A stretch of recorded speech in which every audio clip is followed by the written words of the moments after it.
After a catastrophe swept across the world that destroyed half of the population in countries, a mysterious force passed through the earth that affected all residents, plunging them into unconsciousness for several hours. No one knew what it was. A few lucky people have received the revelation that the world will be destroyed in 10 years. During these 10 years, the world is waiting for 10 disasters, and the last of them will be the end of the world. Another group of people also received a revelation that salvation is in another world. This revelation opened the way for them to another world where they could find solutions to save their home world. The rescuers were young people who were not yet 20 years old. They became awakened, able to transcend the boundaries of worlds. Aiden was not among the chosen ones who became awakened. However, luck smiled on his older sister.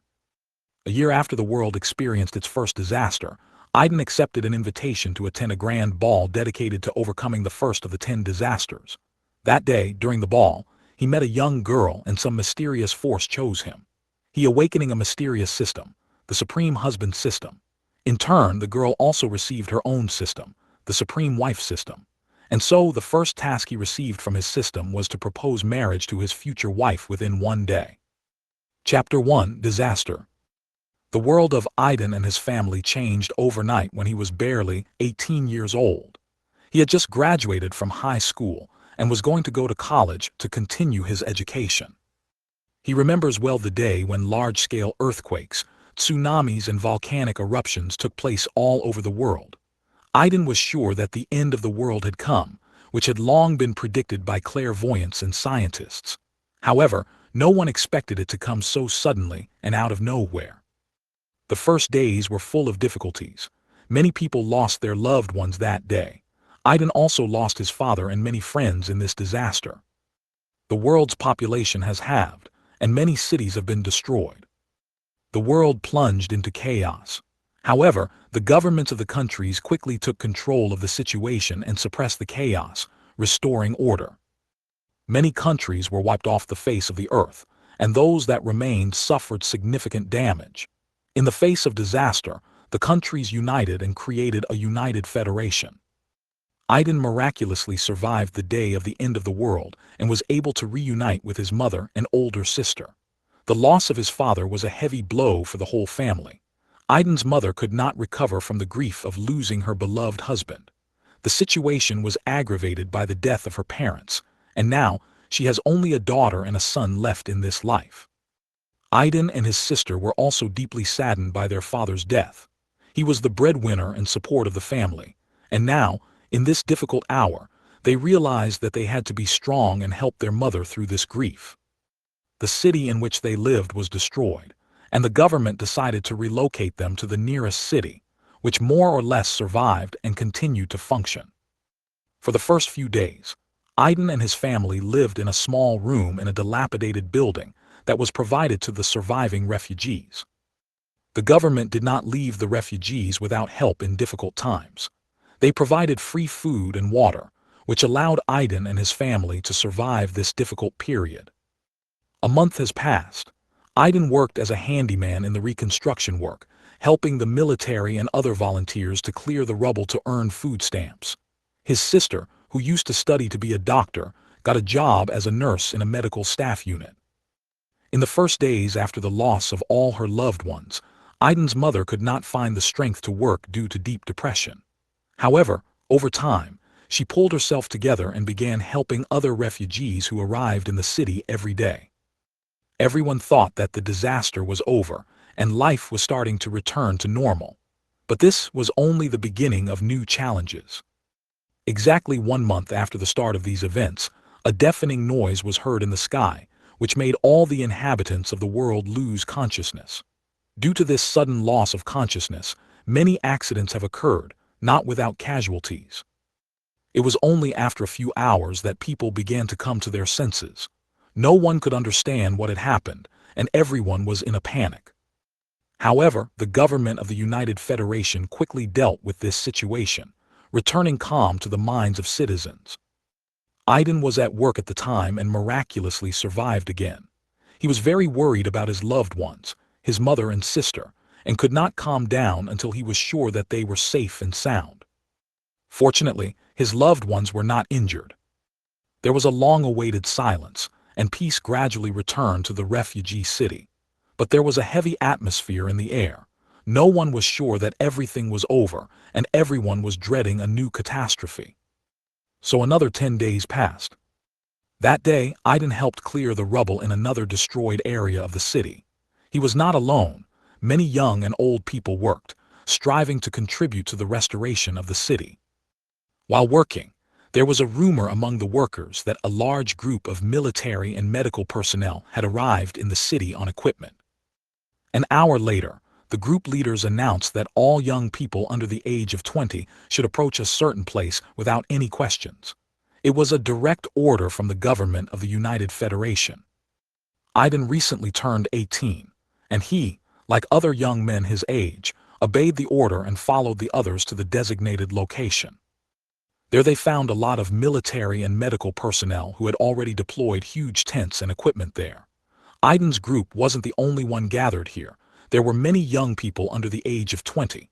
Thanks to the military, the gathering of people did not turn into chaos. Everyone was lined up and invited inside the tents in turn. Everyone was nervous, not understanding what was going on. Many were whispering and speculating. The situation was aggravated by the fact that those who had already gone inside did not come out. As the queue progressed, the situation became more tense and nervous. Demands for explanations and discontent began. The military quickly coped with the growing tension. When the situation began to deteriorate again, those who had entered earlier began to leave the tents. Their appearance calmed most of those present. Many started asking what was going on inside the tents, and soon got an answer.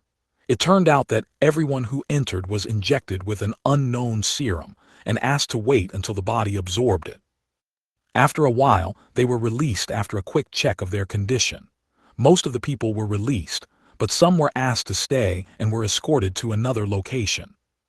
Aiden listened to the words of those who had already left, but still did not understand what was going on. While he was waiting for his turn, he looked for his sister among those present but could not see her. Soon it was his turn and he was called. As soon as he entered, he was asked to come to a table where a young woman was sitting, typing something on a laptop computer. Aiden was surprised to see that the equipment was still working after the disaster. As a result of the disaster, communications and electricity were cut off. Very few items have survived. Even in the house where they lived with the worker, there was only one lamp left to illuminate their room. Although his smartphone survived, he could not charge and use it due to the lack of a network. When he approached the employee, he was asked to answer a few simple questions. Give his first name, last name, address, information about his family and loved ones. After that, he was taken inside the building, where people in white protective suits were already waiting. Aiden had only seen such costumes in movies and computer games. They were worn by doctors and scientists to protect themselves from dangerous infections and viruses. When he saw them, he felt alarmed. However, the doctors did not show excessive concern. They were already used to such things and, having seated Aiden in a chair, began to explain to him the vaccination procedure, convincing him that it was necessary. They tried to calm him down. While one doctor was talking to Aiden, another quickly injected him with a serum. Immediately after the procedure, he was asked to go to a separate tent and wait 10 minutes for the body to absorb the serum. There were only chairs inside the tent, where those who had already passed the procedure and were waiting were sitting. They were talking quietly to each other. When they saw Aiden, they showed no interest and continued their conversations. Aiden found an empty seat and sat down to bide his time. Those 10 minutes dragged by incredibly slowly. He watched as, one by one, those who had come before him came out and those who came after. After 10 minutes, Aiden came out of the tent. During this time, other doctors in white coats finished examining the young girl who came in front of him. Shaking their heads, they moved on to Aiden. After escorting the confused girl out of the tent, the doctors approached Aiden and began running a strange device over his body, emitting a red light, similar to a scanner. After a few minutes, the scanner finished scanning his entire body, and a red light came on the panel. Seeing this, the doctors shook their heads again and asked Aiden to leave the tent. Aiden did not understand what was happening, but Unable to challenge the order, he left the tent. None of those who came before and after him knew why all this was necessary. After leaving, no one stopped him. Everyone who had already undergone the procedure was asked to leave and go about their business, and Aiden had to return home. The rest of the day passed as usual, but in the evening, when the whole family usually gathered together, Aiden and his mother noticed with alarm that his sister had not returned home. His mother was on the verge of breaking down from anxiety and was about to go looking for him when there was a knock on the door of their small room. Aiden, who was already on edge, quickly opened the door. A young man in a military uniform stood in front of him. He greeted Aiden and asked for his name and his mother's name. After hearing the answers, the soldier handed him an envelope with a letter and said, "Congratulations. Your sister has been elected, and from now on she is being transferred to the capital of the United Federation as a valuable asset." That day, Aiden and his mother were left alone in this small room, confused and at a loss. The envelope that the military man brought contained a letter written by Aiden's sister for him and their mother.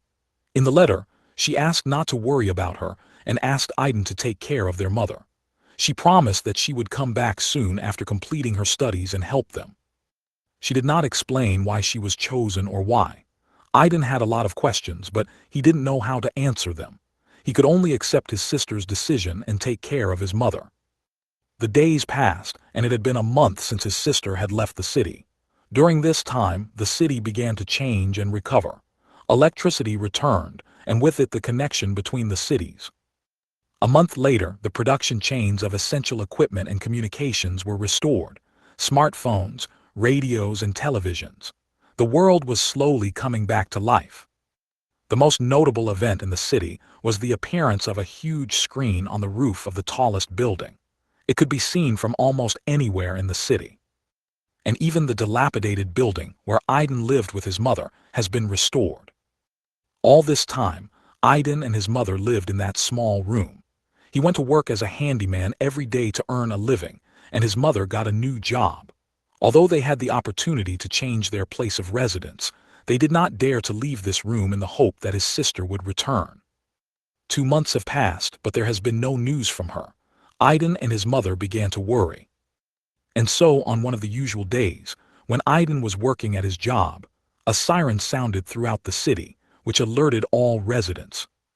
This day became the day when the screen installed on the roof of the largest building shone with white light and started working. And it happened not only in the city where Aiden lived, but in all the cities of mankind. It was the day when it was announced to all mankind that the end of the world was less than 10 years away. Remove ads from $1. You've reached the end of the book. Chapter 2, Heroes of Humanity. How does it feel to find out that the end of the world is less than 10 years away? How can people who have just recovered from a disaster and are starting to get used to a new life feel? Everyone was terrified, including Aiden. The current head of the Federation's associations, a middle-aged man, spoke on the big screen. He personally delivered this terrible news. After taking a short pause to give people time to recover, he continued. According to him, the disaster that occurred a few months ago was not the last, and that even greater trials await their world. The information that the world is waiting for the end of the world in 10 years became known after several people received revelations on the blackout day, when all the inhabitants of the earth lost consciousness. At first, many people were skeptical about this information, but when several more people contacted the government with their visions, it became clear that the revelations were true. Over the next 10 years, the world will face 10 disasters, each of which will occur with an interval of 1 year. The latest disaster will be a harbinger of the end of the world. Initially, the government was unwilling to share this information, fearing that knowledge of the impending death would cause panic and despair. However, the situation changed when people appeared who received a different revelation. Their information carried not prophecies about the end of the world, but the hope of saving the world. The revelation said that salvation could be found in another world, completely different from ours, in a world where other races rule and monsters live. In addition, they received information about how to get into this world. The head of the United Federation confirmed that they had managed to find a way, and all this time the government had been actively dealing with this issue. And now they are finally ready to share this information with the world. Only young people who are not yet 20 years old can enter another world. However, not everyone under 20 is able to do this. To get there, young people must go through the process of awakening and discover the power that will help them overcome the boundary of worlds. This is exactly what the government of the United Federation has been doing in recent months. It was looking for young people who could awaken after administering the awakening serum. The composition and method of preparation of the serum were discovered by one of the people who experienced the revelation.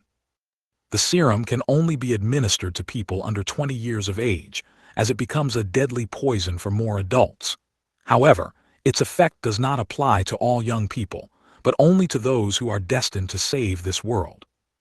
After that, the head of the United Federation introduced 100 young people who became the first awakened superhumans. They gained the power and the opportunity to enter another world. What the head of the Federation said came as a real shock to them. 100 young people who had just recently returned from another world after the so-called awakening brought with them invaluable information about it and became even more powerful. Today they were proclaimed heroes of the Federation. Aiden was especially surprised to see his older sister among them, who had not been heard from in recent months. On that day, the world learned about the impending catastrophe, but also witnessed the birth of hope, defenders, heroes of humanity. Aiden and his mother were pleasantly surprised to have such a hero in their family.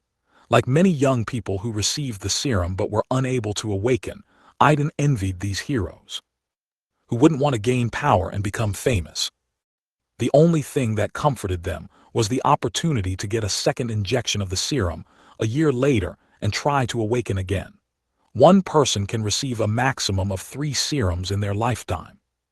It also became known from the revelation that those who have already received the serum can accidentally awakening at any moment. However, the chances of this happening were extremely slim. So far, there has not been a single case of anyone awakening in this way.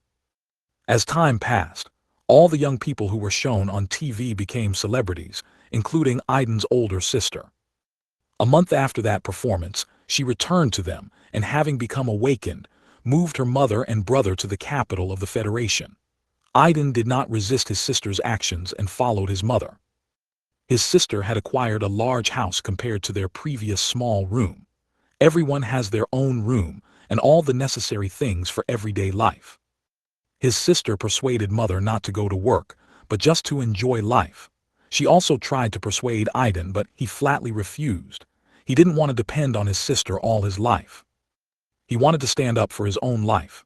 His sister had to accept it and leave Aiden alone. When Aiden asked his sister about the other world, she didn't share any information with him, not even about her newly acquired power. She explained that she had signed a non-disclosure agreement with the government of the United Federation and had no right to disclose these secrets. However, she promised that soon the government itself would share with them knowledge about the other world. In addition, she warned that she would disappear again soon, as she would go there.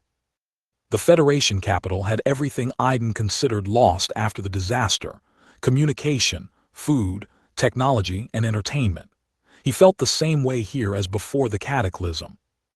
Aiden had just graduated from high school and did not have a college degree, so in the early days it was difficult for him to find a decent job. He had only small and dirty tasks at his disposal. But soon he faced a new problem.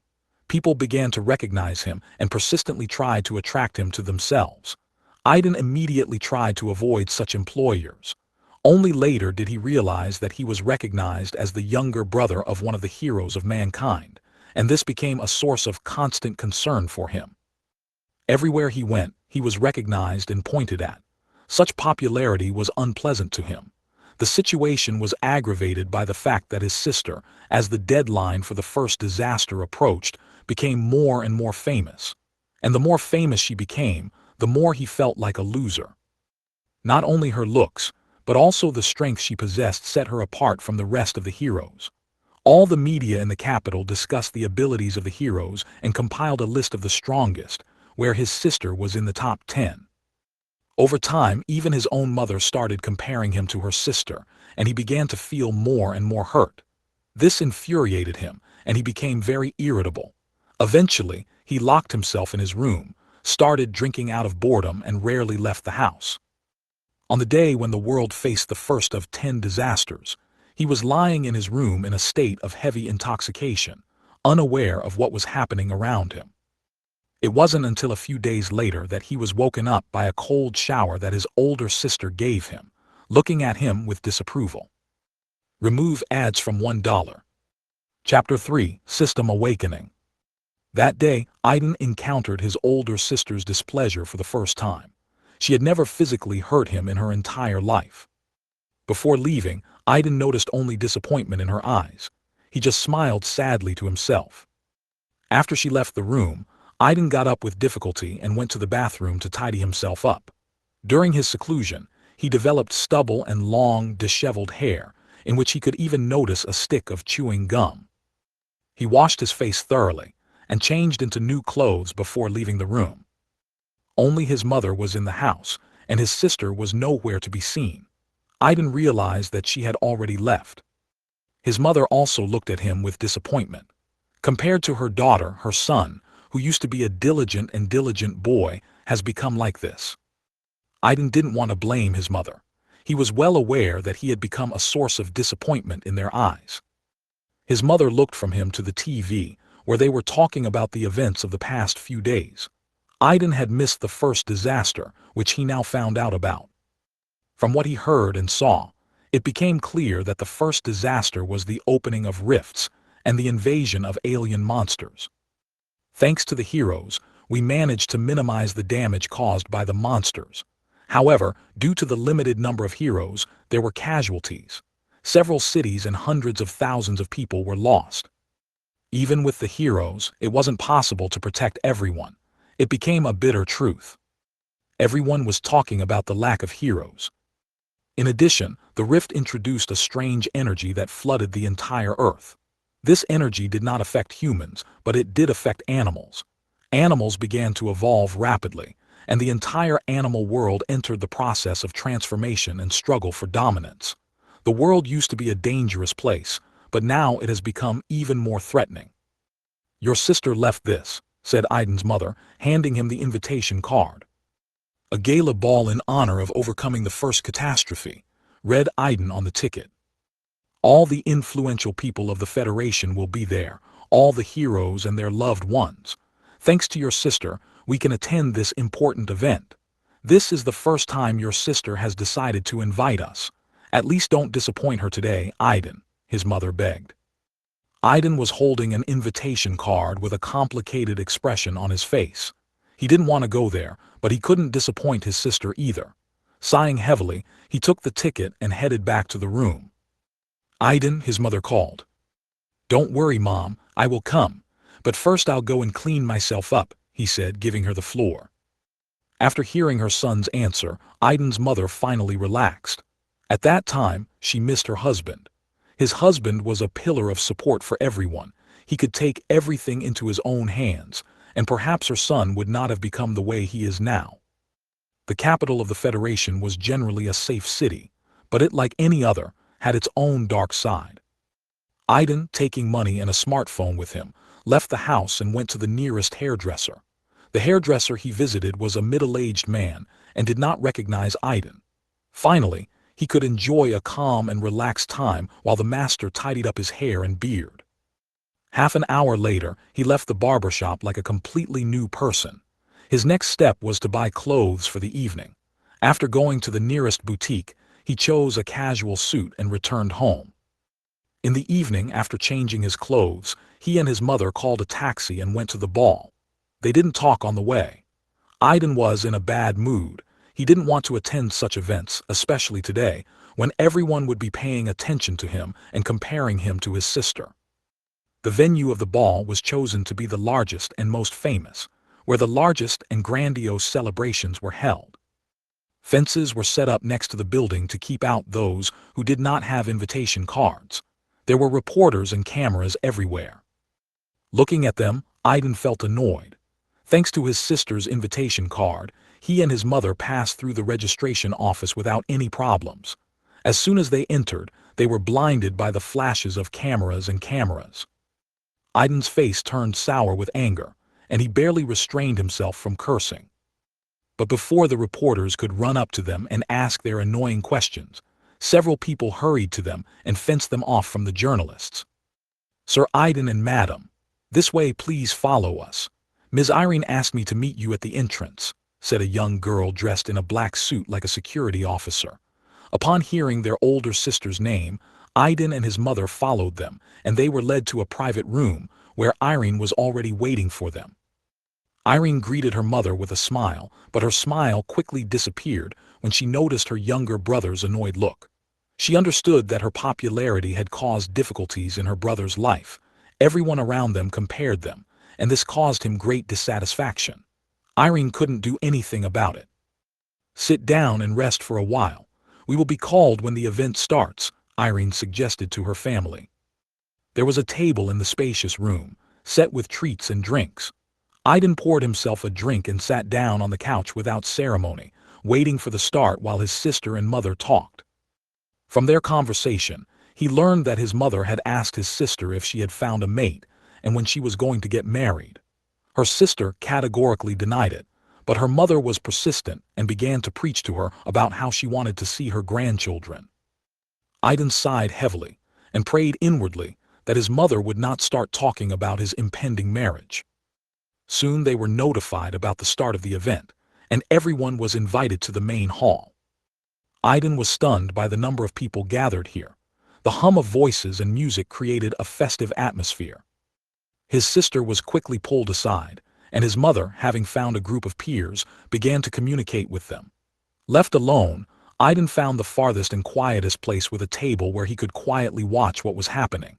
There was food and drinks on the table, and he happily began to eat and drink, immersing himself in the atmosphere. Time passed incredibly slowly.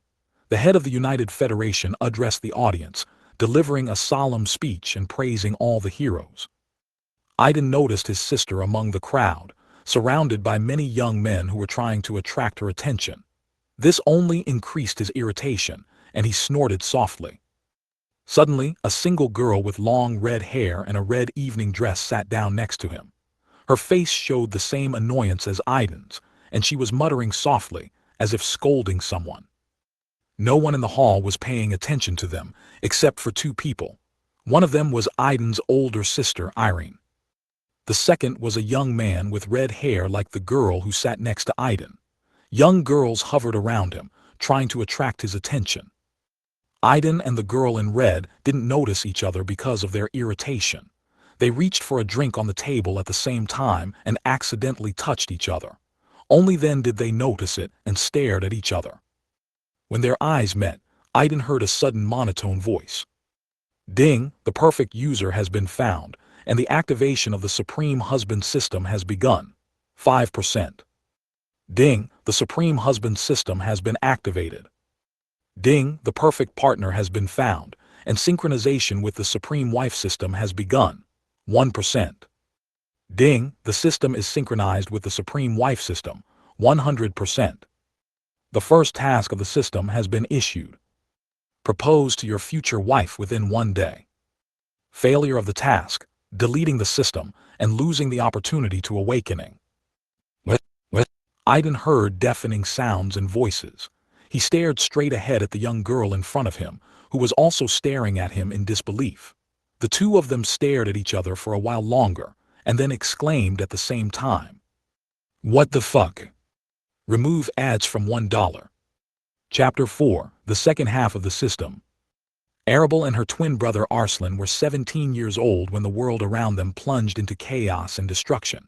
Both were high school students, which was a private school for the children of wealthy parents.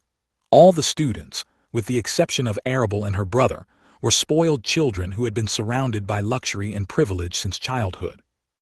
Every day at school, they compared their parents' fortunes, and each boy tried to get Arable's attention and woo her. However, thanks to her brother, who was always by her side and protected her, she could easily avoid annoying suitors. The day the world collapsed, she was followed by a guy who had recently transferred to this school. He tried to get her attention, but she was so annoyed by everything that was happening that she even hit him. Her brother had to pull her away, and it was only because of this that they both ended up outside the school when the disaster struck. They, like several of their classmates and friends, were lucky to survive that day. Before the world was destroyed, the Morgan family was famous for its wealth and influence. Even after the disaster, their status did not change due to the power of the family. When the United Federation was created, thanks to their connections and influence, they won one of several seats on the council. Arable and her twin brother Arslan have been raised in strict traditions since childhood. Their parents were conservative people who planned their children's lives from birth. Even the choice of future spouses was carefully thought out. Arable and Arslan, like all the other members of the Morgan family, were aware of their belonging to this powerful family. Their birth mother, following the family's instructions, married a young man from another influential family. As children of this union, Arable and Arslan couldn't help but notice that their parents weren't always affectionate enough with them. Like the rest of the family, they saw them as valuable assets that could benefit them in the future. After the disaster, the Morgan family not only did not lose its position, but also began to increase its influence, using the opportunities that opened up. When it became known that Arable's future husband did not survive and died on the day of the disaster, she immediately found a new groom from an influential family. The situation escalated when one of the family members, having received revelations after the blackout day, learned about the existence of another world and the method of awakening. As members of the Council of the United Federation, they gained access to first-hand information and were among the first to support the Federation's policy. Initially, the Federation did not want to disclose information about the end of the world, which was supposed to happen in 10 years, fearing that this would only cause new problems. However, it was the Morgan family who insisted that the public learn about the upcoming events. They argued that if the revelations had already been received, there was no guarantee that they would not happen again in the future. In this case, it will become difficult to hide information. Instead, they suggested using knowledge about the end of the world as a means to unite survivors. The so-called awakened young people, who were identified as a result of mass vaccination with awakening serum, were included in the same scheme. It was a real blow to Arable when, after the introduction of the serum, her twin brother Arslan became one of the awakened ones, while she herself could not achieve success. Although all the family's attention was focused on Arslan, Arable did not feel much emotion. She didn't envy her brother, but rather sympathized with him. On the same day that Arslan's awakening became known, her family immediately terminated the marriage contract between him and his fiancée from another influential family, and immediately formed a new alliance with another, more powerful family. Everything would have been fine if Arable hadn't found out about her ex-sister-in-law's feelings about her brother. Although her brother was a bit distant and didn't always show kindness to others, he didn't object to their marriage. However, now everything has changed. Because of the awakening, their marriage was dissolved, and her brother's ex-fiancée fell into despair. Her family blamed her for the fact that it was because of her that the marriage was dissolved, and they were unable to establish contact with the influential Morgan family.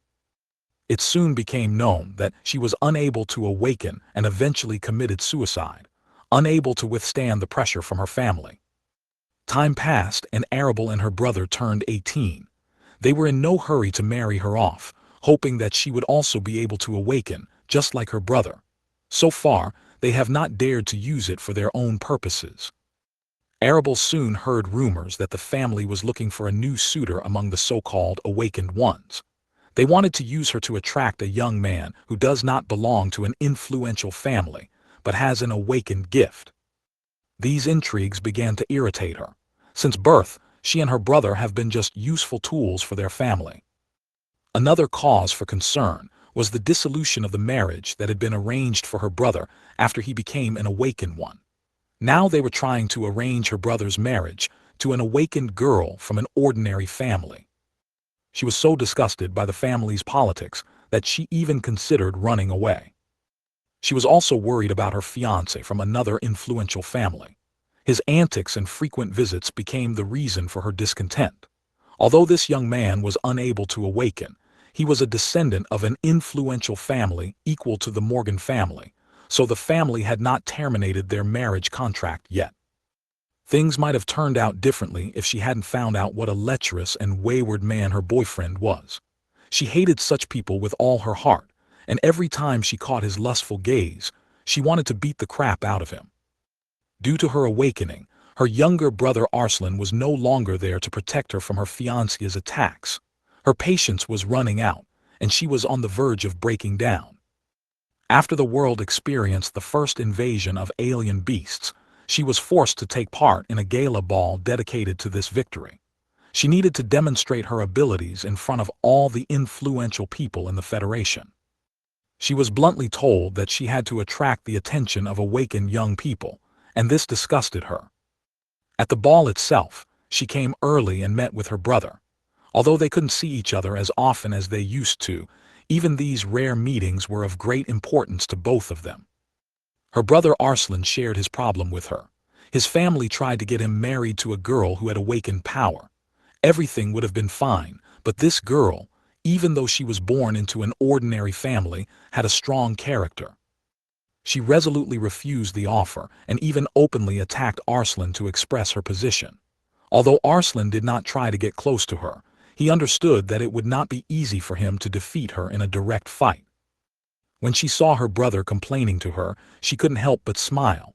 Her heartless brother, who usually keeps a calm face, rarely showed his emotions like this. She began to wonder what could have caused such a reaction in him. Soon after some questions, she assumed that his brother liked this girl, and because she had hit him, he did not know how to behave with her. Seeing her brother's problems, she did not complain to him about her own. Soon they were notified about the start of the ceremony, and they and their brother went out into the great hall. Her younger brother immediately got surrounded by young and rich girls, who tried to attract his attention. While her future fiancé, who was being chased by other girls, noticed her. Even when he was with her, he openly flirted with others, which caused her great irritation. If they had been alone, she probably would have strangled him. Arslan, who was watching his sister from the sidelines, noticed that she was on edge. He quickly approached her and distracted the attention of her so-called future son-in-law. Arable took advantage of the moment to slip away and disappear into the crowd of guests. She quickly got tired of the constant attempts to hide and decided to rest. She found a far table where a young man was sitting, looking at others with annoyance. Arable had no time for him, and she sat down at this table in the hope of hiding. Perhaps the young man's company could give her at least some time. All this time, she cursed her family and her future fiancé. Lost in thought and exhausted, she involuntarily reached for a glass to quench her thirst. At that moment, her hand touched the hand of a young man with short black hair, who also reached for a drink. When their eyes met, a monotonous voice rang in her head. Ding, the perfect user has been found, and the activation of the Supreme Wife system has begun. 5%. Ding, the Supreme Wife system has been activated. Ding, the perfect partner has been found, and synchronization with the Supreme Husband system has begun. 1%. Ding, the system is synchronized with the Supreme Husband system. 100%. The first task of the system has been issued. Invite your future husband to dance for 1 hour. Failure of the task, deleting the system, and losing the opportunity to awakening. Arable heard deafening sounds and voices. She stared straight ahead at the young man in front of her, who was also looking at her in disbelief. The two of them stared at each other for a while longer, and then exclaimed at the same time. What the hell? Remove ads from $1. Chapter 5 Discussion. Due to the loud music and the fact that they were on the sidelines, their shouting did not attract much attention. Only 2 people who were already watching them heard their exclamation. They did not immediately react, continuing to monitor the development of events. Aiden looked at Arable with admiration. She was a beautiful young girl with long red hair, dressed in a red evening dress. Her lips were red and plump, and her eyes were a mesmerizing shade of azure. Aiden's gaze lingered on her breasts a little longer than it should have, and it did not escape Arabelle's attention. Arabelle was also studying Aiden closely. He was a young man with short black hair and light brown eyes. She could tell from his clothes that he came from a simple family. Having grown up in an influential family, Arabelle knew how young people from such families dressed, and his style did not meet their expectations. However, she was attracted by the fact that his gaze did not conform to generally accepted norms. However, like many guys, his gaze briefly lingered on her breasts. Noticing this, she snorted with slight contempt, cursing all men. Suddenly, both of them remembered that the other person had also exclaimed, and they looked at each other in surprise. They both remembered what they had heard in their heads. Aiden asked in his mind, while Arabelle was also wondering the same thing. The host has activated the Supreme Husband system. I remind you that the first task of the system has been issued. Propose to your future wife within 1 day. By future wife you mean? Yes, the owner is right. Just like you, the women in front of you has activated the Supreme Wife system. The Supreme Husband system and the Supreme Wife system are paired systems, for the development of which both hosts are taken into account. Before Aiden could finish his question, the system gave an answer. At this time, Arabelle also heard the same monotonous voice in her head and received a similar response.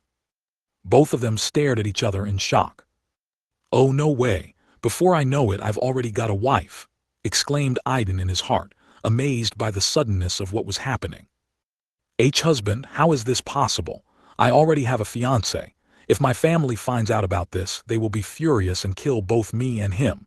But compared to the one my family chose, he seems more decent at first glance, Arabelle thought, looking at Aiden. Even in this situation, she couldn't refuse her family's orders. Who are you? Arabelle spoke first, addressing Aiden. Unlike him, who was still reeling from the shock, she had grown up in an influential family and was used to the pressure. So Arabelle quickly pulled herself together. Aiden, blurted out Aiden. Aiden, Arabelle murmured his name and then, looking at him with a serious look, asked, Where are you from, Aiden, and how did you get here? She wanted to find out who he was and how he got the invitation card. When the woman, without introducing herself, began asking questions with a serious expression on her face, Aiden finally pulled himself together. He could tell by her behavior that she came from an influential family, and he looked at her with annoyance. Although she was beautiful and radiated light, Aiden was very well aware of what people from high society were like. As a child, he watched a lot of melodramas thanks to his older sister, and he developed a certain contempt for rich young people, even if they were good in movies and TV series. I don't know if it's customary for you people from high society to ask questions without introducing yourself. Do we really mean nothing to you? Aiden asked with displeasure, not hiding his irritation. Arabelle was slightly surprised by such a drastic change in the guy's behavior. At first, he acted like an ordinary guy who was embarrassed in front of her, but then he seemed to transform and began to look at her with annoyance and contempt. Arabelle Morgan, she introduced herself. Morgan? Asked Aiden. He had heard that name before. After thinking for a while, he remembered that this was one of the most influential families. Damn it, Morgan, cursed Aiden loudly. He couldn't believe his fate. How did it happen that the girl who, according to the system, should become his wife turned out to be from the Morgan family? They'll bury him as soon as they find out about it. So, he started looking at Arabelle in horror. Seeing how Aiden's mood had changed dramatically and how he cursed, Arabelle was a little amused.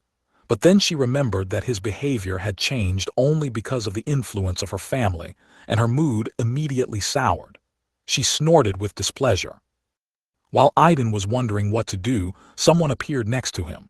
Lifting his head, he recognized the woman. It was his older sister, Irene. She stood next to Aiden and looked at Arabelle with a serious expression on her face. Arabelle was surprised when a young woman appeared next to the young man. She immediately recognized her as one of the heroes of the Federation. She didn't understand why this woman was here, and why she was looking at her with such a threatening expression. Before she could do anything, her younger brother appeared next to her. He first looked at Irene with a complicated expression, and then at Aiden, and his gaze became sharp.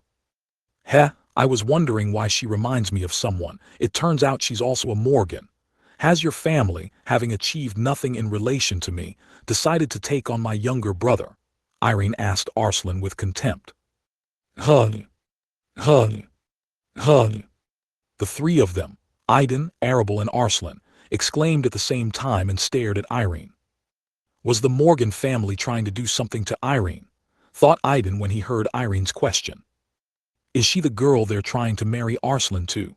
And this guy is her younger brother? Arable asked herself, surprised by this discovery. Is this guy Irene's younger brother? Wondered Arslan when he heard Irene's words. No, replied Arslan and Arable at the same time. Aydin was startled by Irene's serious tone. He had never noticed her acting like this before, except this morning when she beat him up a bit. Aydin always remembered his sister as a gentle and calm person who never raised her voice or clashed with others. Why you misunderstood Irene? Arslan began to stutter, which startled Arable. Her eternally calm and heartless younger brother is stuttering in front of another woman. He never even stuttered in front of her or their mother. Arable and Aydin looked at their relatives in surprise. Noticing each other, they began to speculate. Yes, Miss Irene, you are mistaken. We were just having a heart-to-heart conversation, weren't we, Aydin? Arable asked, looking at Aydin. Yes, Irene, you misunderstood. She just kept me company. I was surprised when I found out she was from the Morgan family, that's all. Sit down, there are a lot of empty seats here, and tell us about another world. Aydin immediately began to play along with Arable, because the system made it clear that from now on, they would have to work together. Although both of them still didn't fully understand the situation they were in. They agreed on one thing. They didn't need to tell anyone about the system they had received until they figured it out for themselves. Until then, they will have to cooperate with each other. Remove ads from $1. Chapter 6, Questions, Answers, Decision. Since that's the case, let me introduce myself first. My name is Arslan Morgan, said Arslan, addressing Aydin. Irene and his sister already knew him. And this is my older twin sister Arable Morgan, Arslan continued, and the siblings were surprised to hear his words. It turned out that they were twins. Irene, this is my younger brother, Aydin. Irene briefly introduced them. Aydin only nodded in response to the twins' greeting. They immediately realized that Irene didn't think much of them. They had barely exchanged greetings when a young man approached their table, followed by a whole flock of girls. When the twins saw him, they frowned in displeasure. It was Arable's fiancé, from whom she had recently run away and hidden. He found her again and decided to join them.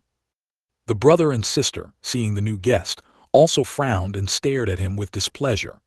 Aydin was annoyed that his quiet corner had become so noisy, and Irene didn't like young people from high society like this guy and Arslan. She's had enough of them over the past few months. Well, who do we have here? Arable's fiancé said affectedly, looking around at them. He didn't really linger on the twins but looked at Aydin and, finding nothing remarkable about him, turned his gaze to Irene. His gaze lingered on her for longer than expected. There was undisguised lust in his eyes. The twins ignored his question, but Irene narrowed her eyes. She didn't like his look and she coldly said, I'll gouge out your eyes if you keep looking at me like that. Hey, chill out, beautiful. Irene's words didn't scare the guy, and he unceremoniously sat down at their table. Your friend? Asked Irene, turning to the twins. I'm not just their friend, I'm their family. I am Christopher Hugh, Arable's fiancé. The young man hastened to declare ahead of the twins, who did not have time to say anything. Aydin, Irene addressed her younger brother. When she heard Hugh's last name, she immediately decided to leave this place. The Hugh family, like the Morgan family, is one of the most influential in the United Federation. Aydin was amazed to realize that Arable already had a fiancé. He looked from the young man to Arable, noticing how her face contorted in disgust when the guy called himself her fiancé. Let's go, Irene said, getting up from her seat and waiting for her brother. Aydin did not contradict his sister.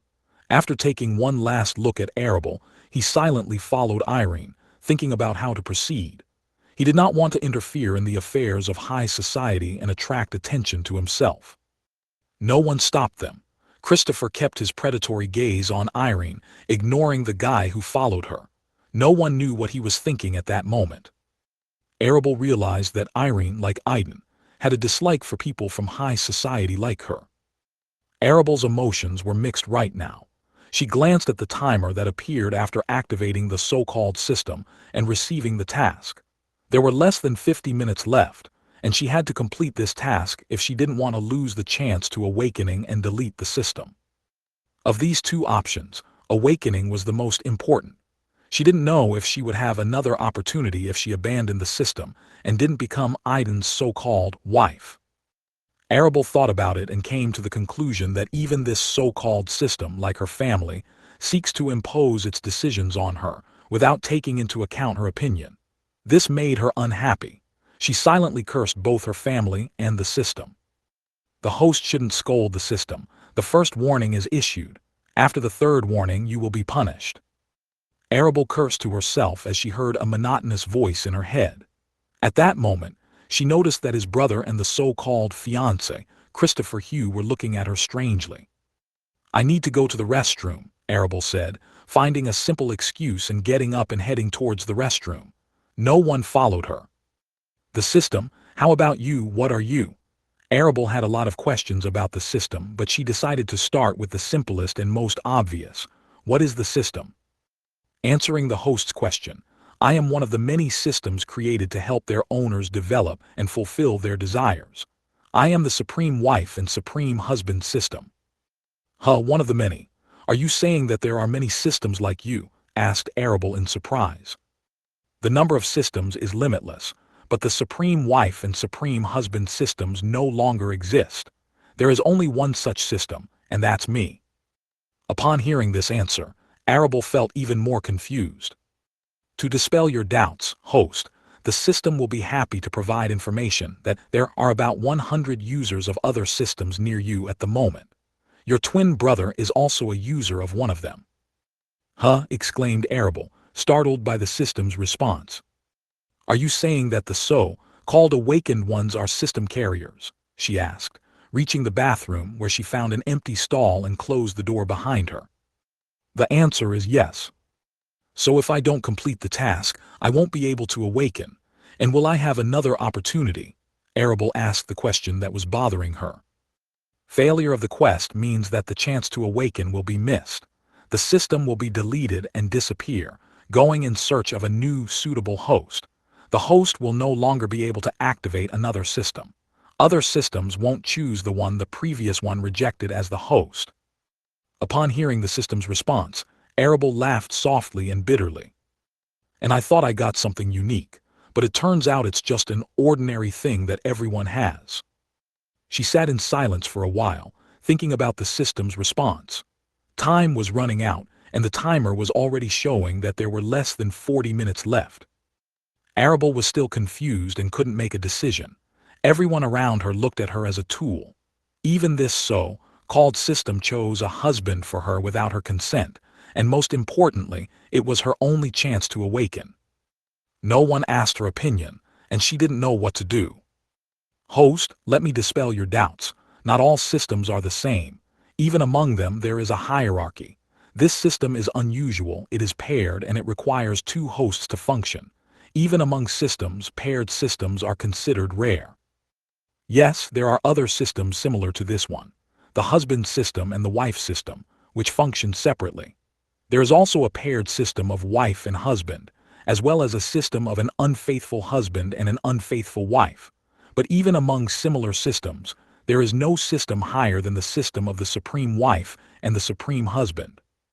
Apart from the fact that this system is paired, it will also help its masters become the most powerful husband and wife not only in this world, but also in all other worlds." From the side, the system's words sounded like the whisper of the devil, who tempted an innocent woman, promising her advantages and strength. These words of the system finally found a response in Arable's soul. She didn't fully believe what the system was saying, but she made a decision anyway. If it was a choice between two evils, then the system's offer seemed to her to be a better option than her family's demands. With a determined look, Arable saw the remaining time on the timer and went in search of her future, supreme husband. Remove ads from $1. Chapter 7, Additional Task. Aiden, following his older sister, became the center of attention of others. Many who saw them together wondered who this young man was. The brother and sister were unlike each other. His sister inherited her father's blonde hair, which made her stand out from others, while Aiden got black hair from his mother. Aiden wanted to step aside, leaving his sister alone, but Irene wouldn't let him escape. She didn't want her younger brother to run into other members of high society again. Once was enough, and she decided to keep an eye on him. Aiden, realizing the seriousness of his sister's intentions, decided to obey. He followed her quietly, wondering how he should proceed. After activating the system, Aiden noticed a timer that only he could see. He immediately realized that the timer was showing the time during which he had to complete the system's task. Aiden, like Arable, had mixed feelings about the system. Today, his mother was insistently talking to Irene about the boyfriend and the wedding, and he prayed in his heart that she would not pay attention to him. However, fate decided everything for him, and he found out about his destiny even before his mother spoke to him. Everything that was happening was reminiscent of the plot of foreign youth melodramas, where an ordinary young man, thanks to a mysterious force, was connected with a young woman from high society. It was so close to the truth that Aiden almost laughed at the coincidence. Remembering the system's task, Aiden began cursing it. How could he propose to a girl he met just a few minutes ago? Moreover, this girl was not a simple ordinary girl, but a girl from an influential family. The host shouldn't scold the system. The first warning is issued. After the third warning, you will be punished. The monotonous voice of the system rang out in Aiden's head. Following his sister, Aiden asked almost the same questions that Arable had asked the system, and received answers to them. First, Aiden learned that if the mission failed, his system would be deleted, and the opportunity to awaken would be lost forever. He won't get another chance after that. Secondly, he learned that all awakened ones have their own unique system. The system prided itself on being the only one of its kind, and that there was no other such system. The system repeated almost word for word what she had told Arable. Thirdly, Aiden found out that the system is aware of the presence of other users, including his sister, but does not know exactly which systems they have. The system also assured him that until he and his future, supreme wife, go through the awakening process, other users will not know that they have systems. The system reported that, although they had both activated it and were ideal candidates, they had not yet completed the entrance tasks and were not fully recognized by the hosts. Only after awakening will the system be able to work at full capacity. At the moment, most of the system's functions are blocked and unavailable. When he asked a question about the task to get more information, the system's response almost caused him a storm of emotions. He was so upset that he almost cursed out loud in front of everyone present. The host needs an engagement ring to complete the task. What marriage proposal can do without him? Therefore, before completing the task, the owner needs to purchase a ring. Due to the need, the system has issued an additional task. Purchase an engagement ring. The deadline is until the end of the previous task. Failure of the task, deleting the system, and losing the opportunity to awakening. What the hell, the system? Aiden exclaimed with barely restrained rage, unable to contain his emotions. Just buy a ring. The system's laconic response followed. All this time, Aiden did not notice what was happening around him, but many people noticed his condition and began to wonder what was happening to him. He followed the heroine of the Federation, and his face was constantly changing. Surprise turned to frown, irritation to anger, and finally, he was close to an explosion. To most, he seemed like a strange man who was lucky enough to be at this gala. However, there were those who began to watch him suspiciously. Several young men, noticing his mood, began to suspect him. These people were system users, or the so-called heroes of the Federation, and they themselves went through similar trials. But their suspicions were refuted by the system itself, which claimed that Aiden did not have a system.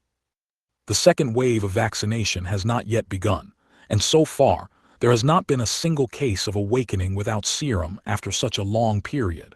This indirectly denied that Aiden had activated the system at the moment, but his awakening process hadn't started yet. Soon, Aiden and his sister found their mother and joined her. If Aiden hadn't activated the system, he would have left the event long ago. However, his unwillingness to miss such an opportunity made him think about how he could meet his so-called supreme wife. He wanted to find an opportunity to discuss the whole situation they were in with her. At this time, the host of the gala ball announced the beginning of the dance part of the evening and invited everyone to come out onto the dance floor. The youth immediately perked up. Young girls rushed to the young heroes, and the boys began to circle around the young heroines. One of the young men who wanted to ask Irene to dance immediately approached the table where Aiden, his sister, and his mother were sitting. Aiden noticed how the other young men, standing to the side, were watching with interest the first applicant, who seemed to be more determined and courageous than the others. However, before the guy could utter a single word, Irene resolutely said, "No, go away." Their mother was amazed by her daughter's behavior. It was the first time she had seen her diligent and gentle daughter change her tone so abruptly. Even today, when she was returning home and when they met in the guest room, her behavior was normal. But now she seemed to have transformed into a completely different person. The other young men who were watching this scene started mocking the guy. "Go away," Irene repeated, noticing that the guy was not going to give up and wanted to ask her to dance again. She didn't want to invite her family, her mother and brother, to this evening. However, the Federation's leadership insisted that all the heroes bring their loved ones with them, and this became an example for all mankind. The whole world was watching what was happening through a live broadcast. Over the past year, the Federation has invested heavily in restoring electricity and communications in most cities. The whole evening was one big propaganda. Irene didn't like that her family was being used for this purpose, but at the moment she couldn't resist the order. Therefore, she decided to keep them close to her so that others could not reach them and use them. The guy had to step back and move away from their table. After seeing Irene's resolute refusal, no one dared to approach and become the object of ridicule in front of others. While some stood undecided, couples came out onto the dance floor one by one and started dancing to slow music. Aiden decided not to go out on the dance floor like his sister did. He calmly sipped his drinks, watching the young people from the upper class dancing. However, his calm was disturbed by the appearance of a girl in a red dress with long red hair. Her face was suffused with blush, and she looked at Aiden in embarrassment and asked, "Would you like to dance?" Remove ads from $1. Chapter 8. The answer is yes. Arable, having made her final decision, left the restroom in search of her supreme husband. The time allotted for completing the task was coming to an end, and she felt an increasing sense of urgency. It was necessary to act quickly. It was at this moment that the host of the gala evening announced the beginning of the dance part and invited everyone to the dance floor. The youth immediately perked up. Arable, surprised and a little elated, thought that this was exactly what she needed. She wondered if the system knew that the dance part would start within the set time. Most likely yes, she decided. Due to the large number of participants, Arable couldn't find Aiden quickly. Instead, young people began to approach her, attracted by her appearance, and invited her to dance. However, she waved her hand and continued her search for Aiden without answering. Those who knew Arable well noticed her agitated demeanor. It was as if she was looking for someone in the crowd, and this aroused the curiosity of others. Arable's younger brother Arslan also noticed that his older sister was restless. He barely squeezed through a group of girls who surrounded him, and from time to time, quarreled among themselves and tried to attract his attention. After getting rid of them, Arslan followed Arable. Soon Arable was noticed by her so-called fiancé, who at that moment was hugging two young and beautiful girls. In response, they, unable to resist his charms, whispered tender words to him, trying to seduce him. Finally, finding Aiden, who was quietly drinking with his sister Irene and a middle-aged woman, Arable felt real excitement for the first time. Although she had already made up her mind, she was still overwhelmed with embarrassment and excitement. She knew that her family would not stay away from this act, because by her actions she was going against their will. The closer she got to Aiden, the more her excitement grew. In the end, she got so excited that she could even hear her heart pounding in her head. Her face was flushed with embarrassment, like a ripe tomato. The situation was aggravated by the fact that Aiden's sister was one of the most influential heroines, and many young people, not only boys but also girls, were watching them closely. There was no turning back. Many people noticed how she was approaching their table. Pulling herself together and trying to suppress her embarrassment, Arable looked at Aiden, who had just noticed her and was surprised to see her. Finally, she made up her mind and asked, "Don't you want to dance?" "I did it, there's no turning back anymore," Arable screamed in her mind, waiting for Aiden's answer. Aiden, like everyone who knew Arable well, was distraught by what was happening. Arable's younger brother was the most impressed. He, like no one else, understood his sister. In his opinion, she would never have taken the initiative and made the first step towards a guy. It all seemed strange and even a mistake to him, which temporarily knocked him out of his rut. Among the crowd, one person couldn't contain his anger. It was Christopher, Arabelle's fiancé. He was well aware that his fiancée had no warm feelings for him, but he was sure that she would become his wife. His Hugh family and the Morgan family can't cancel the arrangement unless they want the two families to become enemies. Only two events could change the current situation: Arabelle's awakening or his own. There is very little time left before the second vaccination of the awakening serum, and soon he will have the opportunity to find a new life. If he manages to do this, he will immediately take possession of Arabelle and will not allow her to escape. He would show her who was in charge, remind her of all her sins, and make her regret what she had done. What she did was a blow not only to his reputation, but also to the reputation of the entire Hugh family and the Morgan family. All the representatives of high society were well aware of the marriage contract between their families. A little advice to the host: accept the invitation. A monotonous voice rang out in Aiden's head, snapping him out of his daze. "The system is what I think is behind her actions," Aiden said, coming to his senses. The system's voice instantly brought him to his senses, and a guess popped into his head that he couldn't help but ask. The answer is yes, the system has confirmed. After receiving a response from the system, Aiden realized what was behind Arabelle's actions and made a decision too. He had been thinking for a long time about how to meet her and talk to her. He didn't want to force her to become his wife if she wasn't ready for it herself. But her first step towards him made it clear that she had already made a decision and was not going to miss this opportunity. How could he not meet her halfway? Irene watched with undisguised displeasure as Arabelle approached her younger brother again, and this time asked him to dance. However, she didn't do anything and waited for her brother to reject her. To her surprise, Aiden put his drink on the table, calmly stood up, straightened his suit, looked at Arabelle, bowed gracefully to her, and extended his right hand. "I will be glad to accompany you, my lady," Aiden replied, accepting Arabelle's invitation to dance. Arabelle, still embarrassed, held out her hand to Aiden, and he took her hand and looked into her eyes. Her face was red even before she approached him and asked him to dance. But now, looking at her beautiful and red face, Aiden couldn't help but blush too. The guests watching them couldn't help but notice their awkwardness. Both of them at that moment wanted to find a deep hole where they could hide from embarrassment. Arabelle was the first to recover. She noticed that many people were watching them. Her brother and fiancé were among them. She also noticed the intimidating gaze of Aiden's older sister. Before anyone could stop her and prevent her from completing the task assigned by the system, Arabelle dragged the still confused Aiden to the dance floor. Those who were blocking their way quickly gave way, and they quickly reached the dance floor.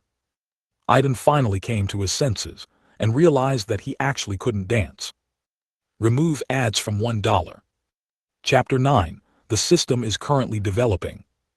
Aiden finally came to his senses and realized that he actually couldn't dance. "I can't dance," he spoke softly so that only Arabelle could hear him. She looked at him in surprise as if asking, "Then why did you agree to this dance?" "Isn't this your task?" he answered her look. "Follow my movements, I'll show you everything." Arable decided to take the role of presenter since it was her task. Thanks to her upbringing, she went to dance lessons and was able to dance at a decent level. They waited for the music to end, went out onto the dance floor hand in hand, and finding an empty seat, stood face to face. Many people were looking at them, and Arable, taking the initiative, helped Aiden hug her and began giving him instructions. As soon as a new song started playing, the couple joined the rest of the dancers. Unfortunately, Aiden couldn't immediately adjust to Arable's movements, and his movements looked awkward. Many who watched them immediately realized that he couldn't dance. Irene, looking at her brother, sighed softly. She couldn't understand why he had agreed to the invitation of this girl from the Morgan family. Arslan, in turn, was tormented by the question, why did his older sister, who always shunned boys, suddenly take the initiative and invite Irene's younger brother Aiden to dance? He couldn't find an answer to this question because everything looked too strange. First, she sat down next to his table, and now she's dancing. Arable's fiancé, Christopher, couldn't help but smile as he watched the pair's awkward movements surrounded by more experienced dancers. He gently hugged the two girls, who, in turn, happily shared their comments with him and laughed at Arable and Aiden. Christopher managed to improve his mood, which had deteriorated due to Arable's behavior. Gradually, Aiden began to get used to his partner's movements, and his stiffness began to subside. Finally, he was able to relax and start enjoying dancing with a beautiful girl. They were pressed close together, and Aiden inhaled the scent of her perfume with floral notes. Even through the suit, he could feel her curves touching him so pleasantly. Like many young people, he began to feel aroused, and his face turned red. He tried to calm down, but things only got worse when he looked at Arable's beautiful, focused face. Arable completely immersed herself in the dance, matching the music and dragging Aiden with her. She didn't notice how Aiden was staring intently at her face, and his cheeks were noticeably flushed. So they continued dancing until a few minutes of torment ended for Aiden, along with the last note of the composition. "Congratulations, host, the task is completed," Arable heard as soon as the music stopped and everyone froze. She was breathing heavily. She did not expect that it would be so difficult to lead someone in the dance, especially someone who did not know how to dance. The reward for completing the task will be available after you awaken. Additional task has been issued. Ask your partner out on a date. Arable was surprised, not having time to be happy that she had successfully completed the task, as the system presented her with a new, additional task. "How is that, system? Did you make a mistake? Should a girl ask a guy out on a date? It usually happens the other way around." Arable was indignant. It wasn't easy enough for her to ask Aiden to dance, and now the system demands that she invite him herself. The system went silent and did not respond anymore. Taking advantage of the moment of respite, Aiden pulled away from Arable and began to perform breathing exercises, trying to calm down and regain his breath. He noticed that Arable was completely focused on something else, and assumed that she was currently communicating with the system, discussing the task. The system apologizes. The task was designed taking into account the cultural characteristics of the female-dominated world. The system took into account that the owner of the Supreme Wife system must be a strong woman. After receiving more detailed information about this world, the system decided to redirect the task to another host. After some silence, the system decided to apologize to Arable and redirected the task to Aiden. In a short time, she learned about the culture of this world. If the system had told Aiden this, he would have asked if it had taken into account the culture of the other world when writing the marriage proposal task, and he would have received an affirmative answer.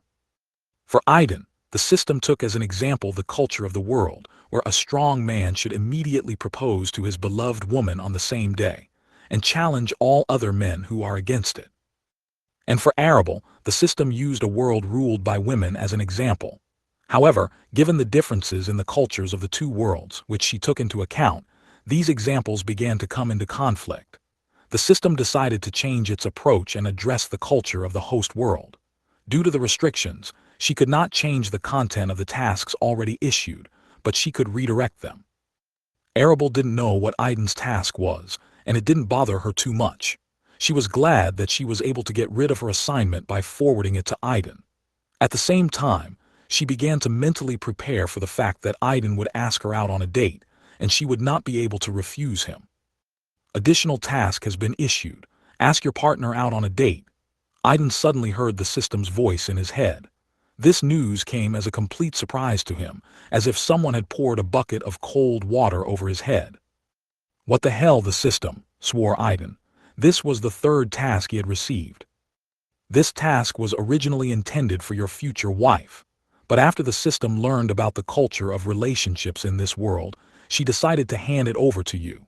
Due to restrictions, the system cannot change the content of tasks that have already been assigned.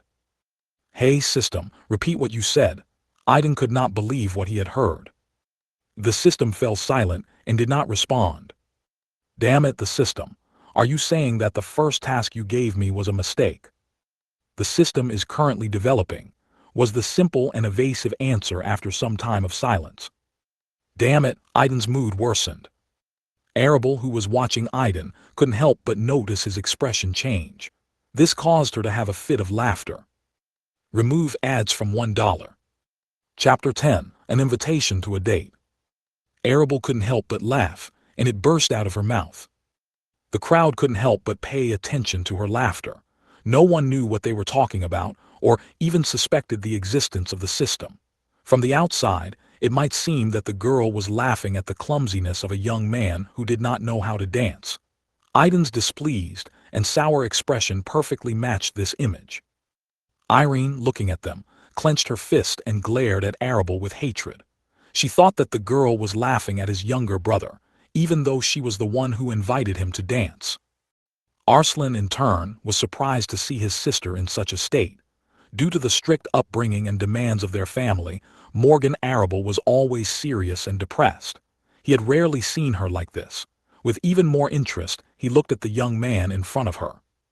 Some viewers felt sorry for the young man, while others gloated over his failure. Arable realized that she had attracted attention with her laughter, and looked at Aiden with regret. "I'm sorry," she said softly, as if asking for forgiveness. Aiden, of course, did not like the way Arable laughed at him, but when he saw how she apologized, he decided to forgive her. "Then you won't refuse me if I ask you out." With these words, Aiden bowed gracefully again, extending his right hand. He said it softly so that others couldn't hear them. Hearing the question, Arable wanted to laugh again, but this time she restrained herself. She was ready for this and quickly took his hand, answering. "Yes, I would," Arable said. Aiden immediately began to think about where to take Arable on this unexpected date. He didn't know many places in the city, and would have been glad if Arable had chosen the place herself. "I'd like to spend time with you in a cozier and quieter place, so that we can talk and learn a little more about each other, don't you think?" asked Aiden. Arable agreed with him. She also wanted to be alone to discuss some important things about the system with him. There were too many eyes here. After Arable completed her assignment and handed it over to Aiden, she received nothing new from the system. "Hey system, didn't I complete the task? Why didn't I awakening?" she asked. "The host is right, you have completed your task. To achieve awakening, you must wait for your partner to complete his. You are not the only user of the system, host. I have already told you that the system is a paired system that requires two hosts. Therefore, in order to fulfill the conditions of awakening, it is necessary for both hosts to complete their tasks," the system replied to Arable. Arable did not know what task Aiden had received, and she tried to find out its contents from the system. However, the system refused to provide this information without the partner's consent. Arable snorted inwardly at the response. Meanwhile, Aiden was thinking about when and where to invite Arable. Although the day wasn't over yet, he could invite her over a little later to try to complete all the tasks at once without waiting for the deadline. Arable seemed to agree with him and made a decision about the system, but he wasn't sure how she would react to his marriage proposal. "I do not know many suitable places in the city for a date. Do you have a place you'd like to go?" Aiden asked, not knowing how to choose a place.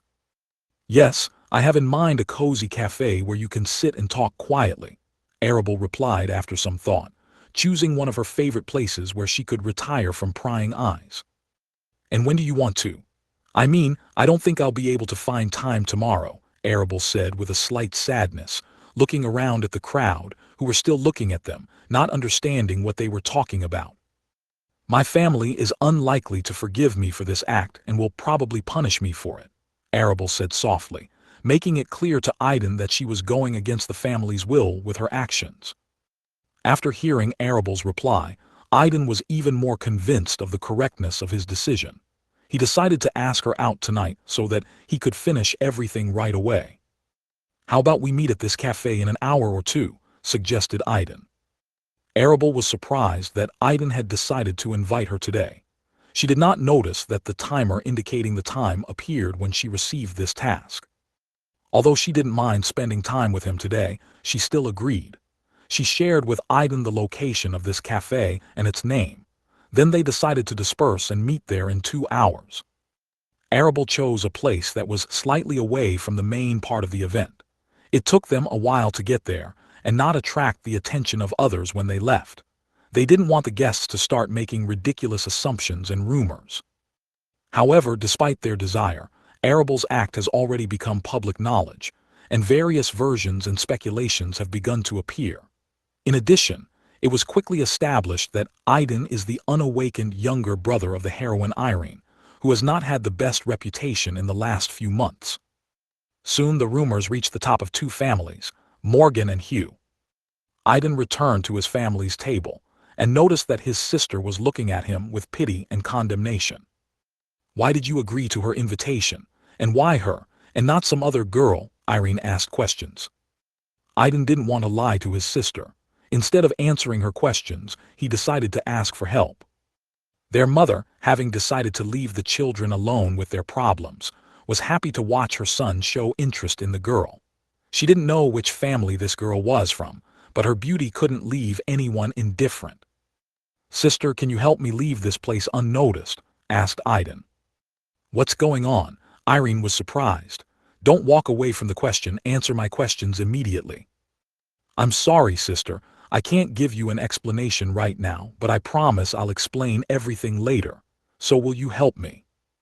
Seeing that her younger brother does not want to answer, but at the same time gives the floor, Irene decided not to insist and help him leave this place. First of all, she sent Aiden to a separate room, then called her trusted people and strictly ordered them to keep an eye on her mother, and if possible, escort her back home. Only then did she go after her brother to help him leave this place. She also decided not to let him go alone and followed him. If he refuses, she will follow him secretly. Arable returned and found her younger brother. While she was looking for Arslan, she heard the whispers of the guests who were talking about her and Aiden. From what she heard, she initially wanted to yell at them, but then restrained herself, realizing that this would not change the situation that had already developed. Sister, what's going on with you? Are you all right? Asked Arslan anxiously. In relation to his sister, he always became a completely different person.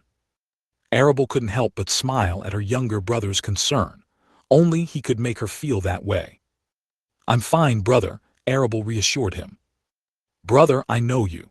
You won't believe me until you see for yourself. So calm down, I'll explain everything to you later. But right now, I need your help. You've already noticed that people around you have started spreading ridiculous rumors, and I'm sure they've already reached our Morgan family and Hughes family. They won't forgive me for that. The seriousness of the elder sister's words immediately changed Arslan's behavior. He became a completely different person.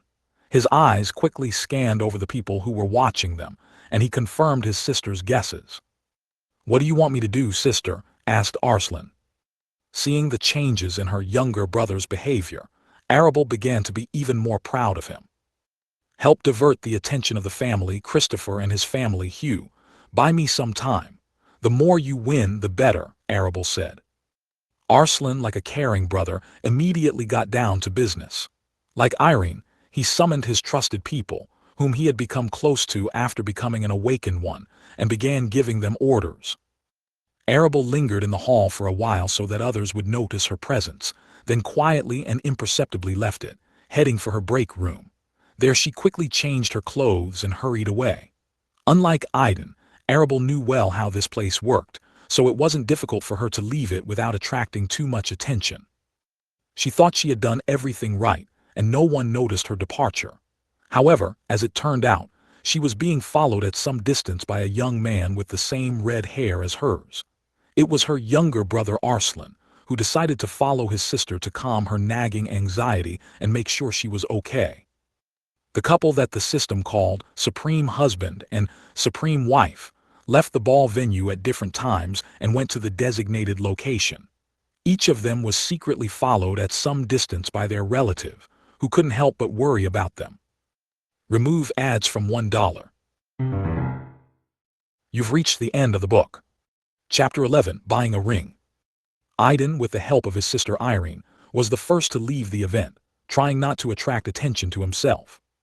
Arable chose a meeting place that was quite far from the place where the evening was taking place. To complete the system's task, Aiden needed to purchase a marriage proposal ring. He decided to leave the event immediately so that he would have enough time before the meeting and to buy a ring. Unlike the girls, Aiden, as a guy, didn't need to change clothes. His costume was perfect for both a date and a romantic proposal.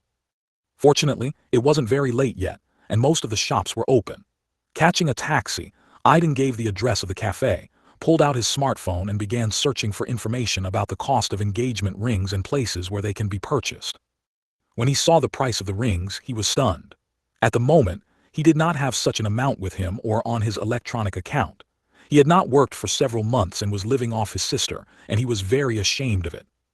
He had no choice but to ask his sister Irene to lend him some money to buy a ring. There wasn't much time as it was, and he immediately wrote to her with a request.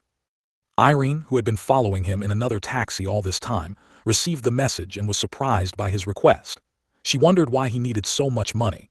Due to becoming the heroine of the Federation, she had enough funds, so she transferred the required amount to his account without hesitation.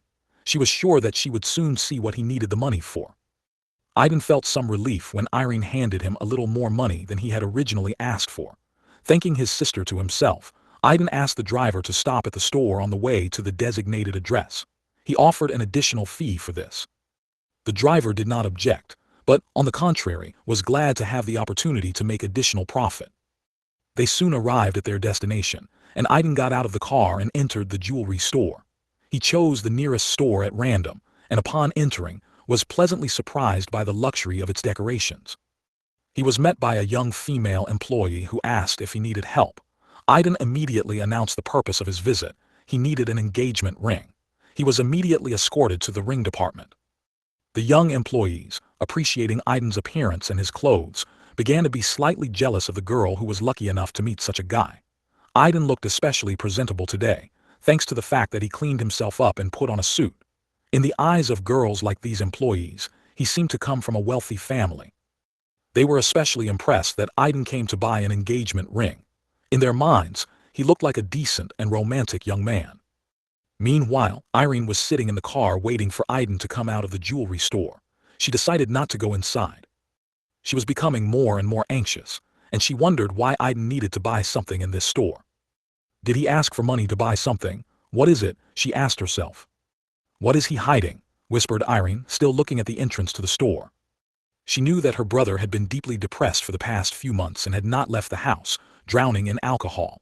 Aiden was already 19 years old, and his mother couldn't help but try to help him, but all her efforts ended with her comparing Aiden to her eldest daughter.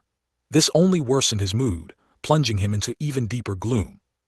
And so, a man like her brother suddenly decided to make a purchase in a jewelry store. It all seemed very strange and suspicious to her. Aiden quickly examined the various options for engagement rings and their cost.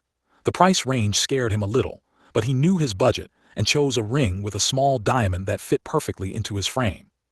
The cost of the ring turned out to be neither too high nor too low, but just right. The employees of the jewelry store were slightly surprised by his choice, but they quickly packed the ring into a box and handed it to Aiden. He paid for the purchase and carefully put the ring in the inside pocket of his jacket. Aiden had been nervous all this time, and his palms were slightly sweating. He tried to act confident, like a rich young man, to hide his awkwardness. Finally, having settled all the issues with the ring, he left the store and got into a taxi, which was already waiting for him. Congratulations to the host on completing the task. Happy engagement ring purchase. Aiden was still not used to the sudden monotonous voices of the system sounding in his head, and he almost jumped in his seat in surprise. Damn the system, don't scare me like that, he swore to himself. The rewards for completing the additional task will be given out after awakening. The system continued, ignoring his curses. I remind the host that he still has 2 unfinished tasks. Propose to his future wife within 1 day. The status is in progress.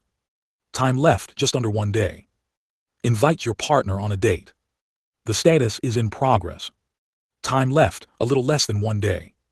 Task failure, deleting the system, and losing the ability to awakening. After being reminded of the 2 remaining tasks, the system fell silent. Aiden only snorted when he heard the voice of the system, because he himself perfectly saw the timer, which was inexorably counting down time. With his right hand, he felt the box that he had recently put on the inside pocket of his jacket and made sure that it was still there. 1 task has already been completed, there are 2 left. Aiden was determined to complete them within a few hours. He realized that he had rushed to complete the first task, and now he would have enough time to arrive at the designated place with a reserve. Realizing this, he decided to take advantage of the time provided to prepare and rethink his decision regarding Arable and the system. Arable left the event and hailed a taxi, which was unusual for her. She gave the address of the cafe and settled comfortably in the back seat. Usually, as a descendant of a noble family, she and her brother rode in private luxury cars accompanied by drivers and security guards. Using public transport was new to her. Arslan, who was following his sister, also quickly caught a car and followed her. To him, such an act didn't matter when it came to his sister. It wasn't until some time later that the guests of the event noticed their absence. Christopher, Arable's fiancé, was among them. After the dance, he wanted to find her and have a good talk with her. However, Christopher could not find her, and at the same time, he was constantly being noticed by some strangers who interfered with his plans. Eventually, losing his patience, he summoned his guards and dismissed them. Only later, with the help of assistants, did he find out that Arable and his brother had left the event, but no one knew where they had gone. This news further worsened Christopher's mood, and he began to beat his assistants, considering them useless. Then he remembered the guy who was dancing with his fiancée. However, what he found out later made him even more upset. The guy left the event even earlier, and soon after his sister disappeared. Only their mother remained, guarded by Irene's subordinates. "Grab her," ordered Christopher angrily. "I'm sorry, young master, but we can't. She is the heroine's mother, and if you do something to her, even the family will not be able to eliminate the consequences," said one of his assistants. "Damn it," Christopher swore. Although he was short-tempered and behaved rudely, he was not a fool. Therefore, when he heard his assistant's words, he immediately calmed down and began to think. "Well, wait for me. When I awaken, I won't let you leave," Christopher declared with confidence, as if he already knew this was going to happen. He had long been attracted to Arable, but her actions had infuriated him. Besides, he didn't like Irene's attitude. How can a simple girl from an ordinary family treat him like this just because she has become an awakened one? Now Aiden, the young man who dared to dance with his future wife, appeared on his revenge list. Remove ads from $1. Chapter 12, An Unexpected Meeting. The cafe Arable had chosen was located on the ground floor of a large building and occupied only a small corner.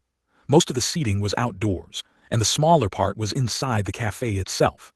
There were other similar establishments in the building, as it was a large shopping mall. Aiden arrived half an hour earlier than the scheduled time. In his opinion, the cafe was no different from many other similar places. He didn't know why she chose this particular place, but he had nothing against this choice. Half of the outdoor seats were already occupied. Before entering, Aiden went to a kiosk where glasses were sold. He chose some not too fancy glasses to suit his taste and bought them. After putting them on, he went to the cafe.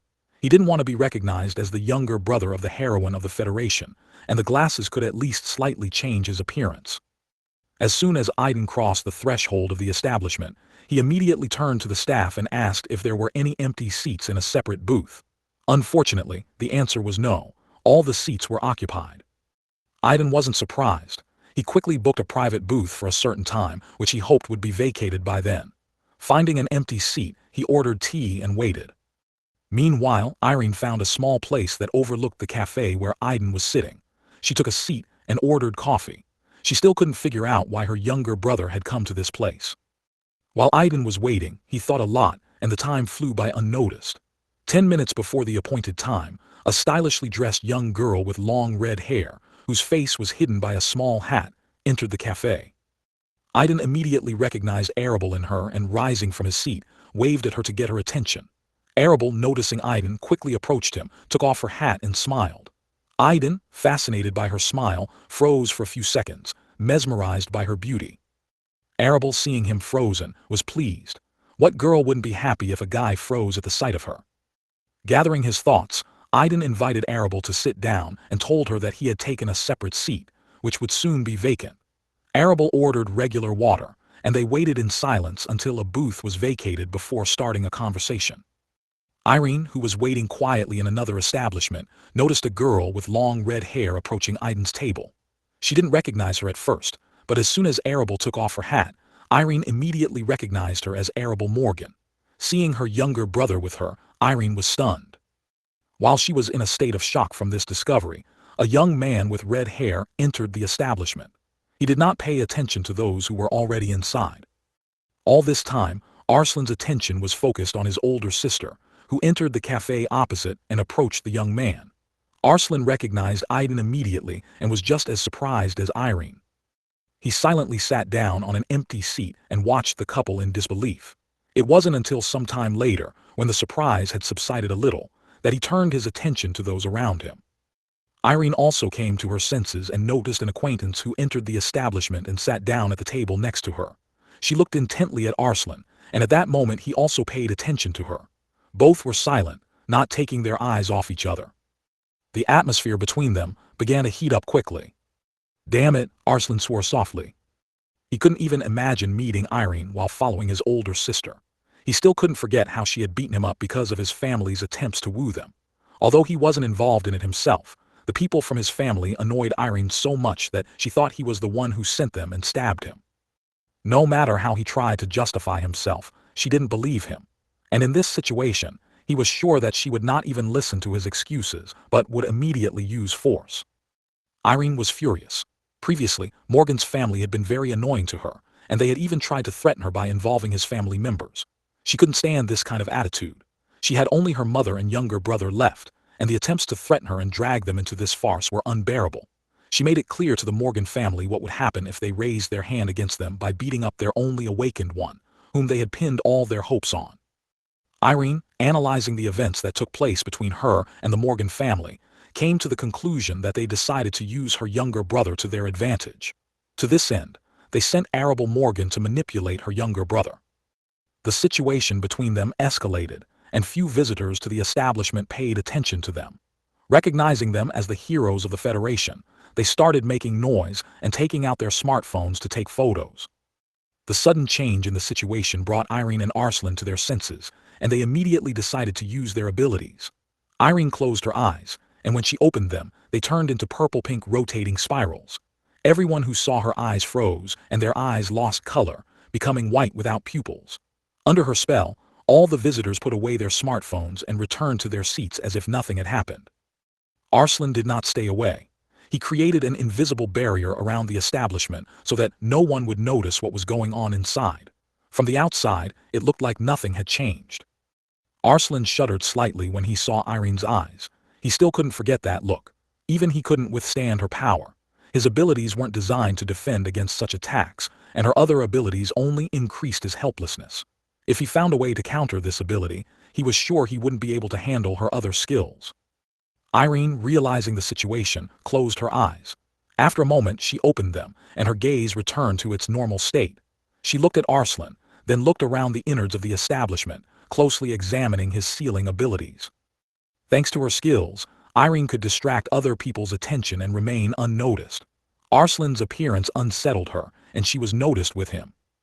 At that moment, both of them felt a strange force enter their bodies, and they clearly realized that their own abilities had weakened a little. They both sighed heavily. Arslan and Irene knew exactly what that meant. They had already expected this when they decided to use their powers against ordinary people. Arslan got up from his seat, walked over to Irene's desk and sat down opposite her.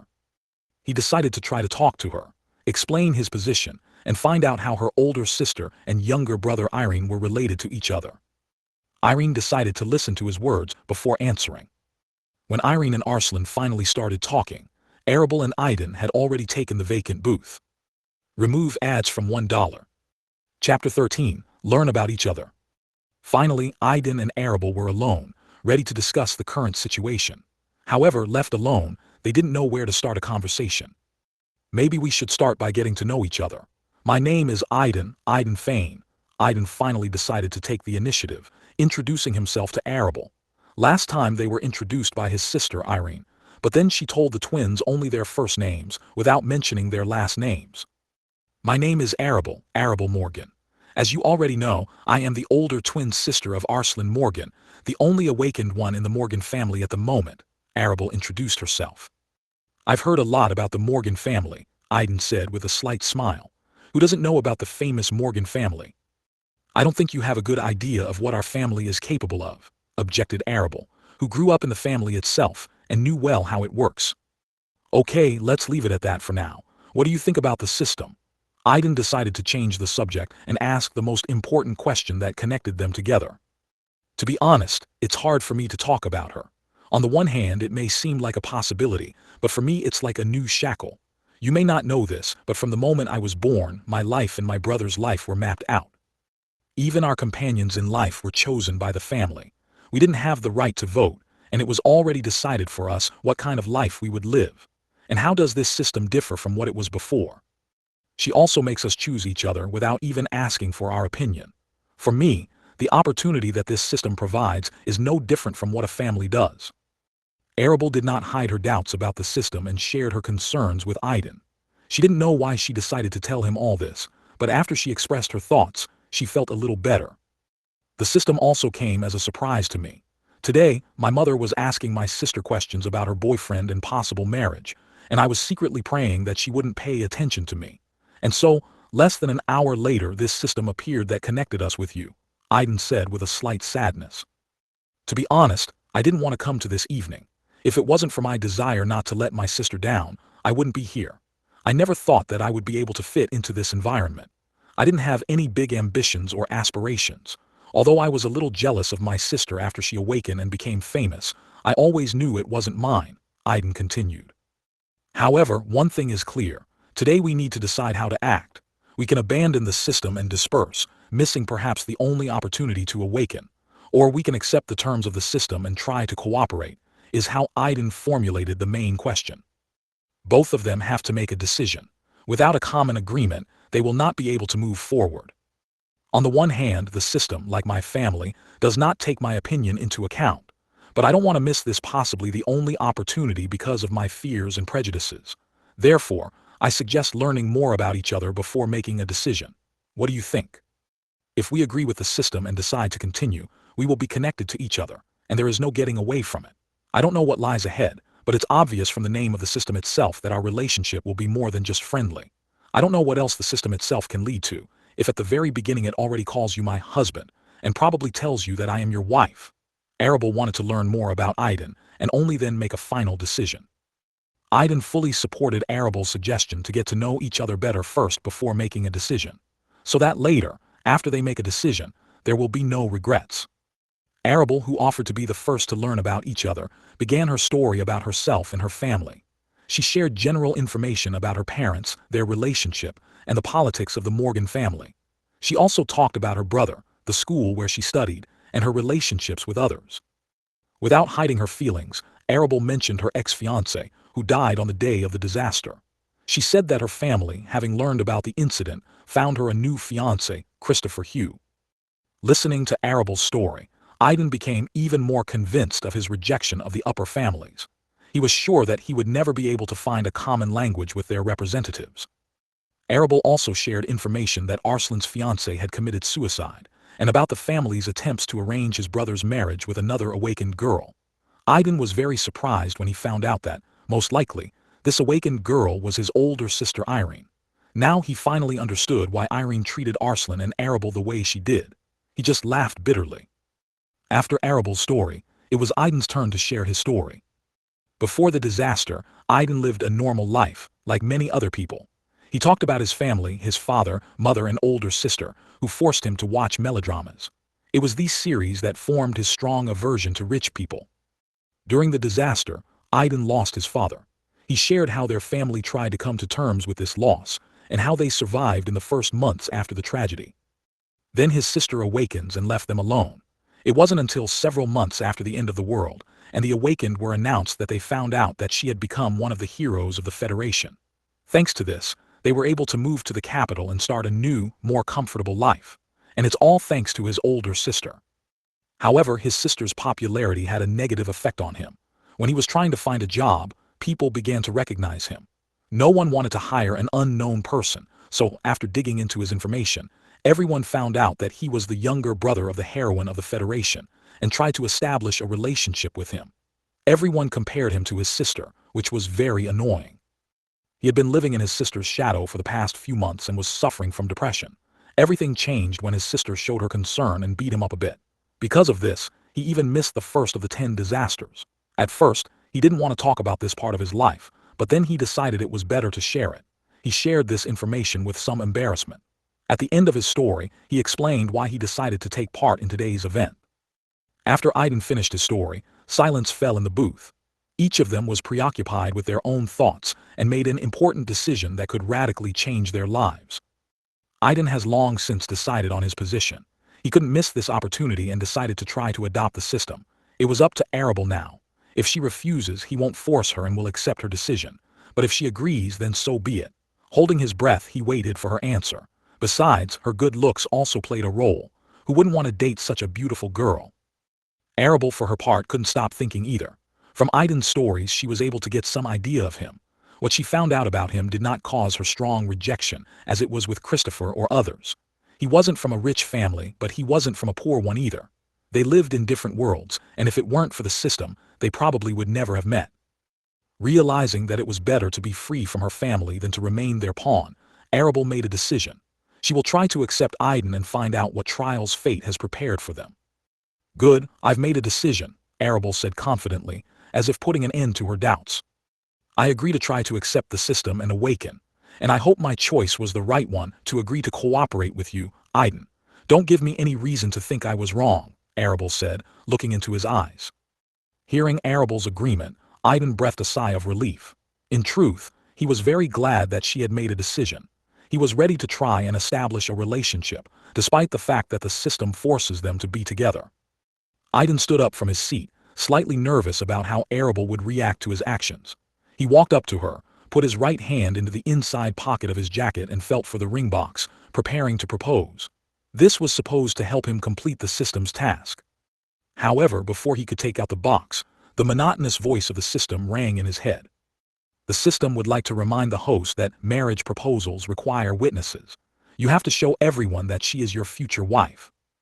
Aiden froze when he heard these words. Damn it, he swore out loud, and Arable gave him a strange look when she heard his words. Remove ads from $1. Chapter 14, Marriage Proposal. It wasn't until he noticed Arable's strange look at him that Aiden realized he'd said the curse out loud, not to himself, as he usually did. His plans to complete the task of the system without prying eyes and make a marriage proposal failed. Hey, system, I don't remember that a marriage proposal necessarily required witnesses. I think this is a more intimate moment when a couple takes a step towards each other, and the presence of strangers can only interfere, Aiden expressed his thoughts. Host, you must understand that the system did not just give you this task. This is your awakening ritual. As soon as you complete it, the process of awakening and full integration of the system will begin. In order for the ritual to be considered successful and completed, we need witnesses, the system replied. So that's the point. Aiden finally realized the gist of the system's explanation. He didn't have a deep understanding of her, so he decided to trust her. At first, he thought that all these additional conditions about witnesses were just a whim of the system itself. Having calmed down, Aiden decided to bring the matter to an end and not retreat. He glanced at Arable, who still couldn't figure out what he was going to do and why he suddenly stopped cursing in front of her. Aiden held out his hand to Arable and said softly, "Let's go." Arable, still unaware of what was happening, followed Aiden, taking his hand. She wanted to ask a lot of questions, but decided to keep quiet and see what he was going to do. By the time Aiden and Arable finished their conversation in a separate booth, Irene and Arslan had also come to an agreement. although they still didn't fully trust each other's words. Arslan tried to explain to her that he didn't understand why his older sister wanted to meet Irene's younger brother. He was convinced that his sister hadn't even known about Aiden's existence until today, not to mention that Irene was the girl they were trying to pass him off as. Arslan followed her because he was worried about her safety. In the Morgan family, he felt special affection only for his older sister. If something happened to her, he would blame himself for not being able to protect her despite his strength. Irene didn't need any excuses. She and her brother had no reason to voluntarily contact the Morgan family. She was confident in her brother, as she had instilled in him an aversion to rich families. The melodramas have done their job. Then why should they meet? Asked Irene of Arslan. Trust me, I want to find out the reason myself. I've never seen my older sister like this. She would never do that for no reason, Arslan replied. As they waited and speculated about what was going on between Aiden and Arable, they soon saw them holding hands and leaving the cafe. Irene and Arslan were stunned. Aiden and Arable looked confused and did not look at each other. From the outside, they seemed like a couple in love who were showing off their relationship in public for the first time. Eden and Arable were also confused by the stares of the cafe's patrons, who paid attention to them.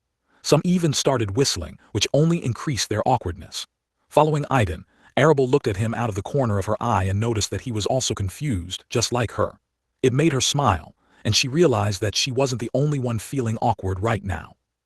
After leaving the cafe, Iden, trying not to notice those around him, turned to Arable. He stared into her eyes, trying to focus on her beautiful face to calm himself. At this moment, he was so excited that his heart seemed ready to jump out of his chest. Arable's condition wasn't much different from his. She understood that attracting the attention of so many people was not the best idea. She was also aware that her family would soon find out about it, and this worried her greatly. She couldn't understand what Iden was trying to achieve by taking such actions. While she was preoccupied with these thoughts, flushed with embarrassment, she noticed Iden kneeling in front of her. Slowly and smoothly, he reached his right hand inside his jacket and pulled out a small black box. And at that moment, Arable felt as if lightning had fallen on her. She was stunned by what she saw and the realization of what Iden was trying to do.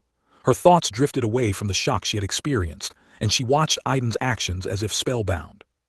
The couple, who were watching from a nearby restaurant, were completely shocked by what they saw. Their eyes widened in surprise.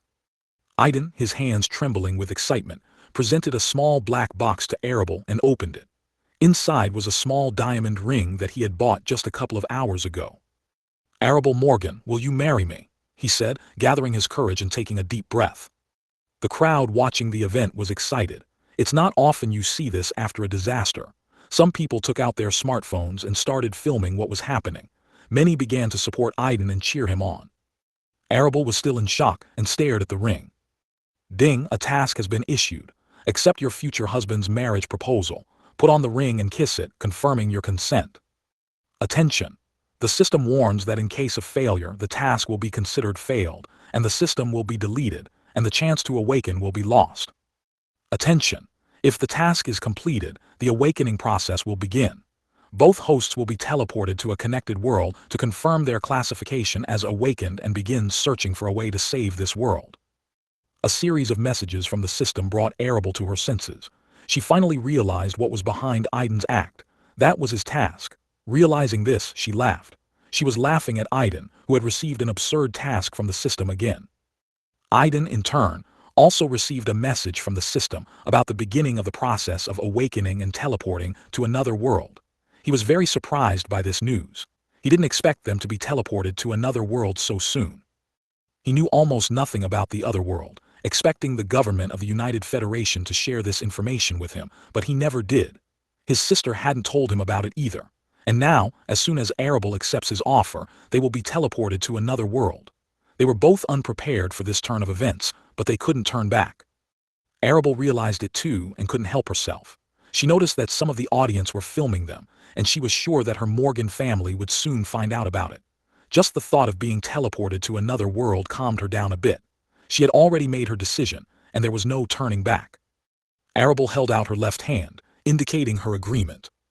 Iden, noticing Arable's gesture, stood up and, taking the ring from the box, put it on her ring finger. When the ring was in place, Arable held it up to her face to take a closer look. It wasn't the most luxurious ring, but it wasn't too simple either. She liked Aiden's choice. Knowing what she had to do, Arable looked away from the ring and looked into Aiden's eyes. Her face was flushed with embarrassment. Aiden was a little taller than her, so Arable reached out, grabbed his cheeks and pulled him slightly to her, closed her eyes and kissed him on the lips. Aiden was confused by Arable's action. His mind seemed to shut down at that moment. The crowd, seeing this, applauded, whistled and began to congratulate them. Irene and Arslan, unable to move, sat in their seats, unable to believe their eyes. Irene couldn't believe that her younger brother had proposed to a high-society girl belonging to the Morgan family, and even bought a ring for it. It was only then that she realized why he had asked for money, and why he had stopped by the jewelry store on his way here. Arslan, also in shock, looked at his older sister. She not only met the guy alone, but also accepted and agreed to this guy's marriage proposal. But what surprised him even more and almost turned off his consciousness was Arable's last act, an open kiss in front of everyone. Their family would never forgive her for this act. The kiss between Arable and Adan didn't last too long, but for both of them it seemed like an eternity. After Arable, all red as a tomato, pulled away from Aiden, they both heard the voice of the system in their minds. Congratulations, hosts. The ritual has been completed successfully. The system begins the process of merging and awakening. Remove ads from $1. Chapter 15, Farewell. Ding, the system reminds you that teleportation to the connected world will begin in 10 minutes. The countdown begins. At the same time, Aiden and Arable noticed how the countdown to 10 minutes began on the timer, which only they could see. They had already been alerted by the system about this event, so they weren't too surprised. On the contrary, they were even glad that they were given at least 10 minutes to prepare and warn their friends. After completing the system's tasks, Aiden and Arable hurried to leave the place. However, two familiar people appeared on their way. Irene and Arslan, finally recovering from the shock, decided to appear in front of the couple to find out what was going on here. In addition, they wanted to prevent outsiders from posting the video they shot online as soon as possible. Irene instantly used her power to erase the memories of all the witnesses of what happened to Arable and Aiden. At the same time, Arslan once again used his ability to isolate the place. It took them no more than 10 seconds to do everything. Damn it, Irene cursed. Aiden was extremely surprised by the sudden appearance of his older sister and Arslan. However, he was even more struck by Irene's rude statement. He also noticed how his sister's eyes had changed the moment she appeared. I forced them to delete the video, but I can't say for sure if anyone had time to put it on the web.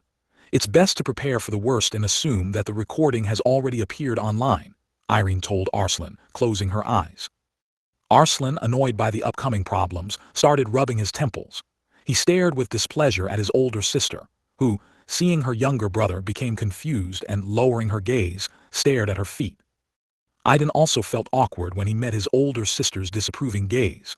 By this point, her eyes had already returned to their normal state. Explain yourself, demanded Irene, staring intently at Aiden. Sister, the thing is. Aiden tried to find the right words to explain the situation, but before he could finish his sentence, he felt that something strange was happening to his body. He had never experienced anything like this before. It was as if an outside force was pouring into his body. He looked at Arable in surprise, who was also staring at him.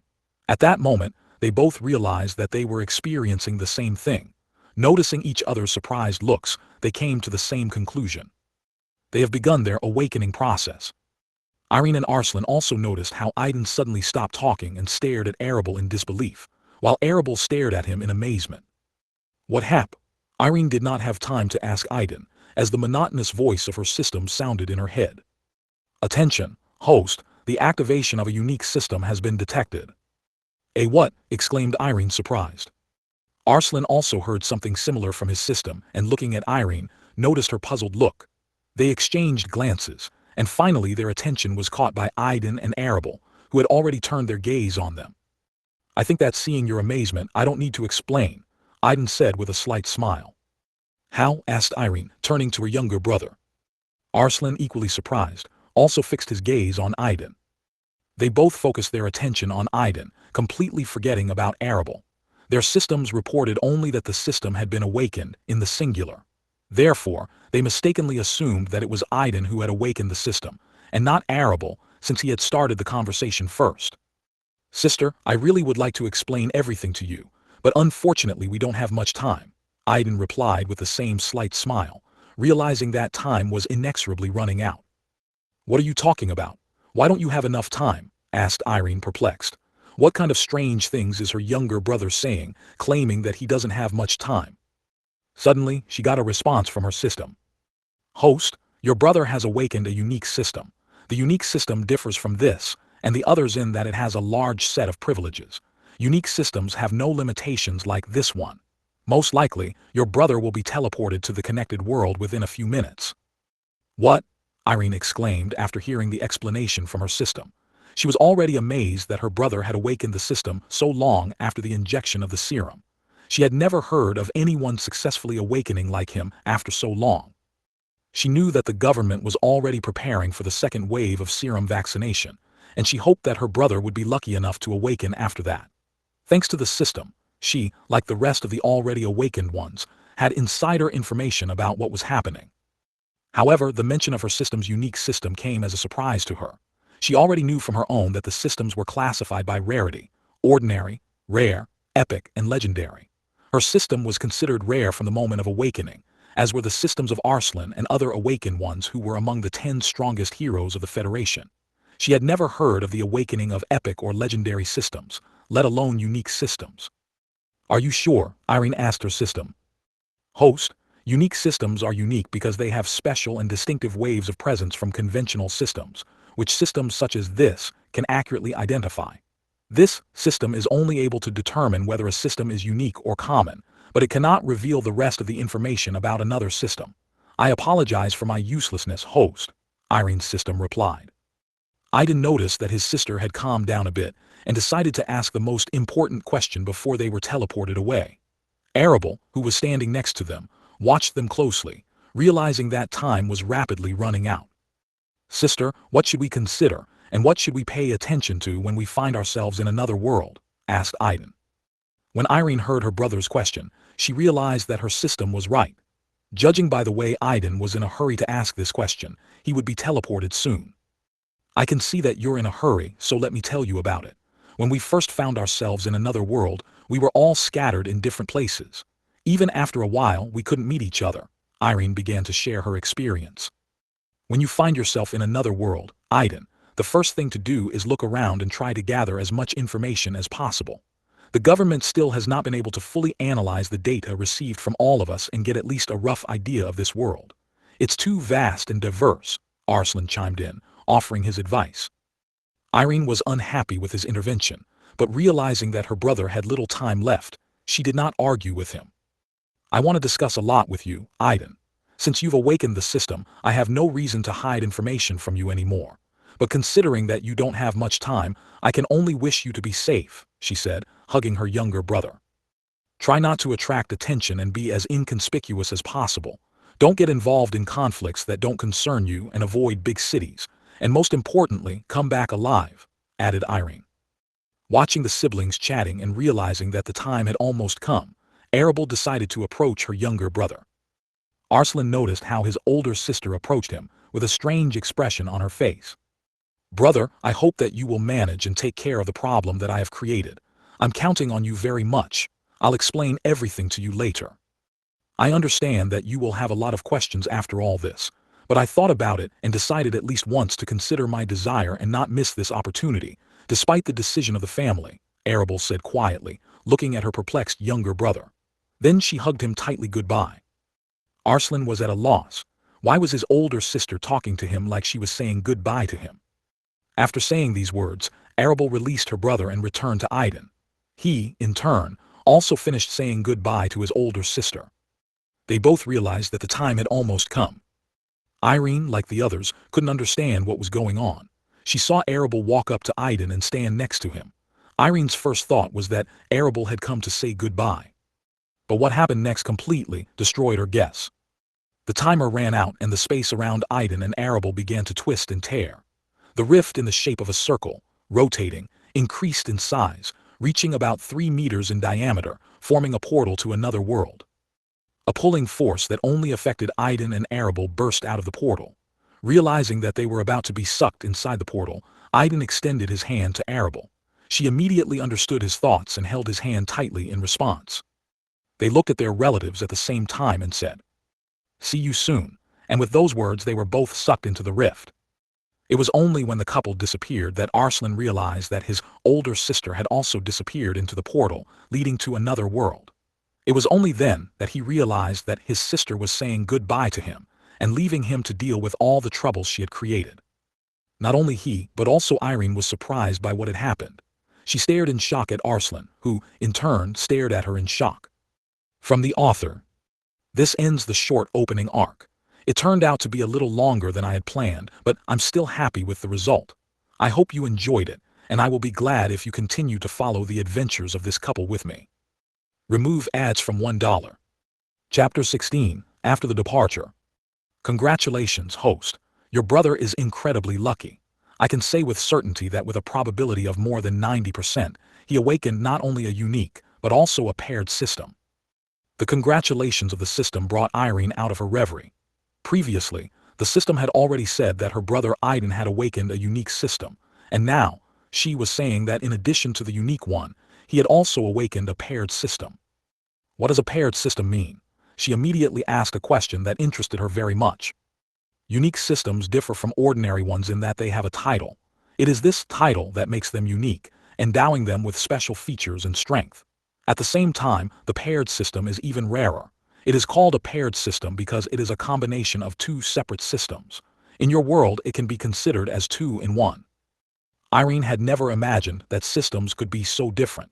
This discovery greatly expanded her understanding of them. What makes you think he's awakened the pair system?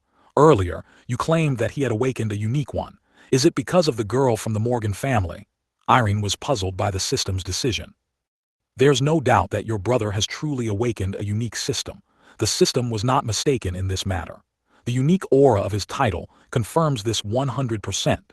As for whether his system is paired, this system came to this conclusion after analyzing some information. The system quickly analyzed the information and provided Irene with convincing evidence that Aiden and the girl from the Morgan family had awakened the pair system. It also explained to her the sudden and unexpected act of her brother and the girl. According to the system, it was a ritual. For the pair system, the ritual is something like signing a contract and accepting the awakened ones as their hosts. Irene sighed heavily. All this time, she resisted the Morgan family's attempts to win her over. In the almost a year she has spent as an awakened, she has more or less understood the complex game of the higher ruling forces. From the outside, everything seemed peaceful and cohesive. But inside, the foundations of the United Federation are already bursting at the seams. In the years since the disaster, several factions have formed within the council, and now they are all trying to attract all possible awakened heroes of the Federation to their side.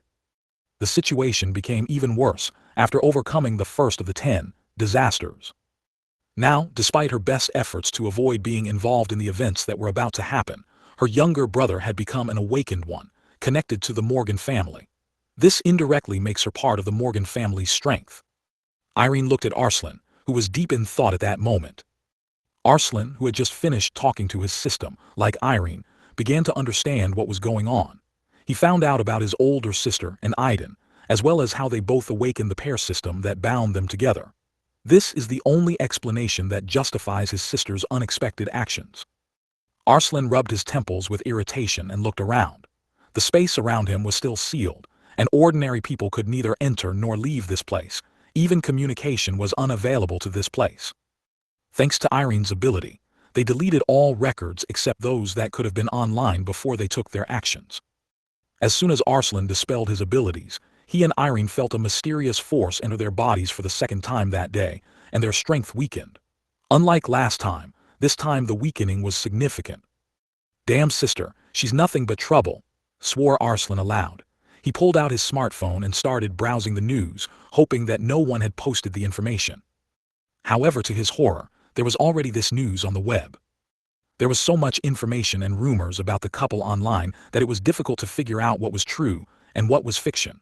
The yellow press showed all its activity.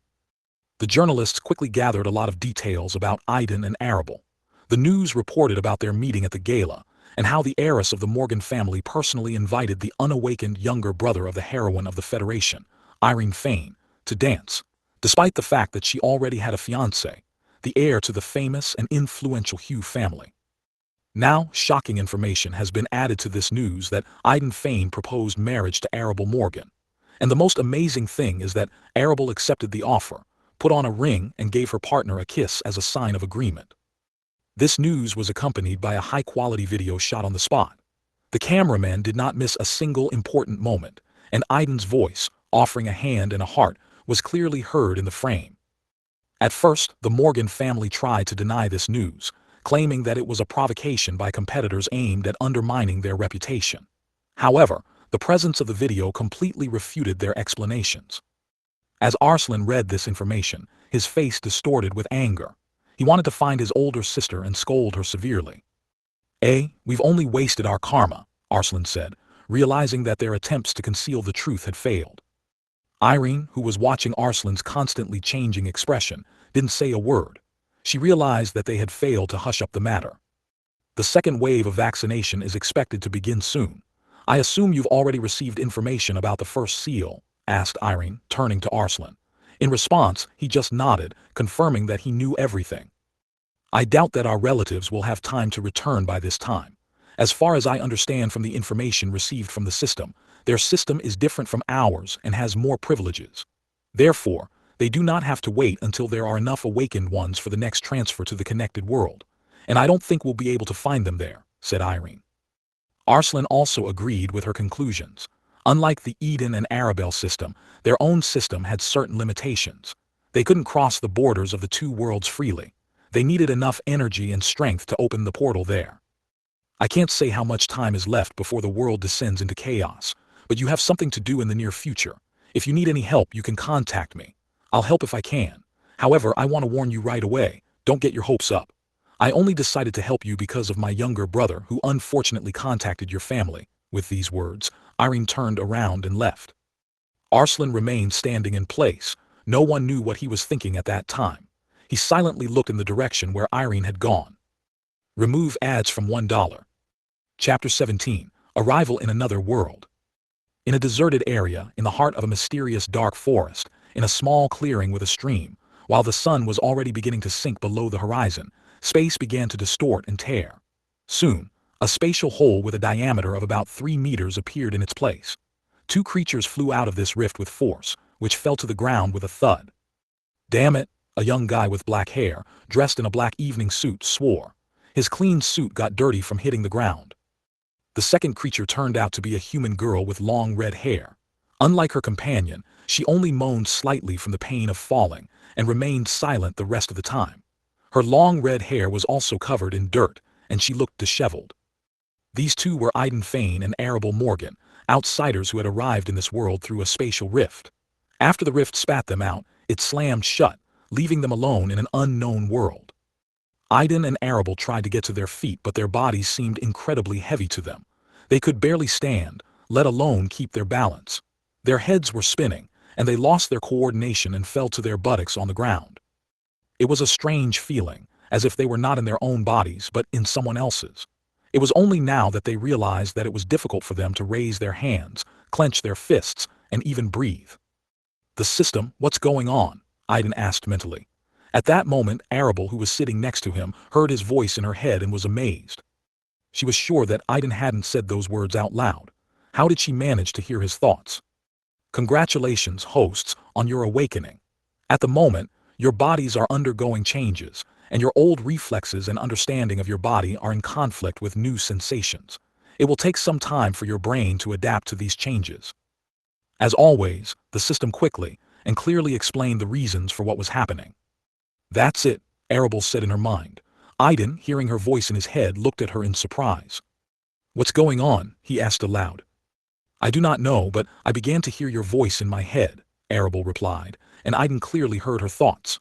At the same time, he saw that Arable did not move her lips when she spoke. This is a mental connection that was established after the integration and awakening of the system, along with your awakening, the system explained. With this connection, you can communicate with each other even if you are some distance away, without interference. Others will not be able to easily hear and intercept this mental connection. Only those with special abilities will be able to catch it and fit it in. The system continued its explanation. No sooner had Aiden and Arable entered the new world than an amazing ability was waiting for them. They were delighted with this gift and were already beginning to realize its potential. With this connection, you will be able to communicate with this system so that the other host can also hear you. At the same time, the system has not lost the ability to communicate with the hosts individually, if necessary. This information also pleased the couple. They were aware that they would have questions that would be awkward to ask in front of each other, but they still wanted answers. Ding, hosts. The system has to wait for a while for your bodies to complete the process of awakening and transformation before it starts collecting data about you to compile your status. Ding, rewards for completing tasks will be given after completing the compilation of your status. Ding, there are currently no active tasks. Ding, the system has started collecting environmental data and information about the world.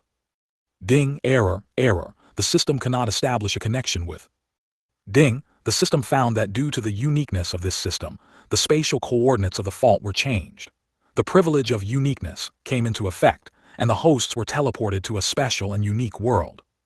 Thanks to this, the hosts have taken an important step in finding a solution to save their world. Ding, it is discovered that space and time in this world are greatly distorted. The system can't figure out the time difference between the two worlds. Ding, a unique energy has been discovered that slowly seeps into the host bodies and is absorbed by their bodies. According to preliminary data, after about 6 months, the host's bodies will fully adapt to this force. Ding, danger. The system revealed that with full adaptation to this force, the hosts will be tied to this world. They will become a part of this world and will lose any opportunity to leave it. Ding, new task. Explore the world and find a way to leave it before the host's bodies fully adapt to this power. No sooner had Aiden and Arable settled into their new bodies than the system began bombarding them with information. In the end, she even gave them a task. Both immediately noticed how a timer appeared in the usual place, which began counting down. The deadline for completing the task was exactly 6 months. The only thing they both realized was that if they couldn't find a way to leave this world, they would stay here forever and wouldn't be able to come back. Due to the threat of being caught in this world, they didn't even notice the other warnings. They also couldn't hear who or what exactly the system was trying to contact to get information about the world. Instead of a name or a title, they only heard a noise. Their first trip to another world began with problems. The most important thing they needed to find out first was where exactly they got to. They wondered if this was the world that all the other awakened ones entered, or if they found themselves in a completely different space. With every minute they traveled to another world, there were more questions than answers for Aiden and Arable. Remove ads from $1. Chapter 18, Status On. After the system provided them with the information, Aiden and Arable's mood deteriorated dramatically. If earlier they were excited about their awakening and looking forward to exploring a new world, now all these emotions have dissipated due to the problems they faced. The system informed them and fell silent, and Aiden and Arable began to silently get used to their new bodies. By the time they had more or less settled in and were able to stand and walk normally, the sun had almost disappeared on the horizon. They were not ready to travel to another world and took with them only what they had at hand. Aiden only had his smartphone, and Arable had some makeup, a smartphone and things that were in her small purse. Their clothes, which they were wearing at the time, also did not correspond to local customs and fashion. Both were sure that their clothes would not fit this world and would stand out a lot. Not to mention the food, they didn't have anything to eat. While they were thinking about how to proceed, the system, which had been silent all this time, suddenly spoke up. Ding, the system has completed the collection of preliminary data on the hosts and has prepared the first version of the status of the hosts. The data has been transmitted. And then a translucent window with information appeared in front of Arable and Aiden's eyes. Each of them focused on their own status window. Status. Name Aiden Fain. Gender male. Age 19 years old. Race human. Partner Arable Morgan. Attachment 12%. Path of cultivation. System host. System Supreme Husband System. Synchronized with Supreme Wife System. System rarity Epic Plus. Unique feature 1. Title Supreme partially sealed. Unavailable. Required qualifications. Unique feature 2. The paired system. Exchange of stats currently 10%. Unavailable. Main stats. Level 1. Strength 50. Stamina 50. Dexterity 50. Intelligence 50. Mana 50. Abilities Mental Link Plus. Mental Link Arable Morgan. Status. Name Arable Morgan. Gender female. Age 18 years old. Race human. Partner Iden Fane attachment 9%. Path of cultivation System host. System Supreme Wife System, synchronized with Supreme Husband System. System rarity Epic Plus. Unique feature 1, title Supreme partially sealed. Unavailable, required qualifications. Unique feature 2, the paired system. Exchange of stats, currently 10%. Unavailable. Main stats. Level 1. Strength 50. Stamina 50. Dexterity 50. Intelligence 50. Mana 50. Abilities Mental Link Plus. Mental Link Iden Fane. Iden and Arable, studying their status, noticed that they could not see each other's status. Before they had a thought and had time to ask the system a question, it immediately gave them the answer. Although they are both masters of the system, they have not yet become full-fledged husband and wife. Until then, the system will take into account their personal space. The couple was amazed by the system's response. All this time, they believed that the system is similar to artificial intelligence, and like all artificial intelligences, it is difficult for it to understand the nature of people. However, it seems that everything is much more complicated. They discussed the situation and decided that they needed to study the system more deeply and understand what it was capable of and what it wasn't. Although they had a similar thought before, for some reason they constantly forgot to ask the system about it. The first 4 items in the system did not raise any questions. They were familiar with them: name, gender, age, and race. However, starting from the 5th line they had questions. It was about their partners. Iden proposed to Arable and she agreed. From that moment on, they became partners. Today they met for the first time, but they were already bonded. It was like an ordinary marriage agreement between strangers in high society. And what was written next to their partner's name clearly showed the nature of their relationship. Iden's affection for Arable, according to the system's data, was only 12%, while Arable's affection for Iden was only 9%. Both did not understand where the system was getting this data from, and how they could determine from these percentages at what level their relationship was. What percentage would mean that they had become lovers, and what percentage would mean that they had become a real husband and wife? The system did not give an answer to this question. She remained silent. The next question the couple had was about the path to cultivation. This time, the system did not stand aside and gave a clear answer. It turned out that there are many worlds, and each of them has its own path to cultivation. Even in the world they have entered, there is a path that differs from the path of the system. Simply put, there is no system as such in this world, and the fact that they became hosts of the system became their path to cultivation. This discovery came as a complete surprise to the couple. They were not surprised that there were other worlds, because they understood that if they had already learned about the existence of one, then it was only a matter of time before there were many other worlds.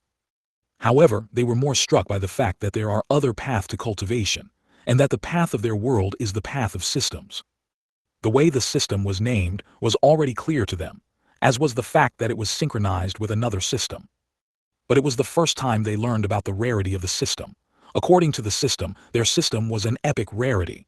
The system kindly introduced them to other rarity levels: common, rare, epic, and legendary.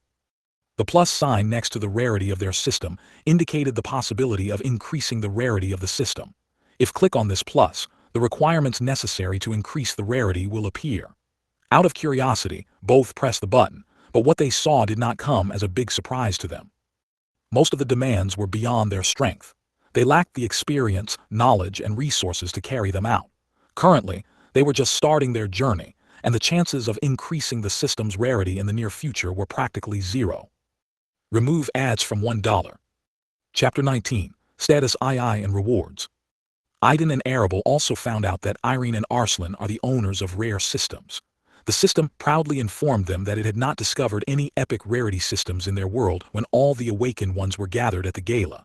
In total, about 10 rare systems were identified, including those belonging to Irene and Arslan. The system explained that if the rarity of one system is inferior to the other, then it cannot determine the rarity of the latter. For example, the epic system easily recognizes the rarity of regular, rare, and epic systems. However, she is unable to determine the rarity of legendary systems. By this point, Aiden and Arable began to worry. The sun was almost below the horizon, and the forest was starting to darken. They didn't know where they were or how dangerous this forest was. Therefore, they asked the system to explain the rest of their statuses faster and more clearly, deciding that they could study everything in more detail later, if necessary. The system immediately began explaining the remaining data. Besides the fact that their system is a paired system, it also has a unique title, which is contained in its name, Supreme. Currently, this title is partially sealed. According to the system, it was thanks to this title that the spatial coordinates of the rift were changed, which led them to this mysterious place. However, so far this title does not bring them any special advantages. They have just awakened, and they will have to prove their qualifications in the future to prove that they are worthy of this title.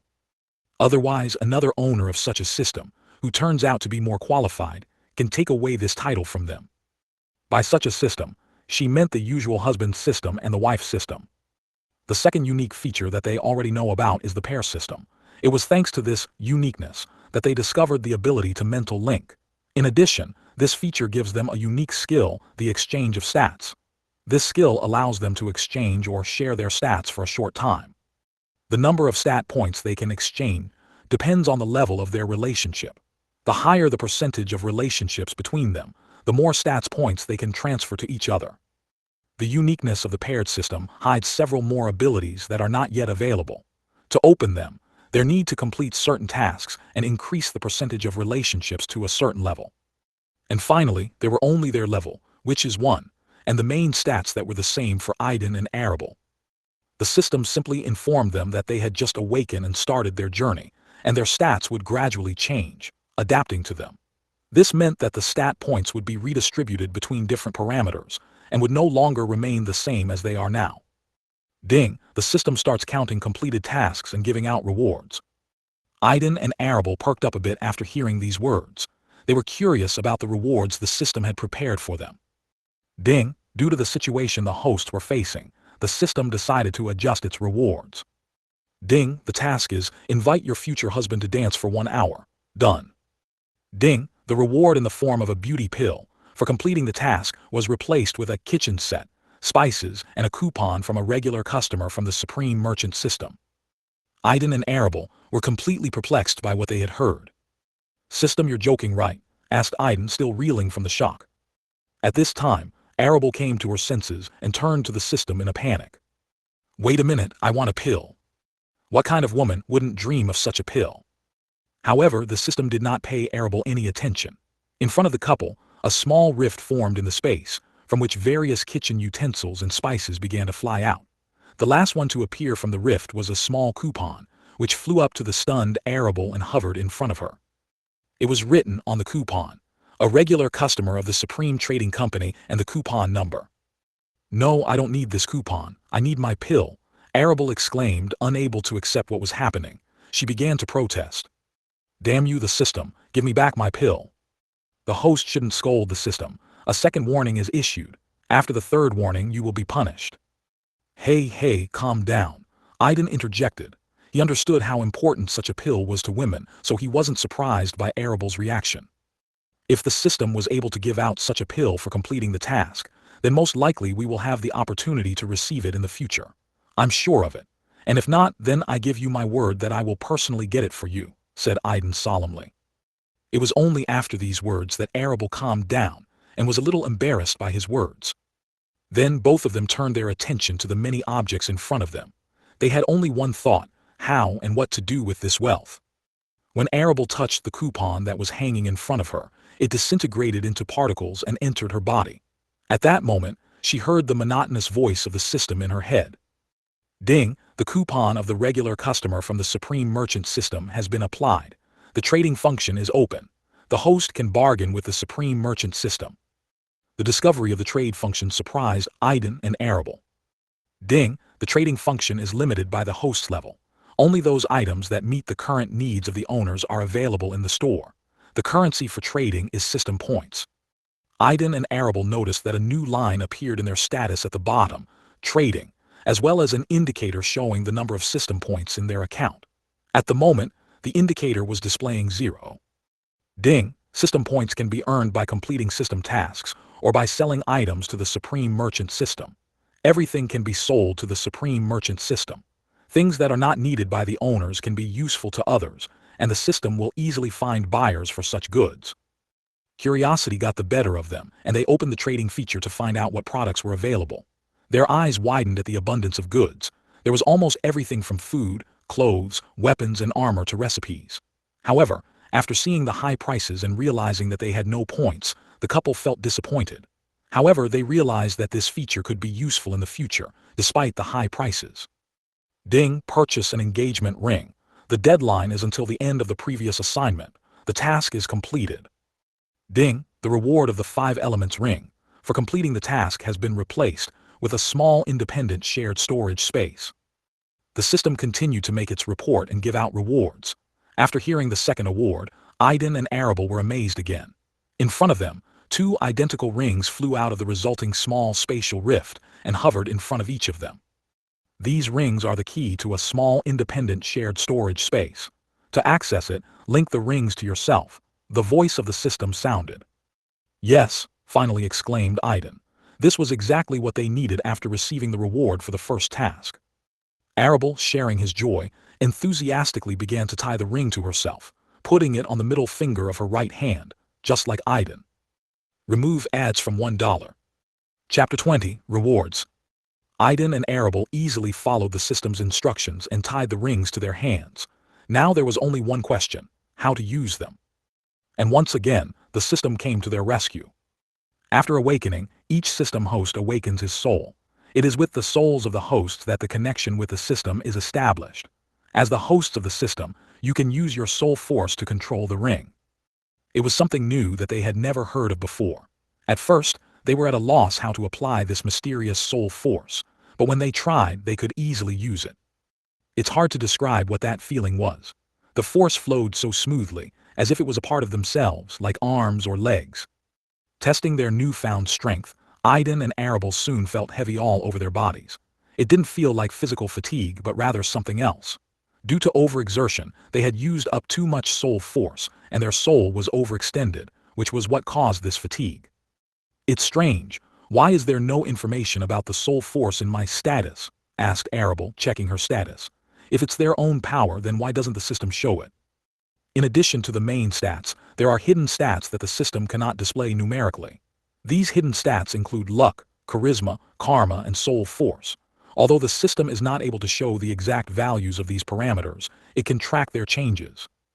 Interesting, Aiden thought, reflecting on these hidden stats. He would like to know the approximate values of these parameters from himself and Arable if possible.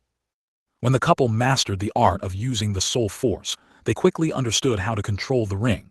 As they practiced, they put everything they had received as a reward for completing Arable's quest into this space. The space was small, about 4 by 4 meters in the shape of a square. However, at first it was more than enough for the needs of the young couple. Ding! The additional task, invite your partner on a date, is completed. Ding! The reward in the form of a unique hair care kit from the beauty system has been replaced with a beginner adventurer kit and an identity card in the adventurer guild of this world. After hearing the initial reward, Aiden felt his right eye twitch. Wasn't that his task? What is this unique set from the beauty system? It was only later that he realized that the task had originally been given to Arable, and only then had it been redirected to him. It seems that the system had already determined the reward for Arable, and after redirecting, she could not make changes, and the reward remained intended for her. If it wasn't for the awakening of the system and his desire to adjust the reward according to their actual needs, they would have received this unique set. Out of the corner of his eye, Aiden glanced at Arable, whose mood soured after she heard about the awards. She was in a bad mood again. It seemed like, just like with the pill, she would rather get this unique hair care kit instead of the adventurer kit. He laughed softly to himself, forgetting that they shared a mental connection that was currently working. Arable, hearing his laughter, glanced at Aiden with displeasure. Realizing his mistake, he began to justify himself and ask for forgiveness. He also promised that he would try to help her get a unique hair care kit. These apologies and promises to get this set lifted her spirits, and she laughed softly with him. She understood that he was just trying to cheer her up, and she didn't mind his antics. According to the system, the beginner adventurer's kit included everything necessary for a person who decided to become an adventurer. Clean and new clothes, various types of weapons, hiking equipment, supplies, and even some local currency. Aiden didn't know what could be included in the unique hair care kit, but what they got for the beginner adventurer kit had already exceeded all their expectations. The couple began to wonder, do all the owners of the systems really get so many valuable things for completing a simple task? The system's answer to this question surprised the couple, and they remembered the task they had been given. Explore the world and find a way to leave it before the host's bodies fully adapt to this force, sounded in their minds. With all these awards and new information, they've already managed to forget about it. But now they finally realized that all these awards were given out by the system for a reason, but as a sign of the seriousness of the situation. The system tried its best to help them in this difficult moment. According to the system, they found themselves in this situation because of the influence of their title Supreme. They shouldn't be here, especially now that they've just awakened. Because of this, the situation has become extremely dangerous and difficult. If they can't find a way to leave this place, they'll stay here forever and the system will stay with them. And being tied to them, the system will have to give up its uniqueness and its title of Supreme.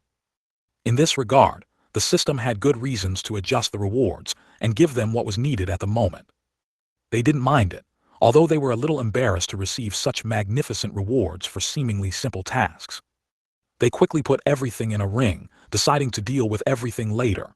In the end, they each received a card, which the system explained was the identity card of an adventurer in this world. And this data was real. Their identity cards showed their real names, age, and rank of Adventurer E, along with the identity card. They received a small legend about their identities in this world. According to this legend, they both came from a distant village on the continent of Ludelia.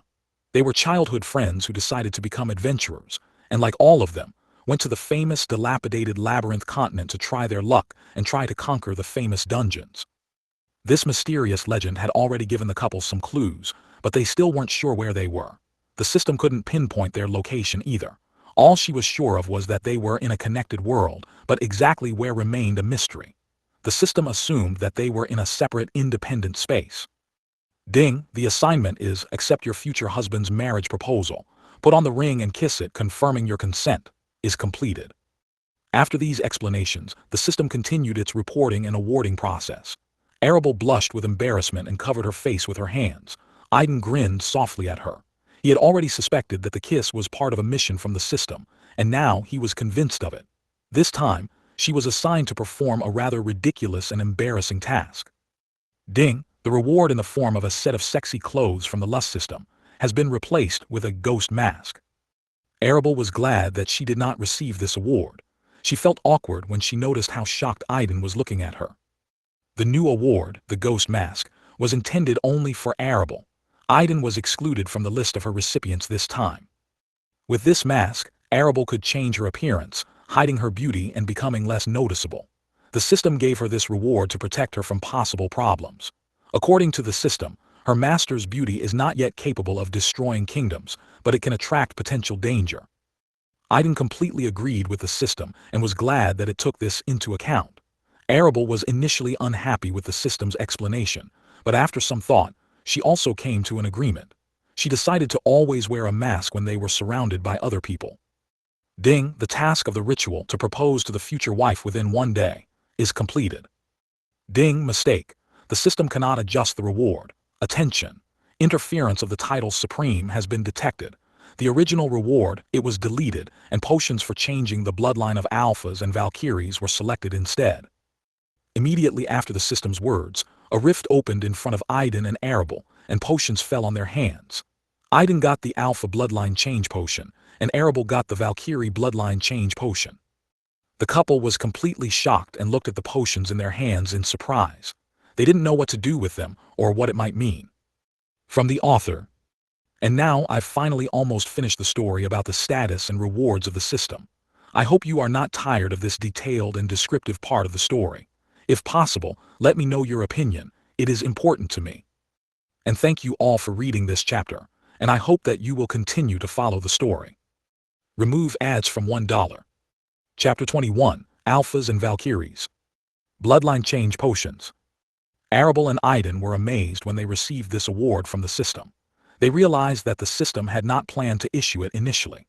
They clearly heard the system explain that this award was bestowed upon them due to the interference of the title of Supreme. Hosts, this is one of the most valuable rewards that can be obtained for completing tasks. Initially, it was only available at the later high levels of the system in this world. However, due to the interference of the title of Supreme, the award was given earlier. The system strongly recommends that you use the potion no earlier than you reach level 10. Until then, refrain and save it. To fully assimilate the potion and bloodline integrations, you will need a safe and secluded place for a long time. Okay, they agreed with the system's suggestion. But I'm interested in something, the system.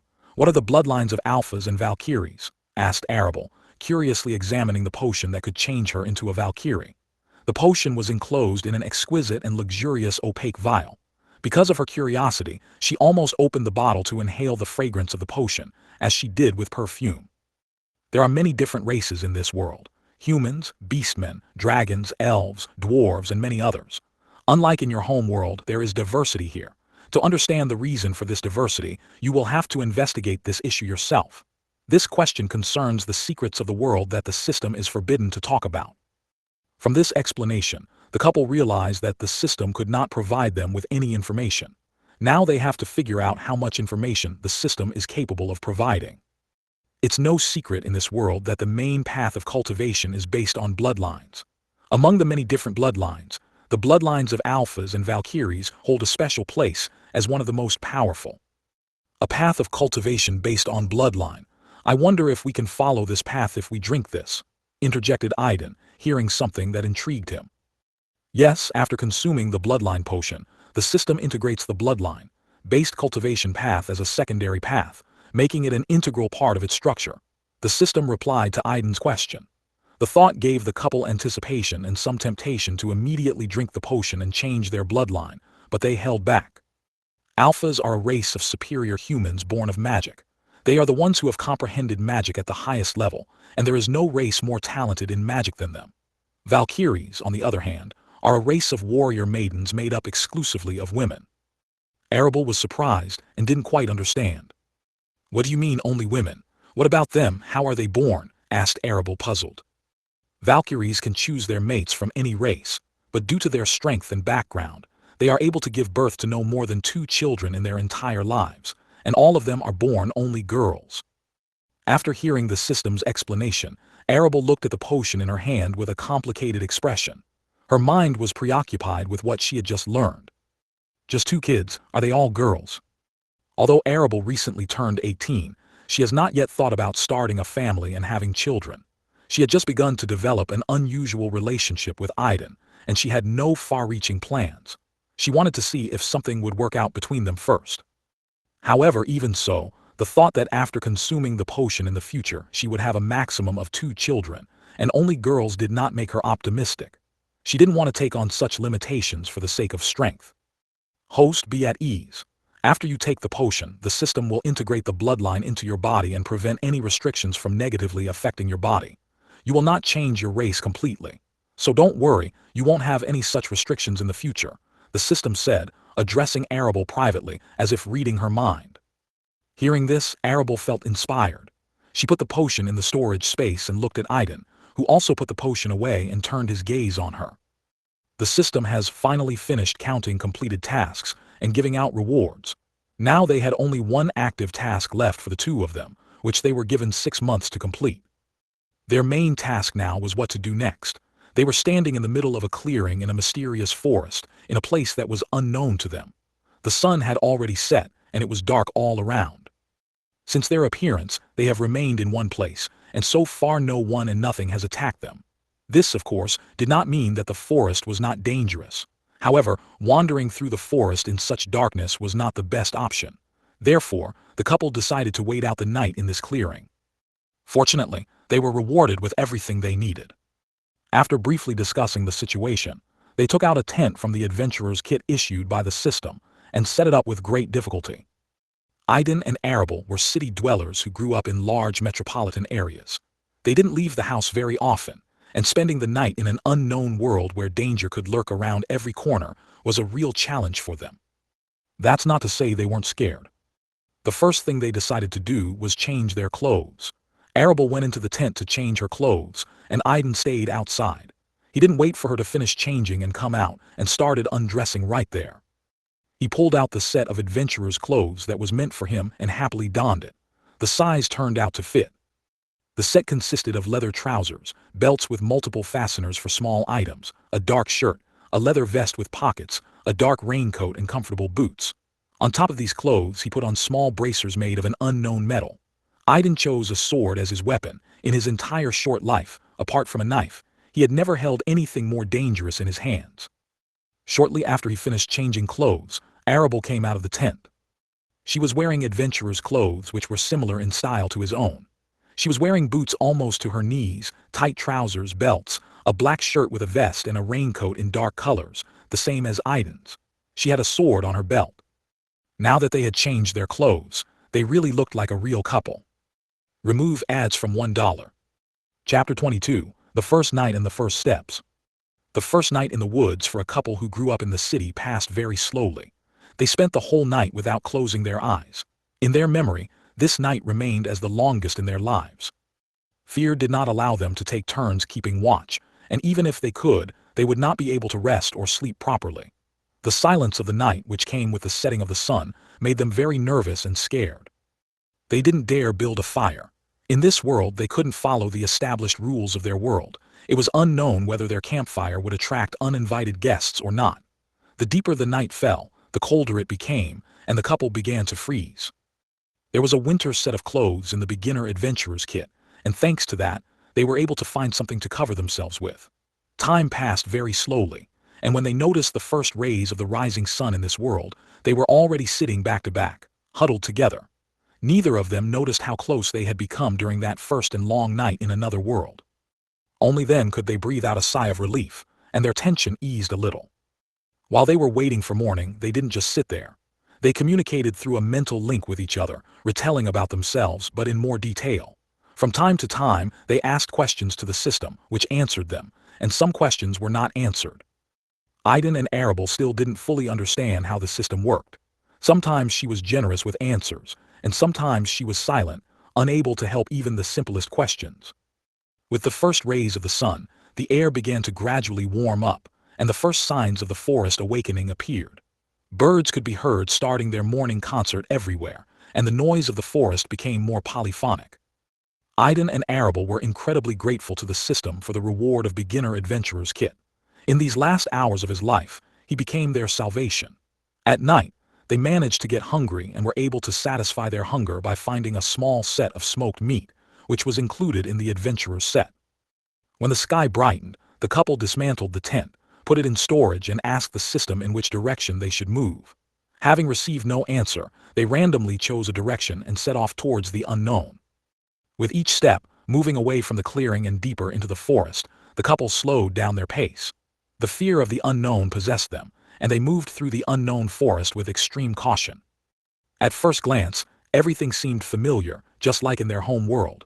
However, upon closer inspection, one could see many differences in the trees and other plants. Even the small animals they met looked unusual and strange. The fear that some terrible monster might jump out at any minute made them very nervous and did not allow them to relax. Arable kept an arm's length away from Aiden, almost touching him. At any other time, Aiden would have welcomed such an adventure. What guy wouldn't dream of walking alone with a beautiful girl? But at that moment, he was scared himself and couldn't enjoy the moment, despite the fact that his beautiful companion was next to him.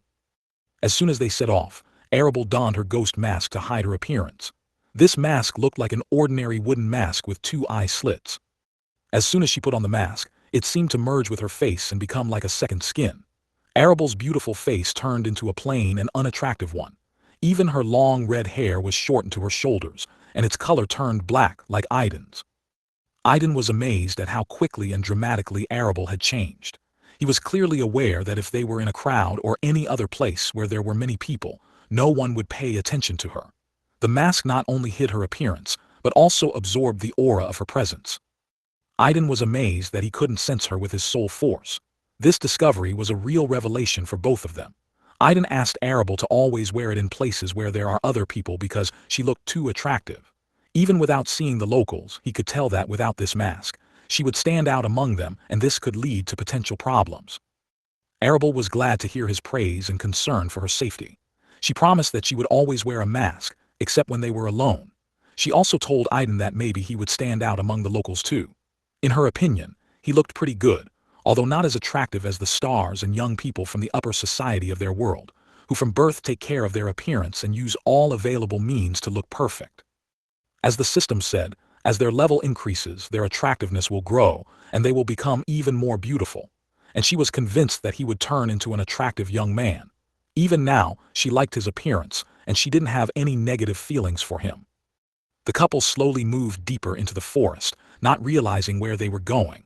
Soon, they met their first local resident, a rabbit. But it was an unusual rabbit, not at all like its relatives in their world. If ordinary rabbits in their world were about 20 to 30 centimeters long, then this alien rabbit reached about a meter. But the most amazing thing about it were the long and sharp claws dripping with blood. When Aiden and Arable saw him, the rabbit was enjoying a meal, devouring a small unknown creature. He had already eaten half of its body, and it was difficult for Aiden and Arable to imagine what this poor animal looked like. Noticing the presence of the couple, the rabbit stopped abruptly and turned his gaze on them. When their eyes met, Aiden and Arable got goosebumps. They saw joy and anticipation in the rabbit's eyes. They could tell that at that moment, the rabbit was looking at them like prey. Remove ads from $1. Chapter 23, Their First Battle. Dodge. The monotonous but loud voice of the system abruptly brought Aiden and Arable back to reality, and they immediately jumped aside. At the same moment, a gust of wind blew past them. Out of the corner of their eyes, they noticed that the rabbit was still standing in the same place, staring at them. It's a mirage rabbit. It has the ability to trick the eyesight of its prey. What you're seeing is not true. What the? Before Aiden could say it, both of them noticed that the rabbit that had just been in front of them began to blur and disappeared from their field of vision. Use soul force to determine the approximate location of the rabbit. Your eyes are powerless against such an opponent. Although the system's voice always remained monotonous, Aiden and Arable understood in this situation that she was worried about them. It wasn't often that the system took the initiative and gave them such helpful hints. Following the instructions, they activated their soul force, a power they had only recently learned to use and had not yet fully mastered. After activation, their perception increased significantly, and they immediately caught a strange sensation from behind. When they turned around, they saw a rabbit standing and looking at them. However, their eyes deceived them again. With their soul force activated, they suddenly sensed a warning signal of danger. They tried to dodge, but it was difficult to determine where exactly the threat was coming from. Their perception covered too large an area, and they couldn't pinpoint exactly where that damn rabbit was at the moment. Aiden jumped away in the opposite direction from where he thought he felt the rabbit coming from, but he didn't manage to dodge completely. Something whizzed past his side, and he felt a sharp pain. Due to the impact, he couldn't stand on his feet and fell to the ground. Aiden felt something warm soak into his clothes near the spot where the rabbit had hit him. He immediately realized that it was blood that began to flow out and soak his clothes. Looking at the impact site, he noticed 3 not very deep cuts from which blood was flowing. While Aiden was falling to the ground, Arable pulled out her sword and focused her soul force to try to catch the rabbit's movements. Being a descendant of a wealthy family, she studied fencing for a while at her private school just out of curiosity and for fun. She never imagined that in the future she would have to pick up a real sword and fight a monster. The rabbit, after hitting Aiden, immediately switched to Arable. This kind of rabbit had a strange and perverse habit of playing with its prey, using its ability to trick their eyesight.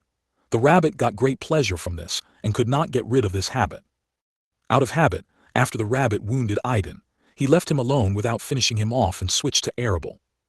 As soon as the rabbit appeared in Arable's field of vision, it immediately rushed at her. However, Arable was wary when she saw him.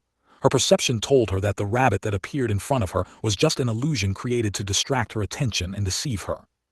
Thinking that she had correctly identified the location of the approaching rabbit, Arable swung her sword, but the sword only cut through the air without touching anything. Then she felt a blow from the side, just like Aiden, and felt a sharp pain. But unlike Aiden, she stayed on her feet and immediately tried to strike with her sword but missed again, cutting only the air. By that time, Aiden had recovered a little. He took a small red-colored healing potion that they received from the beginner adventurer's kit. The pain subsided a bit, and he could tolerate it for a while. He also noticed that the bleeding had stopped. Take a healing potion. Aiden mentally turned to Arable, noticing that she was also injured and bleeding. After making sure that her perception was silent and she didn't feel the rabbit's presence, Arable immediately took out the potion from her storage. She quickly opened it and gulped down the contents. From the Mirage Rabbit's behavior, you can tell that he's playing with you. He uses his illusion ability to trick your eyesight. Immediately after using this power, he attacks. The system quickly analyzed the rabbit's behavior. Although you have not fully adjusted to your bodies yet, you have already awakened and are no longer mortals. You have an advantage over this rabbit. There are two of you and one of him. He attracts your attention with his bait and then attacks from a blind spot. Cover each other's backs without giving the rabbit any space to attack. Make him attack directly, and then you'll have a chance to win. It was their second day in another world, and they were facing their first opponent. Everything was new to them, and they quickly became confused, their thoughts in chaos. After receiving the blow, they began to panic and were afraid of this rabbit. It was only after hearing the system's words that they came to their senses a bit and realized how stupid they had been. They immediately joined forces and stood back to back. Aiden pulled out his sword and fully activated his soul force, trying to find that damn rabbit. He held the sword with both hands in front of him, feeling excited, because he had never held a sword in his hands before. After Arable drank the healing potion, the bleeding from her wound stopped and the pain eased a little. She clenched her teeth, gripped the hilt of her sword tightly, and like Aiden, concentrated all her soul force in search of the rabbit. Both of them understood that they would only have a few attempts if they used the soul force to their full potential. If they fail to defeat the rabbit during these attempts, they will quickly find themselves in a desperate situation. The rabbit seemed to enjoy their suffering and was in no hurry to deal with them, not realizing that his actions were only exacerbating his situation. Earlier, caught off guard, the couple was at a loss and panicked. However, thanks to the system's prompts, they gradually came to their senses and gained control of the situation. The rabbit reappeared in their field of vision, attracting their attention. Then, he swiftly rushed towards Aiden. His perception immediately picked up on the approaching danger, and he mentally signaled Arable. Finally, they were able to take advantage of the unique ability of their pair system, the exchange of stats. Arable immediately asked the system to transfer all available stats points from hers to Aiden's stats. The system immediately complied with her request. Aiden felt his body being filled with power, and without wasting any time, he swung his sword towards where he assumed the rabbit was, using the soul force. The rabbit did not expect such a turn of events, and this time was unable to dodge. The sword grazed one of his hind legs. After one full force punch, Aiden immediately felt tired. But without wasting any time, he ordered the system to transfer all his stats to Arable. Arable had been watching Aiden closely all this time, and as soon as he touched the rabbit, she was able to pinpoint his location. The moment all the stats of her body returned to normal, she felt power pouring into her body. She swung her sword at the rabbit and hit it right in the head with a precise blow. With that blow, she ended their first battle in this world, and they won. Remove ads from $1. Chapter 24, After the Battle. When the body of the Mirage Rabbit, having lost its life, collapsed to the ground, Aiden and Arable were finally able to relax and collapse to the ground. Both were overwhelmed with emotions from the fact that they had survived this fight and defeated their first serious opponent. However, they also realized how dangerous this world is and how weak and inexperienced they are now. Without the help of the system and its prompts, they probably would not have been able to survive, falling from the rabbit's first blow. When the battle was over and they allowed themselves to rest, the pain from their wounds returned and they both moaned while holding their sides. Although the blood had already stopped, the wounds still hadn't completely healed.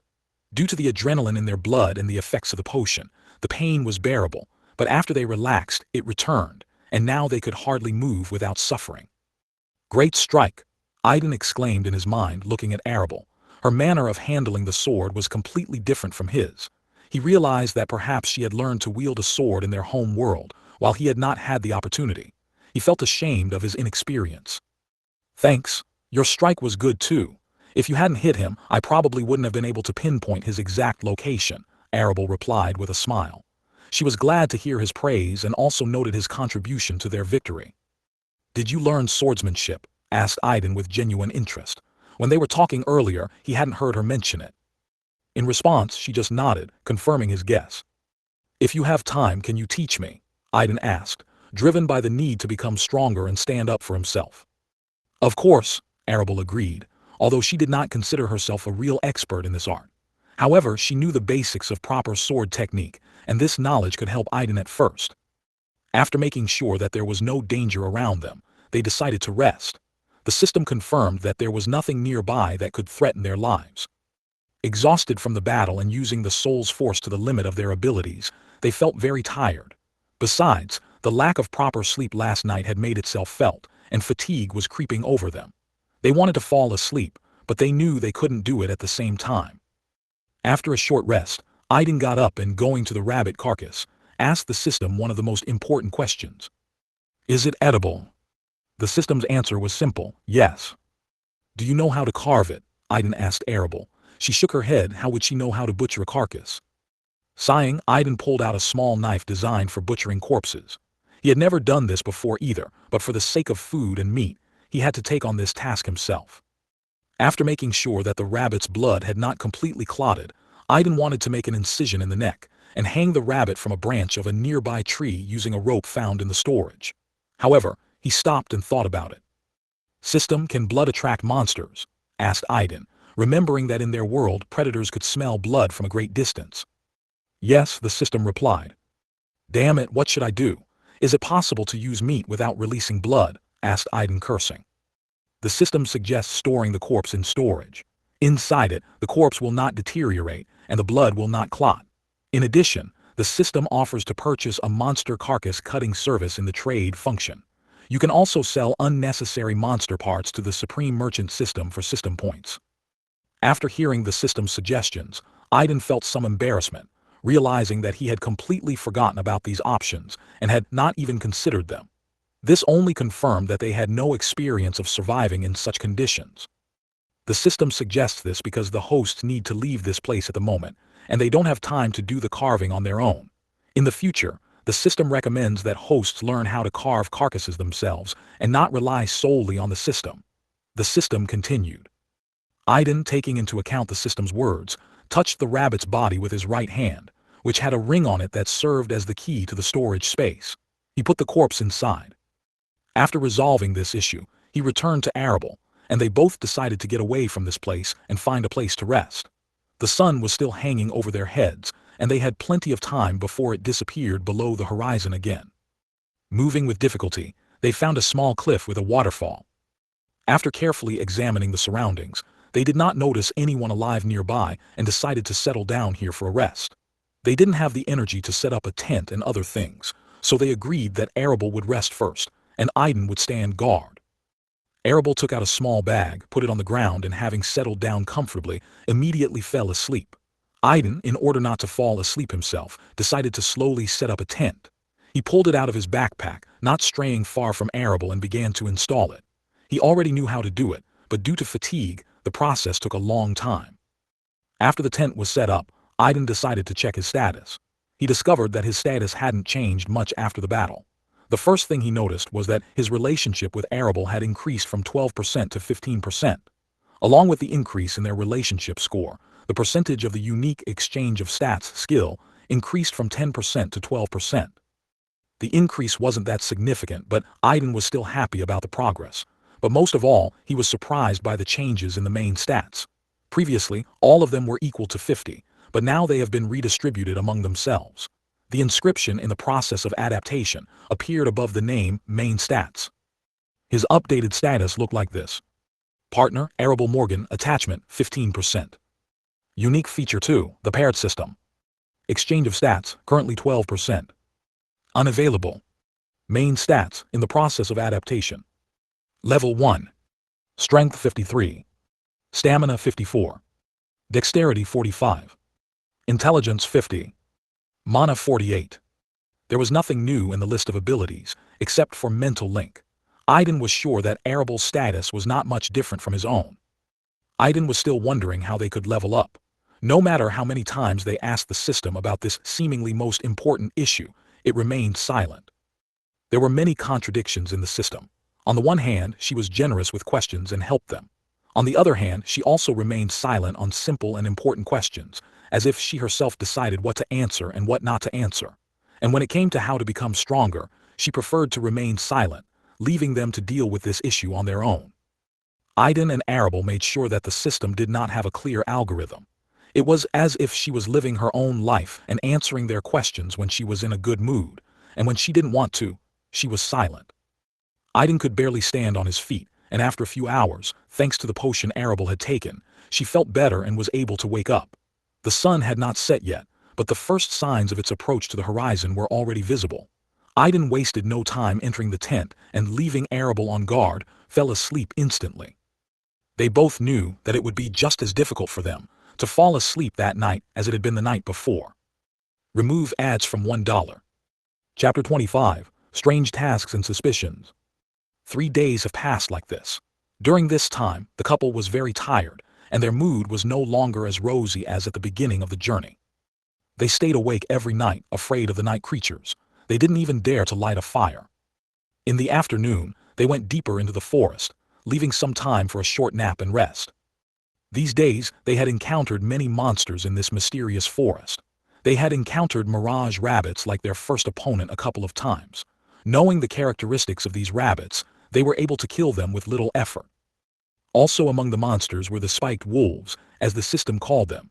Their bodies were covered with long spikes. They were fast and shot their spikes from time to time.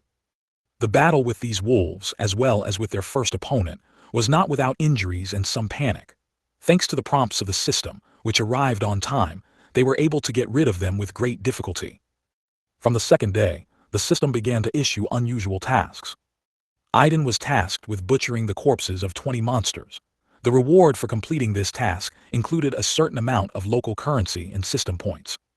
Arable was given the task of learning how to cook 10 different dishes from the carcasses of the monsters they killed.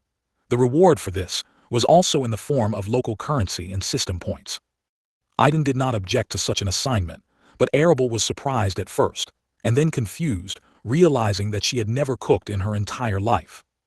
"Does the system really want to make a housewife out of me?" she asked Aiden after a long silence. "Maybe," Aiden replied without hesitation. Arable stared at him, speechless. Unlike Aiden, Arable began to wonder what the system really wanted. After all, it's called the Supreme Wife System. What should a wife be like, according to the system, especially the one with the title of Supreme? Should a wife cook, and what other duties are assigned to her? Have children, educate them, support her husband to wash and cook. No, no, no, Arable thought in panic. She wasn't prepared for this turn of events. Would the system really start giving her only such tasks? Just the fact that the system had instructed her to prepare the dishes made her uneasy. And Aiden's assignments were also related to his responsibilities as a husband, to provide food for the family. To do this, he needed to learn how to butcher corpses. And then Arable had an idea. Perhaps our level rise depends on fulfilling the responsibilities that correspond to our role, which the system has defined for us. In order to become stronger, she needed to take on the role of a wife, and Aiden needed to take on the role of a husband. This could explain why the system remained silent. At that time, the relationship between Aiden and Arable was only superficial and represented a mutually beneficial cooperation. The system understood that they did not yet fit the role of husband and wife. Aiden only made an offer and Arable accepted it. They were not married yet, and neither were ready for this step. Everything that happened was the work of the system, and their relationship was also connected to the system. Therefore, their relationship has not progressed far these days. They were together only because of the system. However, on reflection, Arable realized that she could fulfill her duties as a wife without improving their relationship. Before sharing her thoughts with Aiden, she decided to test her guesses and began to complete the tasks of the system. In recent days, Aiden had been diligently studying the butchering of corpses, and Arable finally took out the kitchen set she received as a reward from the system from her storage and began her first attempts at cooking.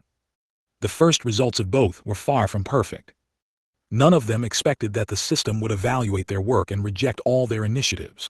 For all the attempts to divide the corpses, Aiden received an unsatisfactory rating from the system, and his advice was simple: work harder.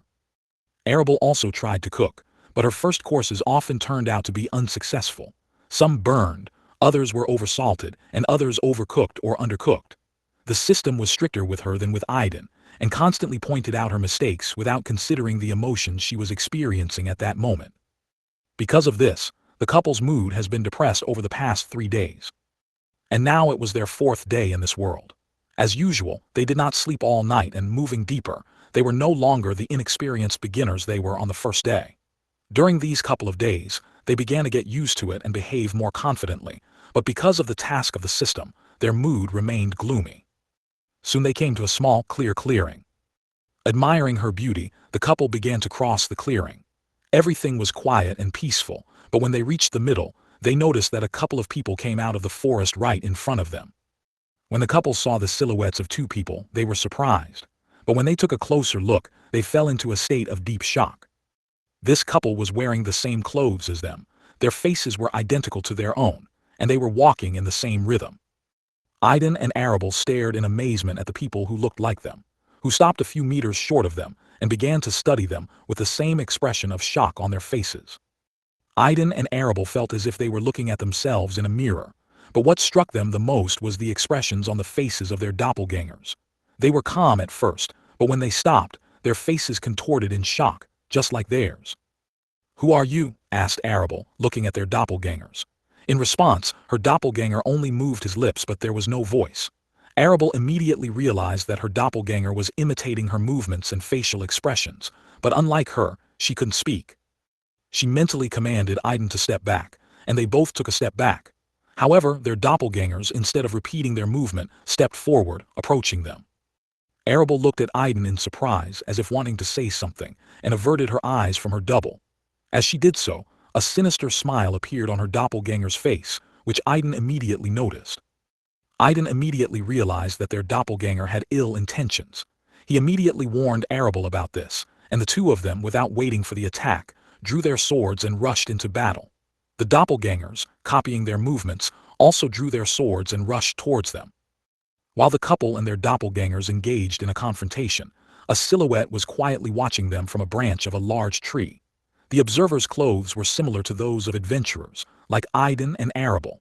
He had a hood on his head that hid most of his face, which was wearing a fancy mask. Watching the pair's battle with their doppelgangers, the silhouette shook his head sadly. He had already foreseen the outcome of this confrontation. If this continues, the couple will not escape a sad fate. He got up and was about to leave when a small voice sounded in his head, like a little girl's whisper. "Aren't you going to help them?" "No," he replied. "But Nemo, I have a strange feeling when I look at them. I can't explain it exactly, but it seems to me that we have to help them. If we leave them in this position, they won't survive. You defeated your doppelganger with great difficulty, and they look like newbies, and they can't handle them without our help." The unexpected request from that voice in his head surprised the guy the voice called Nemo. He stopped and turned his attention back to the battle that was about to change. Having made up his mind, he took off a small round metal shield from his back and attached it to his right arm, which was completely metal, and he waited for the right moment to intervene in the battle. Remove ads from $1. Chapter 26, Despair and Salvation. Very little time has passed since the beginning of the confrontation between the couple and their doppelgangers, but they have already begun to realize that if this continues, they will lose. They hadn't slept or rested much in recent days, and they were mentally exhausted, and it played against them. Unlike them, their doppelgangers acted like machines, showing no signs of fatigue.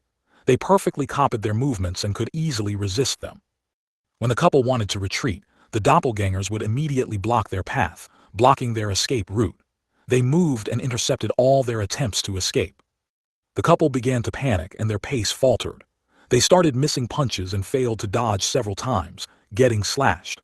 The doppelgangers, seeing how the couple began to panic, finally changed their expressions and began to smile eerily. For Aiden and Arable, that smile was like a reminder of the first rabbit they killed. It seemed to them that all the monsters of this forest loved to play with their prey, and these doppelgangers were no exception. However, what really surprised Aiden and Arable was the system's silence. When the couple realized they couldn't win, they immediately turned to the system for help, but it didn't say a word. It was as if she had given up on them too. Despair began to grip Aiden and Arable. They didn't want to die, but they weren't going to give up until the very end. Gritting her teeth, Arable tried to turn the situation around and made a desperate attempt to attack Aiden's doppelganger.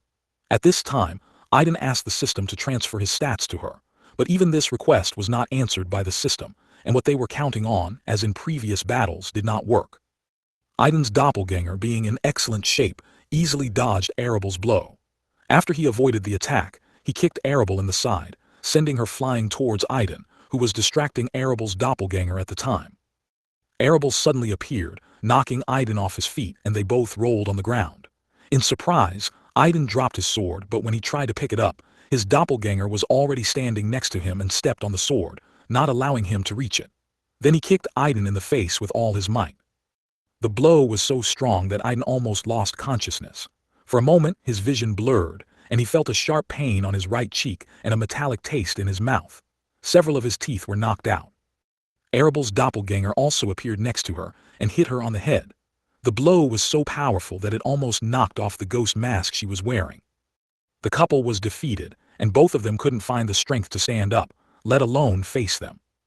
They were on the verge of despair, and anxiously awaited the next actions of their doppelgangers, not noticing how the clearing began to fill with fog. It was only when the doppelgangers turned away from them and noticed the fog that Aiden and Arabelle noticed it too. The fog, as if realizing that it had been noticed, rapidly filled the entire clearing, and its density became so dense that Aiden and Arabelle, lying down, could only see the silhouettes of their doppelgangers standing side by side. These silhouettes began to move, and soon they disappeared from sight, disappearing into the mist. Aiden and Arabelle could only hear the sounds of the battle taking place in the fog. Then they heard explosions and a crackling sound, reminiscent of the crackle of lightning from movies and videos. After a while, something round fell in front of Aiden and, with a crack, pierced into the ground. Looking closer, Aiden recognized the object as a round shield that crackled with sparks. When the shield pierced into the ground, the sparks disappeared, revealing a round shield with sharp edges soaked in blood. At that moment, next to the shield, with a thud, something round fell to the ground and rolled towards Aiden. Aiden, recognizing the head of his doppelganger in this object, crawled back from it in fear and bumped into Arabelle, who had only recently regained consciousness after hitting her doppelganger on the head. She also flinched in fright when she saw Aiden's head in front of her and hit the real Aiden with all her might, thinking that he was his doppelganger and the head belonged to the real Aiden. It was only when Aiden spoke to her through a mental link that she stopped. She was embarrassed, but she didn't apologize for it. They couldn't see anything because of the fog. The sounds of fighting stopped from the moment the round shield fell in front of Aiden. The fog began to dissipate, revealing a terrible picture in front of the couple.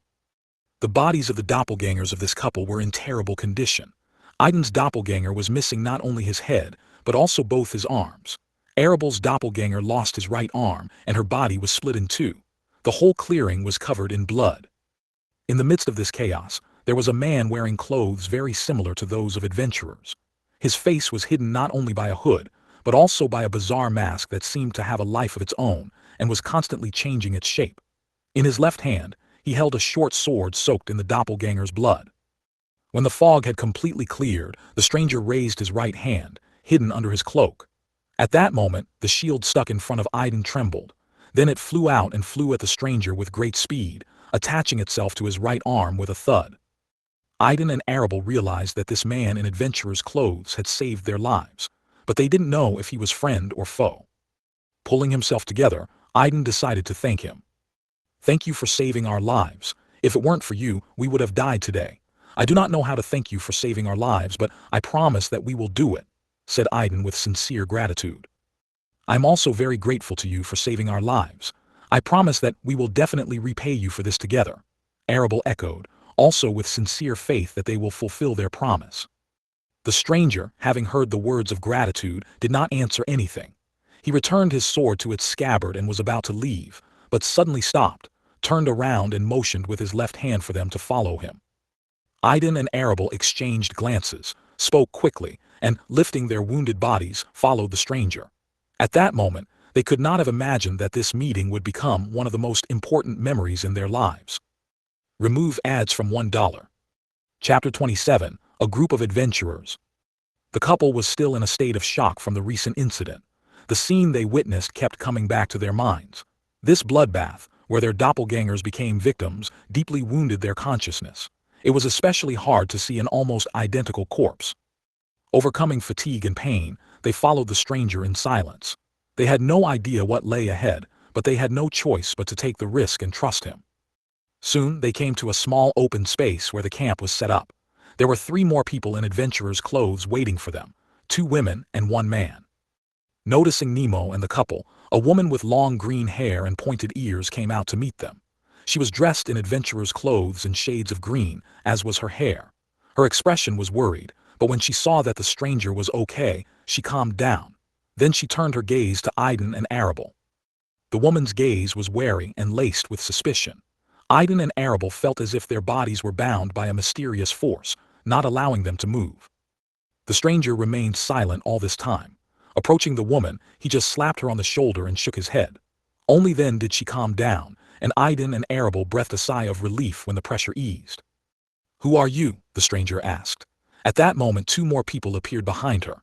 Both had short brown hair, and unlike the woman with green hair, they looked like ordinary people. "My name is Aiden, and this is my childhood friend and—" Aiden suddenly stopped, as if hesitating to say something important. "And?" the woman in green asked. "And she's my fiancé Arable," Aiden said in embarrassment. Arable blushed when she heard Aiden call her his fiancé, but she quickly regained her composure. This did not escape the attentive eyes of the woman in green. It was obvious that they were both embarrassed to admit it, but it seemed like it was true. "A few days ago, we found ourselves inside this forest, and since then we have been wandering in search of a way out. We don't know where we are, and we've run into our doppelgangers. If it wasn't for him, we would have died. We are very grateful to him for saving us. It was he who brought us here." Aiden continued his story. He had already guessed that this stranger was part of this group. The woman did not immediately believe their words that they were inside this forest. There has never been a case where someone found themselves in one of the forbidden places after they were swallowed up. However, after seeing their serious condition, their trembling body, and the wounds on their bodies, she believed that Nemo had saved the couple and brought them here himself. Usually, her youngest is not interested in many people, so she decided to believe them. "My name is Eulalia. The guy who saved you is my youngest, his name is Nemo, and this is Ella and Radic."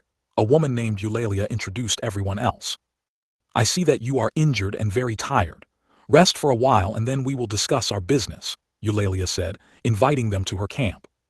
Aiden and Arable were happy to accept this offer. However, before agreeing, they exchanged thoughts and decided to take turns resting. Although the group seemed friendly, and one of them saved their lives, they didn't want to let their guard down among strangers.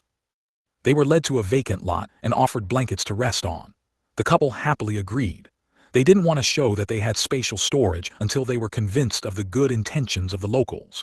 Besides, they didn't know how valuable such a storage facility was in the eyes of the local population. As agreed, Arable went to bed first to rest and sleep, while Aiden stayed by her side on guard. She was so tired these days that she didn't object to his decision, but was grateful for his concern. The group immediately noticed this, but did not bother them. They also understood that the couple did not fully trust them. Arable, exhausted, fell asleep quickly. Aiden sat down next to her and waited. He was also feeling mentally tired and his whole body ached from his wounds. However, he tried to hold on, nodded off from time to time and almost fell asleep. Eulalia and the others noticed how the guy fell asleep, then woke up and shook his head, trying to shake off sleep. Unable to bear to see his torment anymore, Eulalia went up to him and cast some kind of spell. Defenseless, Aiden found himself under the influence of magic, sinking into a deep sleep. Snorting, Eulalia returned to her seat. Ella and Radic exchanged glances and smiled. Although Eulalia looked strict, she was caring and empathetic inside. They understood that she couldn't stand it and used sleep magic to ease the guy's suffering. Nemo, meanwhile, silently found his place, sat down and began to clean his sword and shield from blood, and then checked his equipment. When he finished checking his equipment, Eulalia came up to him and sat down next to him. She then cast a spell by shining a beam at his forehead. Nemo did not resist and calmly accepted this ray. "Okay, now tell me what happened," he heard Eulalia's voice in his head. The spell she used was a telepathy spell, allowing her to establish a mental connection with a person and communicate without words. Nemo gave a detailed account of what had happened. He described how, while scouting, he came across a couple and followed them. He then told how the couple had encountered their doppelgangers and that he wanted to leave them for dead. If it wasn't for Izzy's request, he would have done just that. "Are you saying that Izzy saw something in them?" asked Eulalia in surprise. Nemo confirmed her words. Eulalia looked at the couple with interest and started asking questions about who they really were. If they were able to attract Izzy's attention, then they are not just adventurers as they seem at first glance. After all, to attract the attention of the spirit dwelling in Nemo is a real achievement. As an elf, Eulalia sincerely respected spirits, and the news that this seemingly ordinary couple was able to attract the attention of a spirit deeply impressed her. Evening came, and the sun began to sink below the horizon. The group decided to postpone their business and spend the night here to give the couple a break. A big role in this decision was played by what Eulalia learned from Nemo. She wanted to wait for Aiden and Arable to wake up and talk to them. They built a bonfire and started cooking dinner. Unlike Aiden and Arable, they weren't afraid of the monsters living in this part of the forest, so the atmosphere was relaxed. Soon their surroundings were filled with the pleasant aroma of cooked food. Aiden and Arable, awakened by the alluring scent, felt their stomachs growl with hunger.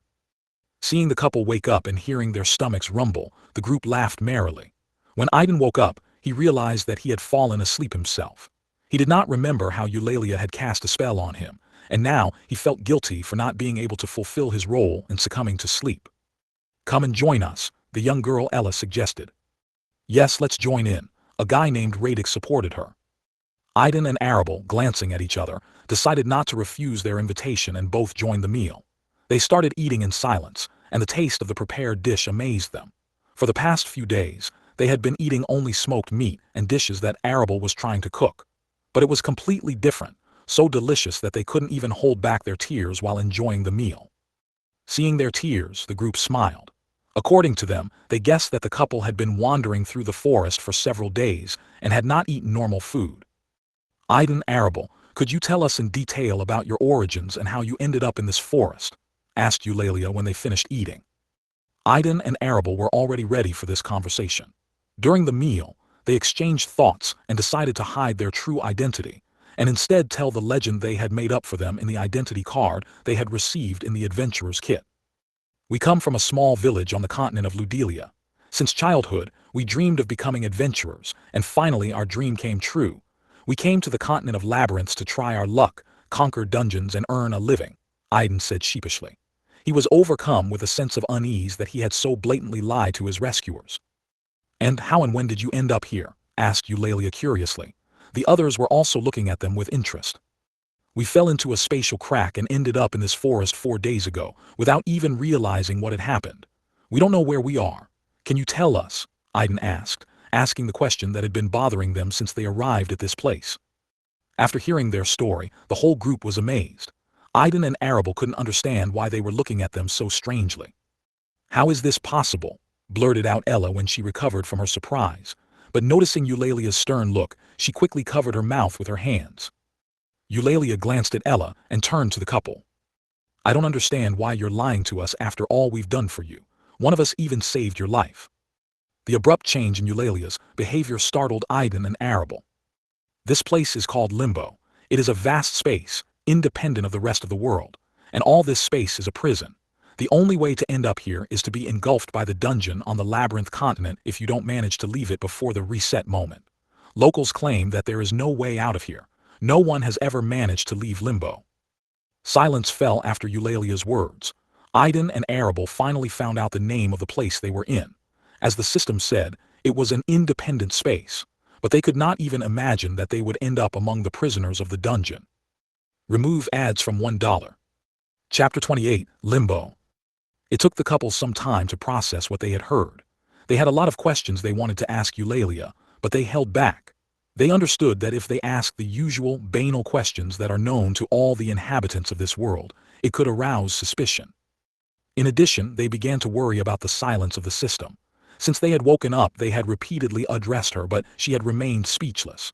The couple felt abandoned. It was the system that brought them together, giving them tasks and requirements, and now, when they needed it most, it was gone.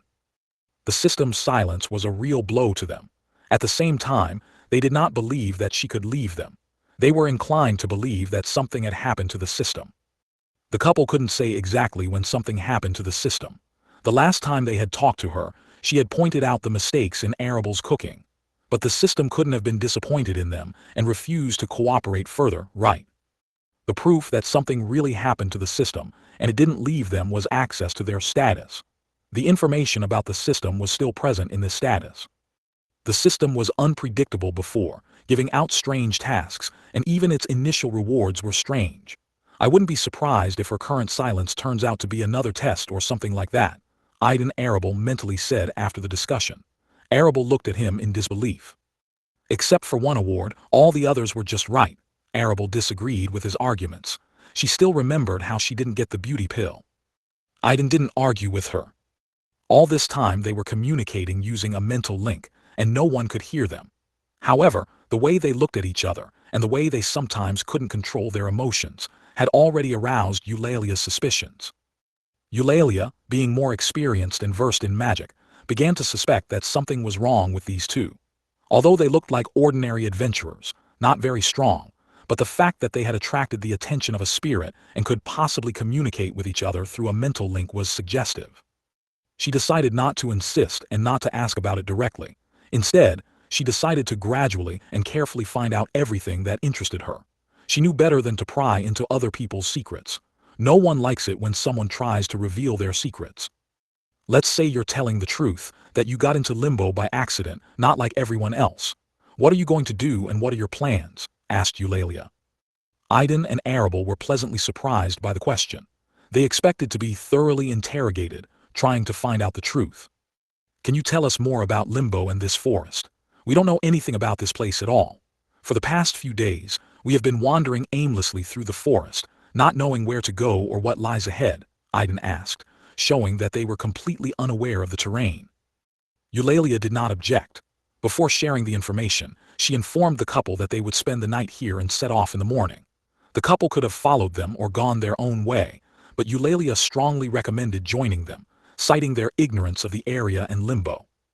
By this point, the couple still wasn't sure if they should go with them, but Eulalia's words, which she uttered later, completely changed their minds. They were determined to follow her.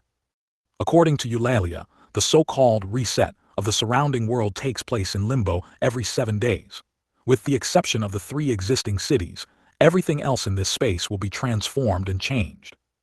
The forest where the couple spent the last 4 days will be moved to another location, and the very structure of the forest will change. The clearings where they fought and where they appeared on the first day will look different, and their location inside the forest will also change. It is this realignment that makes studying Limbo very challenging. However, over the years of research, several constants have been identified that remain unchanged even after reset. First of all, these are the 3 cities mentioned. The realignment does not affect them, and they remain the only safe places in Limbo during this process. Secondly, these are forbidden areas. There are several dangerous and deadly places in Limbo that are considered off-limits. This forest is one of them and is called the Forest of Doppelgangers. Their camp is currently located in the middle zone of the Forbidden Forest. The route the couple was following led them straight into his heart, the most dangerous place. Few would be able to return after crossing the boundary between the middle and central levels. The couple was surprised. They didn't know if it was their luck or bad luck that the path they chose led them deeper into the forest rather than out of it. But at the same time, if they hadn't chosen this path, they probably wouldn't have met Eulalia and her group. Eulalia and her group were in the forest to gather information about him. After another reset, it was discovered that one of the forbidden zones appeared in the vicinity of their city. Therefore, she took her youngest and hired a couple of adventurers to explore the forest.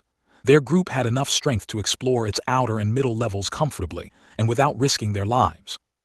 Although they had a strong desire to explore the central area, they restrained themselves, unwilling to risk their lives. Therefore, they limited themselves to studying the intermediate level. After each reset of Limbo, all the forbidden areas changed their location and internal structure, but their general territory remained unchanged. Limbo can be compared to a huge maze that is rebuilt every 7 days.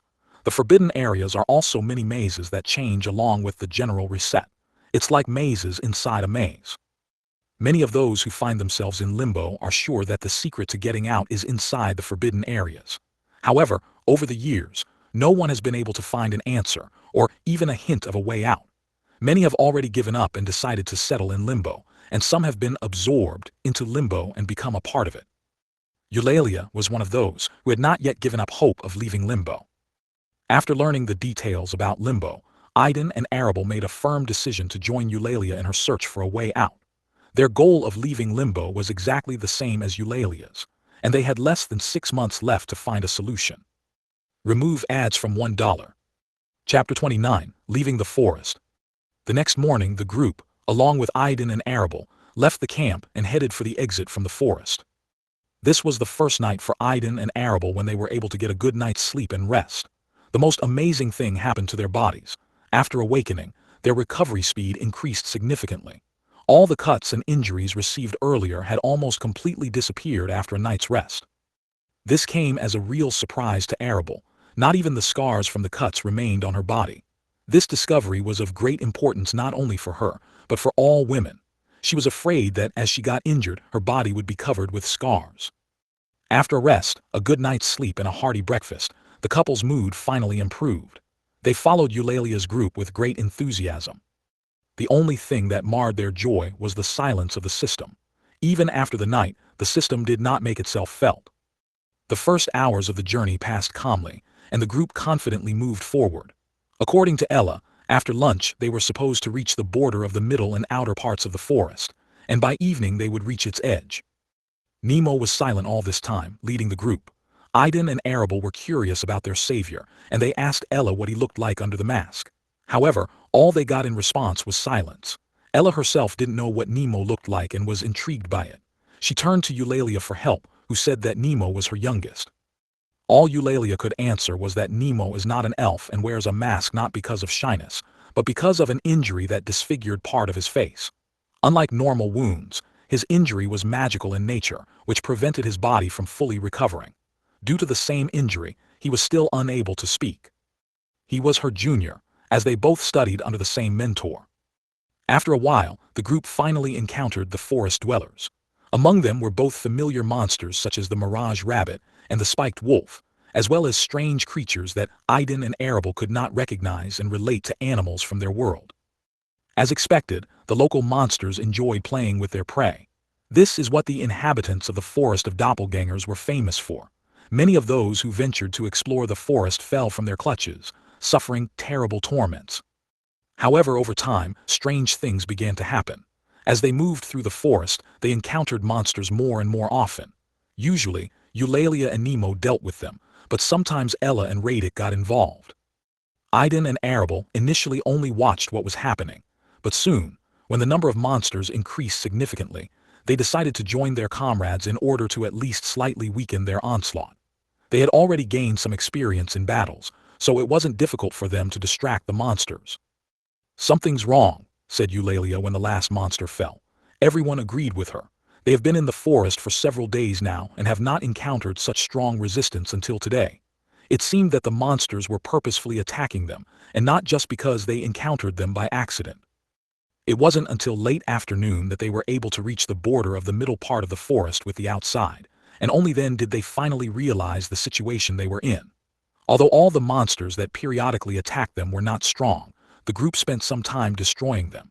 And if this continues, they won't have time to leave the forest before the limbo reset. Realizing this, the group decided to abandon the rest and continue the journey at night, so as not to miss the opportunity to get to the city. No one objected, and everyone readily embarked on the night journey. Aiden and Arable were in awe of their teamwork and strength. They were especially impressed by the leadership qualities of Eulalia and Nemo, who silently and effectively fought most of the monsters alone. Another feature that caught the couple's attention was that Nemo was proficient with both the sword and magic. From what they had learned about Nemo, it followed that he could not speak, but at the same time skillfully used magic, while Eulalia and the rest of the band members always said the words when they used magic. "He's using silent magic," said Ella in response to Arable's question about Nemo's magic. According to her, only a few people can use magic without words. Only those with outstanding talent in this field can do this. Even Eulalia is not able to create all her magic without words. Only those spells that she has mastered perfectly are available to her silently. However, the quality of her silent magic is significantly inferior to what she does with words. All night with small breaks, they moved away from the forest, encountering waves of monsters. The situation was becoming more and more absurd. Aiden and Arable, as strangers in this group, began to pray that this situation was not their fault. The group has never expressed suspicion or guilt about them. They were silent because there was no evidence or background for this. By morning, the number of monsters had decreased slightly, and the group approached the exit from the forest. Everyone was exhausted and soaked in the blood of monsters. By sacrificing their night's rest, they were finally able to make up for lost time. The group was inspired and, after taking a little breath and quenching their thirst, decided to leave the forest. However, the doppelgangers of each of them suddenly appeared on their way. Even Eulalia was shocked by this phenomenon. So far, there have been no recorded cases of doppelgangers appearing in the outer part of the forest. They usually live in its middle and central part. Their appearance on the outer border indicated that something had really changed, and this forced the usual foundations of the Forbidden Zone to depart from their rules. Eulalia could only explain this by the presence of the couple they had picked up in the forest. She had no other options. Before they appeared, everything went on as usual. It seemed that the forest itself did not want them to leave it. Eulalia wondered what exactly was special about them, that even the Forbidden Zone itself didn't want to let them go. Of course, no one could answer her question. From the look on the couple's face, Eulalia could tell that the couple themselves did not know the answer to this question. Eulalia gritted her teeth and stepped forward, and the others followed her, ready to face their doppelgangers. They saw no other way but to fight and break through them. Remove ads from $1. Chapter 30, finally leaving the forest. The doppelgangers of the group appeared at the most inopportune moment, as if they were deliberately waiting for the group to get tired of constant battles and travel. Eulalia and the others were already aware of the capabilities of their doppelgangers, as were Aiden and Arable.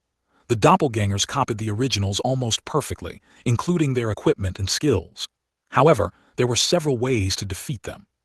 The first of them is to surpass yourself. The doppelganger is only able to copy the original once, and it will not be able to strengthen during combat as the original does. Therefore, if you achieve a breakthrough in strength or something similar, you can surpass the doppelganger by becoming stronger than yourself. The second way is to have a secret weapon or something that the doppelganger can't copy. For example, in the case of Nemo, the doppelganger is unable to copy his spirit, which is associated with him. Because of this, the doppelganger is initially weaker than the original, as it does not receive a boost from the spirit. Aiden and Arable also had an advantage, as their doppelganger couldn't copy their system. However, when the system stopped responding, this advantage became unavailable to them. From the very beginning of the battle, Eulalia's group had placed their hope on Nemo. Unlike them, Nemo had a significant advantage over his doppelganger. He had already fought with his reflection several times before, and each such encounter ended in his victory. During his previous battles, Nemo had developed an effective strategy. While the others were holding back their doppelgangers, he quickly dealt with his own and hurried to help Ella and Radek. Eulalia also tried to hold her doppelganger, not allowing her to attack the others. Her doppelganger was the strongest one present. Nemo dealt with the rest of the doppelgangers with lightning speed, including Aiden and Arable. The couple was amazed by the strength their savior demonstrated. They hadn't seen him fight before because of the fog, but now they witnessed his lightning-fast and precise movements that crushed all the enemies. Compared to Nemo, the others' doppelgangers seemed too weak. His every strike and movement were accompanied by spells, and it was impossible to keep track of exactly when he was applying them to his weapons and body. After finishing with the doppelgangers, Nemo pointed with his sword towards the exit they were heading towards, and then hurried to help Eulalia and her doppelganger. Realizing Nemo's intentions, Ella commanded, "Let's go." Radek hesitated for a moment, but then followed Ella. Aiden and Arable also, though with some hesitation, decided to follow her.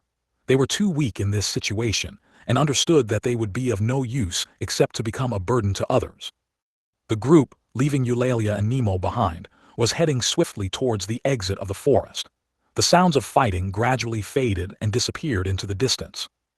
Aiden and Arable couldn't tell exactly how long they had been running after Ella and Radek, until they finally left this sinister forest of doppelgangers. It wasn't until they were about 100 meters away from the forest that they collapsed to the ground and began to recover. Ella and Radek wasted no time removing their bags from their backs, taking out flasks of water and greedily drinking. When they had quenched their thirst, they offered the flasks to Aiden and Arable, who did not refuse. Both felt tired and very thirsty.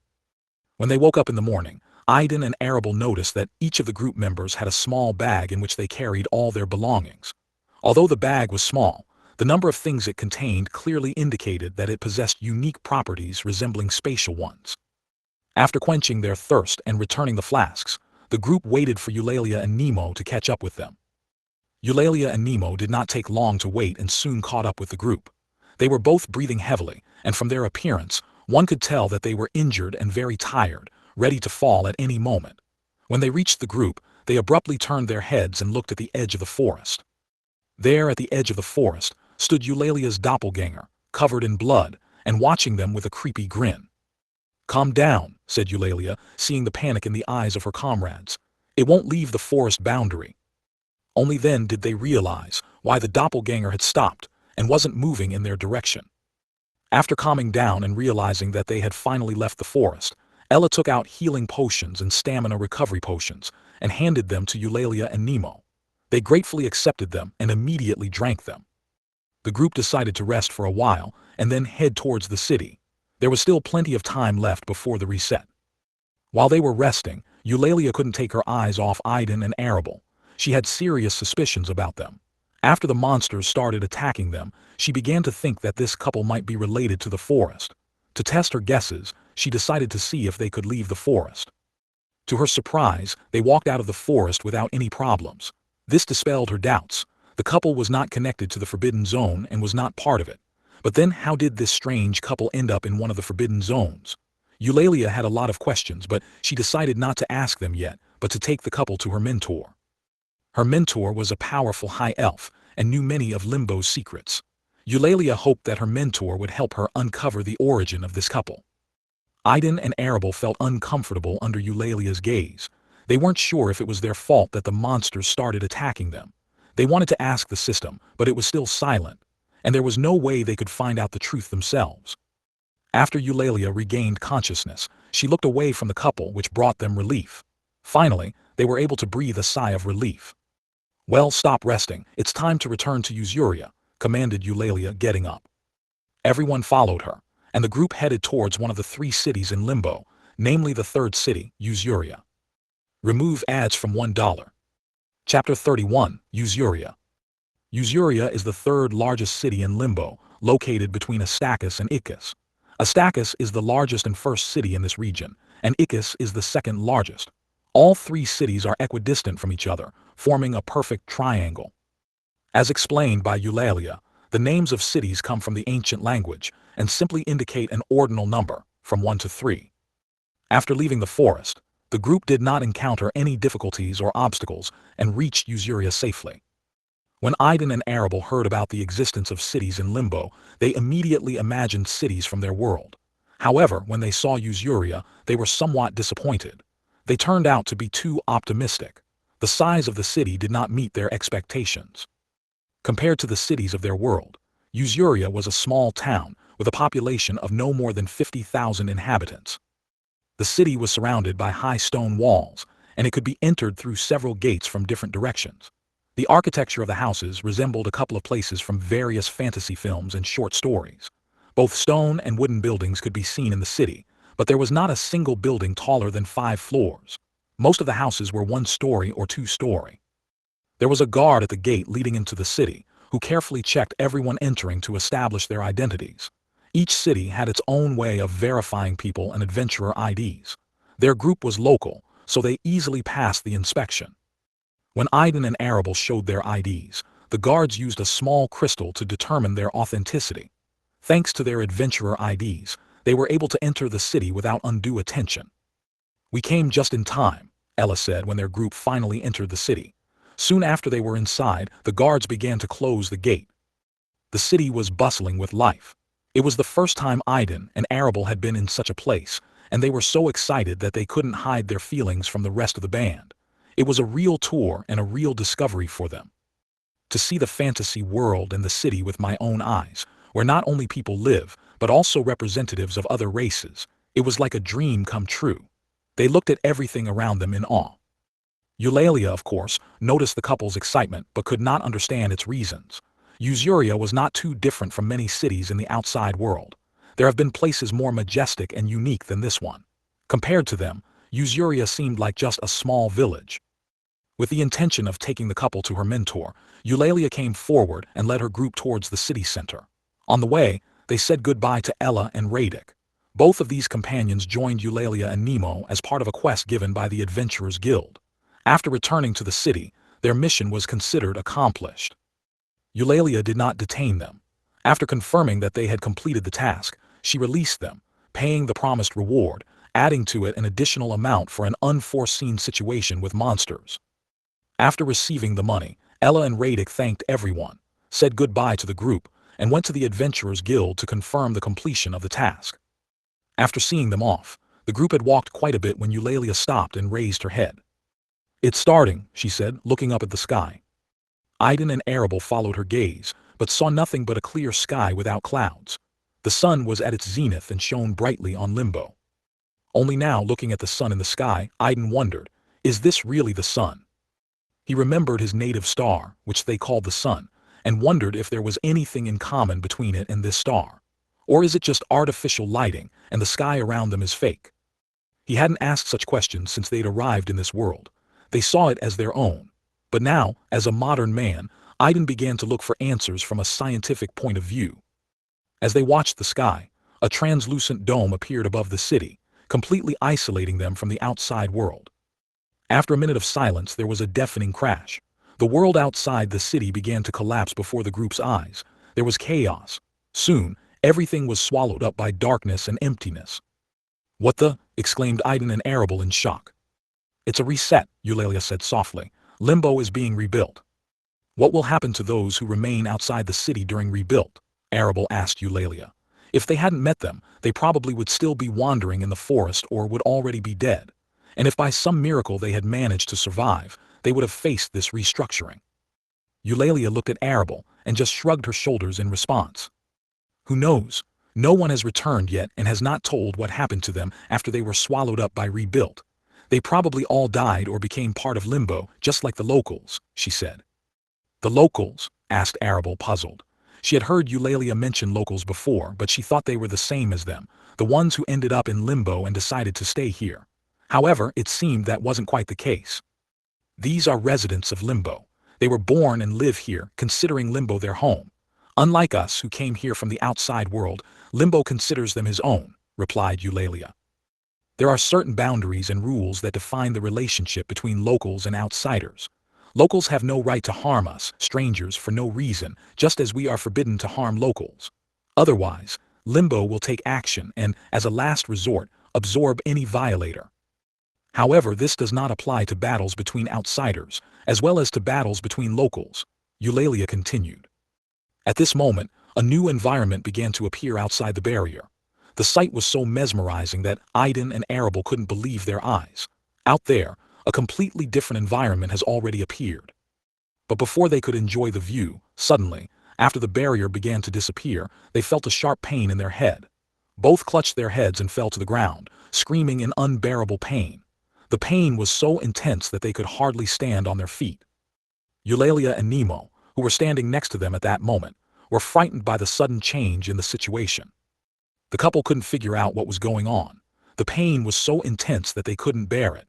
Their minds began to blur, and before they lost consciousness from the pain, they finally heard a voice they hadn't heard in days. "Attention, attention, external interference has been removed. The system is released. A danger has been detected. Danger, the system is overstressed. The force was out of control. In order to protect the hosts, the system initializes an emergency reboot. The hosts will be put into an artificial coma until the system is reinitialized. Remove ads from $1. Chapter 32, Milika and Hector. Eulalia and Nemo were perplexed, unable to comprehend what had happened to the couple Aiden and Arable. Both clutching their heads, screamed in pain and then fell to the ground, losing consciousness. Eulalia examined them and made sure that they were still alive, although unconscious. With their loud screams, the couple attracted the attention of others. Realizing this, Eulalia was about to lead them away when a figure suddenly appeared next to her. "Mentor," Eulalia exclaimed, instantly recognizing this creature as her mentor, the High Elf. Like Eulalia, she had pointed ears but longer than Eulalia's and blonde long hair that almost reached the ground. Her curvaceous figure attracted the gazes of all the men in the area. "Little Eva and little Nemo," the High Elf addressed her charges. Nemo simply nodded in greeting, while Eulalia, on the contrary, immediately turned into an enthusiastic admirer, her eyes sparkling at the sight of her mentor. After greeting her charges, the elf looked at Aiden and Arable with pleasure. Her eyes shone with joy at the sight of these two. Then her gaze darted to the side, and a short, middle-aged man with a long beard appeared in front of her, a representative of the race of high dwarves. "Hector, by what fates?" the elf asked with surprise and a smile. "Don't pretend, Milica, you know why I'm here," snorted the dwarf whom Milica called Hector. "No, I do not know why you are here. Can you explain?" Milica replied. At that moment, Eulalia and Nemo fell silent, trying not to make any noise, because two of the most powerful people in the city were standing in front of them. One of them was the official ruler of the city and the local population, and the other was the leader of the outsiders. Hector did not answer the elf's question. His gaze landed on Aiden and Arable, and his eyes narrowed. It was unclear what he was thinking as he looked at the couple. Suddenly, Milica appeared in front of Hector, blocking his view, and looked down at him from her height. "What are you up to?" she asked in a different tone. Hector just smiled back and didn't say anything. Milica didn't like that smile. She knew this dwarf too well. After looking into the eyes of the Milica for a while, Hector turned around and left in silence. He had already realized the whole situation, and there was no reason for him to stay and come into conflict with the elf. Milica silently watched him until he disappeared from sight. Then, returning her gaze to the couple, she ordered Eulalia and Nemo to pick them up and take them to her house. This order surprised Eulalia and Nemo very much, because they knew perfectly well that their mentor hardly lets anyone into her house. Only they, who were recognized as her disciples, could freely enter there in search of guidance. Nemo and Eulalia, accompanied by their mentor Milica, brought the unconscious Aiden and Arable to the latter's house. It was a spacious two-story building surrounded by a picturesque garden. Being an elf, Milica appreciated the beauty of nature and grew her own garden. After putting the couple in the spare rooms on the second floor, Nemo and Eulalia followed their mentor to her office located on the first floor. The room was filled with many books, parchments, and various potion-making equipment. Milica, sitting comfortably at the table, looked at her students. "So tell me what happened and how did you meet this couple?" she asked, waiting for an explanation. Eulalia came forward and told in detail about her attempt to explore the forbidden forest after another reset. She took Nemo and two adventurers from the guild with her to set off together. Milica was not surprised to hear Eulalia's story. This was not her student's first outing in search of information. However, her interest increased when Eulalia got to the moment when Nemo met that very couple.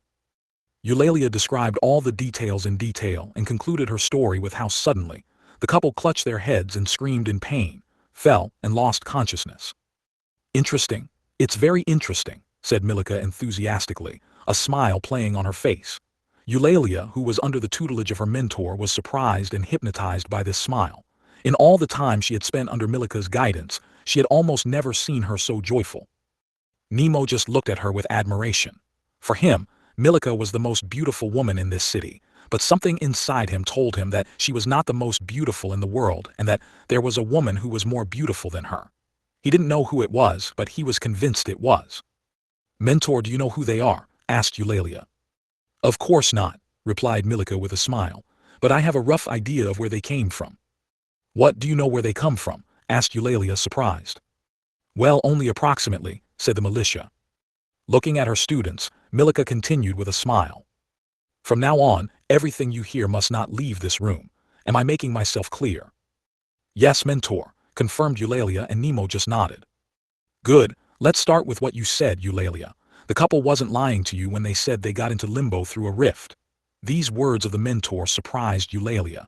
She thought the couple had lied the whole time, but Milica claims that they are telling the truth. They are not from the outside world and could not enter the dungeon to be swallowed by it. So, there's only one thing left. They're from another world. And you can only get from another world to limbo through a spatial rift. Seeing her students' distrust, Milica continued her explanation. From another world. Eulalia couldn't believe her mentor's words. Even Nemo was intrigued when Milica mentioned another world. "Yes, and that's not the only thing related to them. The monsters that attacked you when you decided to leave the forest are also related to them. I do not know how exactly, but they attracted the attention of the Forbidden Zone, and it tried to absorb them.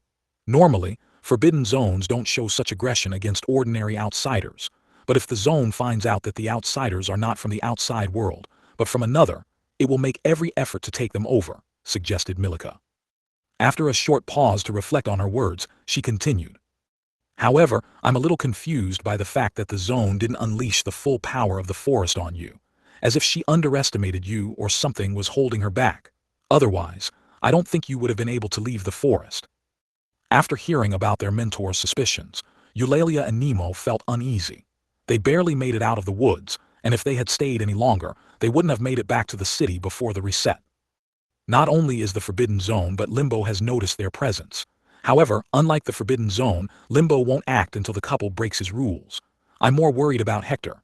He also found out about their essence after seeing them, especially considering his connections with Limbo.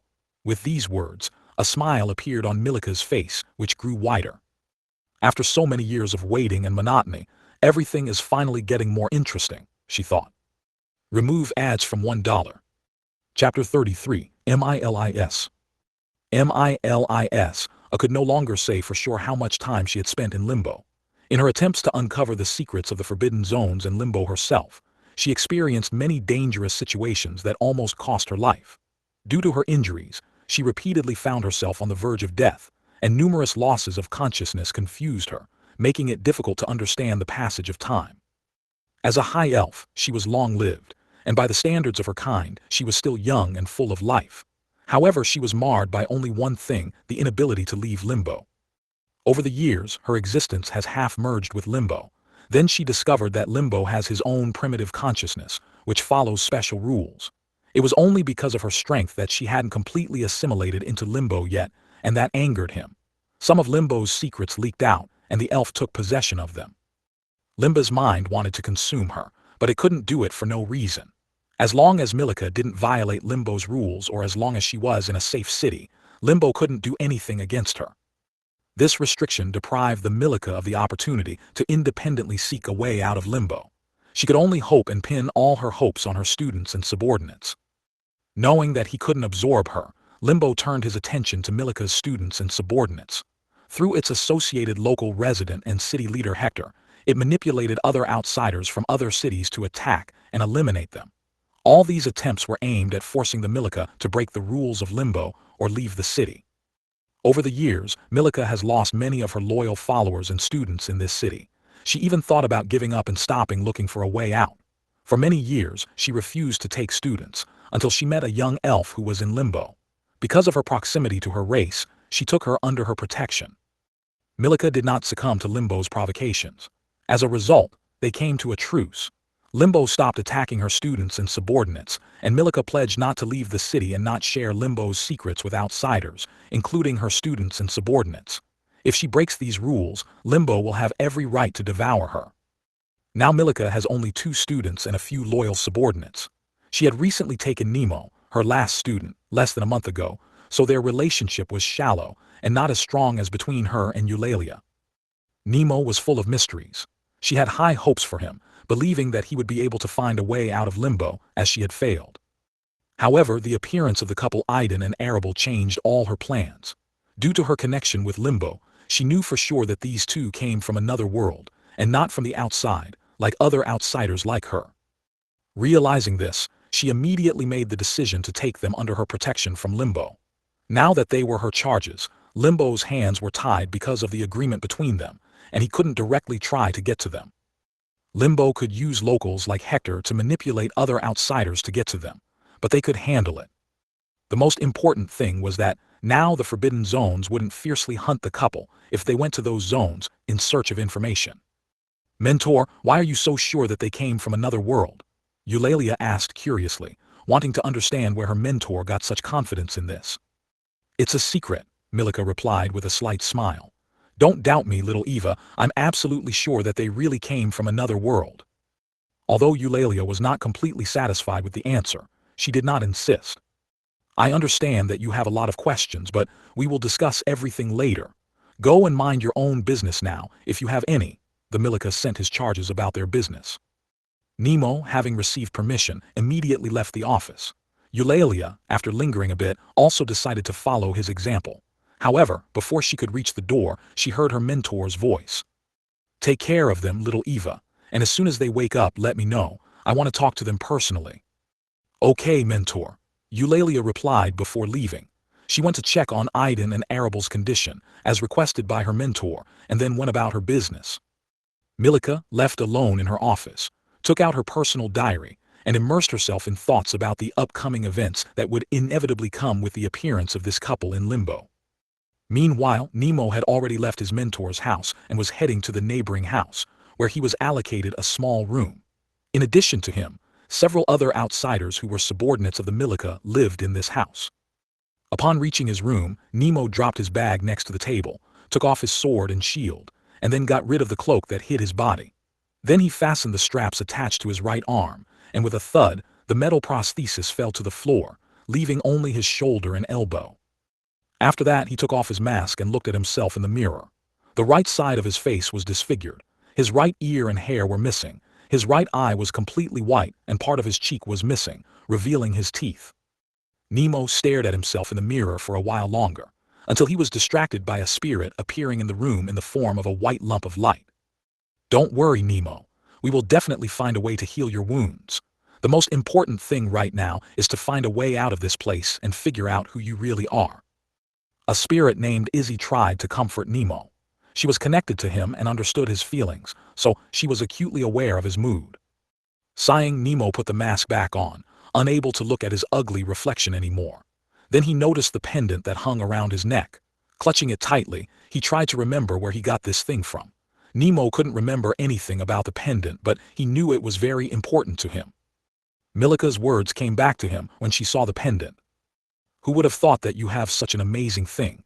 Do you have any idea what that is?" "Oh, I'm sorry, I forgot for a moment that you don't remember your past. Remember, it's not just a pendant. You better not lose him. Inside this pendant is a piece of the soul of the person who gave it to you. Usually, representatives of the higher race give such things to their partners or husbands, so that they can always know their location. If that's the case, then whoever gave you this pendant is either your girlfriend or your wife." These words sank deep into Nemo's soul. He longed to find out who had given him this pendant, and he felt that this person was very dear to him. Even Izzy felt an inexplicable connection with the soul inside the pendant, the same as she felt with Nemo. This indicated that the owner of this soul had a strong bond with both of them. Remove ads from $1. Chapter 34, Wake Up. When Aiden opened his eyes, he felt confused. His head was buzzing so much that he couldn't think clearly. This condition was so excruciating that compared to it, a hangover seemed like an easy workout. He did not know how long he had been lying in this state. Gradually, the pain began to ease and he began to come to his senses, remembering who he was. After a while, he finally woke up and looked around. He was in an unfamiliar room, lying on a bed. His body was stiff, and it was difficult for him to move. He was wearing a simple, thin white robe. He breathed a sigh of relief when he realized that he wasn't naked.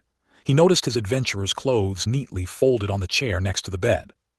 With difficulty, he raised his hand and began massaging his temples.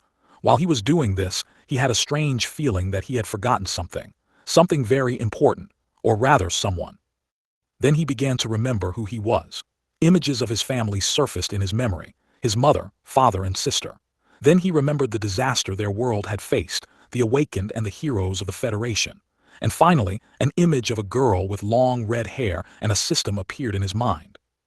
It was only then that he realized Arable wasn't with him. This discovery alarmed him.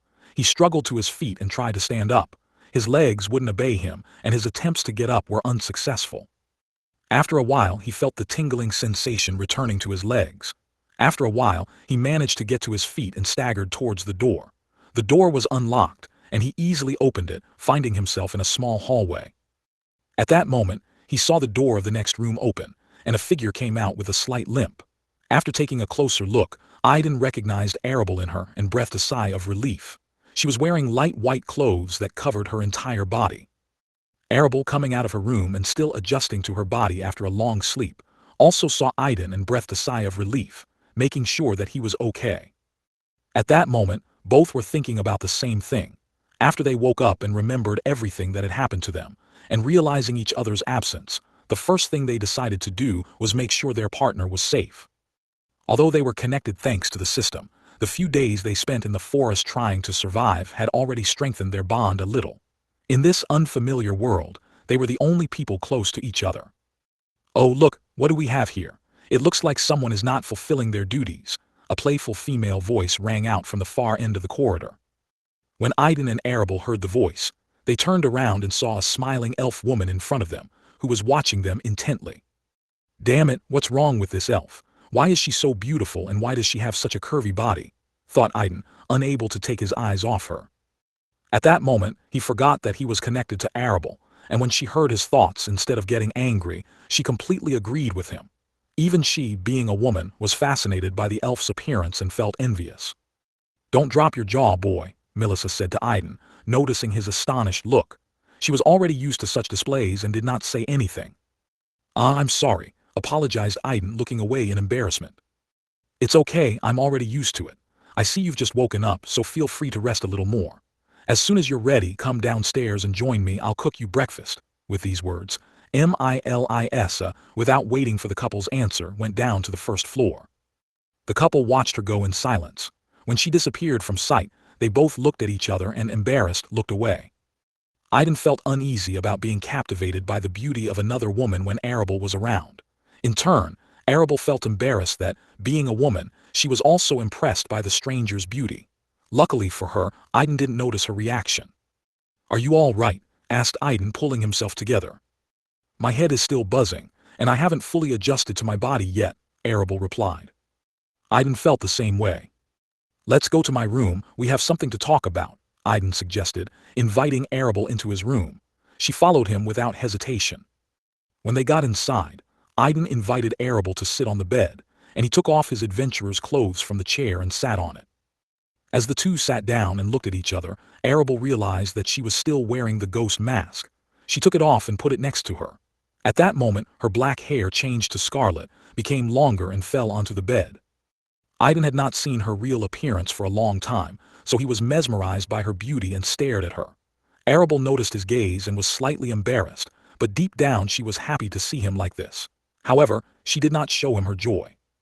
Realizing that he was distracted by her beauty again, Aiden closed his eyes and sighed, and then finally pulled himself together and said, "System." "Yes, host." The familiar monotonous voice of the system was heard. Upon hearing it, Aiden and Arable breathed a sigh of relief, making sure that the system had not abandoned them. But then, remembering what had happened, they began to get angry. "System, do you even realize that you almost fried our brains?" Aiden asked indignantly. The echoes of that event hadn't passed yet, and there was still a buzz in their heads. "Yes," the system replied succinctly. When Aiden heard this answer, he became even more angry. However, instead of yelling at the system, he began to calm down. He understood that it was pointless to argue with the system. "System, can you explain what happened and why you didn't respond to our calls?" asked Arable. "Yes, host. Answering your question, the system made a mistake that was discovered by the consciousness of this independent world. The consciousness of this world was trying to invade the essence of the system and learn its secrets. With the current strength, the system couldn't withstand the invasion and suffered some damage. In order to protect the system, it was forcibly blocked, and all connections with the owners were lost. Everything happened in a matter of seconds, and the system didn't have time to warn the hosts." After listening to the explanation of the system, the couple fell into silence. They learned several important things from this conversation. First, the world has its own consciousness. Secondly, this consciousness is able to detect the presence of the system and influence it. This was not the most pleasant news. The hosts, don't worry so much. As already mentioned, the system made a mistake by revealing its presence and opening access to the consciousness of this world. She didn't realize that this independent world had its own consciousness, and she was careless without taking the necessary precautions. It won't happen again. The system's words seemed to calm the couple down. However, when they heard the next words, their mood soured again. As a result of the mistake made, the interference of the consciousness of this world, and the damage received, the process of assimilation of alien energy with the bodies of the hosts has accelerated significantly. Currently, a little more than 3 months remain before the complete and irreversible integration of energy with bodies. In this regard, the deadline for completing the task will be adjusted. "Damn it," said Aiden and Arable at the same time. Remove ads from $1. Chapter 35, At the Dining Table. Going down to the first floor, the couple did not feel in a good mood. "Oh, you've already woken up," exclaimed Eulalia, meeting them in surprise. Then she quickly turned around and ran to her mentor's office to inform her of their awakening, unaware that Milika already knew about it. Having failed to find the Milika in the office, Eulalia was puzzled. Her mentor usually spends most of her time in her office. "Well, how did you rest?" came the voice of Milika from the kitchen, from where she appeared. "Yes," Arable replied, and Aiden nodded in agreement. Soon, all four of them sat down at the table and quietly began to have lunch, prepared by the Milika themselves. Milika didn't ask any questions, just invited them all to the table. Eulalia enthusiastically devoured the food, literally beaming with happiness. She rarely had the opportunity to join her mentor for lunch and taste the dishes she prepared personally. Aiden and Arable were pleasantly surprised. The dishes they tried seemed simple and not so exquisite, but their taste was so delicious that they could barely tear themselves away from them. "Let's get to know each other better. My name is Milika Celestria, and I am a high elf from Magelia," Milika introduced herself.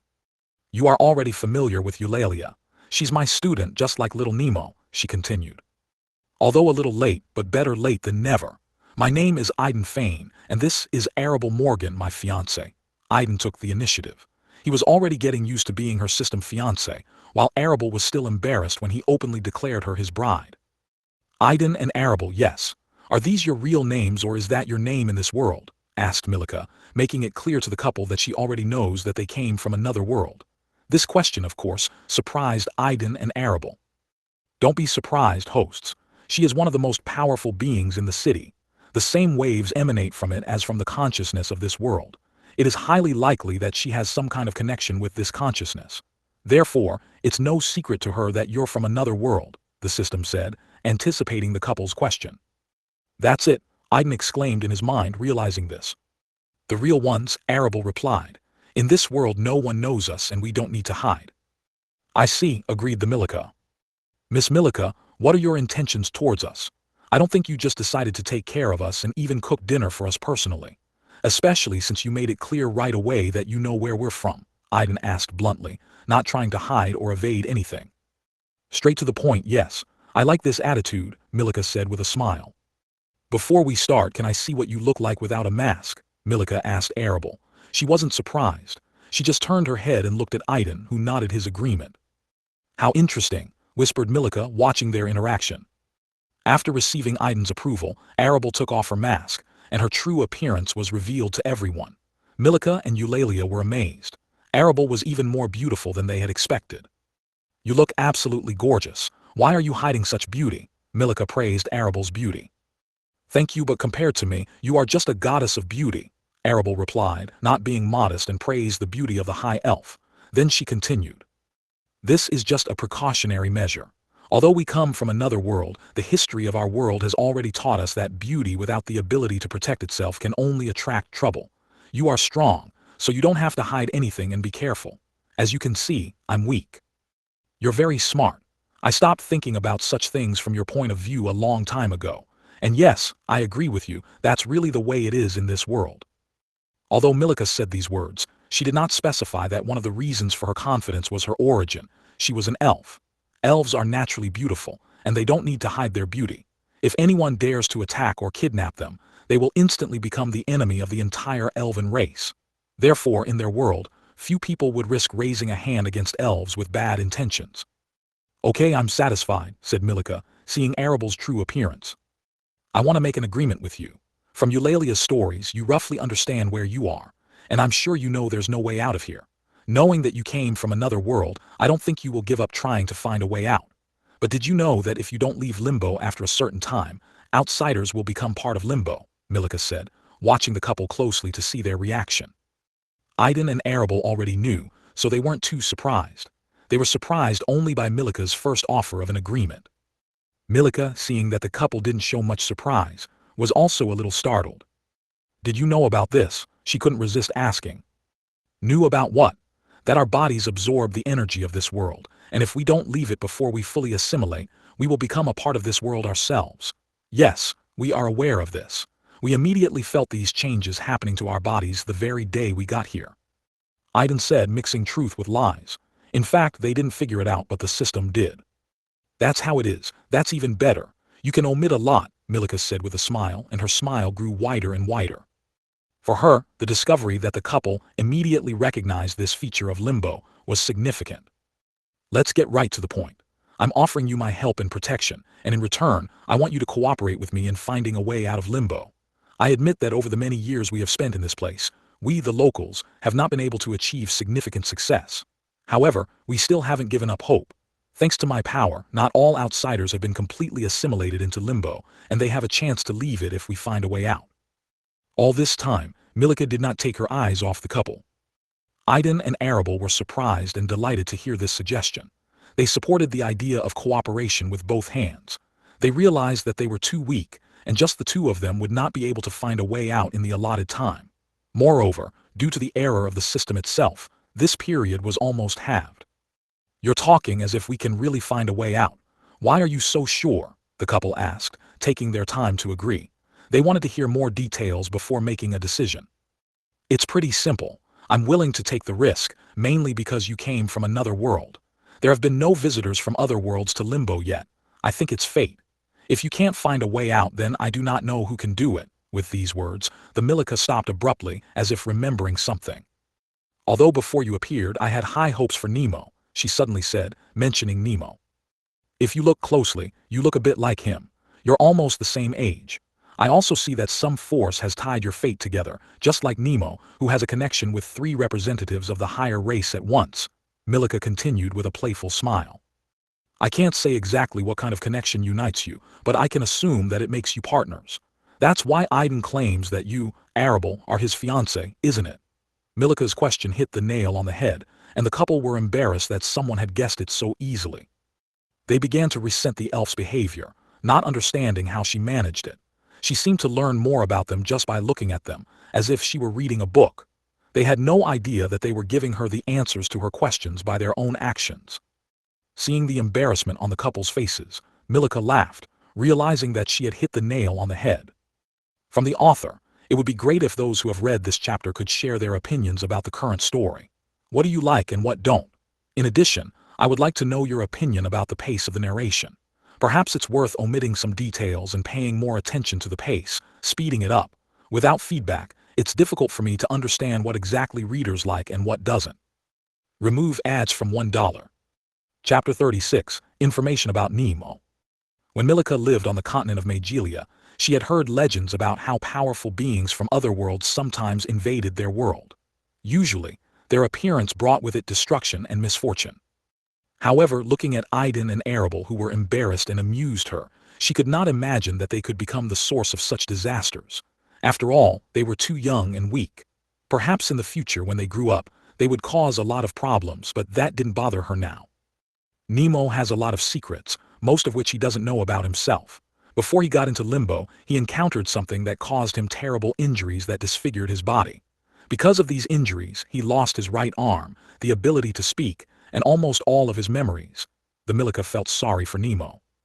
No matter how much Milika tried to help Nemo with his injuries, her current Limbo limitations kept her down. She wasn't sure if she could help him even if there were no such restrictions. After all, she had a rough idea of the source of Nemo's injury. Aiden and Arable were somewhat puzzled. Why did Milika, who was sure that they would find a way out, suddenly start talking about Nemo? However, they didn't mind learning something new about their savior. If he doesn't remember anything, then how is he? Arable didn't know how to express her thoughts. Nemo, whom she had seen earlier in the forest, did not give the impression of a man who had lost all his memories. How can he fight and act like this? Milika continued Arable's question, and Arable just nodded, agreeing with her. I found him myself and checked his injuries. Memory is a complicated thing. Usually, when a person loses his memory, he does not forget everything completely. Usually, all the memories are deep inside his mind. To get them back, you need to fulfill certain conditions or stimulate the patient to remember. But with Nemo, it's different. His injury is magical in nature, and this magic has completely erased his memories. No matter what we do, we can't bring back something that doesn't exist anymore. Magic erased his memories, but not his inner self and how he perceives the world around him. He did not become a mentally retarded or helpless child who knows nothing. No, he is well aware of reality. All his abilities are just muscle memory and instincts, which he developed very quickly. Because of his inability to speak, I gave him the temporary name Nemo because he couldn't remember his real name. How long ago did he end up in Limbo? Asked Aiden. I roughly understand what you want to know. I found him about a month ago, but I don't know the exact time he entered limbo. He doesn't remember anything himself. And you can be sure, I've personally checked on his condition, and he hasn't assimilated into limbo yet. Unlike Eulalia, who has been in limbo for a long time, and I had to step in to prevent her from becoming a part of this place, Milika replied. All this time, Eulalia just listened, not interfering in their conversation. Thanks to this, she learned a lot of new things that she hadn't known before. She was very grateful to her mentor. Without her intervention, she would have already become part of limbo and would not have been able to leave it even if they had found a way out. Besides her, the Milika was followed by several other outsiders, and, as in the case of Eulalia, she prevented Limbo's attempt to absorb them and make them his own. In this world, Milika wasn't the only one who could resist Limbo's interference. There were other powerful outsiders willing to stand up for themselves. Nemo intrigued me with his appearance. If it wasn't for you, I would still be hoping that he would find a way. But now that new opportunities have emerged, the chances that a way out will finally be found have increased significantly. I hope that you will be able to cooperate with Nemo and Eulalia in your search. Aiden and Arable, after listening to Milika about Nemo and the reasons for her confidence in them, began to talk mentally. They came up with the same idea at the same time. Even before they went downstairs, after they learned from the system that the deadline for completing their task had been halved, they talked with the system for a while and found out that they had been unconscious for 7 days. During the conversation, the system unexpectedly gave them a very unusual and perhaps the most important task. Unlike the others, this assignment was called a world quest. Ding, due to the intrusion of the consciousness of the independent world, the system managed to obtain some information. A world quest is given. The first task is to find a descendant of the Rain clan and make him your champion. The second task is to help your champion get the key and the clue leading to one of the 5 thrones of the world kings. The third task is unavailable. It will be available after completing the previous 2 tasks. The couple was quite surprised by this unexpected quest given by the system. After that, the system went silent without providing any more additional information, leaving them to figure out the details themselves. By then, they had no idea how to find this descendant of the so-called Rain clan, and they were even more unaware of the information about the so-called thrones of the world kings. However, after they heard Milika's story and learned some details about Nemo, they had suspicions whether he was a descendant of the Rain clan mentioned by the system. To test his guess, Aiden jokingly asked Milika, because she knew more about Nemo than anyone in this room, including Nemo himself. Nemo isn't a descendant of the Rain clan, is he? As soon as Aiden asked this question, the atmosphere at the table instantly changed. Aiden and Arable felt the suffocating pressure that Milika brought down on them. Even Eulalia was affected by this change and, surprised by her mentor's sudden reaction, was breathing heavily. Where did you get this information? Milika asked in an imperious voice. The previous relaxed atmosphere at the table was replaced by a tense one. Aiden regretted asking the question without thinking carefully, but regrets couldn't turn back time, and what had already been done couldn't be changed. Remove ads from $1. Chapter 37, Partnership. Damn it, is he really a descendant of the Rain clan? Aiden and Arable couldn't believe such an amazing coincidence. This discovery amazed them even more than the sudden change in Milis' attitude towards them. I asked, how did you know about this? Milis repeated her question. Miss Milis, you like no one else, should understand that everyone has their own secrets. Your question concerns one of our secrets that we cannot reveal to you. You have to understand us, said Aiden, panting under the pressure.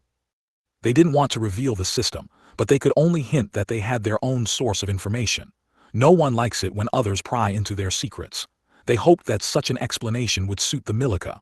If they were going to cooperate, then each of them had to respect each other. After hearing Aiden's answer, Milis, although she was not satisfied, relaxed the pressure, and a smile appeared on her face again, as if nothing had happened. Miss Milis, rest assured, we have nothing against Nemo or the so-called descendant of the Rain clan. To be honest, we don't even know anything about the Rain clan, Arable said. Inwardly, she chided Aiden for asking this question without thinking about the possible consequences. Aiden apologized and promised that from now on he would carefully weigh his actions and ask Arable's opinion before doing anything. So he's really a descendant of the Rain clan? Aiden asked curiously, wanting to make sure of this. If MILIS reacted so emotionally, then she probably knows something that they don't know about. I can't say that with complete certainty. Even Limbo doesn't know where he's from. However, I have my suspicions based on the nature of his injury. I can roughly imagine what kind of source and type of magic could cause such damage. Believe me, if a similar spell had hit me or anyone else in this room, we would not have survived. I only know of a few races that could survive this without even awakening their bloodline. MILIS replied, voicing her doubts. After hearing MILIS's answer, Aiden and Arable were puzzled. If she wasn't sure of her words, then why did she react so emotionally to their question? Why not just deny or say outright what she just said? Don't get me wrong. I wasn't reacting to the fact that you suspected Nemo of being from the Rain clan. I'm worried that you have information about the Rain clan. Nowadays, this is a taboo topic, and all references to its existence have been erased. The fact that you, guests from another world, know about the Rain clan has worried me. MILIS explained the reason for her reaction. She could tell what they were thinking just by looking at them. So that's the thing. Let me explain, Miss MILIS. We have no idea who or what the Rain clan is. We only know its name, Arable said. Aiden and Arable really only knew the name and nothing else. Observing the confusion and other signs in the couple's behavior, MILIS became convinced that they were not lying and really only knew the name of the Rain clan. It's fine if that's the case. I advise you not to mention or tell anyone about the Rain clan unless, of course, you want to attract attention to yourself and create problems, said MILIS. Aiden and Arable remembered her words and decided that the name of the Rain clan would become a name for them that could not be pronounced. At that moment, they remembered an old movie where the so-called wizards also talked about a villain, whose name cannot be named. Okay, we'll remember that, and thanks for the advice. Aiden and Arable replied at the same time. However, they were curious to know more about this clan. Forget about it for now. Knowing about this will not help you and us find a way out of limbo, said MILIS, seeing how the couple restrained the urge to ask a question. She wouldn't be so smart if she didn't understand what they were thinking. Let's make a deal. If you really find a way to leave Limbo, I'll tell you and Nemo about the Rain clan. Currently, Nemo has no idea about the clan, let alone that he considers himself human. However, no matter what, he is not a human but a representative of a higher race. It's just that his bloodline has not awakened and a seal has been placed on him, blocking it. Because of this, he can't activate his abilities. Aiden and Arable immediately agreed to MILIS's suggestion. They couldn't miss the chance to get additional information that related to their task. Then they discussed the terms of cooperation. MILIS promised to help them and share the information she had learned over the years in her search for a way out of limbo, as well as her assumptions. MILIS also told the couple about her condition and why she couldn't leave the city. The couple was amazed that MILIS couldn't leave the city. In truth, this place was a prison for MILIS, but at the same time the safest for the couple, because they were under her supervision and protection within the city. MILIS did not miss the opportunity to warn the couple about the locals and about Hector. She briefly explained the rules they had to follow in the city. Limbo already knew about their origins, and MILIS was sure that it would use the locals to manipulate outsiders and residents from other cities to try to get to them. MILIS did her best to convince the couple not to succumb to future provocations, whatever they might be. The couple listened to her attentively, and the more they listened, the more worried they became. They were currently safe under MILIS's protection. However, once they leave the city, numerous dangers await them. They were well aware that they would not be able to resist them in their current state. It was necessary to become stronger as soon as possible. The only way to achieve this was through their system. Until now, they didn't fully understand how it functions. The couple made a firm decision to first understand how the system works and figure out how to improve their level. Only then will they start thinking about finding a way out of limbo. Remove ads from $1. Chapter 38, Affection. After lunch, the couple went up to Aiden's room on the second floor to discuss their plans for the near future. They mostly talked about the system and what awaits them in the coming month. Aiden started the conversation. Since we came to this world, and after the system rewarded us for the completed tasks, its attitude towards us has changed noticeably. At first, I thought it was due to the fact that we had awakened and become the real hosts of the system. However, now I have a feeling that the system is deliberately ignoring us, as if we have not yet become full-fledged hosts. Arable listened attentively to his reasoning and agreed with him. They assumed that after arriving in this world, they would become the real hosts of the system, but it seemed that was not the case. It seemed that the system had not yet fully recognized them. I think now I understand the true purpose of our stay in this world.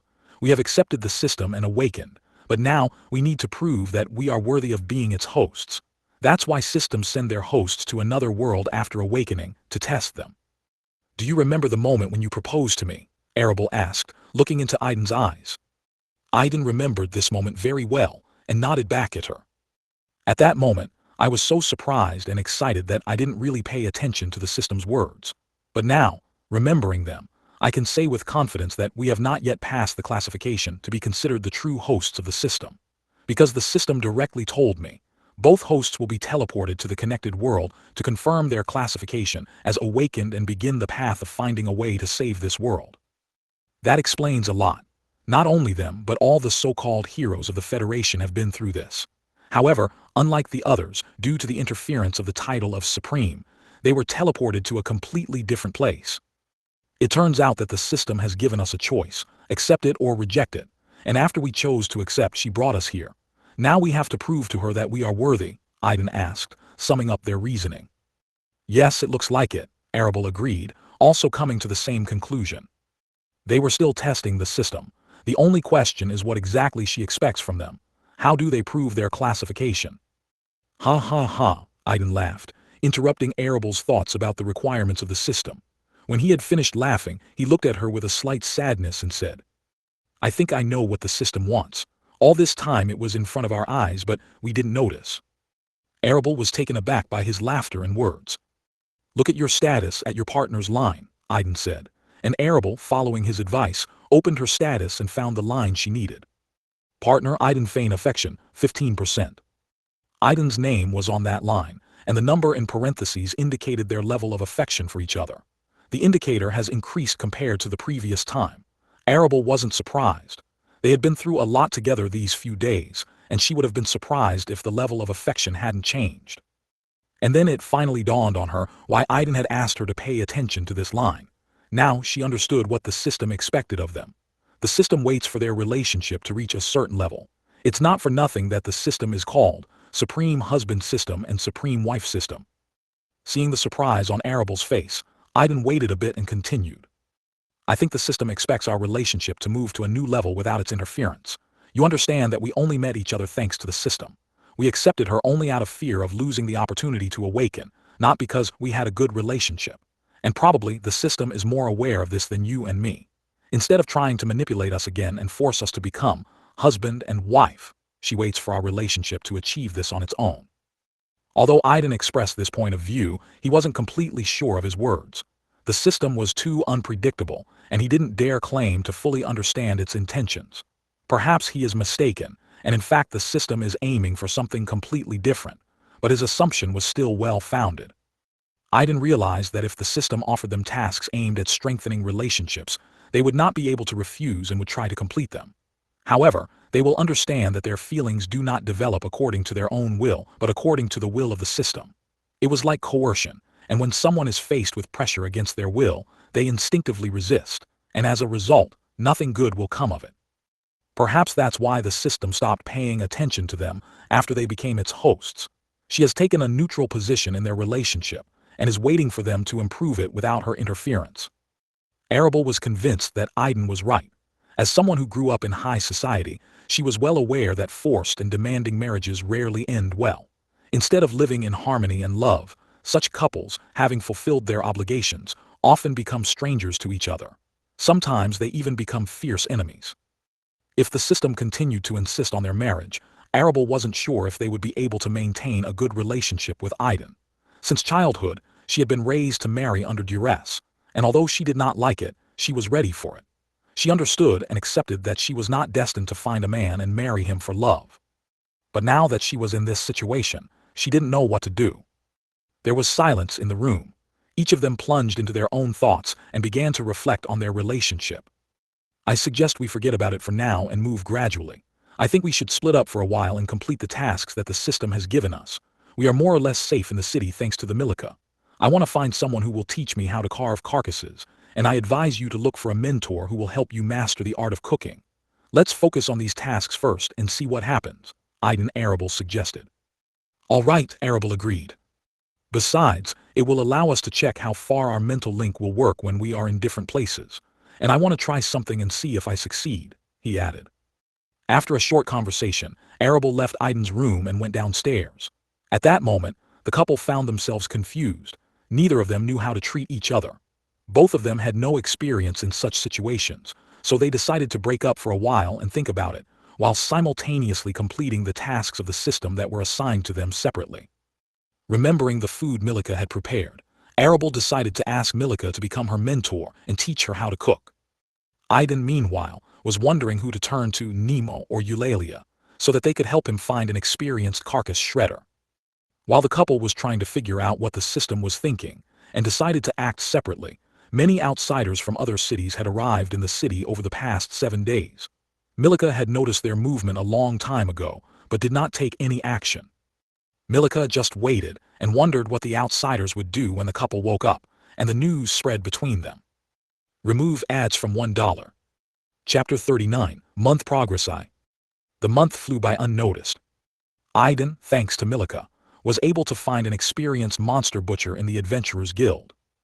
Arable, in turn, immersed herself in Milika's training. Milika gladly agreed to her request and began to teach Arable not only the art of cooking, but also many other important things. Every time one of the couples left Milika's estate, they were invariably accompanied by Nemo or Eulalia. This prevented other outsiders from taking any action against them. In this city, Nemo and Eulalia were known as Milika's direct disciples, and no one risked provoking them. Aiden and Arable enthusiastically immersed themselves in learning and training. In addition to the main task of completing the task from the system, they decided to master magic and swordsmanship, evenly dividing their time. In the evenings, they found time to read information about Limbo and the Forbidden Zones. From time to time, they took small walks to relax and unwind, while trying to get to know each other better. Thanks to this, their relationship became stronger each time. Of course, not as fast as the couple would have liked, but they understood that there was no need to hurry in this matter. The decision to act separately helped them realize that they had already become attached to each other over the past few days. When they couldn't see each other for a while, they began to experience a strange feeling of discomfort that they couldn't explain. But as soon as they met again, this feeling disappeared.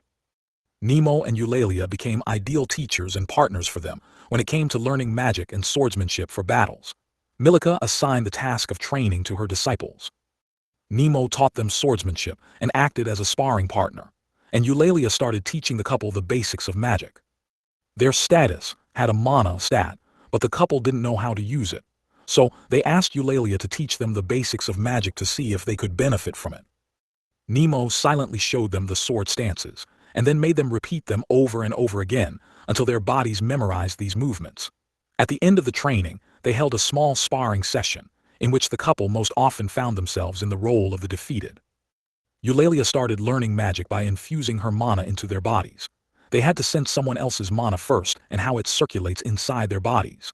Gradually, Eulalia reduced the flow of her magic, and after a few days, the couple was finally able to sense their own mana, which was also circulating in their bodies. The moment they first felt their mana and entered the path of magic, their system underwent significant changes. Previously, they only had the status window available, but with the discovery of a way to use their mana, they opened a separate window called the Path of Magic. And after a while, they opened the Path of Sword section. The system reported that a window called the Path of Magic displayed their progress in learning magic. There will also be a list of spells that they will master. When the couple opened the Path of Magic window, they only saw the lines showing their current mana count and rank. Their rank was called Magic Follower. Similarly, the Path of Sword window reflected their success in the art of swordsmanship. However, unlike the Path of Magic window, the Path of the Sword window only listed their rank, Sword Follower. At first, the couple could not understand what benefits this new feature brings them. As usual, the system did not go into details, simply and clearly informing them that as they learn and master new abilities related to magic and the sword, they will be displayed in these windows, not in the status window. At first, the couple assumed that these two windows reflected what they had learned on their own and showed their progress. At the same time, the status reflected information about the system itself. However, they soon realized their mistake. When the couple mastered their first spell, Fireball, a new name appeared in the Path of Magic window in the list of their abilities, Fireball, and its level, which turned out to be equal to 1. Following that, they unexpectedly received a task from the system. Cast the spell Fireball 20 times. Reward: upgrade the spell level to level 2. This discovery stunned them for a moment. The opportunity to level up the spell was a real surprise and a source of joy for them. With their current amount of mana, they could only make a few successful attempts to reproduce the spell. After each such test, they needed some time to rest and restore their mana reserves. The couple began to study magic and swordsmanship with great enthusiasm. They believed that if there was such a function in the study of magic, then there should definitely be one in swordsmanship. They soon mastered their first sword technique, the slash. The system immediately gave them a similar task related to this technique, the reward of which was to raise the level of this technique. As for the system's task regarding butchering monster corpses and cooking, after 4 days of persistent attempts, the couple finally achieved some success. Aiden successfully butchered his first monster corpse, and the system rated his work as satisfactory. Arable also prepared her first dish, which was also evaluated by the system. They were so happy with their achievements that they couldn't stop smiling that day. By the end of the first week, they had finally completed the system's task and received a reward of system points and local currency. The couple sold all the unnecessary resources that were stored in their vault through the trading functions to the Supreme Merchant system, which earned them extra points. The number of accumulated points increased slightly, but they were still not enough to purchase goods from the system. However, the couple was not discouraged and decided to continue saving. Immediately after completing the previous task, the system offered them a new one which was similar, but a little more difficult. In this task, it was necessary to improve the existing abilities. After completing the task, a second system ability appeared in their status window in the list of abilities. Aiden's was called Cutting Level 1, and Arable's was called Cooking Level 1. Having completed the task of the system and the tasks of teaching magic and the sword, the couple finally achieved what they wanted. They rose from the first level to the second. This discovery gave them confidence that they could achieve even more if they continued to work hard. Remove ads from $1. Chapter 40, Month Progress II. Having reached the second level in the system, they felt a noticeable improvement in the main stats.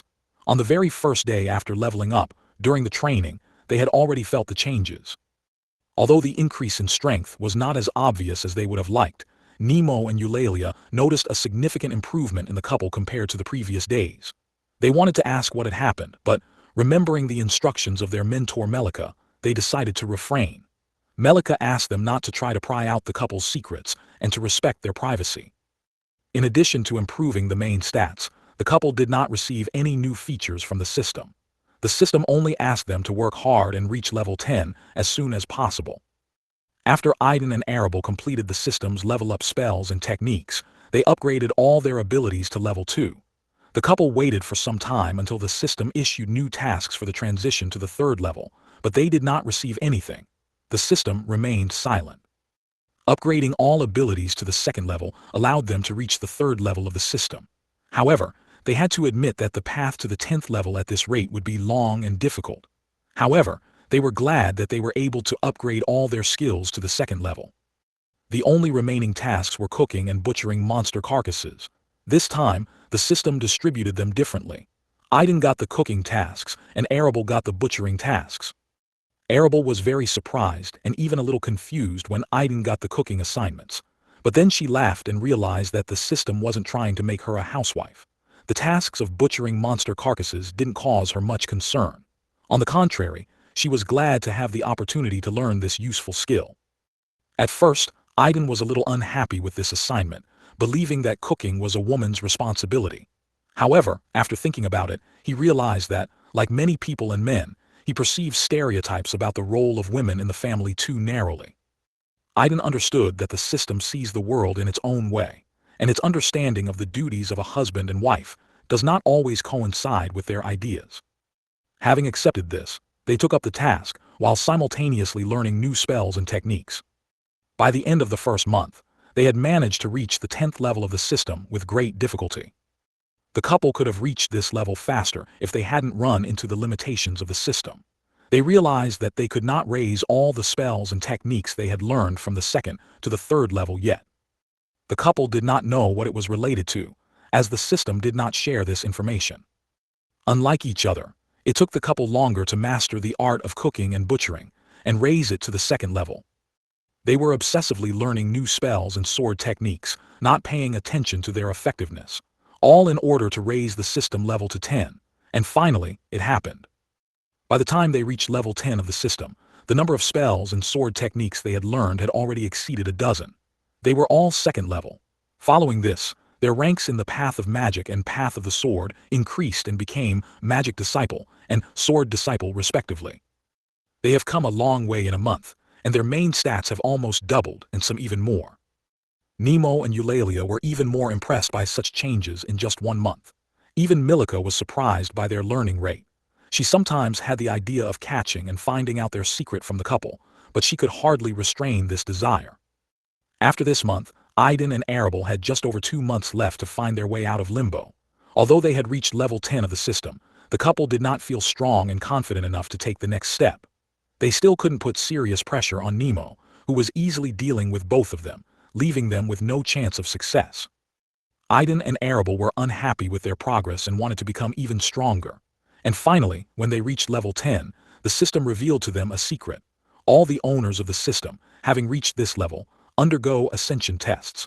Only after successfully completing this challenge can they raise their level above 10. The system informed them that all the system owners from their world, including Arable's younger brother and Aiden's older sister, had already passed their first ascension during the first of the 10 disasters. They are now at the second level of ascension. The ascension trials are unique for each system. It can be a simple task or a complex condition that needs to be fulfilled. For the owners of the systems from their world, the test of ascension was the battle with the first disaster out of 10. In order to develop and raise their level, Aiden and Arable needed to go through ascension. They wanted to know what their trial would be about until the system reminded them of the potions they had received as a reward for awakening due to the interference of the title of Supreme. The system informed them that after reaching level 10, they could take the potion and simultaneously start the ascension process in order to maximize its effect and pass the test. Because of the potion, their ascension will be different from their originally planned ascension. The potion will trigger their ascension, and they will pass the test related to the bloodline that is hidden in the potion. Arable will face the Valkyrie test, and Aiden will face the Alpha test. Their efforts will determine how significant the benefits they receive as a result. The couple were amazed by this discovery and finally realized why the system had asked them to save the potions and wait until they reached level 10. The system was already planning their ascension back then. Unlike simply consuming a potion, when their original bloodline is replaced with the one hidden in the potion, upon ascension, the system will not only preserve their current bloodline, but also integrate the new one into their bodies, eliminating all flaws. Moreover, these potions were unusual. According to the system, 2 supreme systems, the Supreme Bloodline System and the Supreme Alchemy System, made efforts to create them. This was the second and third Supreme System they had heard of. The first was the Supreme Merchant System. In addition, their own system was also considered Supreme, although this title was not yet available to them. However, despite this, their system somehow found things related to other Supreme Systems. Do all the Supreme Systems have some kind of connection with each other? The couple thought. Leaving this matter for later, they learned that the trials related to the integration of the bloodline would take from a few days to a month. The couple decided to find a secluded and safe place to prepare. Apart from Milica's house, they did not know a more secure place. After warning Milica and her disciples Nemo and Eulalia, they decided to retire to their rooms to take a potion and begin the ascension trials at the same time. For the last time, mentally communicating and wishing each other luck, Aiden and Arable simultaneously gulped down the entire contents of their vials. At that moment, the system started their ascension trials. Remove ads from $1. Chapter 41, Sudden Changes. In the past month since the couple Aiden and Arable appeared, Milica has finally been able to dispel her boredom a bit. She spent her time teaching them how to cook and sharing her experiences traveling through forbidden zones. She was curious to watch this couple. She didn't know why, but they stood out from her other students. She assumed that this might be due to the fact that they came from another world, and all this novelty and suspense attracted her. Aiden and Arable had a completely different perception of the world around them. They looked at it from different angles. Even their relationship made Milika smile. She noticed how awkward they felt and acted when they tried to find out about each other. Their very presence became a kind of outlet for Milika. The years spent in limbo proved to be a real challenge for her. The impossibility of leaving the borders of a single city was unbearable for her. At first, only her students could lighten her gloom and dispel her boredom. But over time, teaching and mentoring their charges has become a routine, and soon she had no students left at all, which was the result of Limbo's hunt. Losing every student was painful for her. In the end, she refused to accept new ones and withdrew into herself. Due to the instability of the space around Limbo, the time difference with the outside world was in constant chaos. Sometimes new creatures entered Limbo and were swallowed up by the dungeon, and sometimes no one appeared for several years. Everything changed when, after a long seclusion, Milika finally went for a walk around the city. She met a young elf who had recently fallen into Limbo and was caught by other outsiders who decided to enslave her. Due to her long absence, some outsiders forgot about her existence and decided to enslave the elf. On that day, not only in this city, but also in two others, they remembered Milika. With her own hands, she dealt with all the outsiders who were associated with the enslavement of the elf. Blood flowed through the streets of Usuria, and everyone finally found out who the true ruler of the outsiders of this city was. On this day, Milika took the elf who had been enslaved as her new student in recent years. That elf was Eulalia. Eulalia was only able to dispel her boredom for a short time, and soon she was back to her old self. She was brought out of this state by the news that a new gang of outsiders had reappeared in the city, trading for the slavery of captured outsiders. Without hesitation, she got rid of them too. Among the captive slaves, she noticed a young man who was injured. She would have passed by if she hadn't noticed that the wound on his body wasn't inflicted physically, but with the help of magic. Later, she gave the name Nemo to this young man, as he could not speak due to his injury. In her eyes, Nemo held too many secrets for an ordinary person. First of all, he miraculously survived being affected by the spell. Secondly, Nemo had a symbiotic relationship with the spirit, which greatly shocked Milika. Being an elf, she knew about spirits and revered them as children of nature itself. The spirits were pure and innocent creatures. According to her ideas, the spirits never chose representatives of intelligent races as parents, but always chose innocent animals. And the fact that such a being accepted this young man as his parent seemed unthinkable. Thirdly, this young man had three unusual connections with the higher races at once. The first of these was the pendant he was wearing. Inside it was a piece of the soul of the one who gave this pendant.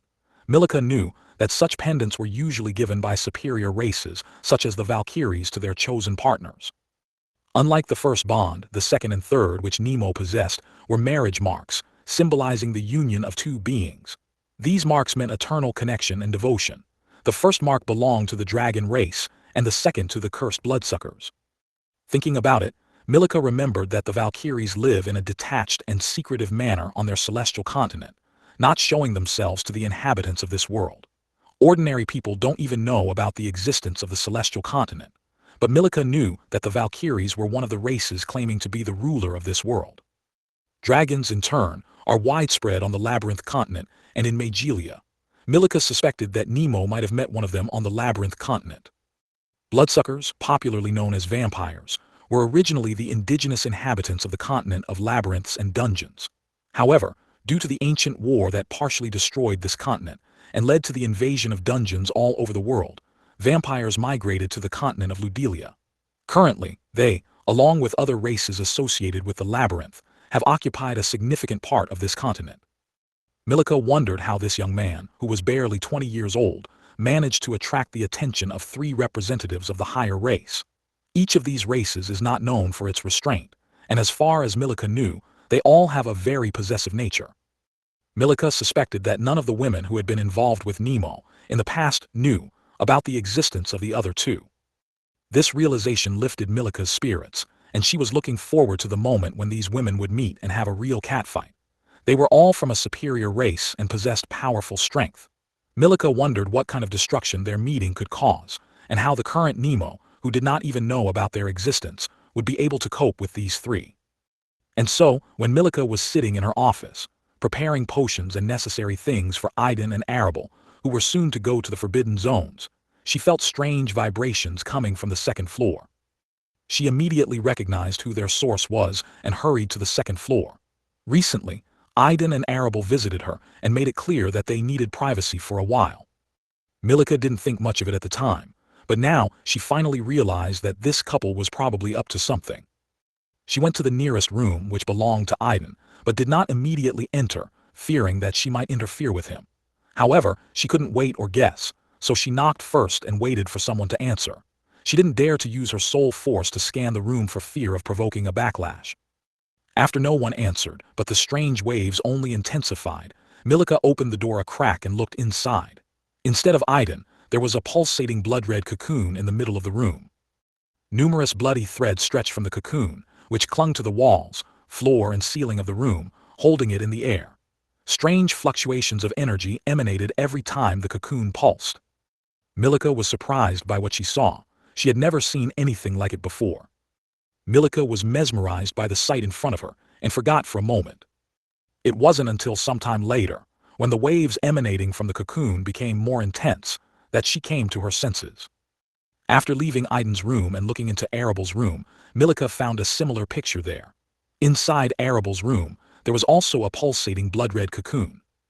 Having understood the essence of what was happening, Milika immediately created a restraining and masking spell around her house, designed to hide the waves emitted by the cocoons. She could only sense them because she was close enough. From what she experienced next to them, Milika realized that the waves would get stronger over time, and sooner or later, if their spread was not limited, all residents of the city would feel them. Milika did not want others to find out about this, and therefore decided to hide what was happening. Nemo and Eulalia were soon summoned to their mentor's house. When they saw what the couple had become, they were shocked. Milika quickly explained the situation to them and ordered them to be carefully guarded and monitored, not allowing anyone near the house, not even her subordinates. She only entrusted it to the two of them, as she trusted them completely. Nemo and Eulalia took up their mentor's assignment with seriousness. However, the spirit residing inside Nemo was disturbed and agitated by the waves of energy emitted by the cocoons. "Nemo, Nemo, I want this!" Izzy started screaming into Nemo's ears, pointing at the cocoon. Nemo was speechless. "What do you mean, I want this? Do you want to eat it?" asked the stunned Nemo. "No, you fool. The energy it emits is bloodline energy, and it's so pure. If I can absorb it a bit, my cultivation will accelerate exponentially," the spirit said enthusiastically. If she had matched her voice and looked like a little girl, Nemo would have imagined her eyes burning with excitement and desire. "And what needs to be done for this?" he asked, calming down and realizing that she only needed the energy coming from the cocoon. "Just sit under the cocoon and I'll do it myself," Izzy said, starting to rush Nemo. Forgetting about his duty to protect and not let anyone near the cocoon, Nemo himself came and crouched under it. He reasoned that by doing so, he was not violating his mentor's protection order. The spirit named Izzy began to absorb the energy emitted by the cocoon with great joy and enthusiasm, rapidly increasing her strength and growth. Remove ads from $1. Chapter 42, Bloodline Chain. After taking the potion, Arable fell into a deep sleep. Her mind was in a fog, and she couldn't tell reality from fantasy. Her thoughts got mixed up, and for a while she was transported back to when she was a child and studied at home under the guidance of a private tutor hired by her family. She remembered those days perfectly. It was then that she began to realize the politics of her family, and her innocent childish heart began to collapse under the weight of this understanding and parental indifference. Parents have completely distanced themselves from their children, putting them under the full guidance of the family. To them, they were just a means to achieve certain goals, not those they truly loved. Although Arable's mother and father were considered husband and wife, they lived separately and already had connections on the side. They only occasionally appeared in front of their children, posing as a loving couple in order to create an appearance of well-being in the family. All the little girl's dreams of family love were shattered when she found out that her parents treated them kindly and showed their love only in order not to hurt them too early. When their studies and family care began, they stopped seeing their parents. As they grew up, both twins learned about their parents and that in the future they, like their parents, would have to contribute to the family.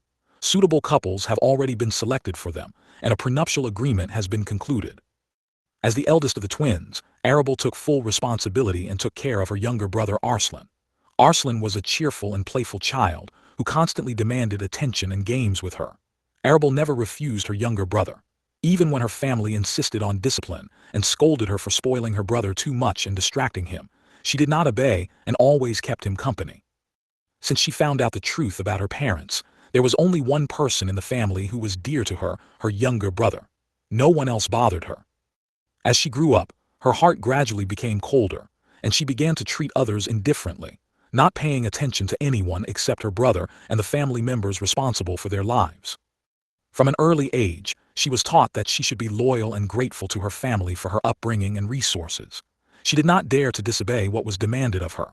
And her younger brother, who also became a tool in the hands of the family, played an important role in this.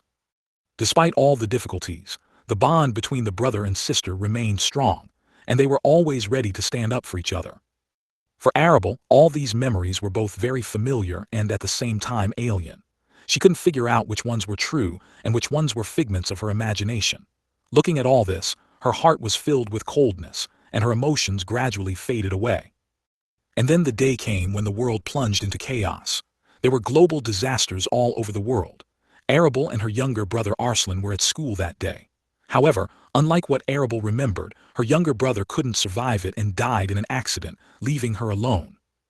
Arable couldn't believe what had happened. She couldn't tell for sure if this was reality or if everything she had known before was just a dream she had seen. It seemed to her that her brother could not have died, but the fact remained that he did not survive that day. She had lost her closest and dearest person. Her mind denied it, unwilling to accept reality, but something inside her broke. Her mind was in chaos. At that moment, her cocooned body began to change.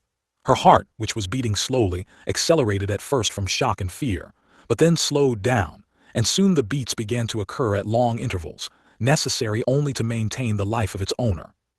Everything Arable saw during this period was part of her memories mixed with the ascension trial, initiated by the integration of the Valkyrie bloodline. After analyzing Arable's memories, emotions, and lifestyle, the system selected the most suitable Valkyrie bloodline for her based on her initial reaction. The integration of the bloodline began with Arable's heart, which began to transform. Ice crystals appeared on its surface, slowly covering the entire heart. Eventually, her whole heart turned to ice, and its beats became almost regular, almost once a minute. From the point of view of science in the world of Arable, a person is not able to survive in such conditions. However, when her heart was completely covered with ice, she stopped being human. Her skin became snow white and smooth, and her red long hair and eyebrows acquired a crystal white hue. 2 pairs of ice wings began to grow on her back, which hid her body, enveloping it. A week had passed since the beginning of the couple's ascension trial, and the red cocoon Arable was in began to change. Eulalia, who was watching what was happening, was shocked. Previously, the cocoon was blood red in color, but now it has begun to change. Before her eyes he began to freeze, and soon turned into an icy cocoon, which once a minute emitted waves of cold and crackling sounds. Eulalia immediately called her mentor, and when Milika came and saw what Arable's cocoon had turned into, she was even more shocked than her disciple. Unlike Eulalia, she could clearly feel the bloodline waves coming from the cocoon. Milika had only met these creatures once in her entire life, but she hadn't forgotten that moment. Their unique presence and the pressure emanating from them were unmistakable.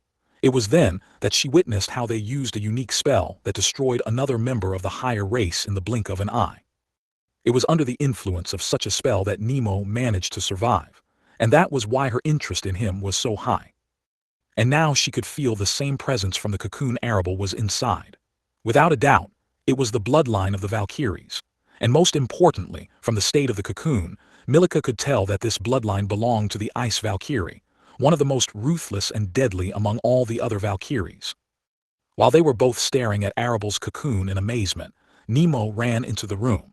His behavior and intrusion made it clear that something unusual was also happening to Aiden's cocoon. Leaving Arable, they hurried to Aiden's room, where they saw a completely different picture. Unlike Arable's calm and peaceful cocoon, Aiden's cocoon seemed to be burning and pulsating with such speed and fury that it seemed as if something was about to burst out. Unlike the waves coming from Arable's cocoon, Milika was unable to recognize the waves emitted by Aiden's cocoon. However, She could say with certainty that the quality of Iden's bloodline was not inferior to that of the Ice Valkyrie. Milika and her disciples were completely perplexed, unable to understand what was going on, while the trials on the path to ascension for this couple were just beginning. Remove ads from $1. Chapter 43, The Trial of Ascension. After losing her younger brother, Arable, who had been able to resist and realized that none of this was true, gradually began to lose touch with reality. She could no longer distinguish fiction from reality and began to perceive the events she saw during the ordeal as real.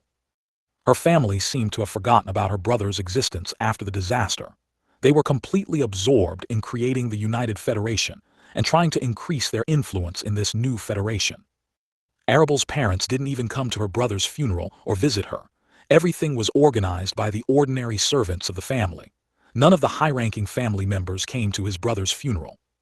Only she and a few servants saw her brother off on his last journey, and even these servants only acted on the orders of the family, not because they were close to them. Arabelle's heart began to hate her family. Since childhood, she had been aware of which family she belonged to, and although she did not like it, she tried to come to terms with it. However, when she lost her only loved one, and her family showed indifference to this event, her patience ran out. Arabelle was not stupid and understood how strong her family was. She realized that she would not be able to stand up to her alone, let alone leave her. For the family, she was an ideal tool for political games. Soon after, the world learned about the revelations, and the Federation leadership decided to find the so-called awakened ones. The massive process of serum administration has begun. As a descendant of an influential family, Arabelle was among the first to have the awakening serum tested on her. And unlike reality, Arabelle was one of the first to awaken from this ordeal. What she had awakened was the Ice Valkyrie system. Arabelle was one of the hundreds of awakened ones who found herself in another world, but soon returned to her own, proving to the system that she was the perfect candidate. Her memories of what had happened in the other world were hazy, and Arabelle herself couldn't figure out exactly what had happened there. Her mind seemed to block out everything connected to the other world. With the system's awakening, her appearance changed dramatically. Her skin became snow white, and her long red hair acquired a pure white hue.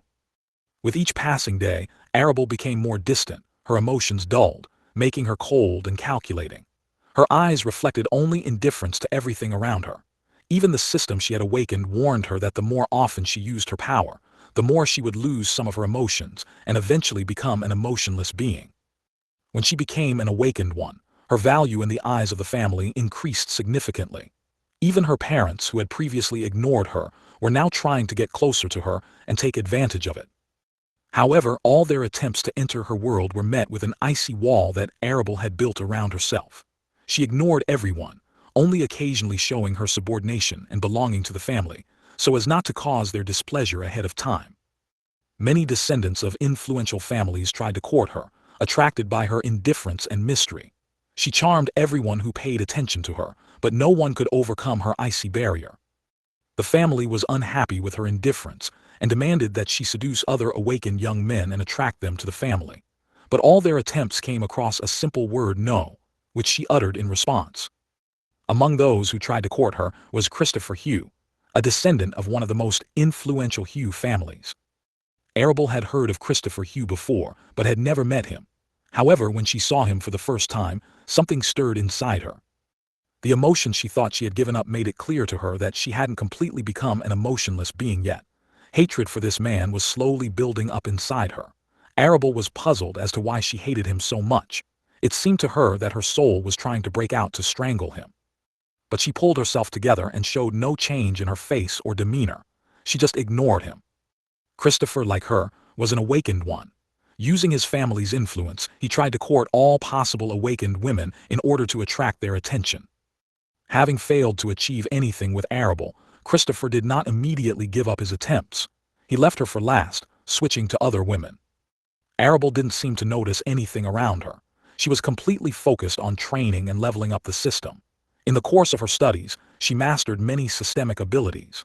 She even managed to master the ability to grow 2 pairs of ice wings, which opened up the ability to fly. If Arabelle hadn't given up on her emotions, then perhaps she would have been delighted with her ability to fly. But in her current state, this opportunity was just one of many convenient and useful skills, nothing more. Her strength grew every day, and soon she became one of the three most powerful awakened heroes of the Federation. Among them was Christopher, who never gave up trying to get her attention. He tried to get close to her at every opportunity, but every time he ran into an icy wall that could not be overcome. A year after the disaster, the world faced its first serious challenge, an invasion of beasts. Then Arable finally showed her strength, easily defending several cities alone. Her power was so great that even her own family began to feel fear of her. After the end of the first disaster, the Federation held a lavish event in honor of the victory. All heroes, their family and influential people of the Federation were invited to it. However, Arable, at that time, as if encased in ice, was indifferent to this event. Nothing could distract her from thinking about how to become strong and destroy her family. Remove ads from $1. Chapter 44, The Trial of Ascension II. Over time, her hatred of her own family became a driving force for her. Nothing else could attract her attention. She didn't take any action against her family just because her family had significant influence in the United Federation.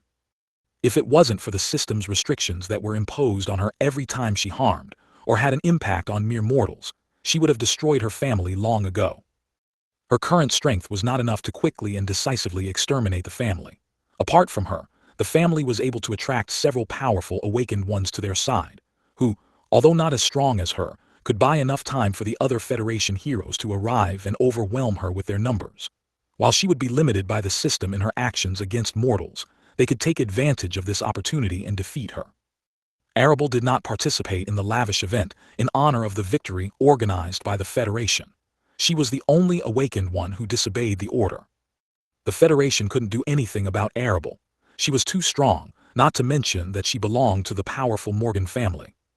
After the event, Arable heard rumors about some kind of high-profile event, which the Federation and Hughes family quickly hushed up. She did not find out exactly what happened, and Arable herself did not go into details, focusing on becoming stronger. Soon after, the second wave of the serum injection procedure took place, and a new generation of awakened ones was born. After that, Arable and the rest of the awakened, along with the newly awakened, went to another world. For the first time that day, Arable felt a little uneasy. She couldn't find a girl she knew among the awakened ones in the first wave. Arable didn't understand why she remembered her, but she knew for sure that this girl had returned from another world and had survived the first disaster. In addition, she was ranked in the top 10 in terms of strength. Unable to find her, Arable soon forgot about her and moved into a new world with everyone else. After a few months, those who survived and achieved success returned. They became stronger and gained new information, moving closer to solving the issue of saving their world. However, the main key to salvation has still not been found. Just like last time, her consciousness ignored her being in another world. After returning and becoming stronger, she plunged into training with renewed vigor, striving to increase her level. Their world has changed a lot. After the first calamity, most of the beasts mutated, becoming stronger and more dangerous, making them ideal prey for the awakened ones, who used them to develop their skills and levels. Time flew by unnoticed. On the eve of the second disaster out of 10, Arable enjoyed the peace and quiet that had become familiar to her. But her privacy was disrupted by a sudden call from the Federation. As one of the most powerful awakened ones, she was urgently called in to suppress the out-of-control illegal awakened ones that have been appearing more frequently lately. However, what surprised and caught her attention was especially disturbing. This awakened one had single-handedly taken over the Hugh family's main residence, and without the help of others, defeated and killed Christopher Hugh. For the first time, Arable, attracted by this news, decided to take a look at the audacious awakened who dared to go against an influential family and moreover defeat Christopher, who was on her elimination list. Besides, she was intrigued that some unknown awakened had dared to touch her prey. With the help of her wings, she quickly reached the place, and a terrible picture appeared before her eyes. Everything around the Hugh family residence was engulfed in flames. Many awakened ones arrived and watched in fear. A young man stood in the midst of this chaos and fire. He had short red hair, from which sparks of flame appeared from time to time. In his right hand, he held a flaming blade, and in his left, Christopher's severed head, gripped by fear. Many people looked at this guy in fear. No one knew who he was. They had never heard of such a powerful awakened one. Even among the illegal awakened ones, there was no one who could match his strength. It was obvious that all the flames were created by this young man. This showed his incredible strength, especially considering that he was holding the head of one of the most powerful awakened ones in his hand. The first time Arable saw him, she felt something stir inside her. Strange visions appeared in her mind. It seemed to her that she knew this young man. At the same time, his red hair reminded her of the younger brother she had lost. For the first time in years, her heart began to beat faster. She couldn't explain how she felt looking at this young man. While Arable was in turmoil, the young man glared at Christopher's head. He was laughing loudly and muttering something. At the same time, he was crying, and tears were rolling out of his eyes, but before they reached the ground, they evaporated from the heat. He didn't notice the awakened ones around him until Arable appeared. When he felt her gaze on him, he raised his head and finally paid attention to her.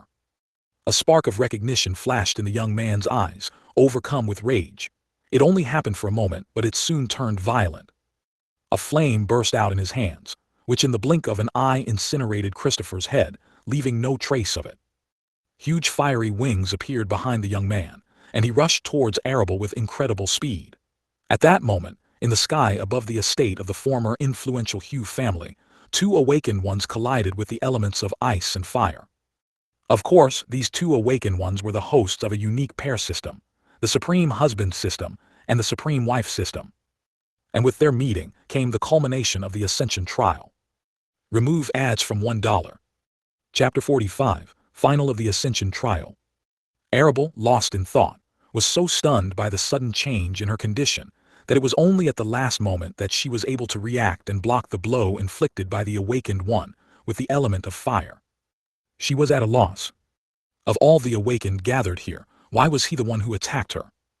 And what was happening to her?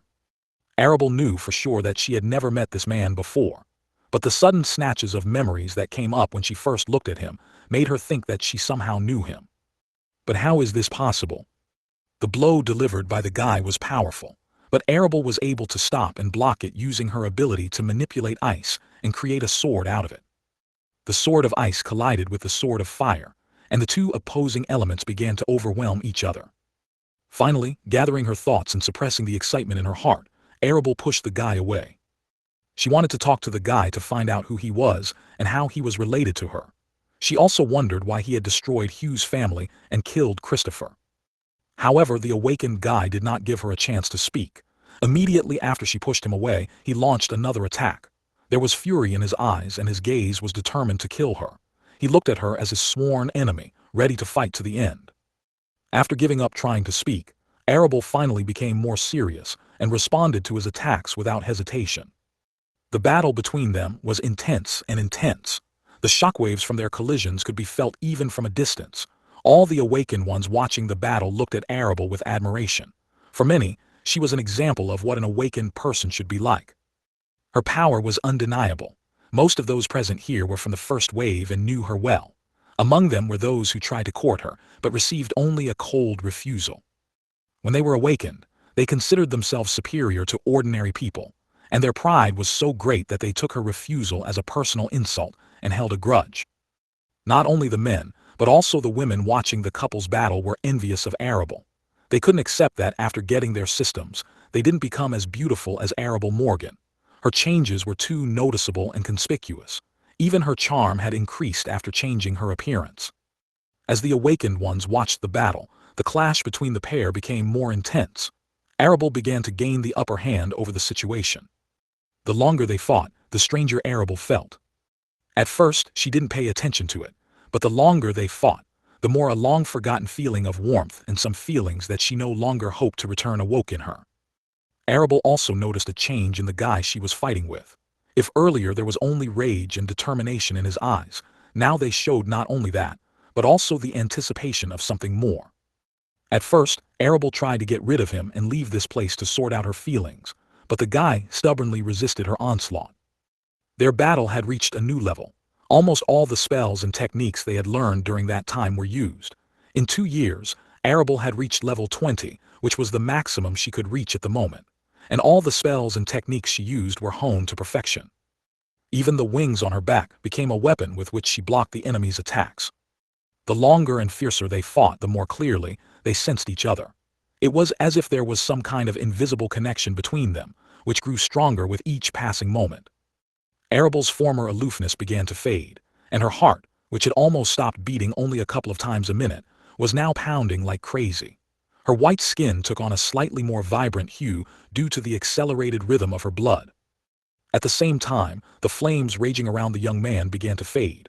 The fury in his eyes dimmed, and his heart, which had been pounding nonstop, began to slow down. At that moment, both of them felt how their presence affected each other. It was as if the young man was the bonfire that melted Arabelle's icy heart, and her presence, in turn, extinguished the fierce flame in the young man's heart. Arabelle felt the young man's strength begin to wane. His attacks lost their power and speed, and his fiery wings stopped being supported. He fell to the ground, kneeling and breathing heavily. The flames around him went out, and it was clear that he had reached his limit. Arabelle landed in front of him but was in no hurry to interfere. She still couldn't figure out what was happening to her and why. And what role does this guy play in this? She noticed that his eyes had returned to normal, and they were no longer burning so fiercely. But she saw sadness and longing in those eyes. At that moment, she noticed the other awakened ones approaching them. Ahead of everyone, 3 people were rushing at great speed, who seemed to have decided to take advantage of the moment and attack the guy while he was weakened. Arabelle didn't want to harm the guy, so she decided not to interfere. She closed her eyes and took a deep breath. When she opened them, she found herself standing behind the trio, who had almost reached the guy. Arabelle slowly lowered the sword she was holding and saw the blood on it. It was only then that she realized that she hadn't even noticed how she made the move, and in the blink of an eye, she cut off the heads of 3 attackers before they could attack the guy. All the other awakened ones who were approaching them stopped abruptly and looked at her in surprise and fear. Arabelle was confused herself. Why and how did this happen? And then she heard the voice of the system in her head, which she had become accustomed to over the years of becoming an awakened one. However, after listening carefully, she noticed that the system's voice was slightly different from what she was used to. Congratulations, host. The optimal state has been reached. The trials of the heart for ascension have been passed. The integration of the Ice Valkyrie bloodline begins. Ding, a bonus task is given. The goal of the bonus task is to survive as long as possible under the onslaught of the awakened ones. The value of the reward will depend on how long the host lasts. After the system's message, a wave of memories flashed through Arabelle's mind. Her current thoughts and the memories she had before the trials began to mix. Finally, it dawned on her that all this was not reality, but a test. As she stood there in confusion, the other awakened ones had already begun to act and were now targeting her. But even before they could get close, a wave of flames suddenly erupted around her, which enveloped her and the guy. This flame was very similar to what the guy used when he destroyed the 7 highs. Arabelle came to her senses and noticed that she was surrounded by flames that protected her from others. However, she immediately realized that this protection would not last long. Then she saw a young man with red hair, who was no longer kneeling, but straightened up and looked at her with a slight smile on his face. "You know, I didn't expect you to be so ruthless, Arabelle," he said. Arabelle recognized his voice immediately, and although his appearance had changed slightly, he was still the one she knew. "And this new look suits you, Aiden. I like the way you look, especially your red hair," she said with a slight hint of embarrassment, then looked at her white hair and sighed softly with sadness. "You're fine too," Aiden replied to Arabelle's compliment. "That's it?" she asked, displeased with his words. Aiden immediately detected a note of displeasure in her voice. "You look so beautiful, like a white flower that you just want to pick and make your own," he blurted out. But when he realized what he had said, he was very embarrassed. "What's wrong with my tongue? When did I learn such compliments?" he thought. Although Arabelle had regained her memories, she still hadn't fully regained control of her emotions. After hearing Aiden's compliment, she was so embarrassed that a blush appeared on her face. I assume you got a bonus task too." Aiden quickly changed the subject. "Yes," Arabelle agreed, returning to her usual aloofness she had grown accustomed to during the ordeal. Then they both looked back, and the flames began to fade, revealing a crowd of awakened ones surrounding them both. "The very sight of them gives me the creeps," Aiden commented upon seeing this terrifying scene in front of him. "Well, the system doesn't require us to survive, escape, or eliminate them all. All we need is to hold on for a while. So, let's give it our all and do our best," replied Arabelle, preparing for the upcoming battle. "Yeah, let's have some fun," said Aiden with a grin on his face. Remove ads from $1. Chapter 46, Izzy's Future Growth. It has been almost a month in limbo since Aiden and Arable began their ascension trial and the integration of new bloodlines. All this time, Eulalia and Nemo did not stop watching and guarding them. Milika visited them from time to time, checking on their condition, and sometimes left her house to strengthen the protective spells she had created. After the cocoons underwent drastic changes, there were no other changes other than a change in Nemo's behavior. At first, he meditated under Aiden's cocoon, but 2 weeks later he moved under Arabel's cocoon. When Nemo was under Aiden's cocoon, Milika began to suspect Aiden's bloodline, which he was exposed to. She also wondered why the spirit inside Nemo tends to absorb the energy emitted by the cocoon. At first, Milika was puzzled because, as far as she knew, the spirit absorbs only the energy of its parent, whom she chose. Therefore, she expected that the spirit would only absorb Nemo's energy. However, despite this, the spirit greedily absorbed the energy coming from Aiden. When Milika first found out about this, her face took on a strange expression. She began to think, will Izzy really consider Nemo and Aiden her parents when she fully matures and overcomes her embryo stage? Imagining this, Milika quickly shook her head. No way, this can't be happening. She began to deny her strange and frightening fantasies. Then she began to look for an answer that could satisfy her curiosity and banish these thoughts from her mind. After studying Aiden's condition and Nemo's existence, Milika came to the conclusion that Aiden was probably awakening the Alpha bloodline. Only Alphas could match the bloodline of the Valkyries and compete with them on equal terms. And the fact that Izzy is so drawn to this energy is explained by the fact that the energy coming from the cocoon does not belong to anyone. It is the pure energy of the Alpha bloodline. Milika was well aware that Nemo's sealed bloodline originated from the Alpha bloodline. When she received an answer that satisfied her, she was finally able to get rid of her strange fantasies and relax. She couldn't accept that the spirit she revered as a child of nature would be born thanks to the energy of two young men. In 2 weeks, Izzy quickly absorbed the energy of Aiden's bloodline, and then immediately switched to the energy emitted by Arabel's cocoon, which surprised Milika even more. No matter how much she thought, she couldn't find a reasonable explanation for this phenomenon. Nemo also didn't understand why Izzy had switched to this energy. Izzy herself claimed that the energy emanating from Arabel's cocoon is unique and attracts her in the same way as the energy of Aiden's cocoon. Even after absorbing enough of the energy of Aiden's cocoon, she was still attracted to the energy emitted by Arabel's cocoon. Nemo couldn't help but obey the little spirit's demand. He didn't understand how he had managed to form a symbiotic contract with Izzy. When he came to his senses inside Limbo, Izzy was already by his side. At first, Nemo hoped that Izzy knew who he was, because he hadn't remembered anything since he woke up. But contrary to his expectations, Izzy didn't know anything either. She also came to her senses inside Limbo. At first, Nemo hid Izzy's presence because both he and she understood that she was a unique being. But when Milika noticed him and saved him from the outsiders who enslaved him when he was unconscious, she immediately sensed Izzy's presence. In the end, Milika became his mentor and told him who the spirits were. From her words, Nemo learned that spirits are unique creatures born of nature itself.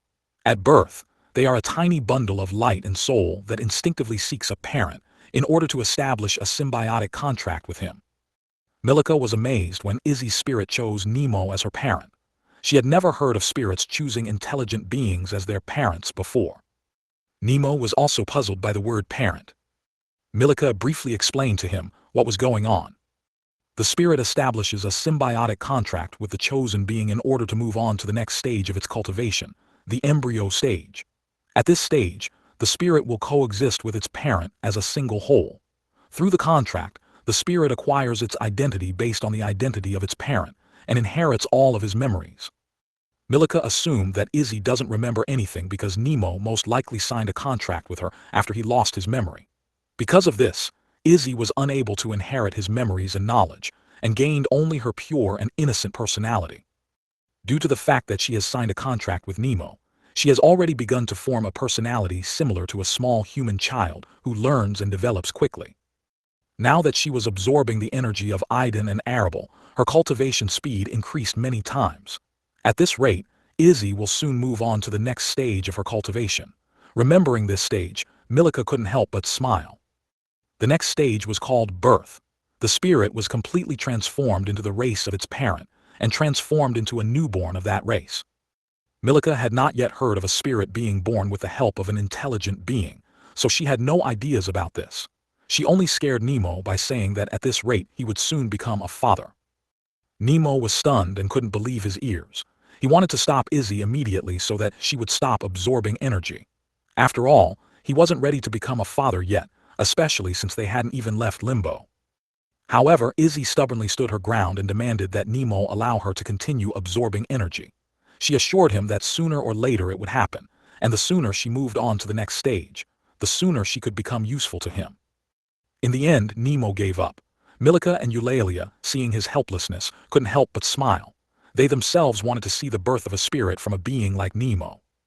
After a month of silence, both cocoons in which Aiden and Arable were imprisoned began to throb more strongly. Cracks appeared on their surfaces, foreshadowing their imminent awakening. Remove ads from $1. Chapter 47, Transformation to the Ice Valkyrie. Arable woke up in a state of complete confusion. Her mind was in chaos, and she couldn't figure out where she was. The first thing she saw in front of her was someone being forcibly pushed out of the room. Besides her, there were only two people in the room, Milika and Eulalia. The one who was kicked out turned out to be Nemo. The reason for his exile was obvious. When Arable came out of the cocoon, she was naked, and the women, noticing this, immediately asked Nemo to check Aiden's room. Arable finally realized that she was on the second floor of Milika's house. Only then did she pay attention to her body, and she noticed that she was standing naked and felt embarrassed, despite the fact that there were only Milika and Eulalia in front of her. She was surprised that the body remained the same as during the trial. Her entire skin was white, and her long red hair had turned into long white. However, there was also a difference, the presence of two pairs of wings. Unlike the trial, these wings seemed to be an integral part of her being, rather than appearing due to an ability she possessed during the trial. Surprisingly, they weren't made of ice or snow, but of a strange white fur, creating a strange sensation. "You are simply amazing, Arable," said Milika admiringly, coming forward and carefully examining the changes in Arable's appearance. She was amazed by the beauty of her appearance and felt the clear presence of the Ice Valkyrie bloodline in her. Eulalia was also watching Arable with interest and admiration. For Milika, being able to observe Valkyrie so closely was a real temptation, especially considering that this new Valkyrie was an acquaintance of hers, which only increased her joy. She couldn't wait to find out what the Valkyries were capable of, and especially her new acquaintance. "Ding, congratulations, host, on your ascension. The restriction on level-ups has been lifted." "Ding, the integration of the Ice Valkyrie bloodline has been completed successfully. A new feature of the system Bloodlines is available. Acquired the new ability Transformation to the Ice Valkyrie. A new path has been opened, the Path of Bloodline. Due to the integration of the Bloodline, some abilities and skills related to the Path of Magic and Path of Sword have been adjusted and removed. Ding, as a reward for completing the bonus task and thanks to the integration of the Ice Valkyrie bloodline, the system level has been upgraded to 20th, which is the maximum for this stage. The Ascension test is not available. Access to the test will be possible after removing the second seal." Arable listened to the system's messages, confused. The trial had already confused her thoughts so much, and now she was bombarded with so much information that she couldn't think clearly and make sense of it all. She decided to review all the details later, when she came to her senses and was in a better mood. However, despite all this, the name of one ability in particular caught Arable's attention. It was the Transformation to the Ice Valkyrie. The ability, Transformation to the Ice Valkyrie, allows its owner to awaken the bloodline of the Ice Valkyrie and transform into her race. Currently, the host is already in the state of the Ice Valkyrie.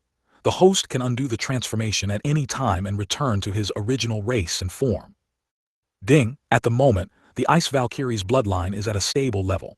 Synchronization with the Ice Valkyrie form is 30%. The host is strongly advised to increase synchronization as much as possible to avoid the risk of rebellion and completely subjugate the bloodline. Before Arable could ask her question, the system, as usual, got ahead of her and explained everything. Realizing that she could regain her former appearance, including her red hair, Arable felt joy and immediately decided to reverse the transformation. As soon as she did, her snow-white skin began to regain its natural color, her height decreased slightly, and her long white hair turned back to its familiar shade of red. Milika and Eulalia, who were watching these amazing changes, were amazed and puzzled. Just now, an Ice Valkyrie, a representative of the superior race, was standing in front of them, but suddenly she disappeared, and in her place was a familiar Arable with long red hair. Arable ignored the pair of mentor and disciple, her gaze fixed on the long white scarf she was holding in her hands. Two pairs of her snow-white wings, after she reversed the transformation, turned into a long white scarf. He was so soft and fluffy that Arable hugged him to her and sighed softly. Even after all the changes were cancelled, she continued to feel an inextricable connection with this scarf, as if she were an integral part of it. "How amazing," said Milika, also paying attention to this scarf. She appeared next to Arable and gently touched him. Arable suddenly shuddered as if Milika had touched not the scarf but herself. Watching Arable's reaction, Milika became convinced of her assumptions. "You need to take care of him carefully, Arable.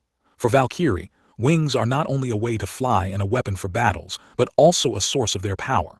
Every time the Valkyries descend from their celestial continent, they take on the appearance of ordinary mortals, and their wings, like your scarf, can transform into any accessory they wish." Arable was amazed by this discovery, and was very happy that she now has such a scarf. She had completely forgotten that she had been standing without clothes all this time. A knock on the door brought her and the others out of their reverie. It was only then that Arable remembered her nakedness. She hurried to bed and hid under the covers before the door opened, and Nemo and Aiden entered the room. Aiden had already managed to get dressed and now looked as usual, with short black hair. His appearance was strikingly different from what it was during the trial.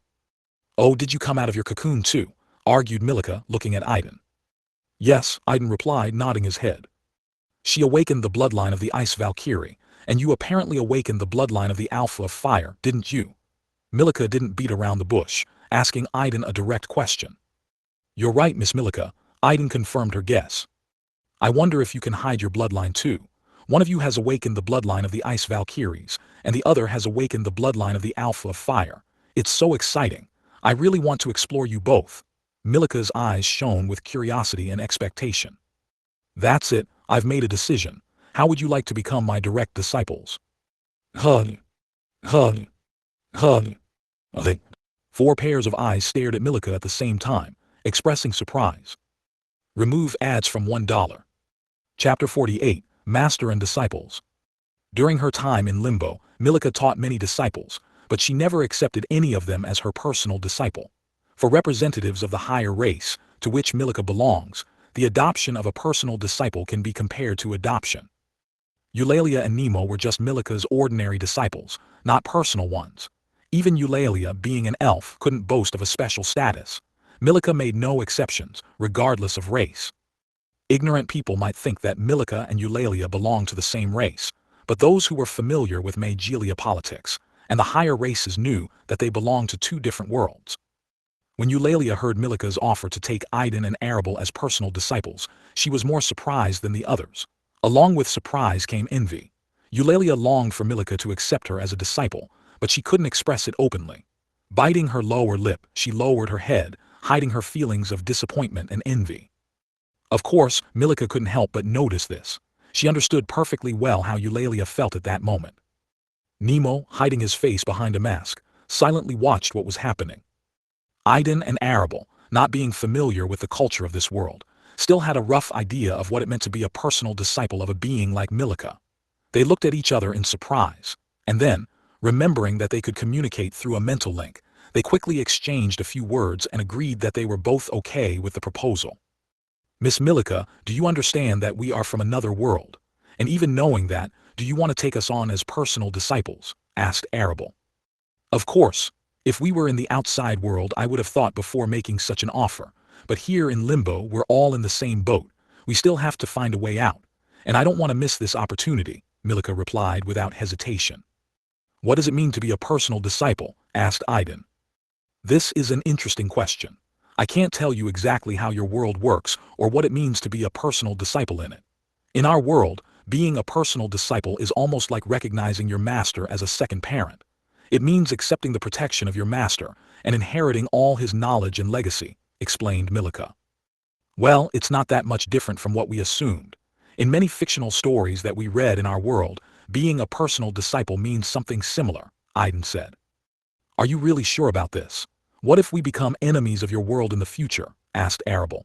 Without waiting for an answer, she hastened to add, trying to soften the situation. Don't get me wrong, I don't want to say that we are against your world. We don't even know what he looks like. This is the first time we came to this world and ended up here. We can't promise that this won't happen. It's better to be prepared for the worst in advance.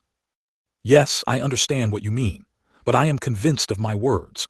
I'd be lying if I said I wasn't interested in your world. However, right now, I'm not worried that you might become enemies of our world in the future. Even if this happens and you have a good reason for it, as long as our beliefs do not contradict each other, I, as your master, will support you and take your side, said Milika confidently. By becoming my disciples, you will receive my protection, and I will personally teach you how to use magic. You will also be able to use my name and openly say that you are my personal disciples. I will not limit your actions, but I will not turn a blind eye to any atrocities that you commit. And what will you get from us? Asked Arable. What kind of stupid question is that? Of course, the two of you.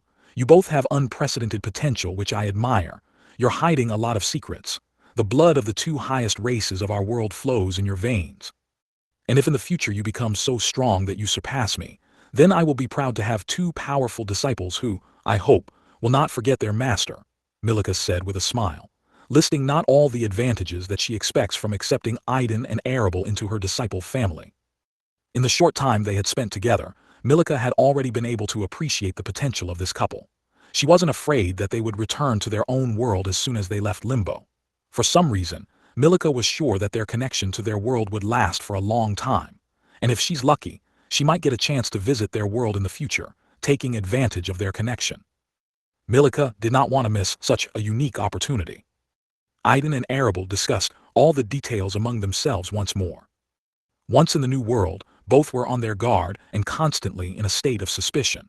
They did not want to unconditionally believe the inhabitants of this world, always expecting betrayal and other insidious actions. However, as it turned out, they needlessly worried about the possible danger when it came to these three.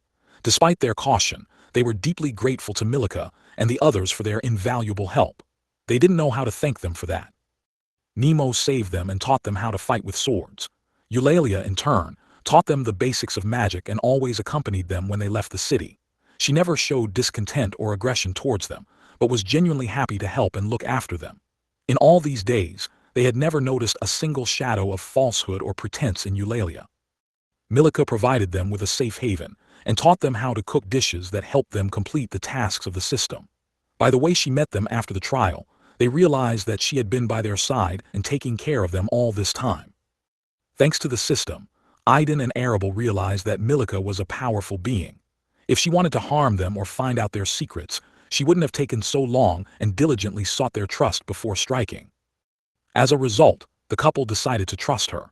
Even if Milika had some hidden plans against them, it would be their own mistake, because they had allowed her to ingratiate herself with them.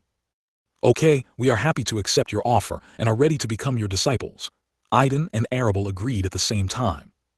Milika was delighted with their agreement and was glad that she had convinced the couple to join her. In a great mood, she turned her gaze to Nemo and Eulalia, who were quietly watching what was happening. Eulalia, Nemo, how about you two? I know that you get along well with Aiden and Arable, and most likely, you will soon be working together in search of a way out of Limbo.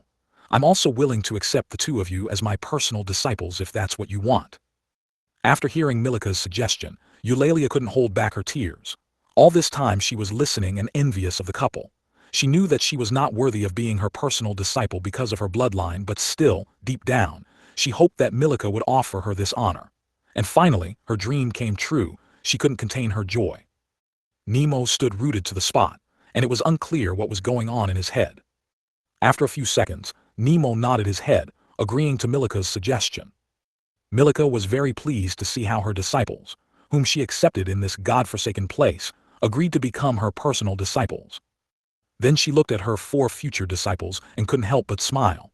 At that moment, she was overcome by a strange feeling, as if she had made one of the most important and correct choices in her life.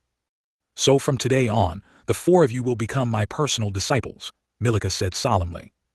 Yes, master, the 3 of them exclaimed in unison and bowed low, recognizing her as their mentor.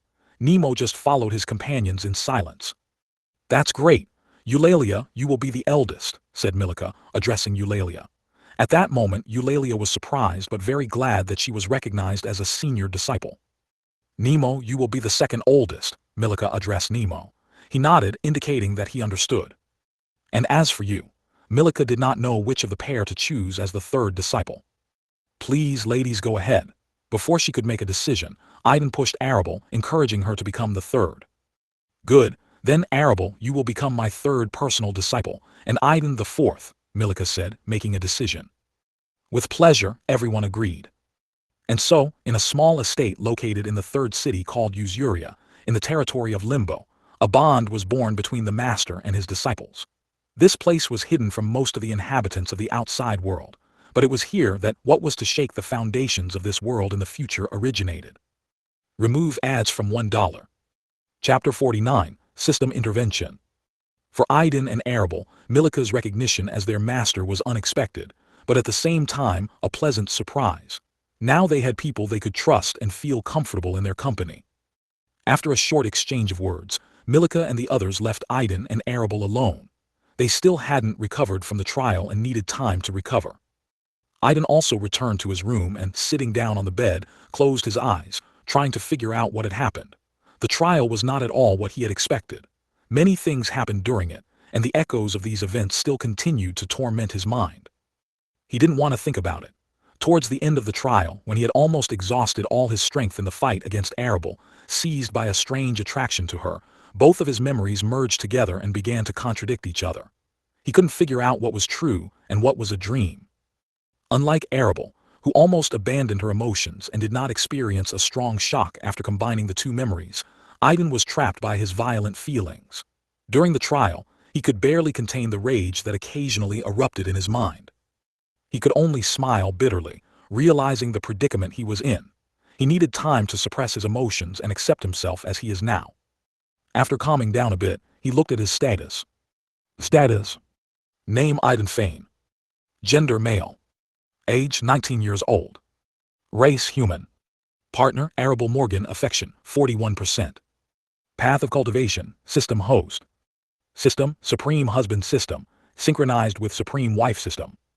System rarity Epic Plus. Unique feature 1, title Supreme partially sealed. Unavailable, required qualifications.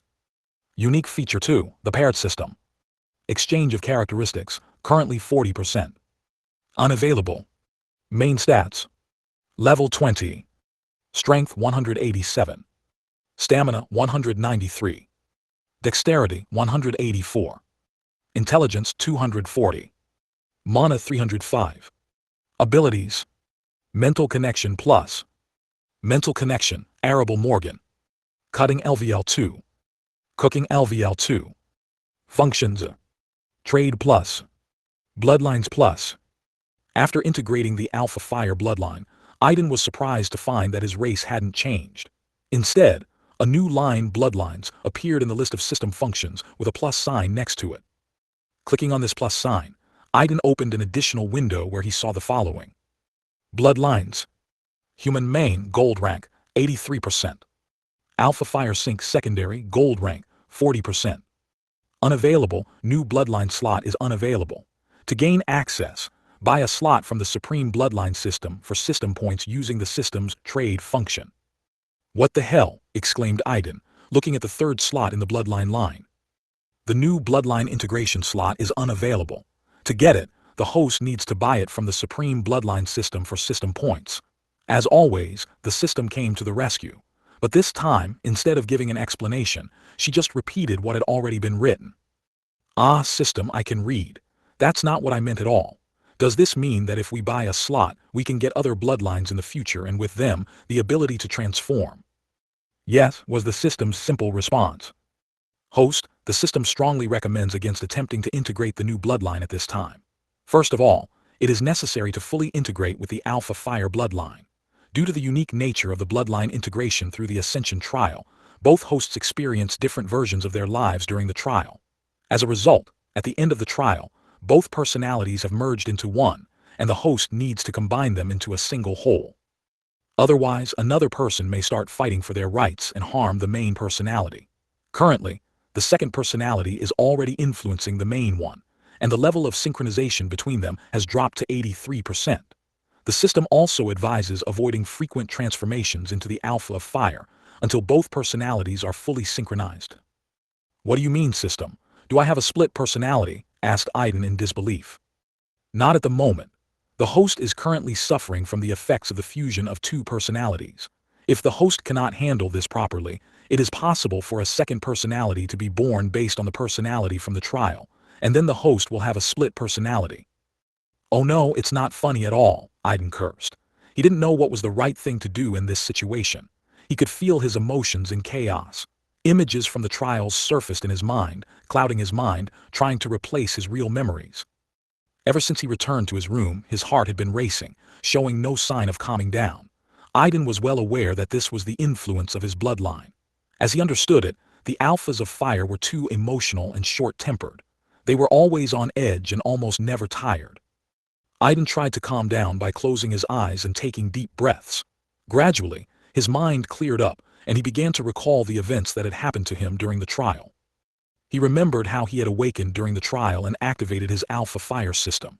At that moment, he was desperate and hiding like a rat in the dark corners of the Federation capital, among the homeless. He didn't know what to do, and he cursed all the awakened ones, the powerful families, and even the Federation itself. Aiden wanted revenge on those who had harmed his family and himself. However, he understood that with his current strength, he couldn't change anything. And so when his despair reached its limit, he heard a voice. Ding, the ideal user has been found.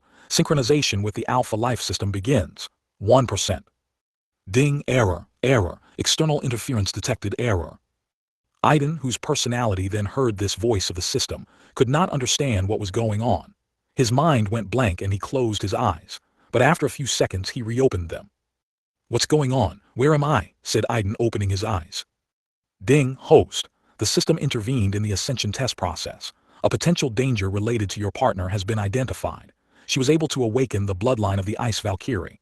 The system could have intervened in this, but having assessed the situation, this did not do it. Your partner's heart is perfectly compatible with the bloodline of the Ice Valkyrie. Aiden heard the familiar voice of his system. And it was the real Aiden, not the one who was in the trial. After assessing the situation and figuring out the bloodline variant that the host had awakened, the system decided to step in. To ensure the safety of your partner and protect her from the harmful effects of her bloodline, the system recommends that the host choose the opposite bloodline of the Ice Valkyrie, the bloodline of the Alpha of Fire. Aiden still couldn't figure out what was going on. However, after hearing that Arable was in danger and in order to help her, the system asked him to choose a different bloodline. He agreed without hesitation. Aiden realized that the system could have changed his bloodline without his consent, but she decided to ask his permission before interfering. This decision amazed Aiden and strengthened his trust in the system. So Aiden himself abandoned the bloodline of the Alpha of Life, choosing the bloodline of the Alpha of Fire. And now, he is experiencing the consequences of this choice, trying to contain his raging emotions. Remove ads from $1. Chapter 50, Couples Walk. Aiden was fully aware of the consequences of his decision, but he did not regret the choice he had made. He began to suppress his emotions with full seriousness, although he did not know how to do it. No one had taught him to control his feelings. Immersed in introspection, he recalled his past life and a life of trials, trying to separate them from each other. In this reverie, he did not notice how time had passed. A knock on the door brought him out of his thoughts. When he opened his eyes, he saw that it was already dawn outside the window. When he got out of bed and opened the door, he saw Arable standing in front of him in simple casual clothes. She wasn't wearing the ghost mask that usually hid her appearance. After taking a closer look, Aiden realized that she had become even more beautiful after integrating the Ice Valkyrie bloodline. He couldn't take his eyes off her and didn't even notice how his emotions, under the influence of her presence, began to calm down. Arable noticed that Aiden was staring at her intently, and although she was a little embarrassed, a joyful feeling rose up inside her. The effects of integrating the Ice Valkyrie bloodline hadn't affected her that much, but she couldn't understand why her emotions were becoming so uncontrollable around Aiden. Is this really love? She asked herself. She had never experienced such feelings before and had no idea what it would be like to love someone. By this time, they had already learned to suppress the mental connection so as not to hear each other's thoughts, so Aiden did not hear Arable's question. Do you want to go for a walk? she suggested, bringing Aiden out of his reverie. With pleasure, agreed Aiden, and they went downstairs together. After leaving the house, they decided to take a walk through Milika's garden. They both enjoyed the beauty of the garden that Milika, who became their master, had grown in silence. From time to time, they would glance at each other, and when their eyes met, they would quickly turn away, embarrassed. None of them knew how to behave. If they could communicate and walk normally before the trial, then after it they realized that their relationship had become even deeper. The system itself confirmed that their affection for each other had increased. However, due to the fusion of the second personality, it became even more awkward for them. Aiden was finally able to calm down and catch his breath, and Arable felt comfortable in his presence. At that moment, both of them wanted this moment to last forever. From afar, the couple was watched by several curious pairs of eyes. "Master, do you think they love each other?" Eulalia asked Milika. "What do you think?" retorted Milika. "I think they really love each other, they just can't admit it," replied Eulalia. "Ha ha ha, you sound like you have experience. I've never heard of you having any kind of partner. Besides, looking at your behavior, I can say for sure that you are still a virgin. They are still young and don't know what love is, that's why they behave this way. It's only a matter of time before they understand and accept their feelings. Compared to you, they are still children," Milika told Eulalia, embarrassing her. Of course, as an elf, Eulalia had long since passed 40, but she still looked 18, while Aiden and Arable were about 20 years old. And yes, as Milika noted, she still hasn't met someone she would choose as her partner. For an elf like her, it was quite normal. She was still considered very young. She still had a long and eventful life to live. Instead of standing here gossiping, go to the Adventurers Guild and find out how many of them have arrived in the city, and who exactly. Collect as much information as you can. You will need it soon. I'm sure they must be going crazy from waiting by now." Eulalia heard Milika's instructions, and looking away from the couple, looked seriously at the city. She had already noticed that the atmosphere in the city had changed, and it was getting harder every day. "Master, is it really that serious?" she asked. "Yes, Limbo already knows about them, as do the locals. They cannot personally interfere in this matter, but they can attract outsiders from other cities. The arrival of so many outsiders in such a short time already shows how seriously Limbo takes them," Milika replied. "Well, let them try. We won't let them reach our juniors," Eulalia said confidently, and following Milika's instructions, headed to the Adventurers Guild. After seeing off her senior student, Milika turned around and looked at Nemo, who was standing a little way away and attentively watching the couple. She knew that he hadn't missed a word of their conversation with Eulalia either, and she was sure he agreed with her conclusions. Milika was confident in the strength of these two. Eulalia was a powerful sorceress, and paired with Nemo, her power increased many times. Nemo, in addition to excellent swordsmanship, was also able to use more powerful spells thanks to the spirit of Izzy, whose power had increased significantly due to the influence of Aiden and Arable. The only thing she was worried about right now was the pair of Aiden and Arable. She couldn't tell exactly how strong they had become after what had happened to them, but she was determined to find out as soon as they finished their walk.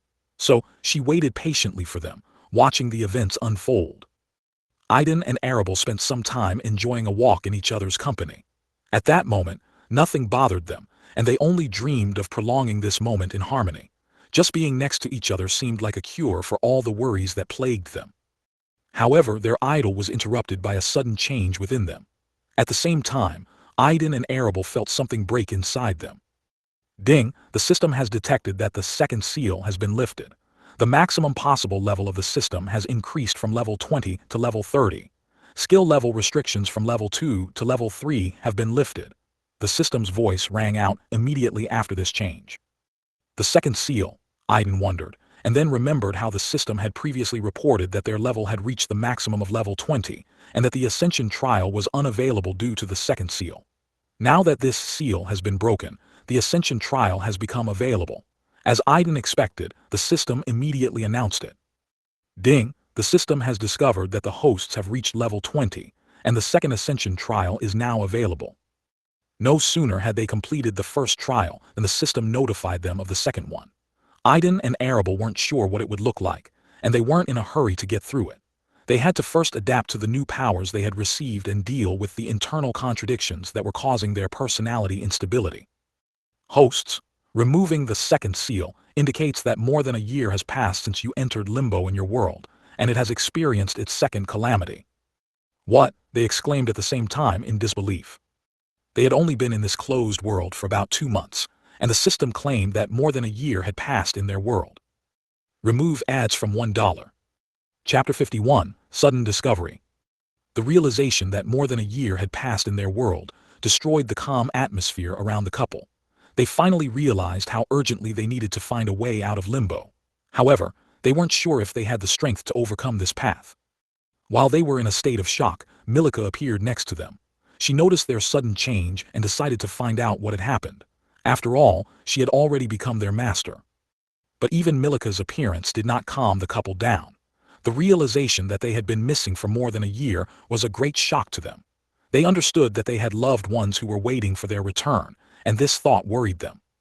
Most likely, due to their long absence, they would have been considered dead or missing. Arable wasn't too worried about her family's opinion, but she was very worried about her younger brother. She knew her brother well and understood how much he was attached to her. She couldn't even imagine what would happen to him if he found out she was dead. Aiden, like Arable, was worried about his mother and sister. They have already lost many loved ones, and now there are only 3 of them left. Aiden's prolonged absence could have had a major impact on the condition of his mother and sister. What happened? Asked Milika, noticing the worried faces of her disciples. Aiden and Arable came to their senses, looked at their master, and then, after exchanging glances, decided to share their feelings with her. Hearing what was bothering the couple, Milika sighed. She was only aware that they had come from another world, and at the moment, did not have more detailed knowledge about them. Calm down, Milika said. Worrying won't change anything. I think we have a lot to talk about. With that, she invited the couple into her office. Nemo soon joined them, also invited by Milika. Eulalia was still missing, as she was running errands for Milika. Entering the office, Milika made tea herself, and everyone quietly settled down at the table. Nemo, can you call Izzy and introduce her to Aiden and Arable? Milika asked Nemo. Immediately after these words, a large, brightly glowing ball appeared next to Nemo. The light coming from it was pulsing, and a warm and gentle breeze was blowing from it. When Aiden and Arable saw this ball of light, they felt a strange sense of closeness to it, which they could not explain. This is Izzy, the spirit who made a contract with Nemo. Milika introduced the ball of light as a spirit to Aiden and Arable. The couple watched the ball of light with surprise and interest. Soon, both of them simultaneously heard a voice in their head that sounded very similar to the voice of a little girl. Ah, I can finally introduce myself to them. How do I do this? Maybe through Nemo and the magic of telepathy. The voice was so excited and almost did not stop talking, not realizing that her voice was audible to the couple. Ding, a metal link with the spirit has been discovered. The system suddenly said, and at the same time, Aiden, Arable, Izzy's spirit and Nemo froze. Hug. Hug. Hug. All 4 of them were startled by the sudden turn of events. Aiden and Arable were surprised to hear the spirit's voice. Izzy, in turn, was shocked by the monotonous voice that suddenly rang out in her mind. Nemo, thanks to his connection with Izzy, was also able to discern the system's voice. Only Milika remained perplexed. However, she immediately noticed the changes in the 4 and began to guess what had happened, which attracted her attention. Izzy? Arable asked through a mental link to make sure. Huh? Exclaimed Izzy, hearing Arable's voice through the mental link. Nemo also looked at Arable in surprise. Can you hear me? Exclaimed Izzy with an excited voice. Yes, I can hear you, Arable confirmed. What, really? How? Izzy was so excited that she couldn't find a place for herself. She began circling Arable, muttering incoherently in her excitement. For a long time, Izzy could only communicate with Nemo. She kept in touch with Milika and Eulalia through Nemo, since the magic of telepathy did not work on her. Now, to her great surprise, she found that she could communicate with Arable. It was a real godsend. She had a new companion. I can hear you too. Suddenly, Izzy heard Aiden's voice, and her joy increased even more. She enthusiastically started flying around him, unable to hide her joy. Now, not 2 but 3 people could share this amazing connection with her. Izzy? An unfamiliar male voice rang out, making Aiden and Arable look surprised. They immediately realized who the voice belonged to and looked at Nemo in surprise. Due to his injury, he could not speak for a long time, and they had no opportunity to communicate with him. But now, thanks to their connection with Izzy's spirit, they were finally able to communicate with their savior and elder through a mental link, which greatly simplified their interaction. "Nemo!" exclaimed Aiden and Arable at the same time, overwhelmed with joy at the opportunity to talk to each other. Nemo was also very surprised and couldn't believe what had happened. Due to his connection with Izzy, he was sensitive to magic, but all this time he did not notice its use. He couldn't understand why he and the couple were suddenly able to hear each other. He remembered the monotonous voice that suddenly rang out before they made contact. Nemo immediately assumed that it was this voice that played a key role in what happened. "Interesting," said Milika's voice, attracting the attention of all four, and they looked at her in surprise. Just like the last time Aiden and Arable communicated with her, Milika seemed to be able to read people's minds just by looking at them. "Can you communicate through a mental link?" she asked to make sure of her guess. "Yes, Aiden, me, Nemo, and Izzy. All four of us can communicate in this way," Arable replied. Arable's words not only confirmed Milika's guess, but also increased her excitement. "Will you be able to establish this connection with me?" she asked. Aiden and Arable were surprised by her question. They themselves did not understand how they managed to establish a mental link with Izzy. Hosts, the spirit was able to establish a mental link without the help of this system, due to the fact that it absorbed the energies of the bloodline during your ascension trial, and established a kind of parental bond with you. A person named Nemo gained access to a mental link due to his connection with the spirit. The system, as always, came to the rescue and explained this to the couple, while excluding Nemo and Izzy. "So that's how it works," exclaimed Aiden. "So, you can establish a mental link with the master?" Arable asked after listening to the system's explanation. "Yes, host. With your permission, the system can create a temporary mental link with any creature. However, the system strongly recommends not to disclose the existence of the system to residents of another world for no particular reason." This opportunity made the couple incredibly happy, and they happily agreed to establish a mental link with Milika. "Master," Milika suddenly heard Arable's voice in her head and was stunned. Like Nemo, she felt no interference or trace of magic. Milika immediately realized that this was probably a force from another world, where Aiden and Arable came from. Excitement began to flare up inside her at the opportunity to explore and understand something that did not belong to this world. She was sure that she would make sure more than once that she had made the right choice by accepting Aiden and Arable as her personal disciples. Remove ads from $1. Chapter 52. A conversation between a master, disciples, and spirit. Milika was overjoyed when she was finally able to establish a mental link with her disciples and spirit. It was with great pleasure that she heard Izzy's voice, and it was a real miracle. Now they could communicate freely with each other, without experiencing any difficulties. Milika's goal at this meeting was to communicate with the disciples, especially with Aiden and Arable. She was eager to learn more about them, and at the same time share the necessary information about her world. The conversation began easily and casually. Aiden and Arable were happy to talk about themselves and their world. However, before starting their story, they asked the system if they were allowed to share their knowledge with the inhabitants of another world. The system replied that there were no prohibitions, but recommended that you refrain from talking about the system itself. Milika, Nemo, and Izzy listened with great interest to the story of the world of Aiden and Arable. They were very surprised to learn that there were no other intelligent beings in their world except humans, and that, until recently, all humans and creatures were mortal and lived for less than 100 years. In the middle of the conversation, they were joined by Eulalia, who returned after completing Milika's instructions. She was pleasantly surprised by the meeting that the others had arranged. Aiden and Arable quickly established a mental link with her, and now all the participants, the master, her disciples, and one spirit, could communicate in full. The story of the world the couple came from fascinated the others. They never stopped being amazed, and each of them had a desire to see this world with their own eyes. Aiden and Arable briefly explained that their world began to change after it faced disaster. In their world, the so-called awakened ones began to appear, who somehow get into this world. The couple also said that the inhabitants of their world had received a revelation that salvation lay in the world of Milika and the others. At the end of their story, they mentioned that a year has passed since the beginning of changes in their world. They were not among the first awakened, but Arable's younger brother and Idana's older sister were able to enter this world and return. Aiden and Arable themselves became awakened a year after the disaster, when a strange force awakened in them, binding them, and that before that, they didn't even know about each other's existence.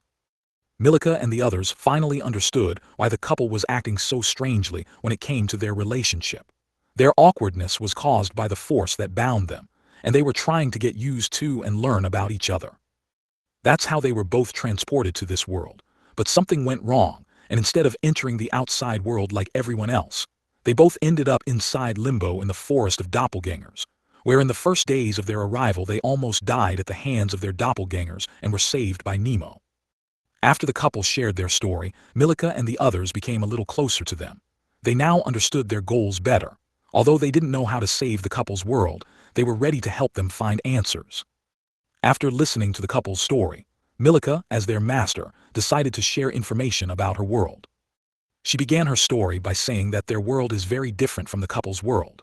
Unlike the world of the couple, which had just begun to change, and mortals had begun to improve after the so-called awakening, there were two realms of power in the world that Milika named Junonia, the lower and the higher. Many residents of the lower realm do not even suspect the existence of the higher one. Milika turned her gaze to Eulalia with these words. She listened in silence, showing no surprise. Eulalia and I are both elves, and you probably think we belong to the same race. On the one hand, you're right. We are indeed elves, but on the other hand, we come from different realms. Eulalia is from a lower realm, and I am from a higher one. The elves of the lower realm are considered almost a separate race from the high elves, who proudly call themselves the higher ones and most of whom look down on the lower ones, explained Milika. Milika herself was one of those until she found herself in limbo. Over the years she had spent here, she had lost that pride. Now she doesn't think that other races deserve to be despised, and even agreed to take a low elf as her personal disciple. Milika said that she and Eulalia are separated by nothing more than their bloodlines. Eulalia was born among the low elves, inheriting the corresponding bloodline from them. Milika, on the other hand, was born into a high elf family and inherited the bloodline of her people. To help them better understand this difference, Milika introduced the classification of path of bloodline ranks that exists in both realms. Lower realm asterisk. Rank 0 iron. Rank 1 bronze. Rank 2 silver. Rank 3 golden. Rank 4 platinum. Rank 5 diamond. Higher realm asterisk. Rank 6 rare. Rank 7 epic. Rank 8 legendary. Rank 9 the mythical. Rank 10 ancient. At the moment, Eulalia's bloodline has reached the platinum rank in the lower realm. And although she makes efforts to improve her bloodline, her belonging to a lower realm means that she will not be able to reach a higher rank than diamond. While Milika was born in the higher realm, her bloodline was of the lower realm. She possessed the strength inherent in the iron rank and quickly moved up the steps, easily overcoming the diamond rank and reaching the highest realm.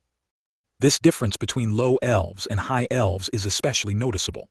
Those who are born in the higher realms have no restrictions on moving from the lowest rank to the highest. Before entering limbo, Milika's bloodline had reached the epic rank of the highest realm. However, there is a special rule in limbo that suppresses all forces to the level of the lower realm. Because of this, Milika's current strength corresponds to the ceiling of the lower realm, and her abilities related to the higher realm are sealed, and she cannot use them. Precisely because Milika's original bloodline rank was epic, limbo cannot absorb her, and she can help others avoid being absorbed by limbo. Remove ads from $1. Chapter 53. More information about Junonia. After Milika explained about the path of bloodline rank, Aiden and Arable remembered that their bloodlines of Alpha Fire and Ice Valkyrie are currently at the golden rank. They were curious to see how their strength would change before and after the transformation compared to path of bloodline. Hosts, your current strength, which corresponds to the 20th level of the system, compared to the path of bloodline, approximately corresponds to the peak of the silver rank. After successfully passing the Ascension trial, you will be able to reach the golden rank. However, after the transformation of the bloodline, your strength will increase by about one stage and reach the peak of the gold rank, and when using the unique skill of transferring stats, it can rise another stage, moving to the platinum rank. As always, the system immediately came to the rescue and analyzed what she heard, ahead of their questions. Silver, gold, and platinum, 3 stages at once, exclaimed Aiden, not hiding his surprise. Arable was also amazed by the rough estimate of the system. The others also noticed the unexpected change in the couple's behavior, but did not ask any questions. Milika continued her story. She reported that Eulalia's bloodline has currently reached the platinum rank, and Nemo's strength, according to Milica's rough calculations, is at the peak of the gold rank. If Nemo uses Izzy's newly acquired power, then his strength will probably be comparable to the platinum rank. After comparing Nemo's strength to the Path of Bloodline rank, Milica immediately moved on to another path that the people of Junonia choose. This path is commonly referred to as the Path of Mastery. Not all residents of Junonia possess a bloodline capable of helping them reach higher realms. For such creatures, the Path of Mastery becomes a life-saving way out. This is the general name of the path, which includes many areas of cultivation, such as Path of Magic, Path of Sword, Path of Bow, and many others. Milica quickly introduced the couple to the ranks in Path of Mastery, using Path of Sword as an example, comparing it to the rank in Path of Bloodline. The lower realm. Rank 0, Iron Mortal. Rank 1, Bronze Sword Follower. Rank 2, Silver Sword Disciple. Rank 3, Golden Sword Elite Disciple. Rank 4, Platinum Swordsman. Rank 5, Diamond Elite Swordsman. The higher realm. Rank 6, Rare Sword Expert. Rank 7, Epic Sword Elite Expert. Rank 8, Legendary Sword Master. Rank 9, the Mythical Sword Grand Master. Rank 10, Ancient Sword Saint. According to Milica, Nemo's rank in Path of Sword corresponds to the peak Sword Elite Disciple. It was only after Milica's words that they realized that Nemo had no magical abilities at all. Throughout the time, the magic Nemo used came from Izzy. She was the one who read and used the spells, and Nemo, thanks to his connection with Izzy, could use her spells as his own. This, of course, surprised Aiden and Arable very much. They also knew that Nemo was a descendant of a superior race, but his bloodline was sealed, and he was unable to evolve along the path of bloodline yet. They could only guess at what kind of bloodline he had. Milica explained to the couple that following the path of mastery is more difficult than following the path of bloodline. However, for many, this is the only way, and many are stuck in the lower realm, unable to break through to the higher one. Many practitioners of Path of Bloodline practice Path of Mastery at the same time. For example, Eulalia is improving the Path of Magic and Path of Bloodline, and the rank of both her paths is almost the same. Milica also shared that both Path of Bloodline and Path of Magic are being improved. She even learned how to combine the two paths, discovering a new way to become stronger. Milica mostly talked about the lower realm, explaining that they would only know about the higher realm if they could break through. She was convinced that they could do it all, even Eulalia. Milica believed that she could help her disciple reach the higher realm if they could find a way to leave Limbo. As for Nemo, he has to find a way to remove the curse placed on his bloodline. As for Aiden and Arable, thanks to their awakened bloodlines, they have already discovered the path to the higher realm. They just need time for quiet cultivation. After finishing talking about the basics of strength and cultivation in their world, Milica smoothly moved on to information about the world itself. The world of Junonia itself consists of 5 continents. Ludelia is a human continent where all the countries, kingdoms and empires ruled by humans are located. Magelia is a continent that can be called the center of magic in Junonia. There are many creatures associated with magic and mana here. The most powerful ruling race on this continent was the Alphas, but currently, no one had seen a single member of this race. The continent of Labyrinths, formerly known as Labyrelia, is where all the famous undefeated dungeons are located. It is also often referred to as the Dungeon Continent. The Northern Continent is a small piece of land located far to the north, where the eternal kingdom of snow reigns.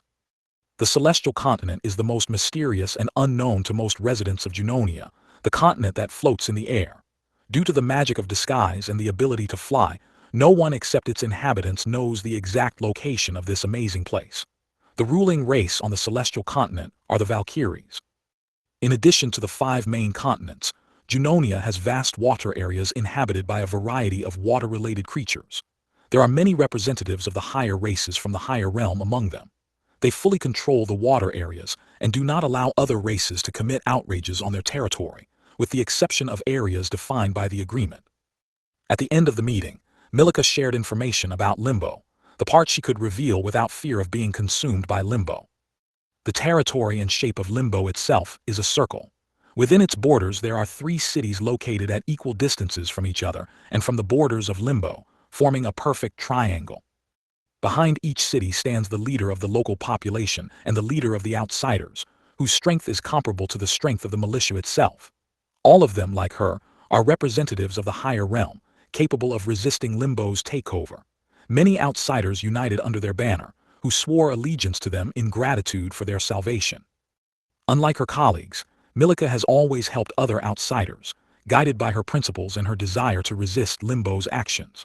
While the other leaders of the two cities provided support only to those who were willing to swear allegiance to them and become their subordinates. Besides the three of them, there are other representatives of the higher realms who do not seek power and act solely in their own interests, without fear of conflicts with other representatives of this circle. The leader of the outsiders of Limbo's largest and first city, Astakis, is a man who is one of humanity's heroes. He possesses one of the 7 sacred weapons, and was able to break through to the higher realm due to his skill and this powerful weapon. A hero, Aiden and Arable were intrigued. In their world, many hit stories and fantasy works featured heroes wielding holy weapons or something similar. Are there really such amazing characters in this world? Yes, heroes are those who have been recognized by the 7 sacred weapons. The sacred sword, the sacred bow, the sacred spear, the sacred gloves, the sacred stick, the sacred shield, and the sacred twin daggers. Milika listed all 7 sacred weapons. Aiden and Arable looked at each other in surprise, unable to believe what they had just heard. It turns out that these creatures really exist. And which of these heroes got into Limbo? Asked Arable with a slight irony in her voice. Instead of Milika, Eulalia answered. Hero of the stick, she said with disgust on her face. The couple immediately realized that this hero probably didn't have the best reputation. Yes, the hero of the stick is the leader of the outsiders of the first city. He doesn't have a very good reputation, mainly because of his, let's say, promiscuous nature. He even came to this town once, trying to hit on me. But when I almost stripped him of his dignity, he quickly ran away and has not dared to approach this place since, Milika said with a frightening smile. The thing she regretted the most was that she hadn't been able to teach him a lesson that day. If it weren't for the subordinates who followed the hero, she would have been able to fix him, depriving him of the most important thing in his miserable life. Remove ads from $1. Chapter 54, The End of the Meeting and the Surprise. The more Aiden and Arable learned about Limbo and this new world, the more it seemed to them that everything around them was becoming more amazing and incredible. Their previous world was indeed too simple even compared to Limbo, let alone Junonia herself, but they used to find it difficult. As I said before, the outsider leader of the first city of Astakis is the hero of the staff, but the leader of the outsiders of the second city of Ikis is the fire dragon. Because of his rule, the second city is mostly inhabited by intelligent beasts, Milika continued. Wait a minute, a dragon, a real dragon, here in Limbo, Aiden and Arable exclaimed in disbelief. They had heard from Milika before that there were dragons in their world. For example, Nemo is somehow connected to the dragon by a marriage mark. But to find out that there is a real dragon in Limbo, and even from a higher realm, was a real shock for the couple. Yes, a real dragon, Milika confirmed. The couple was thrilled to see a real live dragon, but at the same time, they were terrified to realize that this dragon was from a higher realm. By the way, you mentioned that the second city is the city of intelligent beasts. I'm curious, can beasts transform into humans? I mean, take human form? Not only Aiden, but Arable was also interested in learning about this. Although she grew up in a strict family, she managed to see films and read a few novels in which intelligent fictional creatures could take human form. Of course they can. By the way the beasts transform, you can determine their approximate strength. The stronger the beast, the more difficult it is to distinguish its human form from its human form. And the weaker the beast, the more pronounced beast features it will have, such as a tail, ears, horns, and so on, explained Milika. But I want to warn you right away. Don't always believe what you see. Weak beasts cannot control their form during transformation, but strong beasts, especially from the higher realms, can intentionally display bestial features to hide their true nature. Milika immediately warned the couple, knowing that they came from another world. The couple took this warning seriously. In addition to outsider leaders, there are local leaders in every city. In the third city, the leader is a high dwarf named Hector. Due to Limbo's suppression, his strength is comparable to Milika's, and although they both have some dislike for each other, they respect each other. It just so happened that they found themselves on opposite sides of the fence. Also, in her story about Limbo, Milika paid a little attention to the Adventurers Guild. According to her, the Adventurers Guild remains neutral and does not interfere in conflicts between the local population and outsiders, although members of both sides are members of the guild. The Adventurers Guild does not issue assignments or encourage its members to take sides in conflicts. However, they turn a blind eye to the voluntary participation of adventurers in various cases. Nevertheless, they quickly stop any attempts of provocations and calls for adventurers to join any of the parties. Eulalia joined the conversation, sharing the information she had recently received from the Adventurers Guild on behalf of Milika. According to the data provided by the Guild, about 50 new outsiders have arrived in the city over the past month. Most of them have a gold rank, but there are also a few platinum, and even a couple of diamond ones. These are just the ones the Guild knows about. We must also consider those who entered the city secretly. Believe me, there are many ways to avoid the Guild's surveillance, and most of those who are capable of such a thing will be at least of the platinum rank, Milika added after Eulalia shared her discoveries. Aiden and Arable were aware of how serious their situation was. They needed not only to find a way out of limbo, but also to understand that this place has its own consciousness. This consciousness was somehow interested in them and sought to take possession of them. However, according to Limbo's rules, this consciousness could not act openly. The local population also had no way to resist the couple due to the same restrictions. That's why it attracted all these outsiders to this place. Aiden and Arable wondered why Limbo and the locals had attracted so many people. And most importantly, why is Limbo so determined to get them? The last reset happened 2 days ago, and the next one is 5 days away. I understand that you need some time to come to your senses and learn about the new power that you have received. But I think 5 days will be enough to prepare and finally start the search. Nemo, Eulalia and Milika, all three, turned to Aiden and Arable. Aiden and Arable needed more time to get used to their new power. However, they realized that they had already gone a long way in preparation, and now it was time to act. Of the remaining time allocated by the system, they had just over a month, and ahead of them were dangerous trips to forbidden zones. Good, that's all for today. Get some rest. Come back tomorrow, I'll test your strength and give you some tips on how to improve it a little in a short time, said Milika.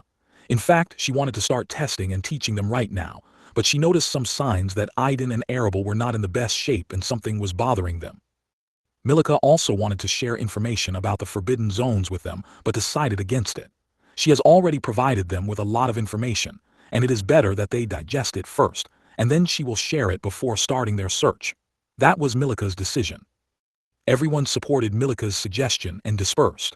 Aiden and Arable went up to the second floor and entered Aiden's room. They were silent the whole time. Towards the end of the meeting, to the couple's surprise, the system gave them a strange task. At first they were at a loss, but then, when it finally dawned on them, they couldn't believe their ears. The hosts, due to the intrusion of the consciousness of this limbo world, the system gained some communication and information about the forbidden zones. The system has received information that a unique creature will be born in the central part of the forest of doppelgangers soon. The system offers a task.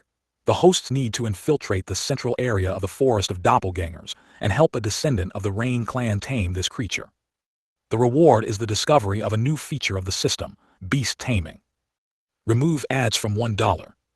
Chapter 55, Reasons. Just recently, they were discussing intelligent beasts and dragons in Limbo City, when suddenly the system offered them a task, the reward for which is a new feature, beast taming. Was it just a coincidence, or is the system selectively assigning tasks based on their current research? It's especially strange that they have to help Nemo tame this unique creature, instead of taking him in. Currently, the hosts don't have the ability to tame the beast.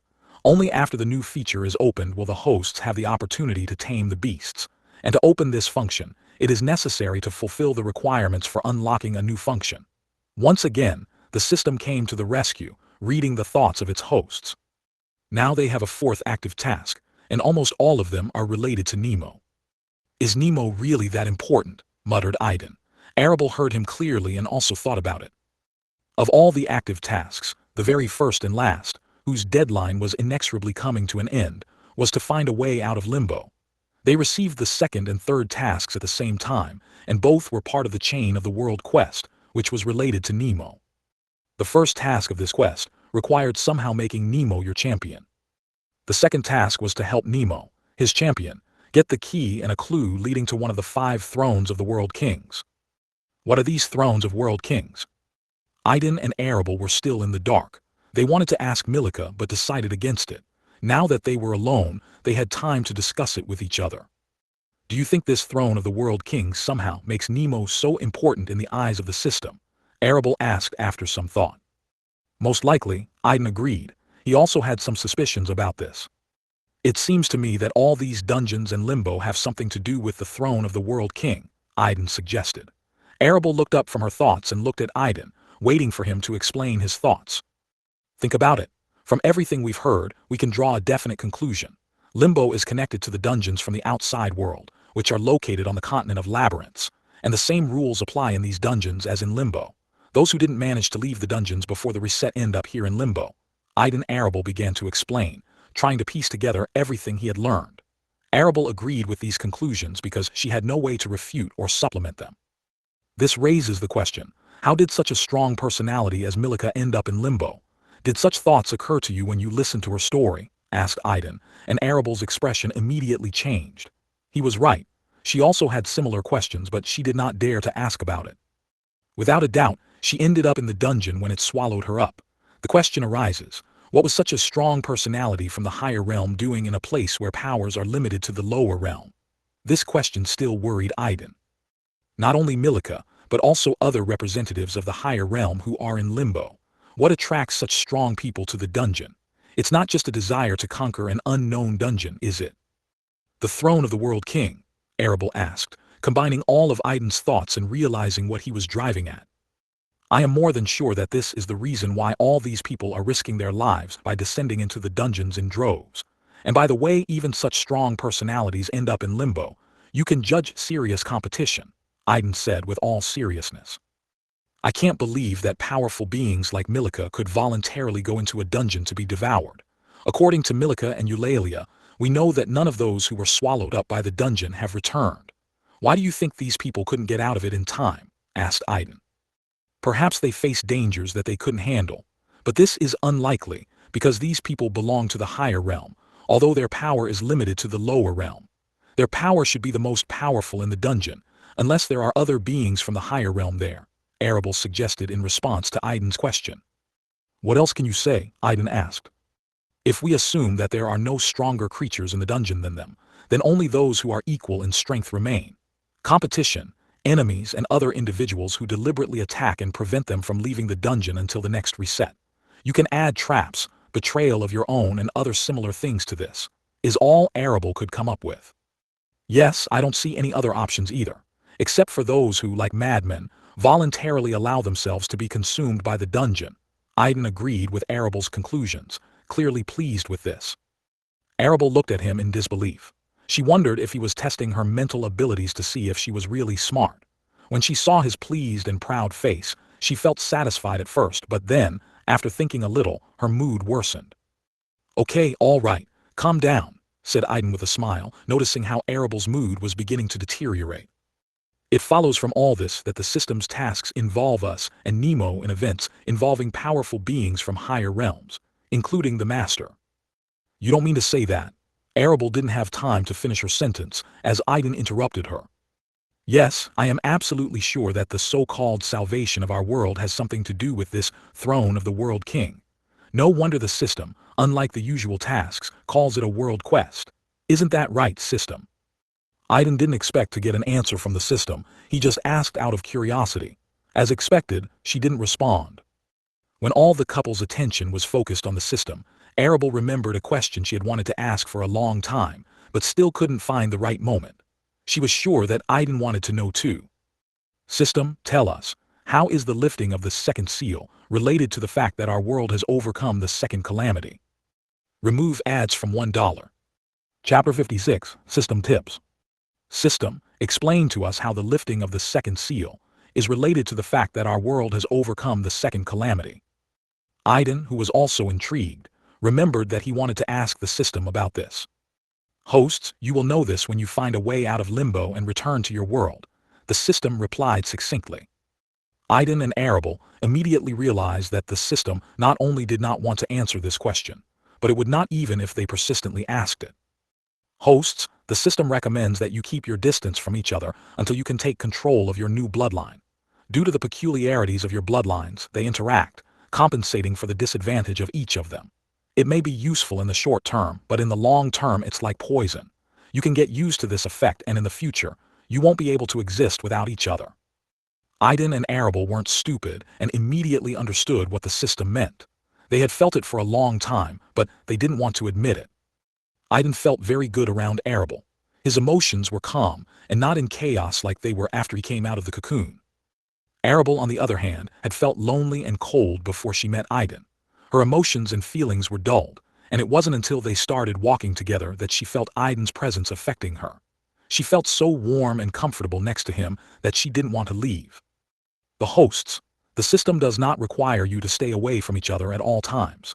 She only seeks your good, and controlling your bloodline will have a greater impact on you than the current half measures. Try to get used to the new changes without trying to avoid them. If it's difficult for you, ask each other for help to make up for the disadvantage, if necessary.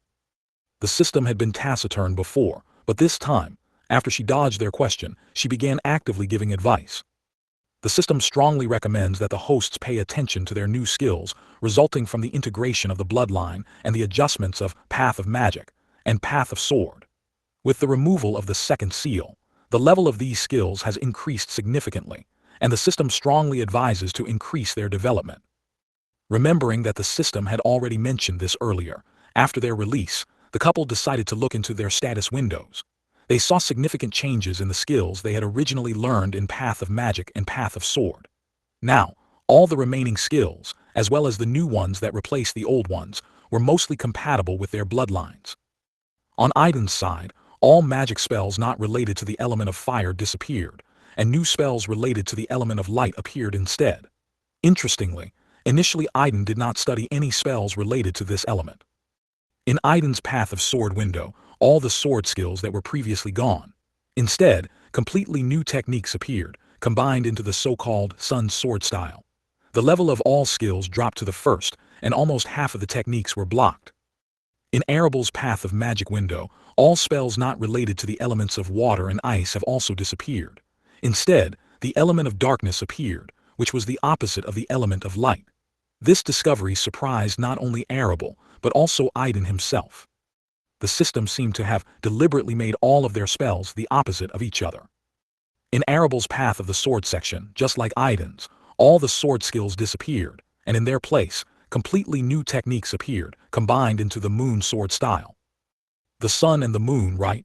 The sun represents fire and the moon is its opposite. How banal everything is, but at the same time it's interesting, said Aiden. Arable completely agreed with him. She remembered the familiar opposites from their world, light and dark, yin and yang. Yin symbolizes the feminine, passive, dark principle, and yang, masculine, active and bright. Yin and yang are not just different from each other, they are interdependent, and one cannot exist without the other. This balance and interaction create harmony and balance in the world. This surprisingly corresponds to the uniqueness of the pair system, where each side complements the other. Husband and wife, yin and yang, there is something deeply harmonious in this. After they discussed these two paths, both drew attention to the Path of Bloodline window. Most of the abilities related to their bloodline were gray in color, which meant they were unavailable.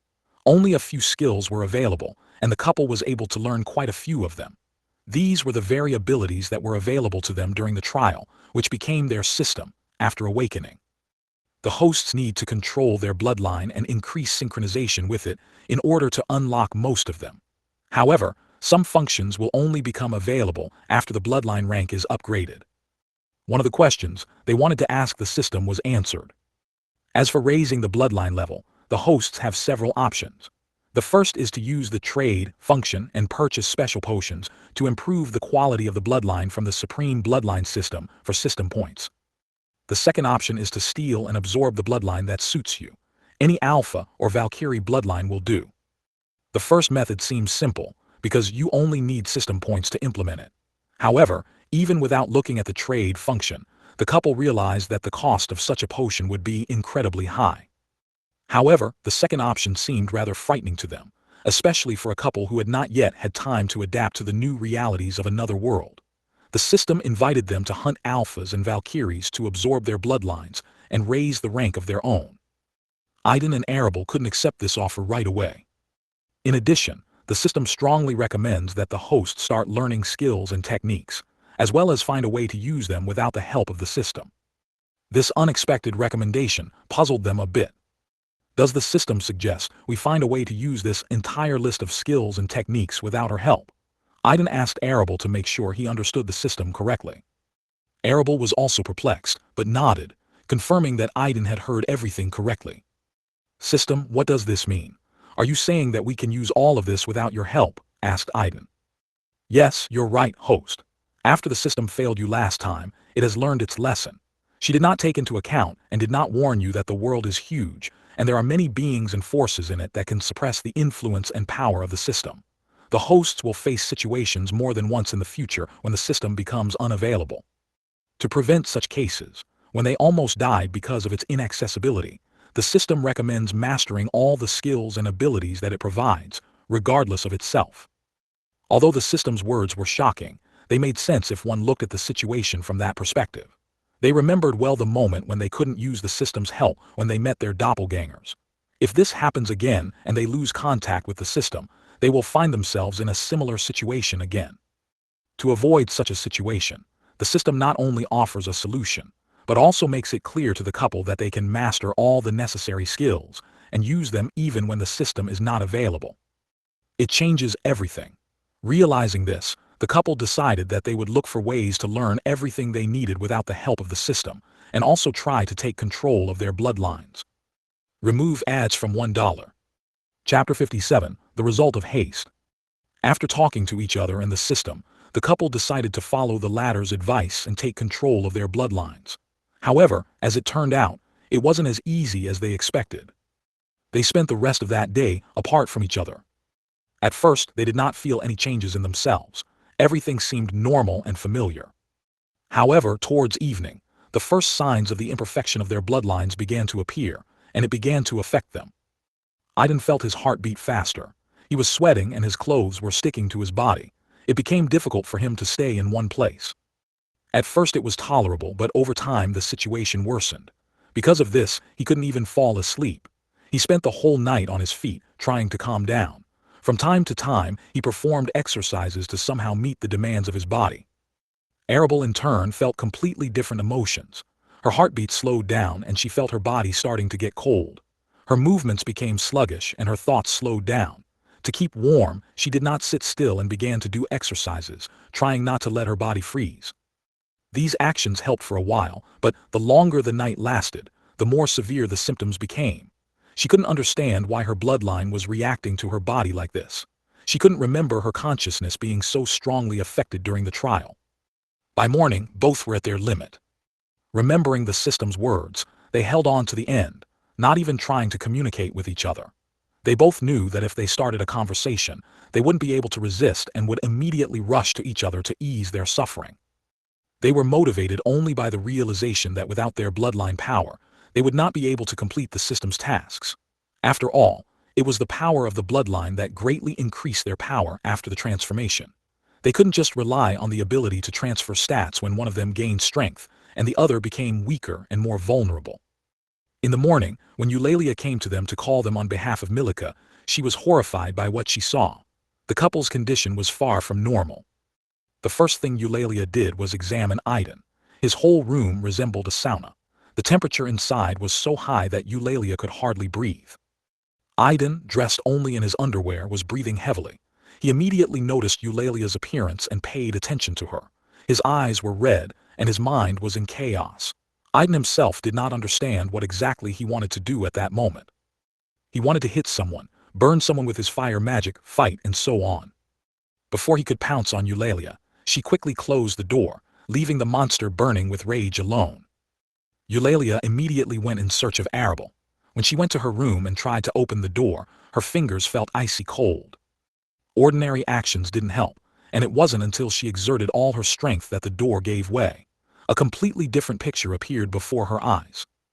Arable's entire room was frozen. Unlike Aiden's room, where it was unbearably hot, there was a piercing chill that sent goosebumps down Eulalia's skin. Arable herself sat motionless in the center of the room, like a statue. Eulalia could not determine if she was alive, as she could not detect the slightest sign of breathing. Realizing the gravity of the situation, she quickly closed the door to Arable's room and rushed to find her master. Soon, 3 people were standing in front of Aiden's room. Eulalia quickly found Milika and informed her about the couple's strange condition. On the way back, they met Nemo, who joined them. When Milika opened the door, Eulalia expected to see an angry Aiden, but instead they were greeted by an empty room. The heat hadn't subsided yet, and it was unbearably hot inside, but the culprit was no longer in the room. The trio immediately rushed to check Arabel's room. When they arrived, they saw the door ajar, with steam coming out. All three of them had a strange expression on their faces, and each of them was thinking about his own thing at that moment. When they opened the door, they saw that the entire room was filled with steam. There were two people sitting in the center of the room. Immediately after Eulalia left, Aiden couldn't take it anymore and immediately went to look for Arabel. The system did not forbid them to contact each other if necessary. Aiden knew he couldn't take it anymore. When Aiden reached Arabel's room, he, like Eulalia, had difficulty opening the door. Soon after Eulalia left, new ice fragments appeared in the room, sealing it. Once inside, Aiden didn't even bother to close the door. His gaze immediately landed on Arabel, who was sitting in the center of the room like a beautiful statue, oblivious to his presence. Aiden was amazed. Even without the transformation, powerful waves of the ice element emanated from her. The tips of her long red hair had turned slightly white, but she was generally in her human form. She was wrapped in a large white scarf that rustled softly, as if it had its own consciousness. Something inside Aiden drew him to her, and he did not resist it. He quickly walked over to her and sat down next to her. A few seconds later, Arabel, who was sitting with her eyes closed, opened them slightly and saw Aiden. At this time, her mind seemed to be drowning in darkness. She couldn't clearly distinguish who exactly was crouching next to her. All that remained in her thoughts was the warmth radiating from this man. Like Aiden, something inside her was drawn to him. She slowly touched his body, and at the same moment, a wave of warmth spread throughout her body, which finally relieved her severe condition. Her mind began to clear, and she recognized Aiden, who was sitting next to her. Realizing this, she did not ask any questions but immediately rushed to him and hugged him tightly. The warmth radiating from his body seemed to be the only source of light in the cold and empty valley. She held on to him so tightly, as if her life depended on it. At that moment, Aiden felt something completely different. The cold from Arabel's body was like a refreshing drink of water in a hot desert, and when she hugged him and pressed her body against his, Aiden couldn't help but moan with pleasure. He couldn't describe what he was experiencing right now. She was his salvation, just as he was her salvation. Finally, Aiden was able to calm his raging emotions and close his eyes. His mind went blank and he fell asleep. At this time, Arabel, like a koala, hugged him from behind, closing her eyes. From the collision of heat and cold, the room began to fill with steam. It was this picture that the trio saw when they opened the door of the room. Remove ads from $1. Chapter 58, Explanation. Unlike Eulalia, Milika could tell at a glance what had happened to the couple. She sighed heavily and asked her students to keep an eye on them and let them know when they came to their senses. After that, Milika returned to her office. Nemo watched the couple with interest and then, leaving Eulalia alone, he also left. Noticing that she was alone, Eulalia just sighed and decided to watch the couple by sitting down next to them. Closer to lunch, less than half a day later, the couple came to their senses. Their condition wasn't perfect, but it wasn't as bad as it had been in the morning. Aiden opened his eyes, and the first thing he saw was Arabel, who was still hugging him tightly, not letting him move. By this time, her condition had also improved. Her body temperature was no longer so low, and her breathing and heartbeat returned to normal. She was snoring softly, hugging him, and Aiden was afraid to even move, so as not to wake her up. Lifting his head, he noticed Eulalia, who was sitting nearby with her eyes closed. Aiden immediately realized that she was looking out for them. Although his mind was still in chaos in the morning, he still remembered how Eulalia had visited him, and it was after her visit that he couldn't stand it and decided to come to Arabel. Aiden closed his eyes and began to recall what had happened to him. He realized that they had both underestimated the complexity of the situation. They were too optimistic, not imagining how difficult it could be. The fact that they thought they had already mastered this bloodline in the trial and could easily deal with it turned out to be just a joke. Aiden decided to give Arabel time to recover on her own, without outside help. He sat for about an hour until he noticed the first signs that she was starting to wake up. Unlike Aiden, Arabel remembered everything very vaguely. Everything seemed like a dream to her. Even the way she noticed Aiden's arrival and hugged him tightly seemed unreal to her. As she slowly regained consciousness, she realized that she was hugging someone tightly. This creature was warm and radiated such comfort that she didn't want to let it go. At first, she couldn't figure out who it was, but the clearer her thoughts became, the more clearly she realized that the hugged creature resembled a human in its shape. This realization hit her like a lightning bolt, and she jumped up abruptly, pushing the hugger away with all her might. Aiden wasn't prepared for Arabelle's sudden move. From her force, with which she pushed him away, he flew forward and crashed into Eulalia, who was sitting with her eyes closed at that moment. She barely had time to open them when Aiden crashed into her, and both hit the wall of the room. Milika, who was in her office, heard a loud noise from above and realized that the couple had finally woken up. Without waiting for Eulalia to come and inform her, she decided to go upstairs. When she went to Arabelle's room and opened the door, she was greeted by the loud voice of Eulalia, who stood in the center of the room and scolded the couple. They sat quietly and obediently in front of her with their heads down. Eulalia completely immersed herself in the role of the elder, chastising her juniors. Her attitude towards the couple changed dramatically after they became Milika's disciples and after the meeting. Now she looked at them not as strangers and suspicious people, but as younger siblings, whom she had always worried about. Aiden and Arabelle listened to her words in silence, like guilty children. Milika was a little amused by Eulalia's abrupt change, and the invisible chemistry between her and the couple. "Eulalia, I think they've had enough," said Milika to Eulalia. Eulalia only snorted for a couple, but then her mood immediately improved. Smiling and pleased, she approached Milika and stood behind her. Milika came over and looked at her two youngest disciples. Then she sighed softly. "Maybe you can explain what happened," asked Milika. Although she had a rough guess about what had happened, she wanted to get more detailed information from the couple themselves. At the same time, she was checking whether her younger disciples would be honest with her or, still not fully trusting her, would hide their problems. Aiden and Arabelle, as usual out of habit, looked at each other, seeking advice from each other. They quickly discussed the situation and decided to fully tell Milika about their difficulties, hoping to get her help and advice. Milika was a strong woman who had lived a long life, and her experience was very valuable. The couple outlined their story in detail, withholding nothing but information about the system. After listening to their story, Milika realized what had happened and couldn't help but express her displeasure. If they had contacted her earlier, she could have given them valuable advice, and all of this could have been avoided. However, she also noted that what happened has already happened, and perhaps this is for the best, as it will serve as a life lesson for them. "It seems that we will have to postpone magic lessons and focus on your bloodlines. I do not know what tricks you use to hide or change your bloodlines, but until you learn to control them without harming yourself, I will not allow you to leave," said Milika with a serious expression on her face. Aiden and Arabelle listened to her in silence, not objecting.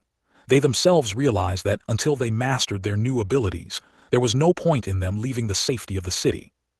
They were not stupid and realized that if they went to forbidden zones in this state or met other strong outsiders, instead of helping Eulalia and Nemo, they would become a burden to them and most likely, the cause of their death.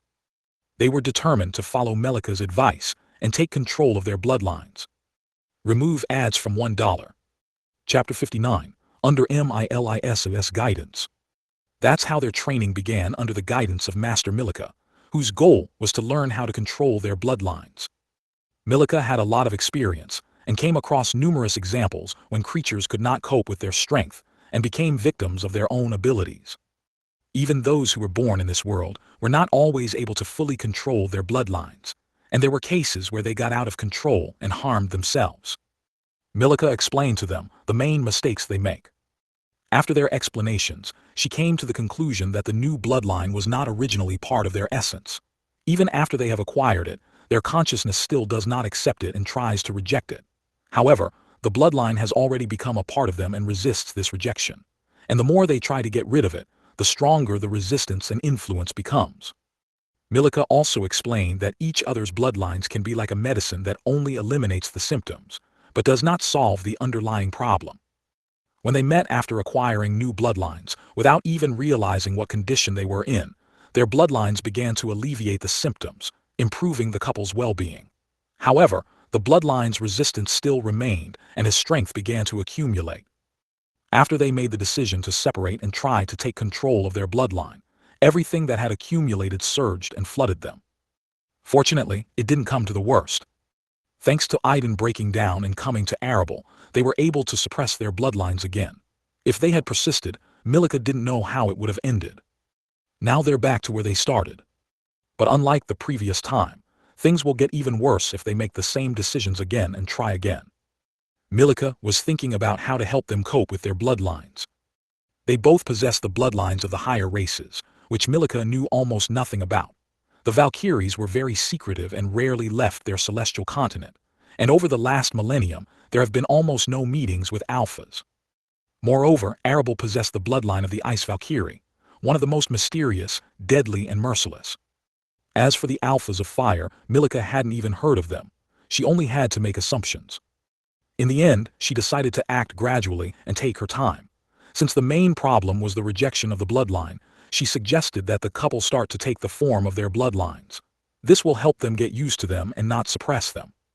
First, they should start to take the form of their bloodlines next to each other. And when they get used to it, they can gradually move away, reducing the influence of bloodlines on each other. The couple had no choice but to accept Milika's suggestion and follow her instructions. They moved into a specially designated practice room, along with Milika, Eulalia, and Nemo, who joined them again. Before their eyes, both decided to use their transformation abilities and took on the appearance of an Ice Valkyrie and an Alpha of Fire. Arabelle's long red hair turned snow white, and the white scarf she was wearing crumbled into small particles that took the shape of 2 pairs of snow-white wings. Her height increased significantly, as did the rest of her body. Milika, Eulalia, Nemo, and Aiden couldn't help but admire her beauty. Even the spirit Izzy inside Nemo couldn't stop admiring Arabelle's appearance, causing Nemo himself a headache. At the same time, Aiden's black hair and brown eyes turned bright red, and his height increased slightly from its original. The whole room was immediately filled with cold on one side and heat on the other. After the transformation, the couple felt something inside them awakening and trying to take over their minds.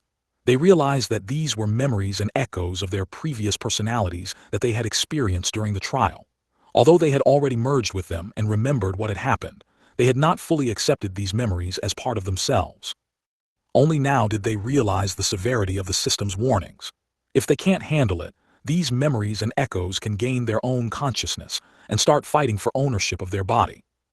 Moreover, these memories and echoes were closely related to their bloodline, the Ice Valkyrie and the Alpha of Fire. The couple could assume that they are the main cause of all these problems. Under Milika's guidance, the couple began their attempts to accept other versions of themselves in order to finally merge with them before the situation got out of control.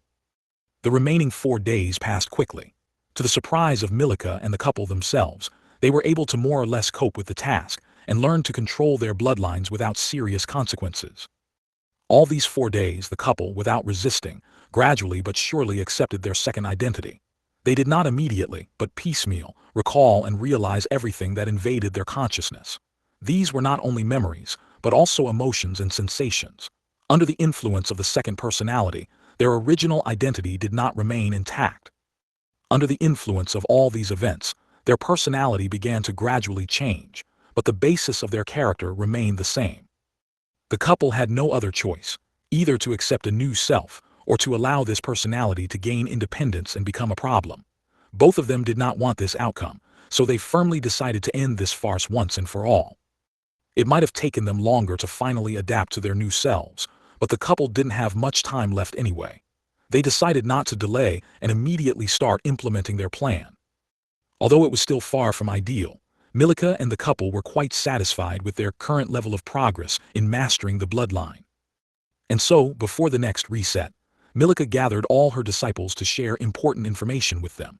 She wanted to talk about forbidden zones, plans to find a way out of limbo, and how to stand up to other outsiders who might get in their way. Remove ads from $1. Chapter 60, Limbo's 9 Forbidden Zones. Early in the morning on the day of the reset, everyone gathered in Milika's office. They were sitting around the table, and Milika was treating her disciples to a rare tea from her collection, which she had prepared herself. It was going to be a long and important conversation. After each of the disciples took a sip and appreciated the taste of the tea, Milika finally broke the silence. "I think we should start," she said to her disciples, and everyone looked at their master seriously. "For starters, Aiden and Arable have more or less mastered their bloodlines, and I'm giving them my permission. Now they won't be a burden if you encounter obstacles on your way. Milika's words were mainly addressed to Eulalia and Nemo. Unlike their master Milika, they did not always accompany the couple during training. They had their own concerns and interests. Eulalia and Nemo were happy to hear this.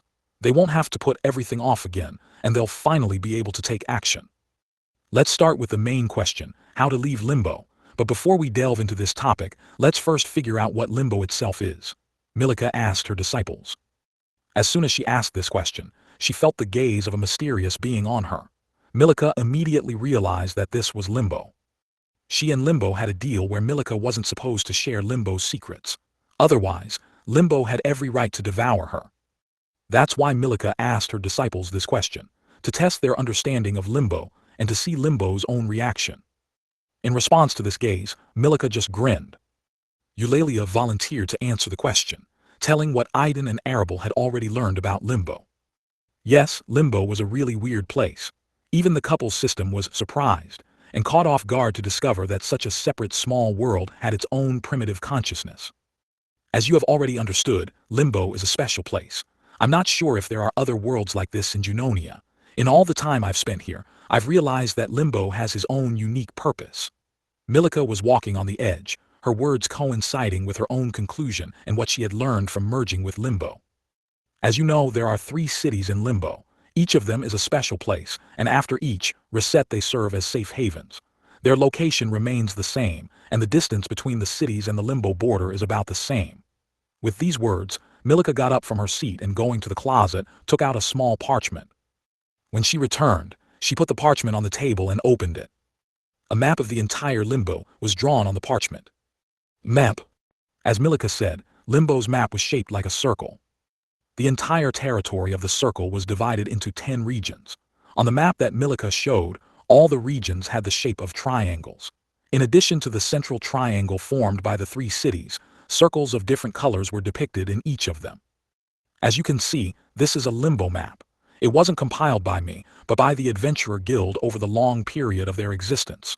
We can say that this is the most detailed and accurate Limbo map to date, Milika said. Then she began to explain. Limbo was divided into 10 regions.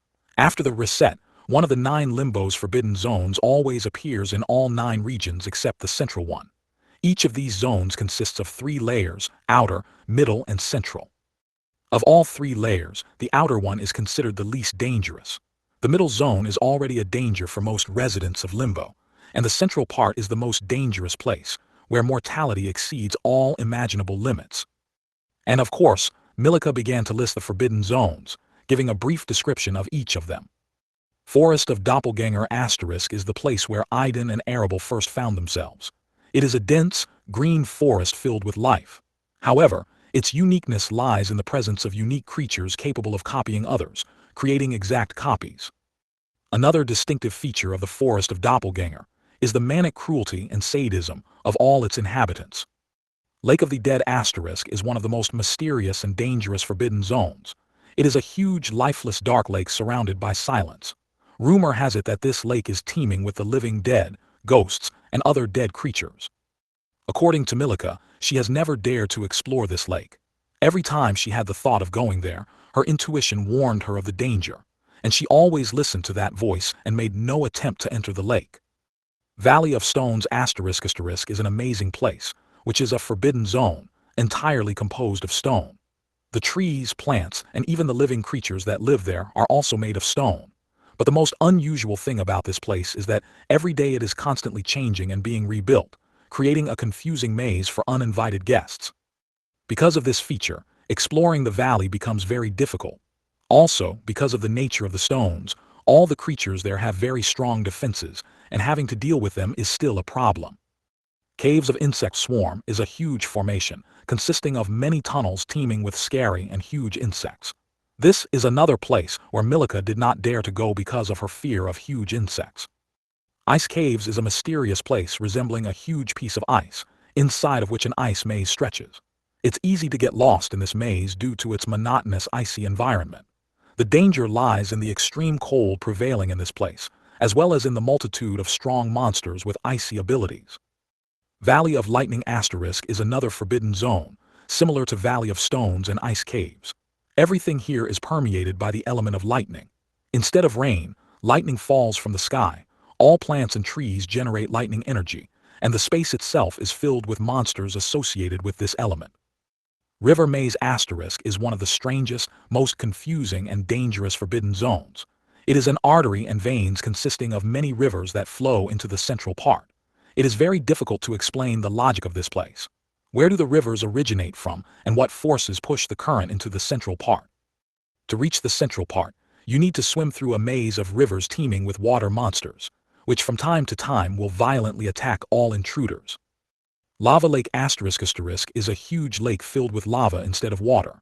Unlike the Lake of the Dead, Lava Lake has several trails that lead to its central part. However, it will not be easy to overcome this path due to the extremely high temperature and fiery monsters that attack, emerging from the lava. Wind Cliffs is the last of the 9 forbidden zones. It consists of many small flying islands connected by a web of ropes that stretch high into the sky, flying away from the ground. The central part of this zone is located on the highest island, and to reach it, you need to climb ropes, moving from island to island. The main difficulty of this route is the strong winds, which become stronger as they approach the central island. In addition, flying monsters nest on these islands, which will not welcome guests. Milika introduced all 9 forbidden zones, and said that she had explored them all, with the exception of Lake of the Dead and Caves of Insect Swarm. And only in half of these zones did she manage to reach their central areas, which surprised her disciples a lot. If their powerful master couldn't reach the central part of these forbidden zones, then how could they do what she couldn't? The 4 of them were just speechless at this time. Remove ads from $1. Chapter 61, Temples. Milika couldn't help but smile as she watched the expressions on her disciples' faces. Her 4 disciples didn't know what to say. Each of the aforementioned forbidden zones seemed insurmountable to them, and each one seemed more absurd than the previous one. Who or what created these dangerous places? Calm down, it's not as bad as you think, Milika finally said, having thoroughly enjoyed the reaction of her disciples. You should have noticed the specifics of each zone by now. There are places among them that fully correspond to a certain element. Valley of Stones is the land, Ice Caves is ice, Valley of Lightning is lightning, River Maze is water, Lava Lake is a fire, Wind Cliffs is the wind. As Milika said, they really noticed this pattern. Only 3 zones were not associated with any element: Forest of Doppelganger, Lake of the Dead, and Caves of Insect Swarm. Over the years of the Adventurer Guild's existence, and thanks to the efforts of many outsiders who were desperately looking for a way out, many patterns have been revealed. I myself have made a significant contribution to this cause. At the moment, most of the forbidden zones have been more or less studied, Milika continued. Then she turned her gaze to Eulalia. I asked you to explore the forbidden zones without going into their central part, so that you would acquire practical skills and be ready for today, she said. Eulalia was under Milika's leadership the longest, and they shared information about some of the forbidden zones that appear near the 3rd city. That's where Milika sent her for research. Eulalia had already realized that her master had been preparing for today for a long time. She didn't give up, and all this time she was waiting for the right people. Realizing this, she glanced at her 3 younger companions. The first was Nemo. From the moment he appeared, Milika had already started her plan, preparing Eulalia and Nemo for it.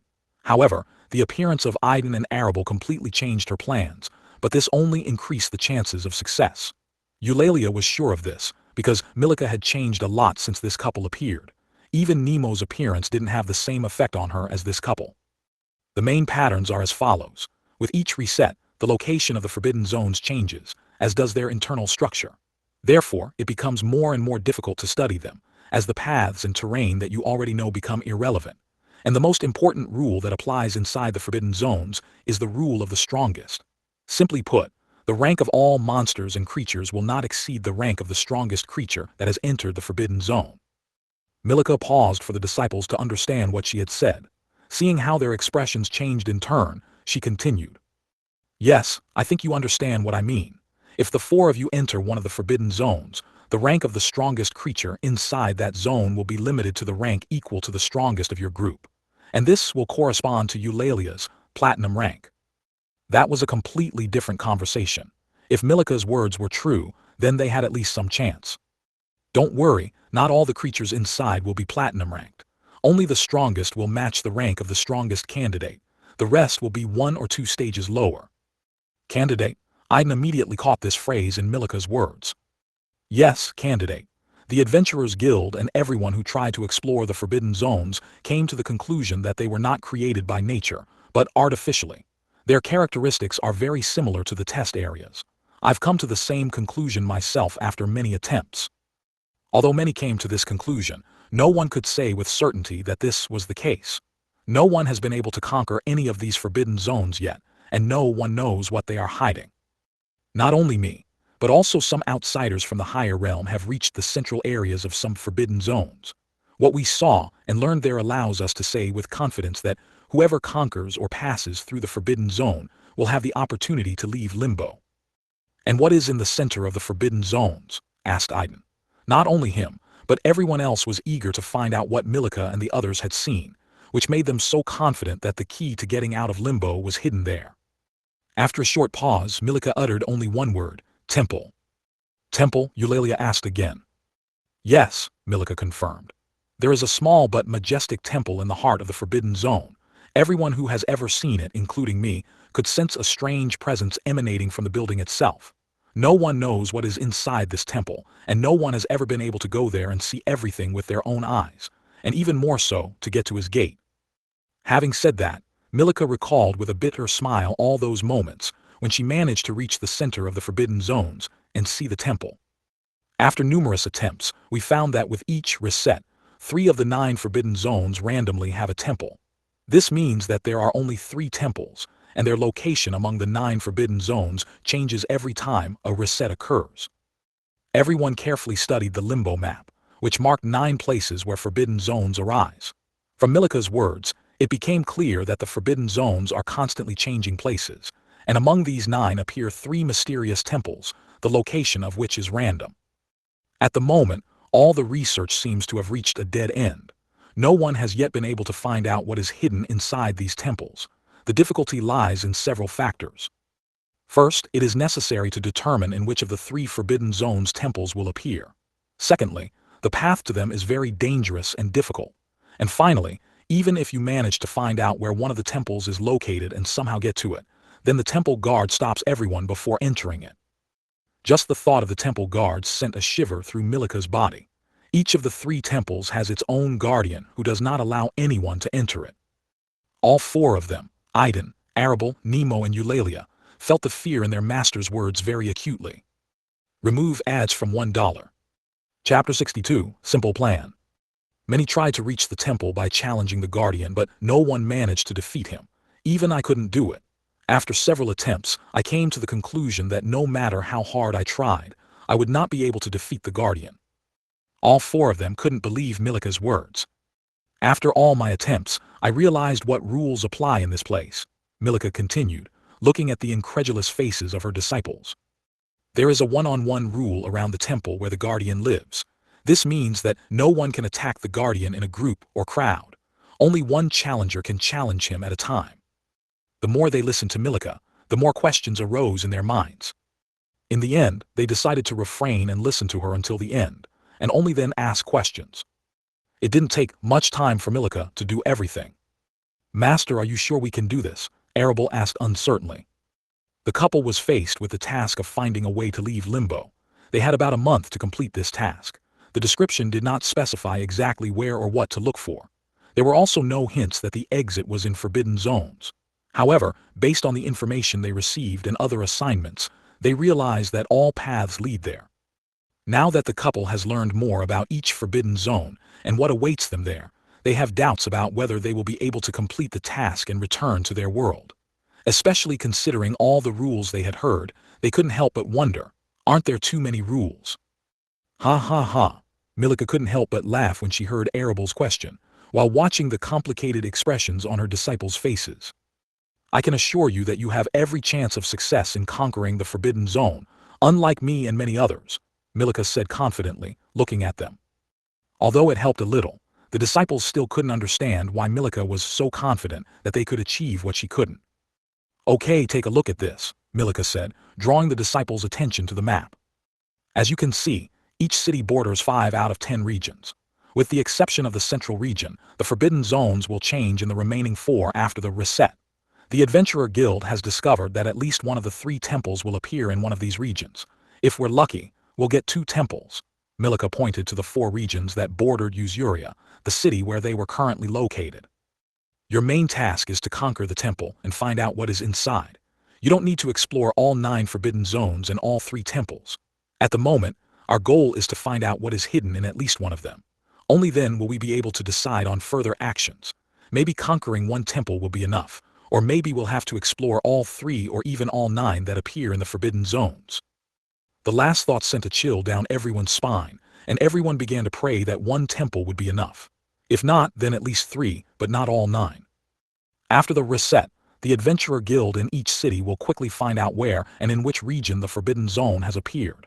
The Guild issues exploration tasks for these zones every time, and you, as a group of adventurers, will be able to take advantage of this. Milika began to give instructions. After each reset, the Guild traditionally issues tasks to explore forbidden zones. These tasks can always be found on the issue board, and there are always people willing to complete them. Milika assumed that it would be difficult for the 4 of them to go all the way to the central part of the forbidden zones, so she suggested creating a group with other adventurers to explore the central part more deeply. One of the reasons Milika decided to take on this task and joined her disciples with other adventurers was the protection provided by the Guild. The Guild has strict rules according to which adventurers who accept a single task and form a group should not come into conflict with each other. The group will be protected by the Guild. This means that those who dare to attack the group during the task will become the enemies of the entire guild. Milika, unable to go with her disciples, tried to ensure their safety in every possible way. One of these ways was to join a guild task. Few people would dare to attack her disciples when they were under the protection of the guild. All 4 of them had an Adventurer Guild membership card, and they were considered real adventurers. As soon as they accept the task and sign up for it, they will immediately be under the protection of the guild. Aiden couldn't help but ask about the Adventurers Guild. How is it possible that she exists in this strange place, and why are their cards valid here? Milika's answer was simple. Each of the 3 limbo cities has its own branch of the Adventurers Guild, which is part of the main organization from the outside world of Junonia. The relationship between these 3 branches and the outside world was very complicated, and Milika couldn't explain it in a few words. She tried to simplify the situation, and said that the existence of these branches in the outside world remains a secret. However, thanks to these connections, they can freely receive information from the outside world. This, of course, surprised everyone, including Eulalia. She didn't know that the guild had such capabilities. Milika explained that the guild does not share this information for free. To get it, you have to pay a considerable price. As one of the leaders of this city, Milika had access to this valuable information. She warned, even under the protection of the guild, don't let your guard down. There will always be people who will not care whether you are under the protection of the guild or not. The world is not that simple, and there is always a chance that something will go wrong. She has already experienced many betrayals and attempted murders in her experience. And don't forget that not only outsiders will try to attack you but also the locals. Although the rules forbid them to attack first, they may try to provoke you and force you to break the rules. Most likely, local residents will be hiding among the outsiders. Therefore, never attack first, and if a battle happens, don't attack indiscriminately, only attack those who dare to attack you first. For Aiden and Arable, Milika's words of warning were like the parting words of mothers when they sent their children to school for the first time. Although they were already adults, they could sense Milika's anxiety. Milika devoted the remaining time before the reset to share her experience and give advice. She spoke in detail about the Guardians and the tactics of dealing with them. And of course, she shared her ideas and thoughts about why she was confident that they could win in the Forbidden Zone. It turned out to be quite simple. From the very beginning, Milika had high hopes for Nemo and the spirit he had signed a contract with. She was convinced that the Guardian would only match Nemo's strength, and not the power he displayed when combining his abilities with Izzy. It was similar to the tactic Nemo used against his doppelgangers. They couldn't copy the other creature that lived inside him. The same went for Aiden and Arable. They both came from a completely different world. Milika didn't know how the Guardian would act against the 2 of them, but she was sure that the Guardian, as in the case of Nemo, would not be able to fully match their full strength. She also explained to the couple how locals differ from outsiders. Locals are part of Limbo, so unlike outsiders, they are not limited by its limits. This discovery, of course, amazed the couple. Simply put, the locals could leave limbo. The question arises, why didn't Milika take advantage of this? Milika's answer was simple. To become a local, you need to let limbo consume you and become a part of it. But that means becoming addicted to it. Besides, no one was sure if the locals could really go out into the outside world of Junonia. Milika said that not only in Limbo, but also in other dungeons, there are so-called locals who have the same rights as in Limbo.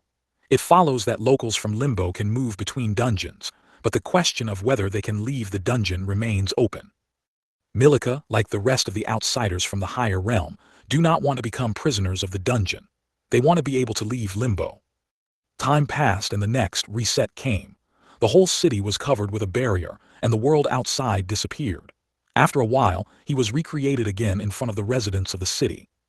Under the guidance of their master, a group of 4 people went to the Adventurers Guild to take on a mission to explore the Forbidden Zone. They were waiting for information to come out about which 4 forbidden zones had appeared in the surrounding regions. Remove ads from $1. Chapter 63, An Adventurers Guild Branch. The Adventurers Guild branch in the city of Usuria was an imposing building located in the very center of the city, with a bright signboard. Its location was chosen so well that no one could pass by once they were in the center of the city. After another reset, the building was bustling with life. A new week has begun for most of its inhabitants. Only a small portion of the customers were sitting at the tables, sullenly sipping drinks and watching the adventurers pass by. Both were waiting for another routine day, until a group of 5 new faces caught their attention.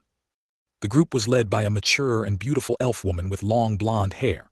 Her outfit did not match the image of an adventurer, but rather resembled the costume of an important city person. She was followed by another elf with long green hair, wearing a green adventurer's uniform. Walking beside her was a young man in adventurer's clothes, wrapped in a black hooded cloak and hiding his face behind a strange mask. Behind this couple was an ordinary human couple with black hair. Unlike those in front, this couple didn't attract much attention. Both were dressed in the standard clothes of adventurers. It was a group of Milika and her disciples. Aiden, unlike Eulalia, Milika and Nemo, did not stand out for his unusual appearance. He looked like an ordinary guy with short black hair and brown eyes. Next to him was Arable, who had donned a ghost mask before leaving Milika's house. For all the time she spent in the city, it became almost a habit for Arable to wear this mask when she left Milika's house. She only filmed her inside the building, and only Milika, Nemo, Eulalia and Aiden could see her real appearance. Milika herself admired the ghost mask and even borrowed it from Arable to study it. Although she didn't need a mask to hide her beauty, the very existence of such an amazing artifact filled her with delight. After studying the ghost mask, she came to the conclusion that it was not just an artifact hiding the appearance and presence of its owner. There is some unknown function hidden in it, which has remained sealed all this time. No matter how hard she tried, she couldn't figure out what kind of function it was. In the end, she gave up and returned Arable's mask, asking her to let her know when she found out what this hidden power was. Arable, of course, did not refuse her master. She herself was curious to find out what kind of mysterious ability it was. After all, the ghost mask was obtained from the system as a reward for completing the task, which means it must have possessed something truly amazing. It was still early, and not much time had passed since the reset. Milika had a rough idea of how long it would take the guild to find out which forbidden zones had appeared in the next 4 regions. She brought her disciples early so that they could settle in a bit and get to know the other adventurers. Milika was aware that many of those who came to the city had been hiding in the Adventurers Guild building all this time, waiting for news about the couple. Now that those they were looking for had emerged from their safe haven and were heading straight for them, they were alarmed and excited. Finally, their long wait was coming to an end. Milika decided to act and brought them to the building to find out how many people were attracted by the locals and which of them could pose a danger. She understood that hiding under Limbo's surveillance was pointless. Although Limbo could not directly interfere in what was happening, it could easily exchange information with the locals, who, in turn, with outsiders.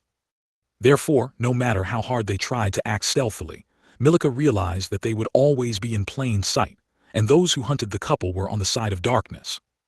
Finding an empty table, Milika invited her disciples to join her and, calling the waiter, ordered a drink.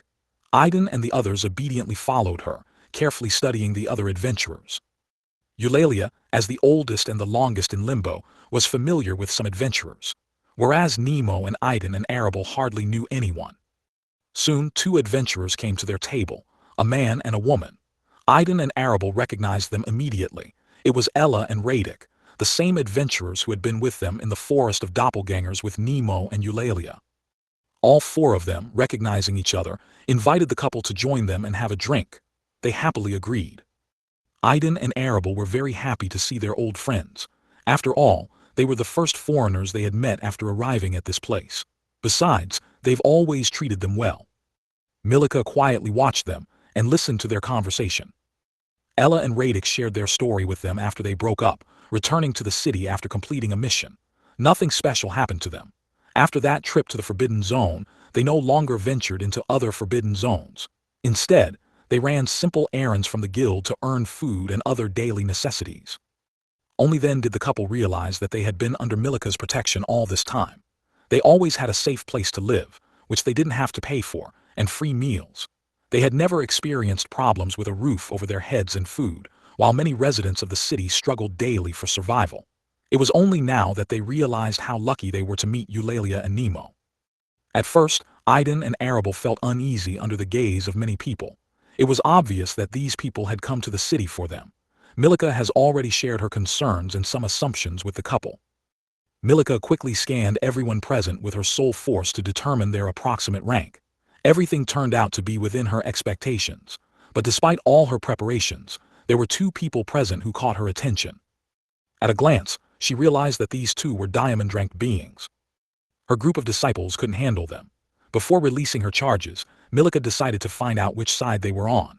Were they on Limbo's side, or did they belong to the same, self-interest group, consisting of individuals who act only in their own personal interests? Unlike most people, these 2 immediately noticed of Milika's soul force and paid attention to her. By the quality of this power, they determined that it belongs to a higher realm. One of them was a middle-aged man with a sword on his back. Next to him sat a young man, also with a sword on his back.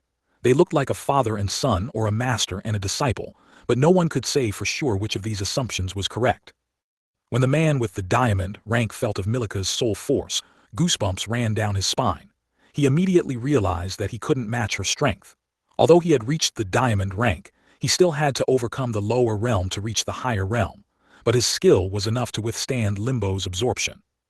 The second holder of the diamond rank, a woman dressed all in black, was not so easily recognizable. Her face remained hidden, but her black eyes had been steadily following Arable since the group entered the room. She also felt of Milika's soul force, but did not attach importance to it, since she herself was a being of a higher realm. To her, Milika's soul force was nothing special. However, this did not distract her attention from Arable. From the moment Arable appeared, she clearly felt the attraction of her bloodline to this seemingly unremarkable human woman. Upon closer inspection, she discovered that Arable was wearing a powerful masking artifact, which nevertheless failed to hide her from her. It was only then that the woman realized that only one creature could evoke such a response in her bloodline, a creature with the same bloodline as hers. At that moment, she finally realized that this unremarkable human woman was just like her, a Valkyrie. Remove ads from $1. Chapter 64. Ding! Valkyrie's presence has been detected. While Aiden and his company were talking with Ella and Radic, Milika left them and walked to the side. Finding an empty seat, she sat down and waited. Soon, a middle-aged man with a sword on his back approached her table. He was one of the 2 diamond rank holders present and came alone, without his disciple or son, who remained waiting for him at the same place. Milika gave the man an appraising look. He looked to be in his 40s, with short black hair streaked with white. There was an old scar on his left cheek. The man took an empty seat opposite Milika and froze in silence, as if waiting. He, like her, had already assessed the situation and was aware that in addition to the 2 of them, there was another diamond rank holder present. Suddenly, a woman dressed in black appeared next to them. Her body was hidden by a long hooded cloak, and her face was covered with a black veil. The only thing that could be seen were her eyes, dark as night. There was a chill coming from her, but it wasn't the kind of cold that could be compared to the cold of the ice element. Her presence weighed on them. The middle-aged man knew that he was no match for the elf, but even compared to her, this woman in black seemed scarier. The minimum is the legendary rank. Milika appreciated and was very surprised. She possessed an epic rank bloodline, and only creatures above her level could have such an effect on her. In all her time in limbo, she hadn't heard anything about the woman in black, which was surprising in itself. Compared to the outside world, limbo is not that big, and it must be very difficult for a powerful being like this woman to remain unnoticed. Either she is masterfully hiding her abilities, or she has only recently found herself in limbo. The woman took an empty seat, and the three of them quietly assessed each other. Milika's disciples, who were on the other side of the room, noticed their master and two other people joining her. Arable also noticed her master and the two strangers, and she was particularly interested in the woman in black. Noticing Arable's gaze, the woman in black turned and looked her straight in the eye. Those black eyes sent a shiver through Arable's body. It seemed to her that those eyes were looking straight into her soul, and that it was impossible to hide anything from them. Ding, Valkyrie's presence has been detected. The sudden voice of the system distracted Arable's attention, and she immediately looked away. Arable was horrified by that look, and by the information she had just received from the system. She was sure that the woman in black was the Valkyrie the system was talking about. However, Arable quickly pulled herself together and continued the conversation with Ella as if nothing had happened. She asked the girl when and how she got into limbo. Despite Arable's best efforts, her behavior did not go unnoticed by the woman in black. At the same time, she did not pay attention to the young man who was sitting next to Arable. He was in shock, but a rage began to flare up inside him, which he tried to contain. Out of the corner of her eye, Arable noticed the changes in Aiden, and, using a mental link, began to urge him to calm down. After 5 days of training under Milika's guidance, the couple began to better control their bloodlines. They have almost completely assimilated their second personalities to themselves. As a result of merging with another personality, Arable became more reserved and colder. She adopted a calculating and cold-blooded mind from her other self, and with it, some of her senses were slightly dulled. In Aiden's presence, she could act as usual, but as they drifted apart, she became more and more like the person she was during the trial. After merging with another personality, Aiden became more short-tempered, but he always tried to control himself. His character changed dramatically during the transformation, and when they were separated from each other for a long time. Otherwise, he remained the same. Aiden needed more time to rein himself in than Arable did. But there wasn't much time, so they decided to gradually get used to their new selves. And so, when Aiden heard from the system that a Valkyrie had been discovered nearby, he immediately became alert.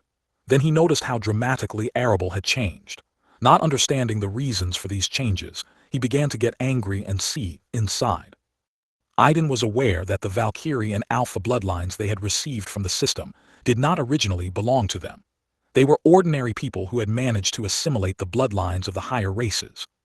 He was sure that if the other side found out about this, they would not accept them as their own, but would most likely become their enemies. Therefore, upon hearing of the other Valkyrie's presence, Aiden instinctively perceived her as a threat to Arable and began to feel anger. However, Arable, noticing his condition, hurried to reassure him. Thanks to her words, Aiden was able to pull himself together and suppress the anger that had already begun to flare up in his soul. Ding, the system revealed that the Valkyrie present is this dark Valkyrie. After a while, the system reported additional information. The couple was immediately alerted when they recognized the Valkyrie's appearance, but they were even more afraid of hearing the words that the system might utter in the next moment. Ding, the system has issued a task. It is necessary to obtain the essence of the Dark Valkyrie's blood in any way. The deadline for completing the task is unlimited. As a reward, a coupon for making blood essence elixir provided by the Supreme Alchemist system. There is no penalty. Damn, the couple swore to themselves. As they expected, the system activated again and offered them a new task. However, unlike the previous ones, this assignment had neither a deadline nor a penalty for non-fulfillment.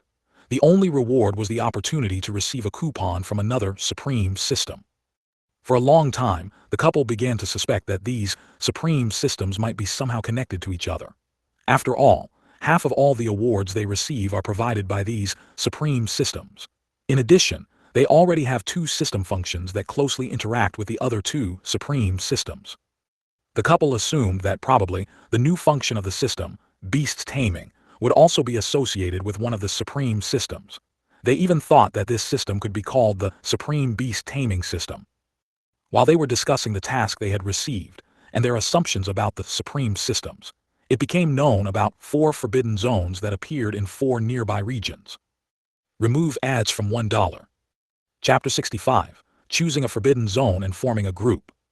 Aiden and Arable couldn't hear what Milika was talking about with the two strangers, one of whom was the Dark Valkyrie. They weren't even sure if Milika had found out that the woman in black was a Valkyrie. The Adventurers Guild worked quickly, and it soon became known which forbidden zones had appeared. Surprisingly, among the 4 new zones, there was one that was slightly familiar to Aiden and Arable, Forest of Doppelganger. The couple couldn't understand how this could happen. They just had a task to help tame a mysterious creature for Nemo in the central part of the forest. The other 3 forbidden zones were Lake of the Dead, Valley of Lightning, and Wind Cliffs. As soon as they found out about the 4 new zones, Lake of the Dead was immediately eliminated. Milika insisted that they never try to get there, and they, as obedient disciples, decided to follow her instructions. It remained to choose one of the 3 remaining ones. While Eulalia and Nemo were deciding which of the 3 forbidden zones to choose, Aiden and Arable already had a crazy idea. As soon as they found out about the forbidden zones, a plan had formed in their heads, and now they were finishing discussing it. Eulalia quickly got up and went to the registration window to find out the exact regions where specific forbidden zones were found. After receiving the information, she went back and took out the limbo map and put it on the table. Here, she said, putting the names of the forbidden zones on the map. One of them, the Forest of Doppelganger, Fo D, originated in the region between Usuria and Astacus. Lake of the Dead, Lot D, arose between Usuria and Icus. The other 2 forbidden zones appeared between these 2. Valley of Lightning, Vo L, is located in the neighboring Forest of Doppelganger, Fo D region, and Wind Cliffs, WC, is located in the neighboring Lake of the Dead, Lot D region. Due to the proximity of the zones, Nemo and Eulalia began to consider 2 possible options: Wind Cliffs, WC, and Valley of Lightning, Vo L. In the end, they were inclined to the latter. Forest of Doppelganger. At this time, Arable established a mental link with Nemo and Eulalia and offered her own version, which she came to after communicating with Aiden. Eulalia and Nemo were surprised and immediately asked why they both chose Forest of Doppelganger. Although they were not categorically against this forbidden zone, they excluded it due to its proximity to the first city. They were afraid that other outsiders might come from there, and they didn't want to rely solely on the protection of the Adventurer Guild. In forbidden zones, things may not go as they expect.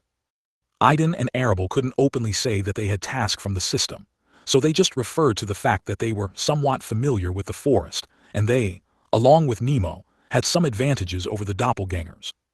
Well, let's take a chance, Eulalia agreed. I don't mind, Nemo supported her. Izzy, like Nemo, expressed her agreement. So the forbidden zone that the group was targeting was the Forest of Doppelganger. The next step was to select a task and assemble a group. As the most experienced member of the team, Eulalia went to get a task from the guild, while the rest stayed. It was decided not to invite Ella and Radic to this adventure, as they were too weak. Aiden and Arable already knew that Ella and Radic's rank, like their own, corresponded to silver. However, Aiden and Arable had 2 powerful trump cards up their sleeve: the transformation of their bloodline, which could raise their rank to the peak of gold, and the transfer of the stats of their unique skill, which, coupled with the transformation, raised their rank to platinum. Ella and Radic were surprised to learn that Eulalia's group was going to go to the Forbidden Zone. They themselves would not have dared to take such a step, so they said goodbye to the others and went in search of a task corresponding to their level. Well, have you decided? Milika suddenly asked, appearing in front of them. Everyone immediately noticed her. There was a middle-aged man standing behind her and a young man behind him. Arable looked at them with interest, then looked around to find the woman in black, but she was nowhere to be seen. Did little Eva go to get the task? Asked Milika. Aiden and Arable looked at her in surprise. She started addressing Eulalia again, using a diminutive suffix. Ignoring their confusion, Milika stared at them in silence, waiting for an answer. Yes, master, Arable replied. She then told Milika that they had chosen Forest of Doppelganger from all 4 zones, again, explaining the reasons for their choice. Milika didn't notice anything unusual in their story, or if she did, she didn't show it. Good, let's wait for little Eva, and then I'll introduce you to the 2 adventurers who will join your group. There is no need to look for others. 6 is quite enough, said Milika, sitting down in her seat. The middle-aged man quickly examined the 3 elf disciples, but at first glance, he didn't find anything special about them. He invited the young man who was following him to join him and sit in an empty seat, and he took a seat next to Milika. It didn't take long for Eulalia to register the assignment. Now all that was needed was to assemble a group, write the names of all the adventurers who joined in the task form, and give it to the registrar for final registration. With the completion of this procedure, all the privileges that the Adventurers Guild will grant to their group, until the end of the completion period, or the submission of the task report will take effect. When Eulalia returned, she saw that Milika had already arrived and there were two more with her. She immediately recognized the man, and the young man, as she immediately guessed, was associated with a middle-aged man. "Here, master, I took the task form. It remains only to assemble the group," she said, handing the form to Milika. She took it and read it. As she expected, it was a standard task that the guild regularly issues for forbidden zones. "Good. Since everyone is here, let me introduce you. This is the Diamond, ranked adventurer Mr. Awa, and this is his direct disciple, adventurer Liam." Milika introduced the two newcomers, who, according to her, will join their group.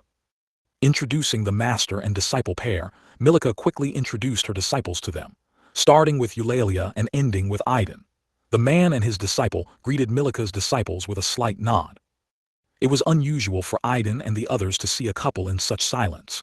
However, Milika brought them with her, and they did not object to their joining. Moreover, Awa was of the diamond rank, which made his presence in the group especially significant.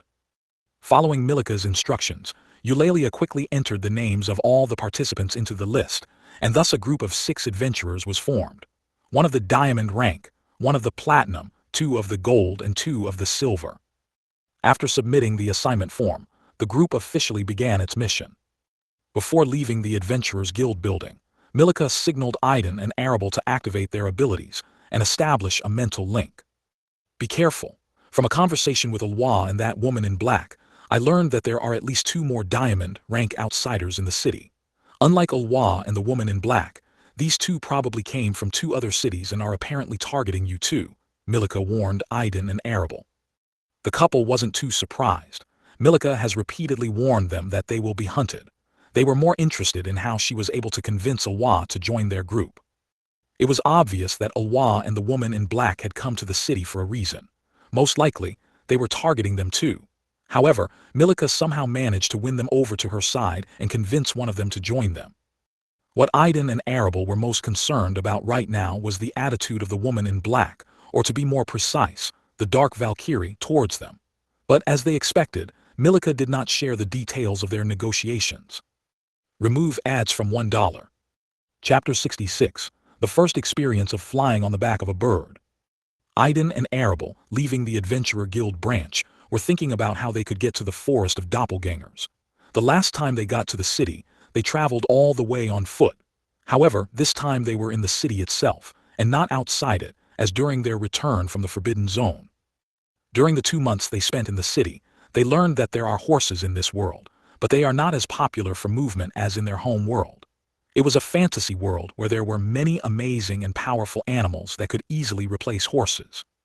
Only ordinary mortals, who couldn't evolve on their own used horses, to move around. Soon they reached the tallest building in the city. Even on the first day of their arrival, when they entered through the gate, they noticed this unusual and tall building. Back then, they didn't know what was hiding behind its walls. Today, more than 2 months after arriving in the city, they finally saw something that struck their imagination. It was the building of a large organization that provided transportation services for large tamed birds. Many adventurers and ordinary limbo residents used the services of this organization. It also had branches in 2 other cities, which made it much easier to visit and move between them. It was the first time the couple had seen so many different amazing big birds up close. Some of them looked like birds from their world, but they were much larger and more dangerous. Both were looking forward to the opportunity to ride these amazing birds. Realizing this, they looked at each other and couldn't hide the joy and delight in their eyes. It reminded them of visiting an amusement park in their world, but only on a larger scale. They could ride on real huge birds.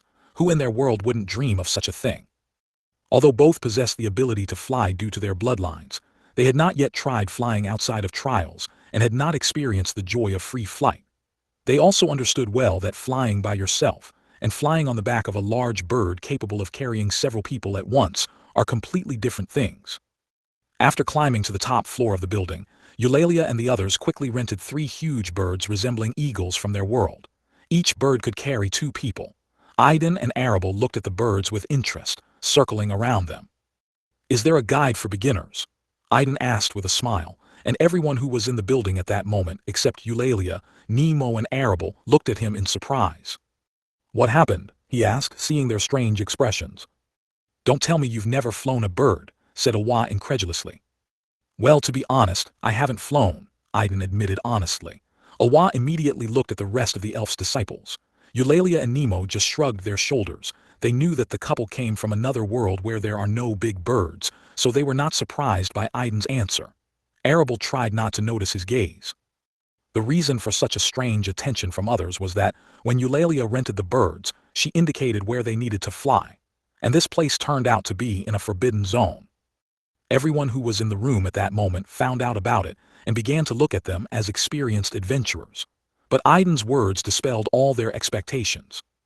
How come an adventurer of this level has never flown a bird? And why did the group take such a newcomer with them to the forbidden zone? The group began to hear such questions from the organization's employees. Awa's mood also soured. He did not expect that the elf's disciple would be a novice. The last thing he wanted to do was babysit inexperienced newbies. They quickly split into pairs. Due to the fact that Aiden and Arable had no experience flying birds, they decided to fly separately. Aiden will fly with Nemo and Arable will fly with Eulalia. Awa and his student will fly together. That's what the group decided. Everyone quickly climbed onto the backs of their birds. Arable, overcome with excitement, sat down behind Eulalia and hugged her tightly. She didn't know why she was filled with excitement at that moment. Although she had received the memories of her other self that could fly, for some reason she was looking forward to flying on a bird. Aiden, like Arable, was very excited. He sat down behind Nemo and gripped the saddle tightly. A little embarrassed, he didn't dare hug Nemo, who was sitting in front. If it had been Arable, Aiden would have taken advantage of the moment and hugged her. But with a guy, he resolutely rejected this idea, although he understood that he might regret it soon. They were all led out onto the balcony one at a time. Without waiting for the others, each eagle jumped off the balcony, spread its wings and soared into the sky. Startled, Aiden held his breath and closed his eyes. The sudden fall, followed by a sharp upward rise, made him feel as if all his insides had first risen up and almost exited through his mouth, and then sharply shrunk down. At that moment, he distinctly heard Arable's scream. It felt a little like riding on an amusement ride. Aiden and Arable seemed to be on an amusement ride until the birds rose to the optimal height and began to hover at a constant speed, heading towards the forbidden zone. Finally, Aiden was able to exhale and catch his breath. His eyes were watering from the headwind, but he was delighted with this unforgettable feeling.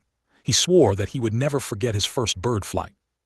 Like all people, they will get used to it after a few times, but it is the first experience that will remain in their memory. And this first flight was really impressive. Arable was enjoying the flight too. She hugged Eulalia tightly and laughed joyfully, infecting Eulalia with her enthusiasm, who also smiled, sharing her flight experience with Arable. Awa and his student, however, did not have any special feelings. It was already commonplace for them. 3 large birds carrying 2 passengers each headed towards the forbidden zone, moving further away from the city. From a distance, several creatures watched their flight, including Milika. She wished her students good luck, and just as she was about to look away, she noticed how something like a giant black bird spread its huge wings, soared up from the city wall and rushed in the same direction where her disciples had flown away. Remove ads from $1. Chapter 67, Reasons for Limbo Hunting. For the couple, the first experience of flying on a huge bird turned out to be unforgettable. They enjoyed the new experience with joy and admired the surroundings of Limbo from a bird's-eye view. It was one of the best memories since they had been in another world. They both understood that they would not be able to have such an experience in their own world yet.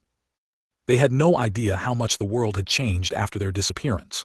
They only knew that after the first disaster, a strange energy affected the animal kingdom, and all creatures began to change and evolve. Perhaps, during their absence, such huge birds have already appeared, capable of carrying ordinary people on their backs. All that remained was to tame them. It was their first trip to Limbo. When they first came here, they didn't feel any joy from their surroundings. They were terrified and afraid of the forest, afraid of every rustle and did not sleep all night, fearing the unknown. After they almost died when confronted by their doppelgangers, they met Nemo and his group. Only then did they get a chance to rest for a while. However, the next day, danger overtook them again, and they ran like madmen towards the city. Once in the city after the reset, their system caused extreme stress, from which they lost consciousness for a whole week. They woke up in Milika's house. From then until today, they spent most of their time in this unusual place called Limbo at Milika's house and its surroundings. The couple continued to enjoy the flight. Aiden, watching the world around him, suddenly heard Arabel's voice in his head. "Aiden, do you think we can find a way out?" There was uncertainty in Arabel's voice. "Of course," replied Aiden confidently, trying to give her more confidence. "At least I believe Milika and trust her." "What does the master have to do with it?" Arabel asked, not understanding why Aiden had suddenly mentioned Milika. "You know, I've been thinking about all the events that have happened to us and what we've learned today. I think I roughly understand the big picture." Aiden decided to share his thoughts with Arabel, using this opportunity. However, before that, he turned to the system with a question. "Tell me, system, why is Limbo targeting us?" All this time they were under Milika's protection, and nothing terrible happened to them during their stay there. If it weren't for Milika's constant warnings that Limbo was targeting them, they would have long since forgotten about such a danger. Now that they had left a safe place, the likelihood of encountering this threat had increased significantly. Aiden understood that the Adventurer Guild had a lot of eyes, and most likely, no one would take any action until their group reached the Forbidden Zone. "Come on, system. Do you think we don't understand? For example, I'm sure that Limbo is targeting us precisely because of you," Aiden said, not waiting for a response from the system, and decided to express his opinion. "I'm right, aren't I? Tell me if I'm right or wrong." "Yes, host, you're right. The consciousness of this world has set its sights on you because it wants to get to this system through you. It knows that this system has something to do with the two of you. However, he doesn't know anything except that she exists and has a connection with you. That's why the system asked you not to disclose information about it to others, so that Limbo wouldn't find out about this system." Finally, the system spoke, breaking the long silence. "As I suspected," sighed Aiden. "What are you talking about?" Arabel asked after hearing the words of Aiden and the system.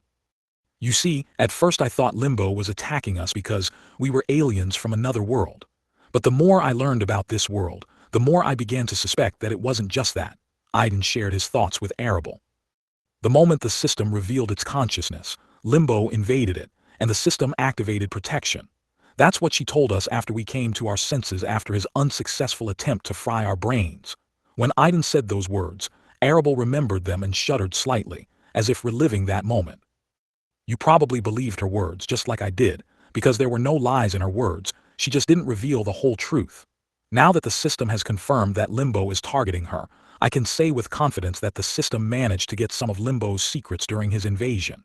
And Limbo knows about this, which is why it's trying so hard to get to us and get to the system. It just wants to get to the thief," concluded Aiden. Arabel was surprised by Aiden's reasoning. "Are you surprised?" asked Aiden, noticing Arabel's silence, and reached out to her through a mental link. "Yes, I'm really confused," Arabel confirmed. "I don't think you'll believe it until I give you a few arguments that led me to this conclusion. Don't you remember our conversation with Milika when she explained her condition?" Aiden began, recalling their meeting with Milika. Of course, Arabel remembered this conversation perfectly. Milika couldn't leave the third city because of the agreement with Limbo. One day, as a result of a partial fusion with Limbo's consciousness, Milika learned some of the secrets of this entity. Since then, Limbo has been hunting for her, seeking to devour her at any cost.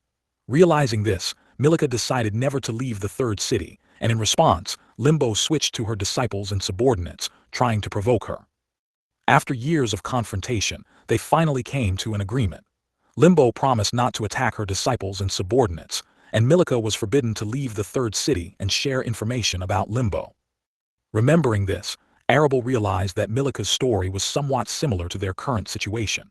Limbo hunts them the same way he once hunted Milika, and Aiden's suspicions that the system somehow managed to get Limbo's secrets no longer seem like mere guesses. No, Arabel began to believe Aiden's words, that it was because of the system that Limbo's consciousness was targeting them. Remove ads from $1. Chapter 68, A Conversation Between a Couple. "Our situation really resembles Milika's story," Arabel said. Aiden smiled. amazed at how quickly Arable understood the gist of what was happening. It was because of the system that the creatures from the forest of doppelgangers attacked us, seeking to detain us, he added. During their escape in the forest, they began to suspect that all these sudden changes were their fault. I'm guessing Limbo didn't bring in all its forces because of the presence of Eulalia and Nemo, Aiden continued. It's all about his agreement with Milica. If it had sent even more powerful beings, then Eulalia and Nemo probably wouldn't have been able to handle them, and that would have violated the agreement with Milica. Arable was also aware that what was happening was strange. If Limbo had not wanted to let them go, it would have attracted all its forces, but then it was limited to only a small number of doppelgangers and simple creatures that did not exceed their rank. After entering the city before the locals had time to react, Milica intervened. She took us under her protection, and this prevented Limbo's consciousness from harming us, as we were under her protection and her agreement with Limbo. From then until today, they have been under the protection of Milica. Arable was lost in thought when she heard Aiden's words. They themselves couldn't remember what happened after they lost consciousness due to the system. They learned everything they knew from Eulalia. According to Eulalia, immediately after they lost consciousness, Milica appeared and protected them from the local leader of the city, a high dwarf named Hector. They didn't pay much attention to it at the time, but now Arable began to wonder how Milica had appeared so quickly and unexpectedly, right after they had lost consciousness. Did Master already know about us when she appeared next to us after we lost consciousness? Arable asked Aiden. Master, at least she knew that Limbo's consciousness was hunting us. That's why she intervened and took us under her protection, Aiden said. But how could Master? Before Arable could ask the question, she realized the answer herself. Yes, most likely, the Master still has a connection with Limbo's consciousness, and that's how she found out that it was hunting us. Aiden's words exactly matched Arable's conclusion. Doesn't the system have a connection to Limbo's mind then, too? She asked. No, this system has no connection with Limbo's consciousness. The system itself answered Arable's question. Arable was surprised by the system's response. She asked Aiden a question and did not expect the system to answer this question on its own. Aiden, like Arable, was also surprised that the system answered the question itself. I immediately found the task that the system gave us strange after we woke up. He continued the discussion with Arable after the surprise of the system's response subsided. Arable agreed with this statement, recalling her confusion at the time. The system asked both of them to find a descendant of the Rain clan and recognize him as their champion. This raised questions for them. Who is the descendant of the Rain clan and what is the champion? The system did not bother to respond to their requests. The task they received from the system was different from all the others. It was called the World Quest and consisted of several stages. Now that you've reminded me of that, I can finally understand some of the points, Arable thought. The fact that Nemo is probably a descendant of the Rain clan, and the information about the throne of the World King were all received by the system from Limbo's consciousness. In other words, all these Nemo and Tron related assignments were related to a secret that was trying to protect Limbo's mind, Arable quickly concluded. It was strange that even then she hadn't paid attention to the system's words that she had received this information, thanks to the invasion of Limbo's consciousness. Yeah, Aiden agreed, pleasantly surprised that Arable had figured out what was going on her own. Damn it! I just remembered that the system explicitly mentioned that thanks to the information received from Limbo's consciousness, she learned about the birth of a unique being in the central part of the forest of doppelgangers, Arable exclaimed. She couldn't believe she had overlooked it. Even then, the system indirectly confirmed that it had stolen many of Limbo's secrets. Ha ha ha, Aiden laughed. He was also surprised that he hadn't noticed this before. What's so funny? Do you even understand what that means? Asked Arable, displeased with Aiden's laughter. Of course I understand. I understand very well, he replied to her question. How could he not realize that they were on their way to complete a mission issued by the system? A task based on information received by the system from Limbo's consciousness, while Limbo is most likely hunting them because of the leak of this information. Simply put, if they help Nemo tame a unique creature from the forest of doppelgangers, won't that anger Limbo's mind? Arable's previous cheerful mood quickly disappeared. She realized the gravity of the situation. Listen, I haven't said everything yet. Aiden turned to Arable, trying to distract her from her anxious thoughts. After our arrival in Limbo, the main task that the system gave us was to find a way out of this place within 6 months. Aiden reminded of the main task. Then he fell silent. Aiden realized that if he continued like this, it would take a while to get to the bottom of it. Therefore, he decided not to waste time on the details and get straight to the point. I have a suspicion that the system already knows where and how to find a way out, Aiden suddenly said to Arable, as if throwing a bomb. Huh, what? Wait. Of course Arable was stunned by this statement. I believe that the so-called World King's throne is related to leaving this place. That's exactly the secret Limbo is trying to keep. To save it, it turned its attention to the Master, who probably also found out about it and, like the system, knows where the exit from Limbo is. Aiden continued to express his amazing assumptions to Arable. Are you saying that the Master knows everything, but because of the agreement with Limbo, not only can she not leave the city, but she also cannot share this information? Asked Arable. Yes, you should have realized a long time ago that the Master knows more than she's letting on, Aiden replied, after which he fell silent for a while. Then he continued. That's why I said that I believe and trust the Master. Remove ads from $1. Chapter 69, The Importance of Nemo. That's why I said that I believe and trust the Master. Arable could now understand some of the reasons for Aiden's confidence. He was convinced that the Master probably knew Limbo's secrets and the way out.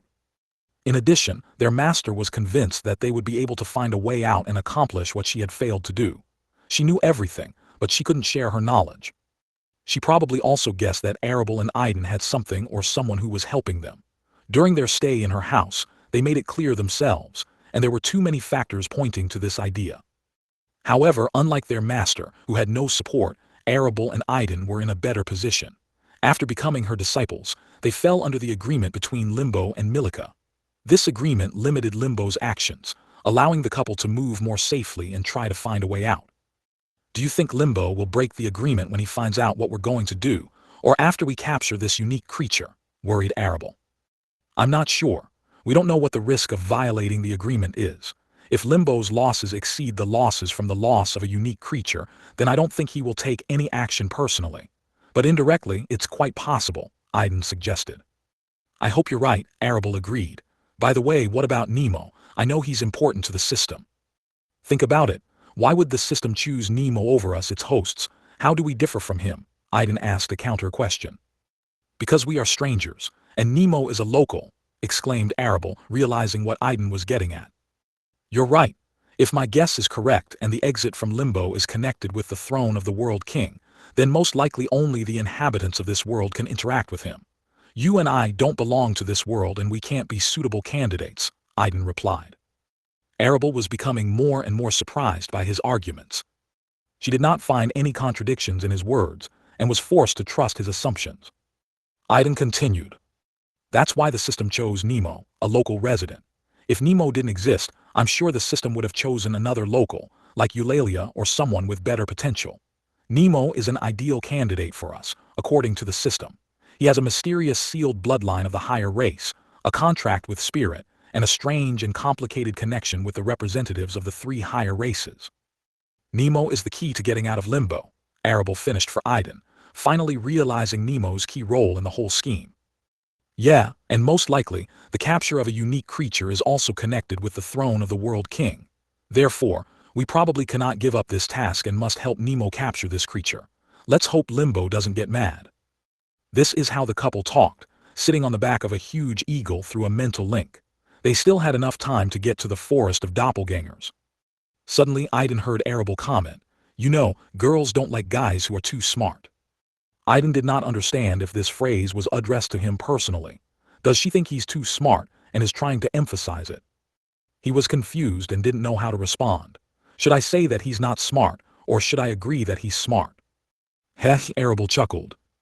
Arable couldn't help but smile when Aiden suddenly stopped talking and didn't say another word.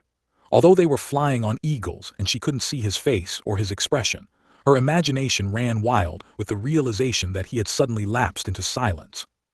She decided to make fun of him because he thought too much and could understand and assume a lot. She didn't want to offend him or anything like that.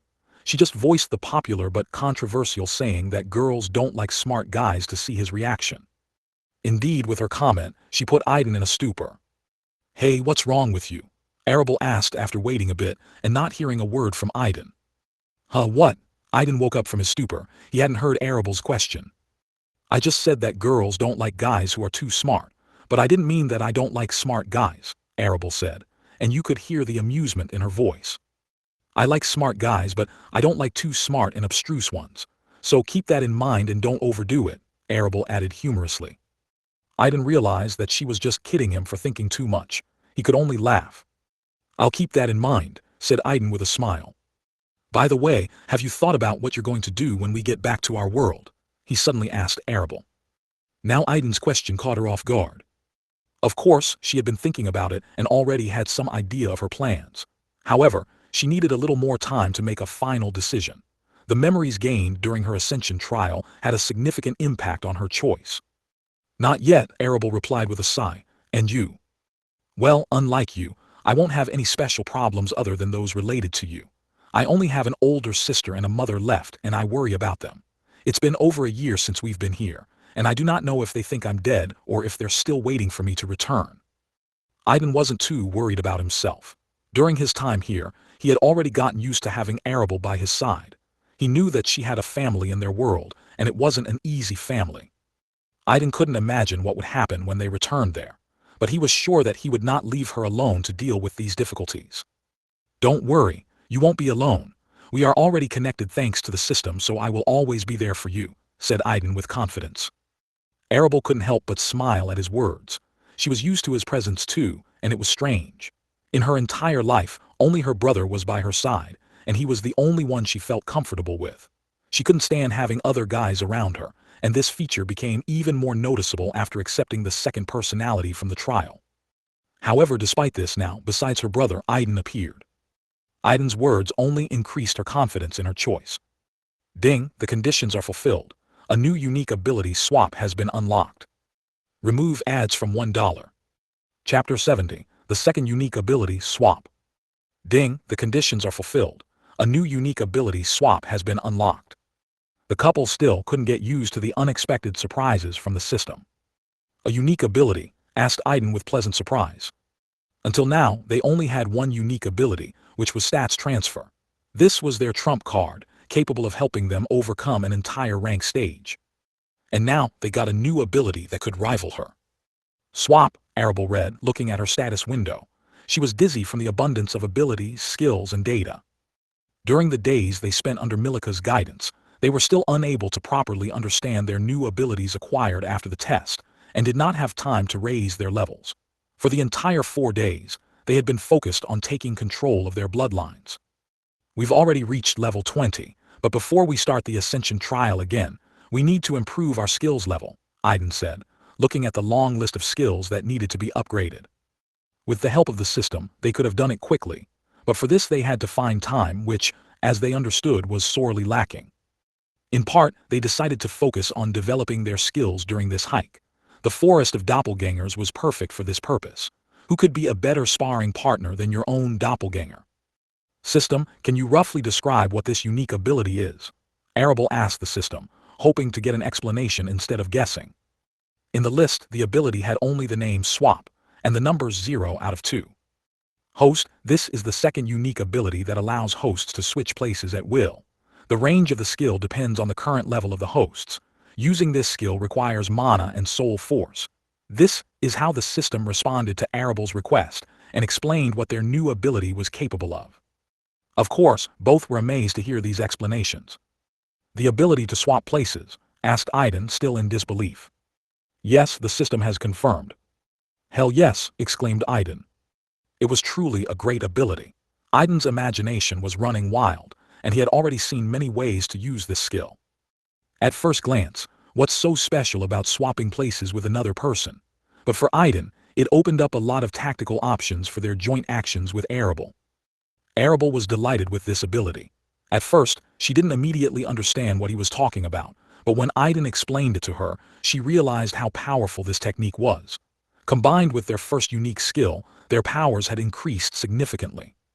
Aiden asked, "What do these numbers next to the name mean?" Unlike other skills that have levels and require development, unique abilities do not have levels. The first unique ability demonstrated the percentage of stat points they could transfer to each other. At the moment, this figure was about 50%, which was already half of their strength. The numbers represent the amount of stored energy. At the moment, the hosts have 2 storage cells available. This energy can be spent at will, and it allows you to use a unique ability without wasting mana and soul force. When using energy, the distance between the hosts does not matter. The skill can be activated even if they are on different worlds. These explanations were a real shock to the couple. What is this concept that allows them to exchange places across the boundaries of worlds? It seemed like something out of the realm of fiction. However, the system claimed that if they had enough energy, they could easily realize this opportunity. They didn't need this amazing ability at the moment, but who knows what might happen in the future. Judging by the number 0, they didn't even have enough energy to put it into practice. What needs to be done to accumulate energy? Let me guess, system points, Arable asked. Both yes and no, the system replied. Energy has the ability to self-replenish over time. At your current level, it will take about 1 year to accumulate 1 unit of energy. The higher your level, the faster the replenishment process will take place. Wow, exclaimed Aiden, surprised that this unique ability had such an amazing self-replenish ability. Although 1 year seems like a long time, Aiden and Arable were confident that they would soon be able to raise their level, and then this time would be shortened. You can use system points to speed up the energy replenishment process. Also, for system points, you can increase the number of energy cells from 2 to 3. This did not come as a big surprise to the couple. However, looking at the number of their system points, they could only sigh. Everything needs these system points, but everything related to them is incredibly expensive. Even after 2 months, they were able to accumulate enough points to buy something, but it was catastrophically small. They consoled themselves with the thought that while their level wasn't high enough, the number of system points they received for completing system tasks wasn't high. They hoped that, as they leveled up, their rewards would increase, and then they would be able to accumulate points faster. The only thing they were afraid of was that the cost of goods and services might increase in proportion to their level. Once again convinced that the new unique ability is incredibly useful, Arable and Aiden decided to slightly change their plans. They are determined to take advantage of this journey to improve their old skills, test new ones, and, if possible, raise their level by completing the tasks that the system gives them. The couple was ready for this ordeal and waited with excitement and some fear of the unknown for the arrival to the forest of doppelgangers. Milika gathered the necessary supplies for their upcoming hike and handed them to the couple along with a small bag that had expansion magic applied to it. Bags like this were common for experienced adventurers. The couple has not yet revealed their secret about the existence of a shared storage space. They had noticed long ago that only the 2 of them could see the rings on their fingers, which served as the key to this space. The bag has become a great way for them to hide their ability. They immediately moved everything they needed into this space, and then they could use the bag as a distraction when they needed to use their storage. However, the most surprising thing for them was that, after the Ascension trial, they noticed that the size of their storage space had increased significantly, which led them to a crazy theory. Remove ads from $1. Chapter 71, Storage Size. However, the most surprising thing for them was that, after the Ascension trial, they noticed that the size of their storage space had increased significantly, which led them to a crazy theory. They had already checked the size of their storage when they reached level 10, and had not noticed any changes. The changes occurred only after passing the Ascension trial and reaching level 20. Wow, is it just me, or has the storage size really increased? Arable suddenly asked Aiden as they trained under Milika to take control of their bloodlines. It really got bigger, exclaimed Aiden, quickly checking the space after Arable's remark. They did not immediately pay attention to this after the test, as they rarely used the storage while they were at Milika's house. The reasons for the change in storage space could be related to either reaching level 20 or overcoming the Ascension trial. The couple was inclined to the second option, believing that it was the passing of the test that influenced the increase. Previously, the size of their storage space was 4 by 4 meters, but now it has increased to 6 by 6 meters. Hey system, what's going on? The couple exclaimed upon realizing this fact. They contacted the system to get more detailed information about their storage space. When they received it as a reward, they didn't pay much attention to the details. They remembered that at that time they were only interested in the question of how to bind the rings to themselves, which are the key to space. However, they have now realized that this space is unusual and seems to be able to evolve with them. Host, your independent storage space is an evolving artifact. It will grow and develop with you. As your level increases, the size of the space will increase. The system did not hide the truth from them and confirmed their guess. The storage space will really grow and develop in parallel with them. The higher their level and the more ascension challenges they overcome, the larger their space will become. The hosts can also improve the quality of the artifact. Currently, the storage is able to hold only inanimate objects. It will increase in size while maintaining the remaining parameters. However, as the quality improves, the storage will acquire new functions, including the ability to store living creatures. These words of the system, of course, caused the couple surprise. When they found out that space could grow, their imagination ran wild, and they began to fantasize that their space could become truly huge. They were a little afraid to ask the system about it, but who would have thought that the system would confirm their fantasies on its own?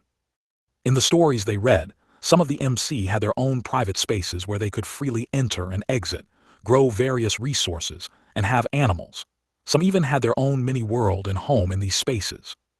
And now that the system has confirmed their dreams, they have the opportunity to find something similar in the future. To improve the quality of the space, you need certain rare resources and system points. Of course, this required obtaining rare materials and the notorious glasses of the system, of which the couple, alas, had very few.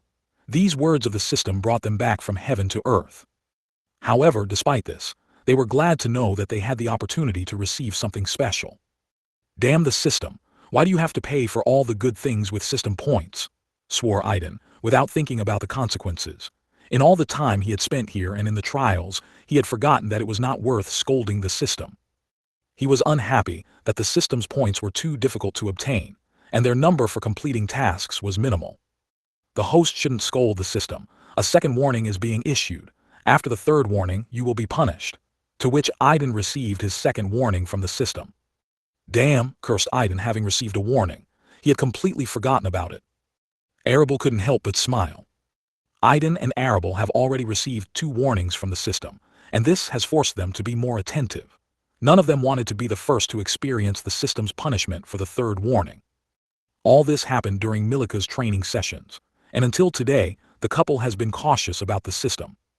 Soon, the group reached the edge of the doppelganger forest, and the 3 large eagles landed smoothly. Their task was only to get them to the edge of the forest and back. The group will have to walk back. The organization offered a waiting service, but the cost was high due to the risk of attack and possible surprises. Therefore, most groups, including the Eulalia group, refused this service. They have chosen only delivery, and they will return on their own. To do this, they needed to accurately determine the duration of their stay in the forest and take into account the time required to return.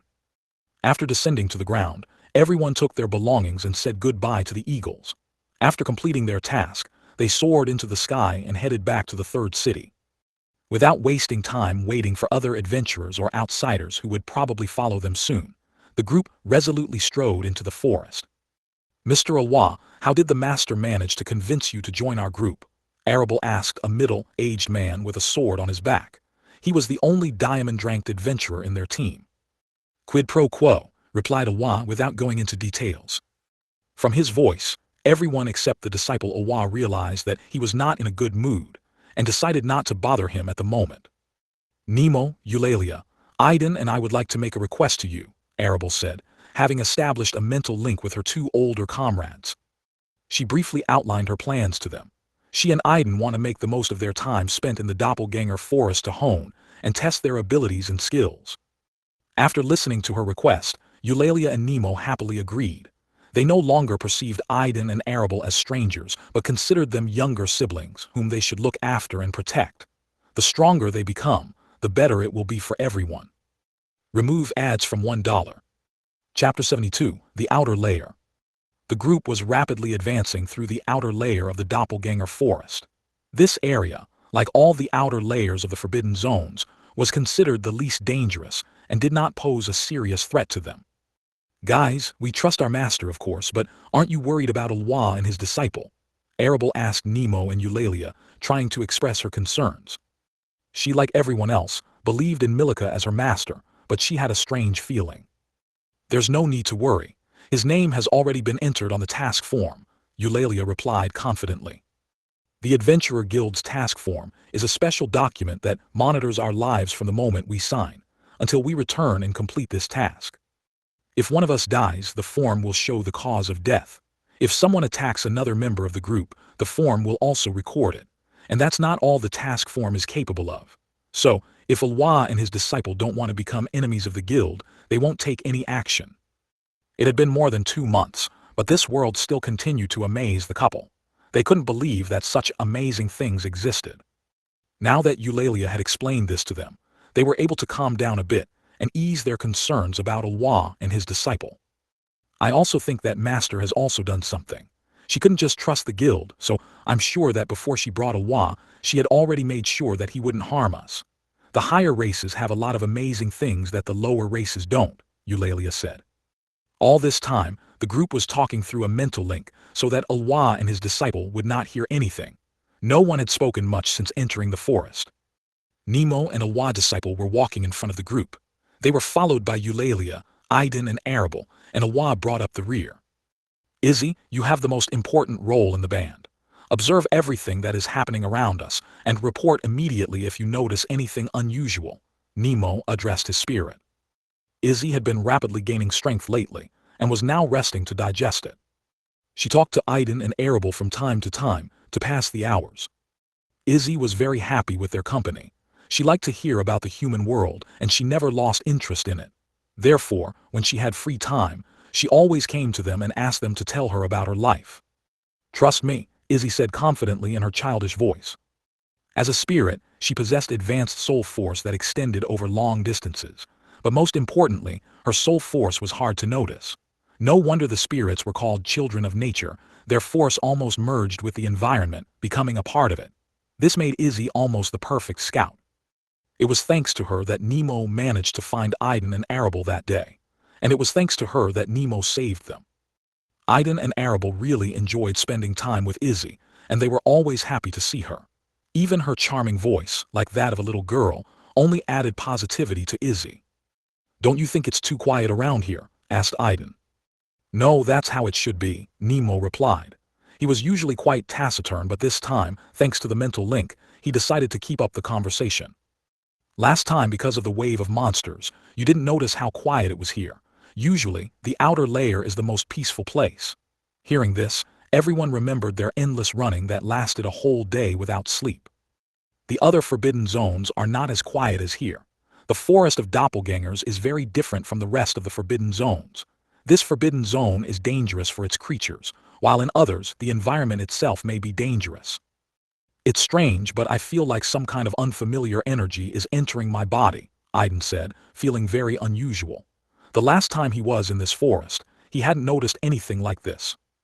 It's the energy of madness, Eulalia replied, slightly surprised by his words. She was amazed by Aiden's ability to sense this energy. Usually, only those who are incredibly sensitive to energy sources are able to detect its subtle manifestations.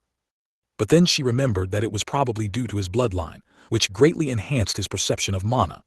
As far as she knew, Aiden's bloodline, which he had acquired, belonged to a higher race known as the Alphas of Fire, creatures born of magic and having an almost close connection with mana. The energy of madness, Arable repeated, unable to hide her surprise. Unlike Aiden, she didn't feel anything unusual. There's no need to worry.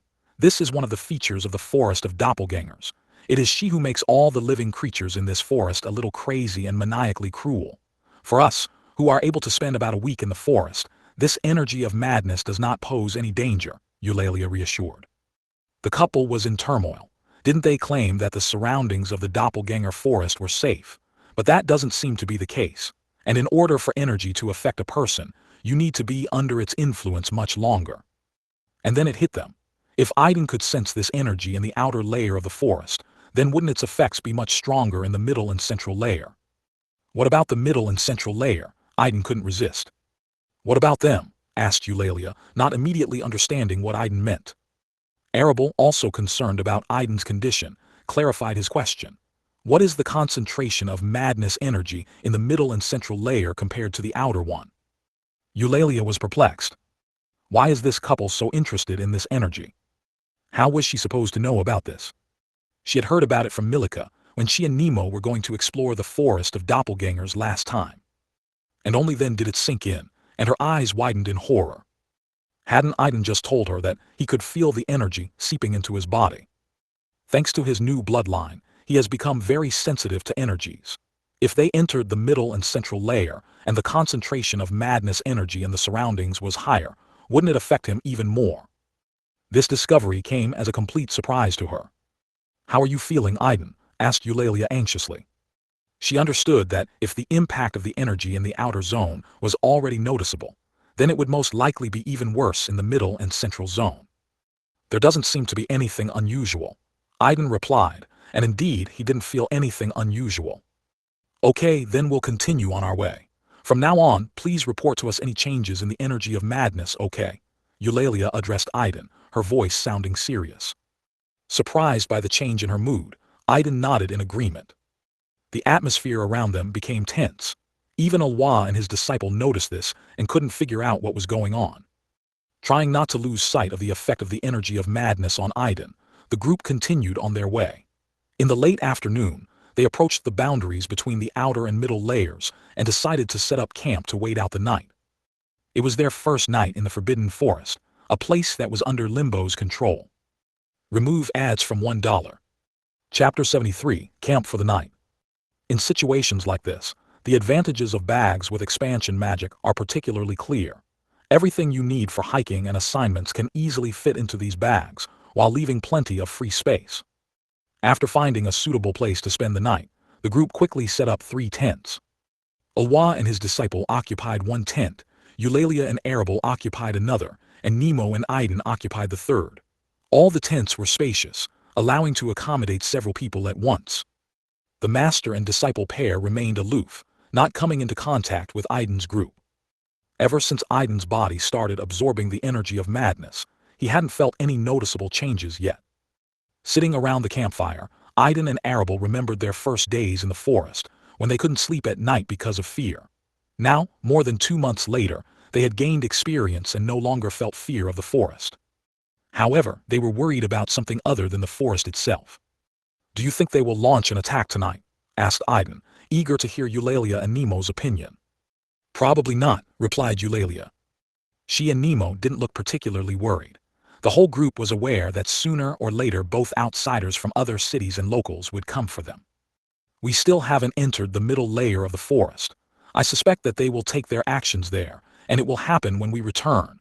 Nemo voiced his opinion through a mental link after Eulalia. Yeah, Eulalia agreed with him. They knew from Milika's words that Limbo couldn't take action against the 4 of them because of the agreement. For some strange reason, Limbo wants to capture and consume the couple Aiden and Arable, rather than just eliminate them.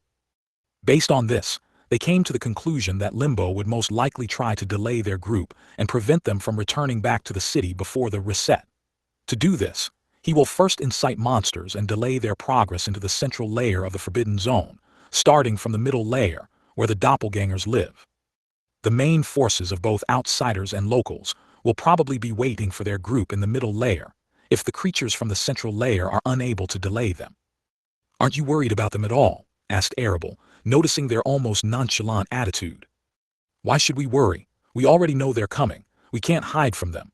They have Limbo consciousness on their side, so worrying won't change anything," Eulalia replied calmly. Although Eulalia and Nemo seemed calm, they were worried inside. It's just that they didn't want to show their juniors this feeling. They were ready to face danger and protect their juniors. Aiden and Arable came to the conclusion that this is one of the distinguishing features of this world from their own. In their world, everyone is raised from birth in a peaceful environment, without facing dangers. In this world, the approach to parenting is completely different. Everyone who gets into Limbo understands that going down into the dungeons is fraught with danger, and death can overtake them at any moment. The inhabitants of this world are almost always ready for the challenges they will face. After dinner, everyone went to their tents. Aiden's group wasn't worried about the dangers, as Izzy was always on guard. Her presence eliminated the need for night duty. Of course, the group couldn't tell Awa and his disciple about Izzy's presence. Her very presence could already shock a man like Awa. Therefore, when Awa finally asked them to determine who would be on guard first, the order of the queue and the duration of the duty, the group had to split into 2 pairs. At the end of the discussion, everyone decided that there would be 2 guards instead of 1. Eulalia and Arable will be the first to stand, then Alwa and his disciple, and the last will be Aiden and Nemo.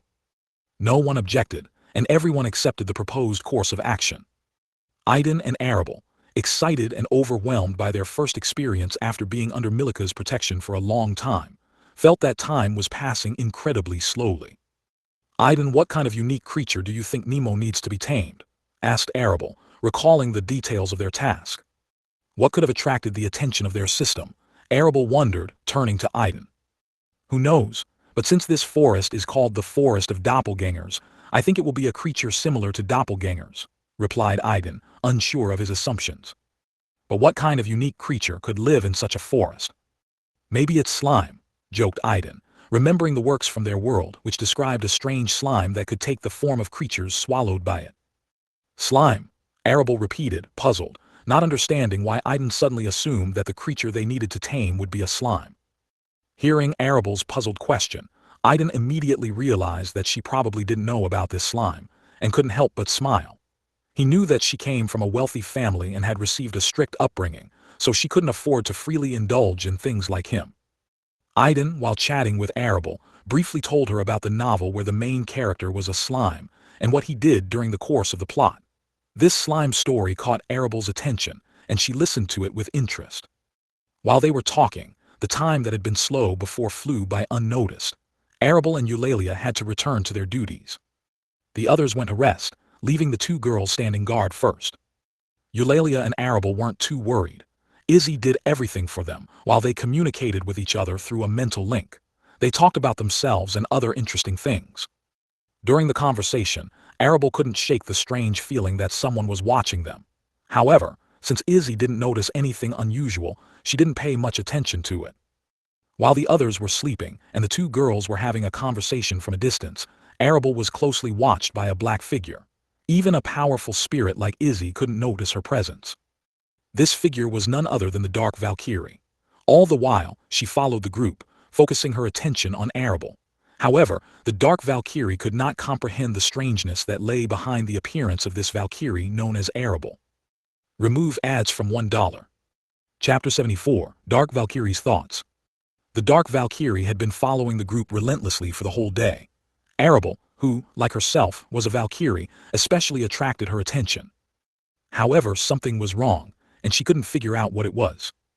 Her bloodline clearly told her that this was a Valkyrie, but no matter how hard she tried, she couldn't detect any signs of their race in her. Even when Valkyries disguise themselves as members of other races, they cannot hide their true identity from other Valkyries. She herself was a Valkyrie of the legendary rank, and all Valkyries below her could not hide from her eyes and soul force. Even in this strange place called Limbo, where her rank was suppressed to the lowest realm, no other Valkyrie could hide her true identity while she was below her. But for some inexplicable reason, she couldn't see the true nature of this Valkyrie. It was only then that she remembered the rumors she had heard about this girl, and the guy who was almost always by her side. She came to Limbo's 3rd city to find the couple and verify the truth of the rumors. Unlike other outsiders, she was attracted by simple curiosity. She knew that this strange and separate world had its own consciousness, but due to her rank, the element of darkness and abilities, she could easily hide from his gaze. From conversations with locals and other outsiders, she found out that this couple appeared in this world differently from the others, and that they came from another world other than Junonia. Although Limbo is considered a separate small world, it still belongs to Junonia. This was indisputable, because all the inhabitants of Limbo and everything in this world belongs to Junonia. Looking at Arable, she began to become convinced that the rumors were true, and with a high probability this Valkyrie really came from another world. A guy in a mask also caught her attention. She was amazed to see the wounds on his body, and especially the pendant he wore around his neck. She was familiar with such jewelry. In addition, she felt the presence of a piece of soul inside the pendant, which once again confirmed its authenticity.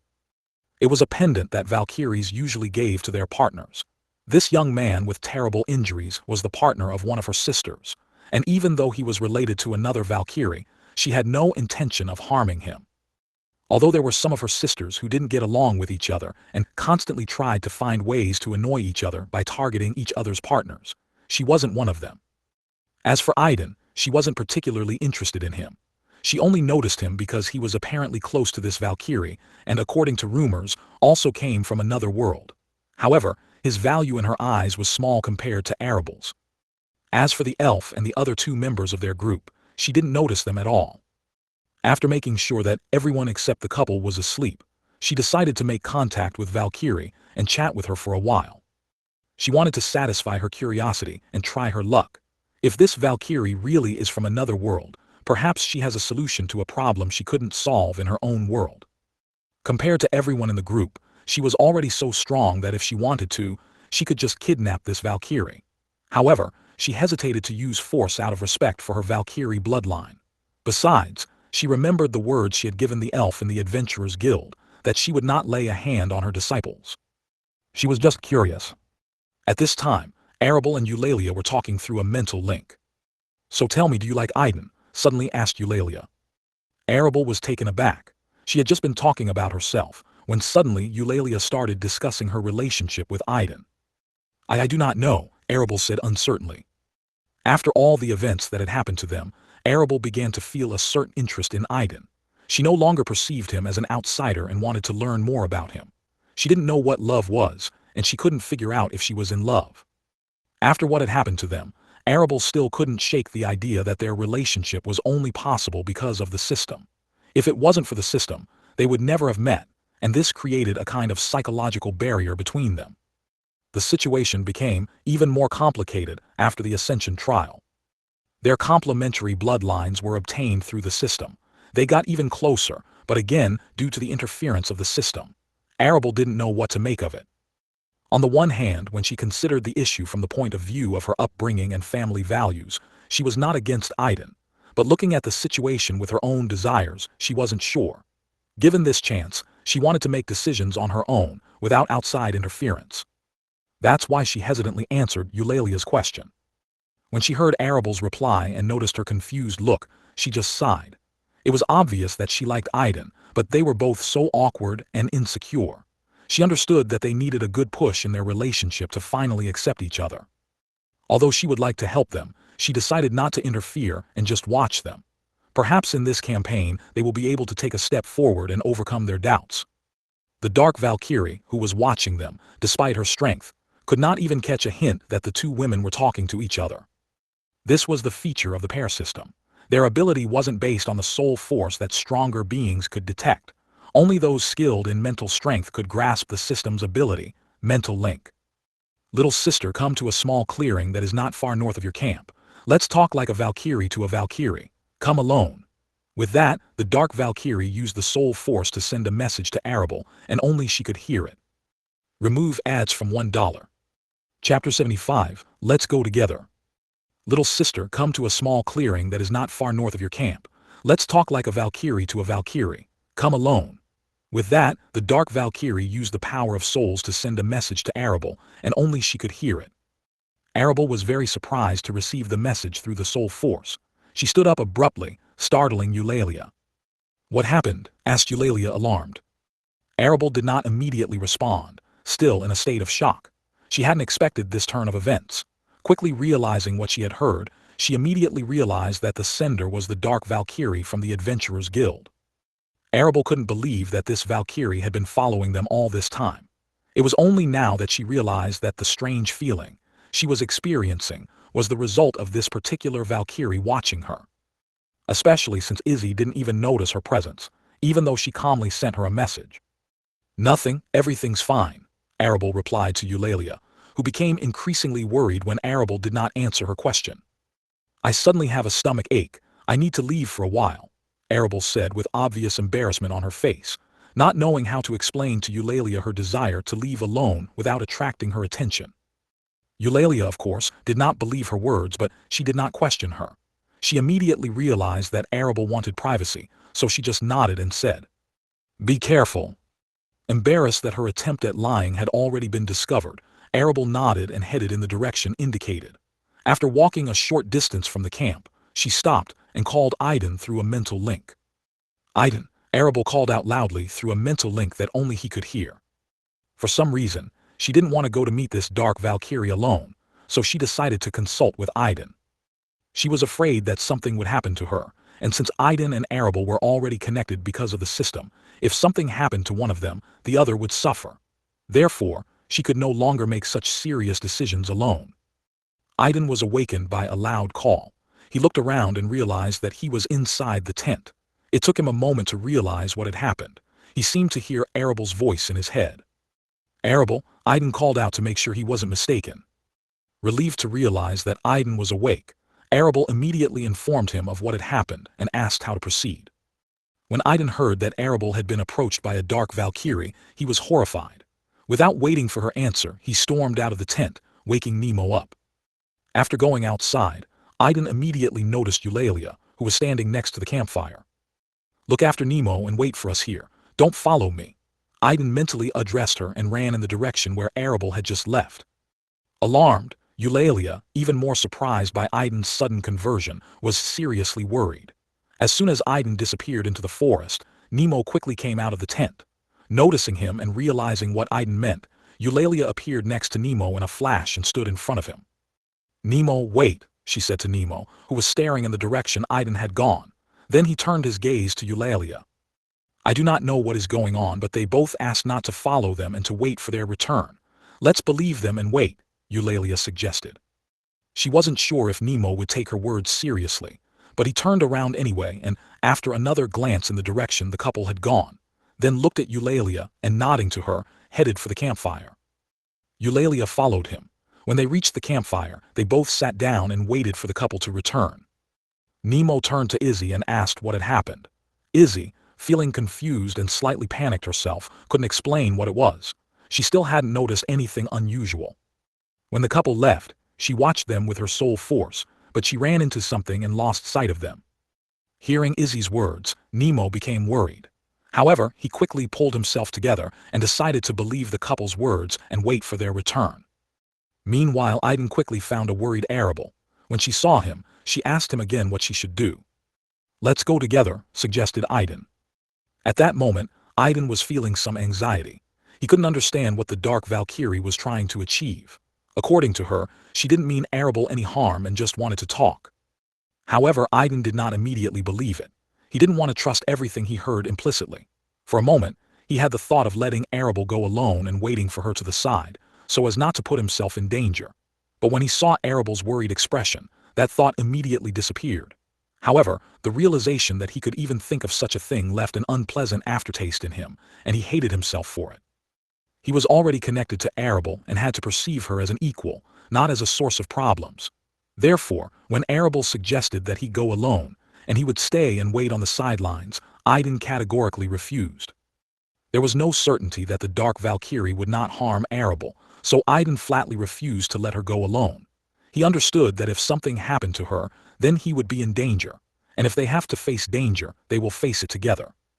Arable was a little displeased with Aiden's insistence, but deep down she was somehow glad that he decided to go with her, and flatly refused to let her go alone. After coming to an agreement, they went together to the clearing indicated by the Dark Valkyrie. It was night, and it was quite dark in the forest. Soon, they easily found a clearing and suddenly stopped. Lifting their heads, neither Aiden nor Arable could see the moon or the stars that usually hung in the sky. The couple did not know if these stars and the moon really existed, but now they were invisible to them. It was really weird. A figure sitting comfortably in a chair in the center of the clearing caught their attention. She was drinking something, enjoying the moment. There was a table in front of her, filled with drinks and snacks, and 2 more chairs in front of her. The couple immediately recognized the Dark Valkyrie in this figure. Remove ads from $1. Chapter 76, Sierra Darkiel. The Dark Valkyrie felt a little annoyed when she saw the couple appearing in the clearing. She hadn't taken her eyes off Arable since she'd given her the message. Although she asked to come alone, Arable still disobeyed. When Aiden joined her, both of them did not use a mental link to communicate, and the Dark Valkyrie clearly heard their conversation. The couple realized that the Valkyrie was watching them, and they talked openly, not hiding their thoughts. This made the Dark Valkyrie unhappy. She didn't like that the other Valkyrie didn't trust her. However, by the time they reached the clearing, she managed to calm down a little, and even prepared a second chair for Aiden. The couple slowly approached the table, which she had set. All this time, the dark Valkyrie sat with her eyes closed, watching them with the soul force. She didn't miss a single detail, noticing the slightest changes in their behavior. They were both very tense, and she could clearly feel the fear coming from them. She sighed, opened her eyes, and looked at them carefully. This time, her attention was focused on Aiden. She couldn't understand what was so special about this young man that her younger sister was holding onto him so much. She checked it with her soul force once more, but she didn't find anything out of the ordinary. Unless the guy had a little more mana than expected. It was only after she put in a little more effort that she felt a presence that caused her to be violently disgusted, and wrinkled her nose. She couldn't be mistaken. The scent of the element of light emanated from this youth. As a dark Valkyrie who was close to the element of darkness, she was well aware of the element of light, which was her opposite. This discovery surprised her. How could she not notice the element of light in the guy right away? She was very sensitive to her. "Sit down," she told the couple. Aiden and Arable were very excited and scared about meeting a real live Valkyrie. Although Arable possessed the bloodline of the Ice Valkyrie, they had never seen a member of this race in person before. To make matters worse, the Valkyrie they were about to meet was a dark Valkyrie. The very concept of darkness in their understanding, based on stories and prejudices, was associated with evil. Although they understood that this was a different world with different concepts, they couldn't get rid of the bad feeling. "Sit down," Valkyrie said, putting the cup on the table. After receiving permission, the couple sat down on the prepared chairs. "You've disappointed me a little sister," the dark Valkyrie said with a note of displeasure, addressing Arable. In Arable and Aiden's eyes, Valkyrie was dressed all in black. It was very difficult to see and understand her clearly in the night clearing. Arable didn't answer her question, just lowered her head guiltily. Aiden, on the other hand, did not take his eyes off the dark Valkyrie. Of course, the guy's close attention caused her some dissatisfaction, but for now she wasn't going to do anything. Out of the corner of her eye, Arable noticed that Aiden, although he was afraid of the dark Valkyrie, held himself confidently and stared at her intently. This gave her confidence, and she looked up and met her gaze. "I apologize for disobeying and not coming alone," Arable said with firmness in her voice, but there was a hint of concern in her intonation. Arable's eyes, which at first looked at the dark Valkyrie with firm determination, slowly began to lose their hardness after saying the words of forgiveness, betraying the growing panic. The dark Valkyrie chuckled when she noticed this. She was satisfied with her younger sister's apology. "Let me introduce myself first, little sister." With these words, the dark Valkyrie rose to her feet, and her black cloak like liquid began to flow down her body, turning into 3 pairs of huge black wings on her back. Beneath the cloak was an elegant dark leather armor. Its appearance and patterns betrayed the skill of the creator, who was clearly a master of his craft. Aiden and Arable had never seen armor of this level and quality before. Compared to this armor, their own adventurer outfits seemed like nothing more than beggar's clothes. "My name is Sierra Darkiel. I am a dark Valkyrie of the legendary rank," Sierra introduced herself, revealing her true form. Greeting two unfamiliar Valkyries when they first met, when they didn't have to hide their true identity, required this kind of introduction. She had long black hair that reached to her hips, eyes as dark as night, and black lips. Unlike them, her skin was snow white and could rival Arable's skin when she took the form of an ice Valkyrie. Aiden and Arable were enchanted by her beauty. Her wingspan was much larger than Arable's. After regaining her senses, Arable stood up from her chair and took off her ghost mask, revealing her true appearance. Her black hair immediately lengthened and turned bright red, and her eyes turned azure. "I am Arable Morgan, pleased to meet such a legendary person as Ms. Sierra," Arable introduced herself. After greeting her, she looked at Sierra, but she didn't say anything. She just looked at her as if she was waiting for something else.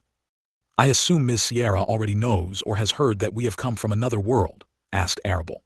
The fact that she and Aiden ended up in this world was no longer a secret. From the very first days, everyone was aware of this, and Arable was sure that such an outstanding person as Sierra could not help but hear about them. "Yes, I'm aware of that," Sierra replied shortly. "Then I will not beat around the bush and immediately dispel your doubts, Miss Sierra.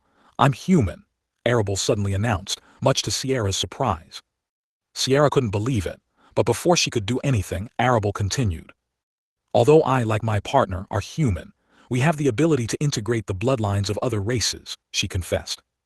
And at the same moment, The white scarf that had been around Arabelle's neck all this time began to move and transform into two pairs of snow-white wings behind her back.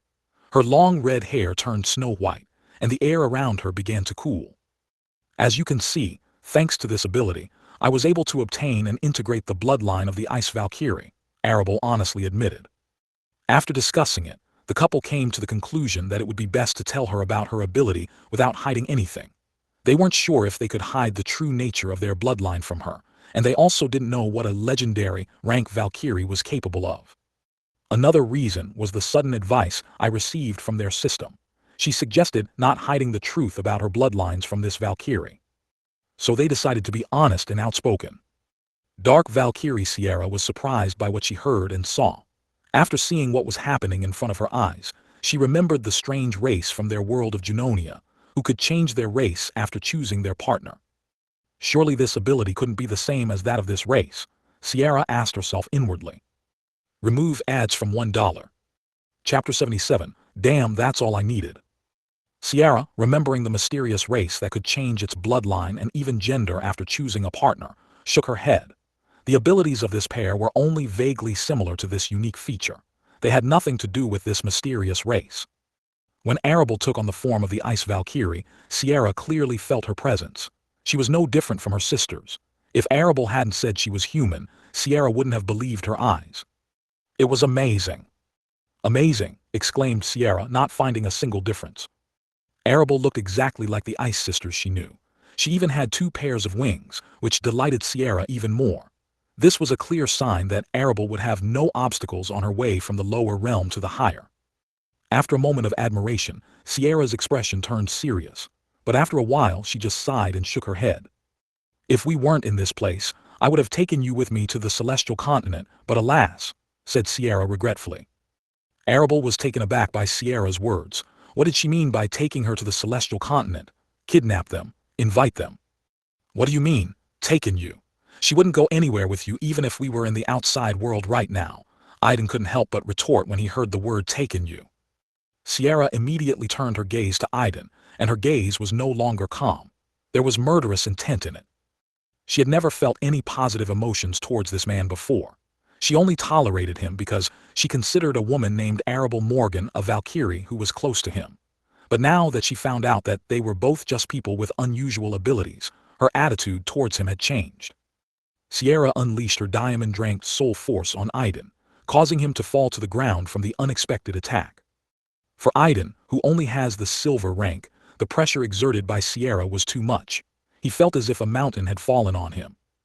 Aiden fell to his knees and struggled to keep from flattening himself completely on the ground.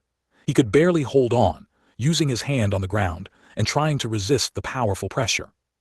Arabelle, seeing what was happening, wanted to intervene, but felt an invisible force holding her in place. She immediately glanced at Sierra, who didn't even seem to notice her.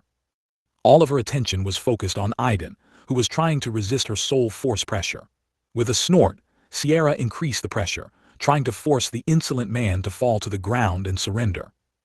Aiden, who was barely holding on, almost broke when the pressure increased. He was about to give up and fall when he suddenly heard the voice of the system in his head. Host, as a candidate for the title of Supreme, you have no right to give up and kneel before others. Otherwise, you won't be able to claim this title. Damn, that's all I needed, cursed Aiden hearing the system's words. He was filled with indignation, rage, and a desire to prove that he hadn't given up yet. Unable to contain his emotions, he let them burst out. And just as they were about to break free, he felt a soothing and cool embrace. Immediately after that, the pressure that was trying to pin him to the ground disappeared. He couldn't forget these soothing feelings and realized who was the source of them. Closing his eyes, he could barely contain the emotions that seemed about to burst out and flood everything around him. After calming his mind a bit, he realized how reckless his action was. He wasn't ready for that yet. Until he learns to control his emotions, it can lead to his death. Milika warned him not to try to use it, unless absolutely necessary, after discussing it with her. He remembered her words as an important lesson. Sierra watched the couple with great interest. The events that had just happened surprised her. Firstly, the guy was able to withstand her pressure. When she strengthened it, she felt a huge amount of mana energy begin to accumulate inside it. It was like the awakening of something that was about to burst out. And at that moment, Arable, who had been under her control all this time, broke free and ran to this guy. Sierra didn't understand how she managed to free herself from her grip. But what struck her even more was that, when Arable hugged the guy, the energy that was supposed to escape began to dissipate.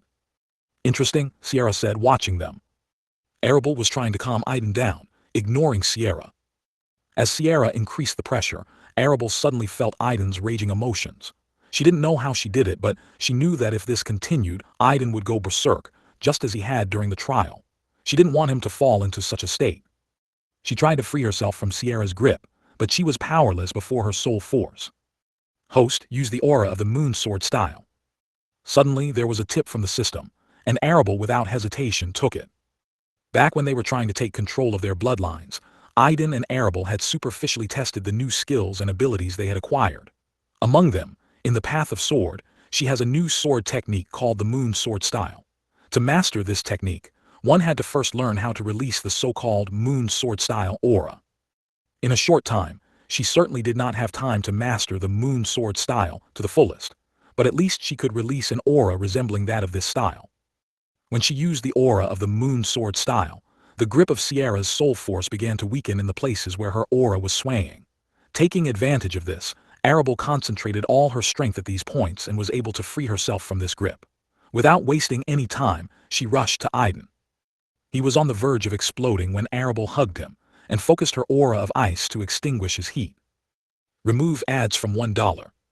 Chapter 78, A New Discovery. Noticing that Aiden had calmed down and the heat around him had subsided, Arable was finally able to catch her breath. And only then did she think about what had happened. She couldn't figure out how she had managed to sense Aiden's emotions. The host. In some cases like this, with strong expressions of emotion, you can pick up on each other's emotions thanks to your connection. The system came to the rescue and explained what had happened to her. After hearing the system's explanation, Arable recalled the moment from the trial when she fought against Aiden. Back then, during the fight, she also felt strange familiar and unfamiliar emotions. "Thank you," Aiden said, finally getting his emotions under control. Unlike Arable, he found it harder to control such sudden outbursts of emotion. He also understood that he needed to learn to restrain himself. It was his own fault that he had lost control of himself when he heard Sierra's words that she would take Arable with her to the celestial continent. Arable said nothing and did not let him go.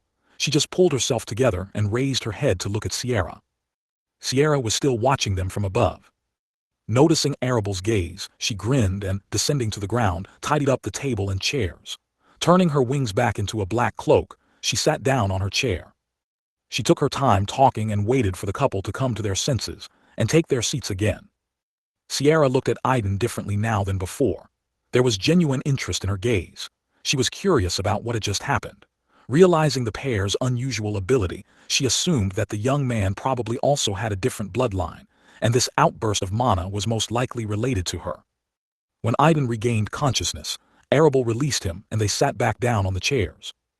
As if nothing had happened, Sierra took out a drink from her storage, poured herself and the couple, and then began sipping the drink, enjoying the surrounding atmosphere. The couple didn't know what to talk about. "What kind of bloodline?" Sierra asked. "Alpha of Fire," Aiden answered honestly, not hiding his secret. When Sierra heard the word alpha, she almost jumped out of her chair. She was surprised to hear this and stared at Aiden. Her opinion of the guy has changed for the second time. "You're not kidding, are you?" Sierra asked, wanting to make sure she had heard him correctly. "Yes," Aiden said, and his black hair turned bright red and sparks of flame began to appear in it. Aiden's brown eyes turned the shade of his hair, the same rich red. The transformation into the Alpha of Fire was easy, and Aiden did not experience a strong emotional outburst. The last time Sierra used soul force to pressure him, he didn't use his transformation, fearing that his emotions would become even more intense in this form. After all, every time he took this form, his sensitivity increased exponentially. After he had lasted in this form for 10 seconds, he decided to reverse the transformation.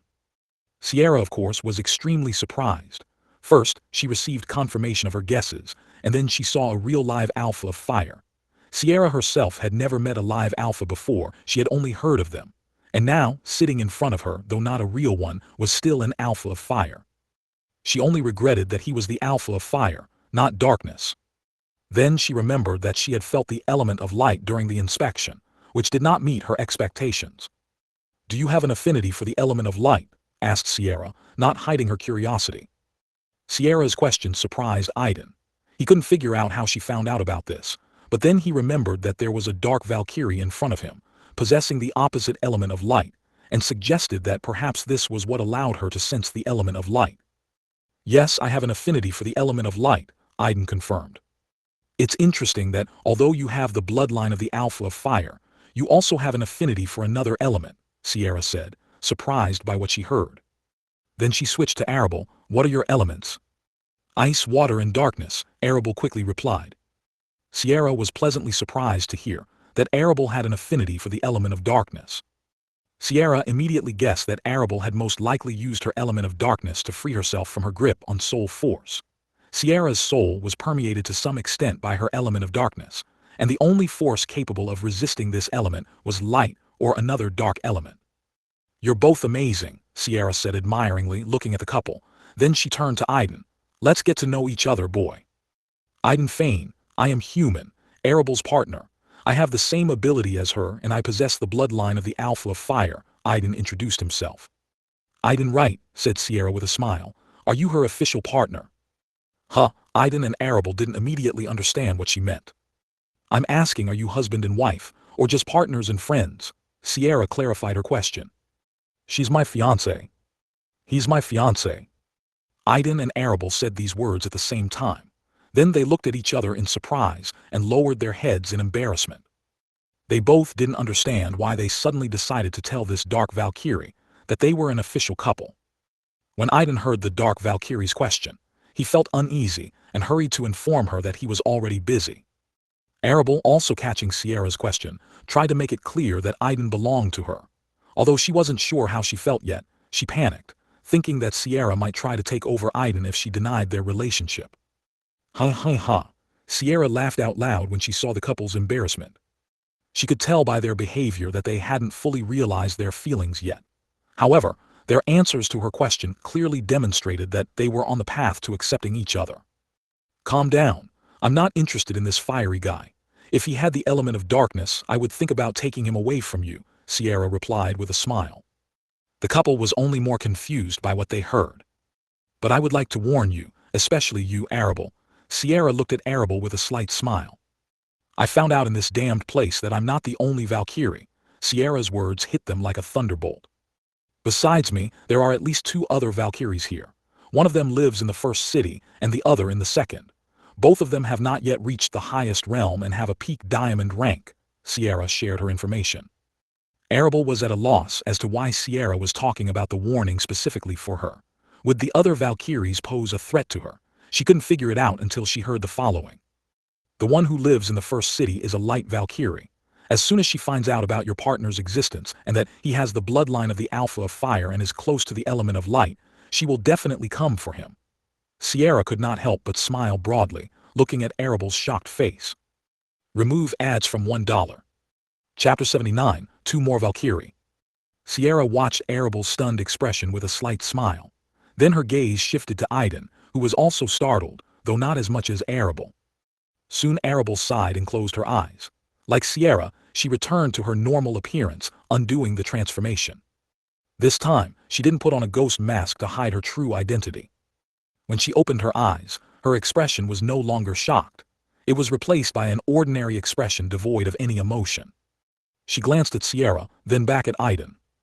Aiden, meeting her gaze, could not understand what she was thinking at that moment. The sudden change in her expression and the unexpected silence began to frighten him. Her mood had changed too quickly and abruptly. Startling Aiden with her gaze, Arable stared at Sierra and asked, "Who is she?" Although her voice sounded calm, Sierra immediately sensed the hardness in it. "Lucinda Lyshel is a diamond, ranked light Valkyrie," Sierra replied to Arable's question. "She hasn't reached the highest realm yet, perhaps because she got to this place before she managed to reach the peak of the diamond rank," Sierra added. From Sierra's words, Arable realized that she and this light Valkyrie were not very close. "I want to tell you that I didn't know anything about her until I came to this place. I met her when I was in the first city, and we had a very interesting conversation." Sierra was happy to share her memories of meeting the light Valkyrie. She can also be considered the hidden leader of the outsiders in the first city. She was somehow able to find a way to manipulate the staff hero. This part about the light Valkyrie surprised Arable, who would have thought that there was already someone behind the staff hero, and it would turn out to be another Valkyrie. At the end of our conversation, she even tried to get me on her side, but of course I refused because I have no sympathy for the light ones. Sierra was still smiling, which made Arable nervous. After my refusal, she, of course, showed her dislike for the dark ones and overestimated herself. Because she had been manipulating the staff hero for too long, she felt like she was the strongest and tried to suppress me. However, in the end, I taught her a lesson that she won't soon forget. When she said those words, Sierra's smile grew even wider.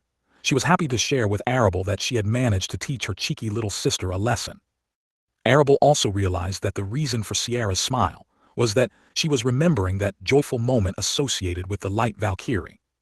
Shaking her head, Arable asked, "What about the other one?" Sierra shrugged and replied, "Who knows?" After an unsuccessful meeting with the light Valkyrie, she lost the desire to communicate with anyone else. "I've heard that she lives in the second city, that she's more reserved than the first one, and she has her own business there," Sierra added. And she also mentioned that the second Valkyrie seems to be related to water. "Water Valkyrie, yes," muttered Aiden, and then looked at Arable, wondering if it was worth discussing this with her. When he recently found out about the existence of two such Valkyries, his imagination ran wild, and a crazy idea came to mind. However, remembering the expression Arabelle had shown recently, he shook his head and decided to drop the thought, especially since there was another Valkyrie sitting across from them. "System, can Limbo's consciousness observe us and find out what happened recently?"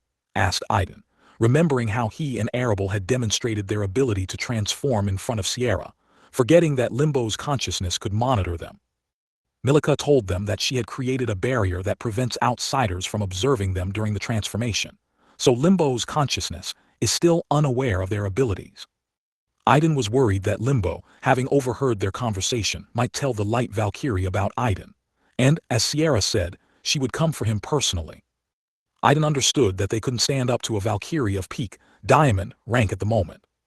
"Don't worry, host. This Valkyrie created a barrier before your arrival that prevents outsiders from observing what is happening in this place." The system answered Aiden's question. Hearing the system's words, Aiden breathed a sigh of relief. He realized again that rash actions can lead to unpleasant consequences. Before they acted, they had to check with the system whether they could use their abilities and make sure that no one was watching them. Using a mental link, Aiden shared with Arable what he had learned from the system. After hearing Aiden's explanation, Arable also realized her mistake. She hurried without checking the situation and immediately opened up to Sierra. "Okay, you can go," Sierra said, surprising the couple. She had already satisfied her curiosity about Arable and had learned more than she expected about Aiden. Moreover, she even took the initiative and warned the couple about the other two Valkyries who might cause them problems. Sierra became convinced that the couple really came from another world and possessed amazing abilities, as well as an artifact. She was amazed by the ghost mask's ability, even though she didn't show it to the couple. As for the information about the other world, Sierra showed no interest in it. To be honest, she would have cared before, but now she didn't care. She also didn't care what the couple and his group were doing in this forbidden zone. Were they looking for a way out of Limbo? Sierra didn't care. On the contrary, she was happy to stay in this place. Hosts, unfortunately, this dark Valkyrie's flaw of bloodline has gotten out of her control, and now her own element is consuming her from the inside out. Due to the fact that she was in Limbo and was limited, the absorption process slowed down. Hug. Hug. These words of the system came as a real shock to them. They stared in disbelief at the powerful Valkyrie who sat in front of them, unable to believe that she was dying. Then they realized the meaning of what the system had said. Her flaw was out of control. Valkyrie Arable's bloodline also had its own flaw. Does that mean he can get out of control? What can happen then? Remove ads from $1. Chapter 80, Flaw. Is she dying? Arable thought to the system. Yes, host. All Valkyrie bloodlines have their flaws. Unlike you, they learn to control their flaws from an early age, and by the time they become adults, they are already successfully coping with them. The system started responding to Arable's question. This Valkyrie must have been able to control her flaw as well. Otherwise, she would not have been able to reach the legendary rank. She probably encountered something that affected her disadvantage, and it got out of her control. That was the system's assumption. Because of this, her own element of darkness is slowly, but inevitably consuming her life force. "What about me?" Arable asked, and Aiden, also paying attention, began to listen to the system's response regarding her. The host was not born as a Valkyrie. You received the bloodline thanks to the bloodline change potion prepared by the Supreme Alchemist system. You shouldn't have shown any flaws in the Valkyrie bloodline. However, due to the fact that you passed the Ascension trial using the bloodline change potion, you didn't have time to suppress and take control of your flaw. In addition, the system intervened and prevented you from losing your original bloodline by integrating the Valkyrie bloodline as a second additional one. The flaw was not fixed properly, as originally planned. It manifests itself in you in the form of the influence of the element of ice on your emotions. As Arable suspected, all these side effects after taking the potion were related to its flaw. The dulling of emotions, the slowing of the heartbeat, and other manifestations were all the result of her flaw. Host shouldn't worry too much. Over time, you will be able to suppress and take control of your flaw. You have already made significant progress in this direction. Remember that you are not alone. Your partner's presence suppresses your flaw, and you won't encounter what this Valkyrie is facing. Arable and Aiden weren't sure if the system was trying to comfort them or not. "What about me? Do alphas have a flaw too?" Aiden asked. "No, host.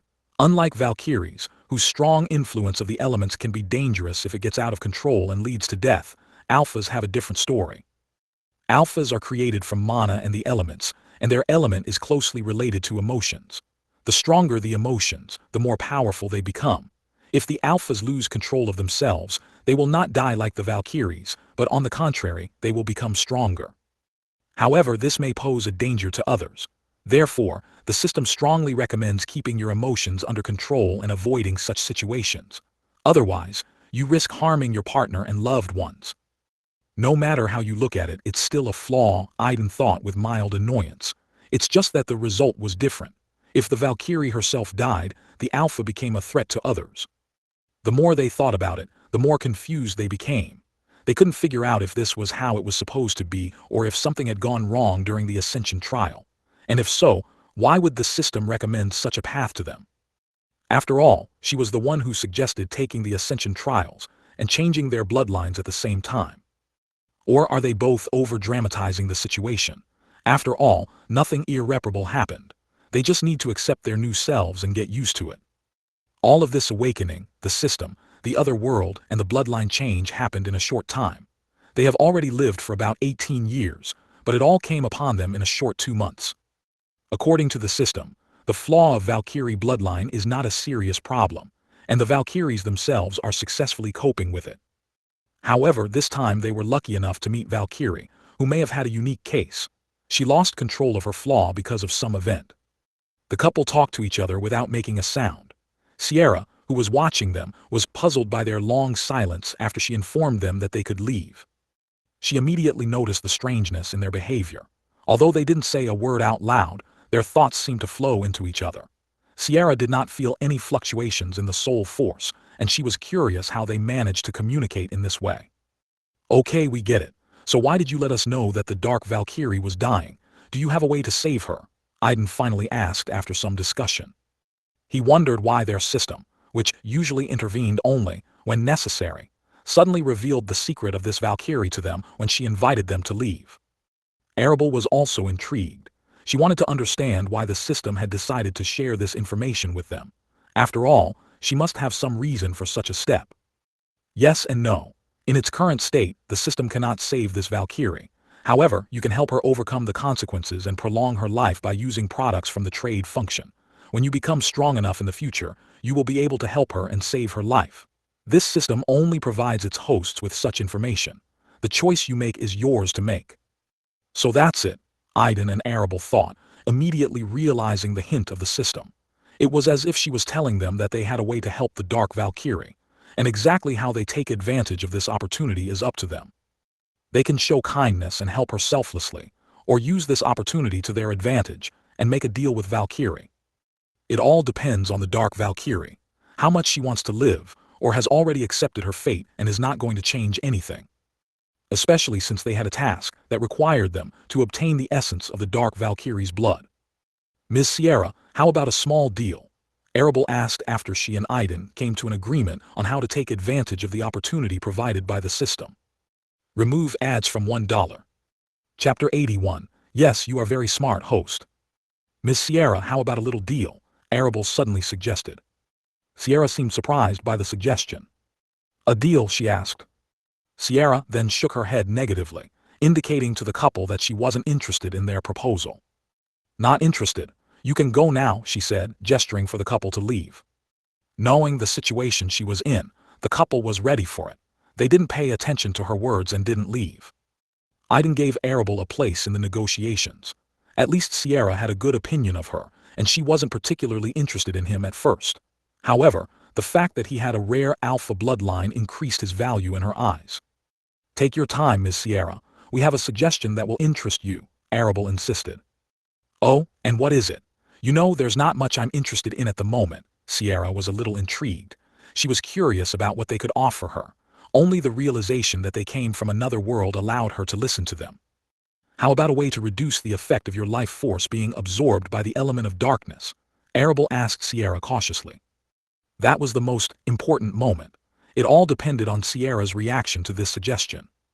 Sierra was surprised at Arable's suggestion at first, but then her gaze turned serious. She didn't understand how they knew about her problem. Arable noticed the change in Sierra's mood. If she had been casual before, then after Arable voiced her suggestion, which hinted that they were aware of her problem, Sierra's behavior immediately changed. "How did you find out about this?" asked Sierra with complete seriousness.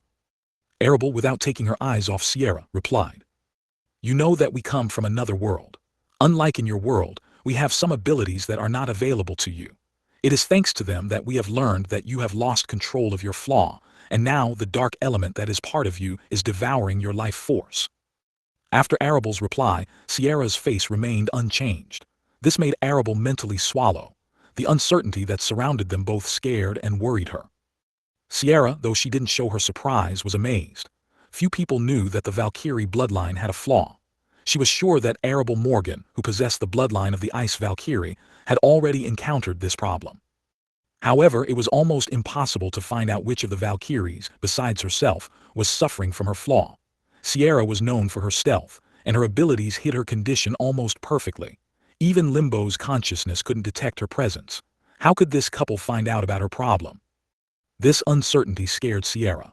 She couldn't figure out what kind of powerful force was behind this couple to find out such details about her. At the same time, this discovery gave her hope. She was almost resigned to what awaited her. Because of her problem, she stopped worrying about her safety and decided to take a chance by going to the dungeon to try to conquer it in the hope of finding a way to heal. Her hopes were tied to the secrets hiding in the dungeon. However, in the end, she failed and gave up, allowing herself to be swallowed up by the dungeon without resisting or trying to get out. So she ended up in this strange place, where, like in the dungeon, her powers were limited. But unlike in the dungeon, the power absorbing her life force was also limited here, which gave her a little more time. "Hey, system, you said that we can help her to suppress the absorption effect by using the trade function. Does that mean we need to buy something with system points?" Aiden asked while Sierra was thinking. He suddenly realized that they had overlooked something important again, and turned to the system with this question. Arable was startled when she heard Aiden's question. Something strange has been happening to them lately. They became too distracted and constantly forgot about important things or simply did not pay attention to them. It was starting to cause concern. How could she forget again that the system offered to help Sierra with the trade function? They didn't have many system points anyway, and they should have checked if they had enough for that purpose first. In 2 months, they barely managed to accumulate about 600 system points. Most of these points were earned for completing small tasks to improve skills and abilities. However, they received the most points for passing the Ascension trial and completing the bonus task. At that time, they were grateful to the system for the experience they gained, which allowed them to reach level 20, and did not pay attention to the number of points. They received the rest of the system's points from selling unnecessary items through the trade function. "Yes, you are very smart, host," the system's response rang out. It was difficult to detect any emotion in her monotone voice, but Aiden and Arable were sure that the system was laughing at them. "System, "What do we need to acquire from the trade function to help Sierra?" asked Aiden, gritting his teeth to contain his irritation. The trading window featured a variety of products, despite the fact that the function was limited by their level. Most of them seemed like ordinary things needed in everyday life, but even they had a high price. The lowest cost was for a small piece of soap, which cost 50 system points. While Aiden was looking at the goods, trying to figure out exactly where the item they needed was, the system reached out and brought up a potion on his screen. What they were looking for was clearly written on it: potions to suppress the flaw of Valkyrie bloodline. The cost of this potion was 1,000 system points. After seeing the cost of the potion and comparing it with the number of system points he and Arable had between them, Aiden silently closed the window. He glanced at Arable and shook his head, letting her know that they were missing system points. "What should we do? We can't sell anything, and to get more points we need to upgrade our skills. But it's going to take a long time," Arable thought, turning to Aiden. He just shrugged his shoulders in response. Of course, Aiden himself did not know how to solve this problem. If he had found a good way to accumulate points, he would have already used it. Suddenly, the system came to the rescue. "Host, you can ask the Dark Valkyrie to give you her blood essence. Then you will be able to sell the essence through the trade functions to the Supreme Alchemist system, or Supreme Bloodline system. The price for such a rare item will be higher, and you will have enough points to purchase the necessary potion." After receiving help from the system, the couple waited for Sierra's response. Remove ads from $1. Chapter 82, Contract. "Prove it," said Sierra firmly. She demanded that the couple demonstrate that they are really capable of helping her, and not just shaking the air with empty promises. "Of course we can prove it," Arable said confidently. "System, is there a way to make a deal that ensures that neither side can break it?" At this point, Aiden remembered novels that described various contracts and agreements that could serve in such situations. Of course there is. In the trade function you can purchase 3 types of contracts: a blood contract, a soul contract, and a power contract for system points. In addition to one-time contracts, there is also a special ability, but due to level restrictions, it is not available in the trade function. After receiving a response from the system, Aiden immediately opened the trade window. When he saw the value of the contracts, he immediately closed it. "Ms. Sierra, do you have a contract?" asked Aiden, deciding that if the system and they themselves did not have one, then it was worth paying attention to the other side. Surprised that Aiden had addressed her, Sierra's eyebrows went up. Sierra looked at him and nodded her head. "There is a soul contract." "Wonderful," Aiden exclaimed with joy. "Let's conclude a contract and then we can show how we can help you." Sierra thought for a moment before agreeing. Although the soul contract was difficult to obtain and its cost was considerable, for Sierra, who didn't have much time left, it wasn't a waste. She decided to take the opportunity to verify the truthfulness of the couple's words. She took out a parchment from her spatial storage, which was a pendant, and placed it on the table. "And what do you want in exchange?" she asked, getting straight to the point. If they offer a deal, it means they have something they want to get out of it. Before concluding an agreement, she wanted to know what demands both sides were making. "It's simple, we're asking for protection," Arable said. Before Sierra could respond, she continued. "You must know that the consciousness of this world is hunting us, and most likely one of these days we will face an ambush or something similar. We want you to help us and our elders if we can't handle this on our own." And more specifically, Sierra was not satisfied with what she heard. She asked for more specific information. "We don't know how many people will participate in this, but we are sure that they will. There will probably be locals among them, so we are not asking you to engage them in battle. We just need your help if the situation gets out of control. Can you help a few people escape without getting involved in the conflict?" Sierra thought for a moment. If this couple can really help her solve the problem, then she won't have any difficulties. "Yes, I can," she replied. "I would also like to ask you for the of your blood essence." Arable immediately moved on to the second requirement, having received consent for the first. "My blood essence," wondered Sierra, but then she narrowed her eyes. She immediately sensed something was amiss. "Why do you need it?" "Of course, to help you with your problem. We need to analyze your blood essence, not your regular blood.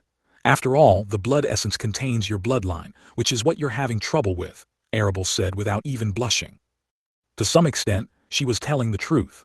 They needed Sierra's blood essence to sell it for system points and buy potions that could temporarily solve her problems. Seeing nothing unusual in her words, Sierra glanced at Aiden and asked, How much?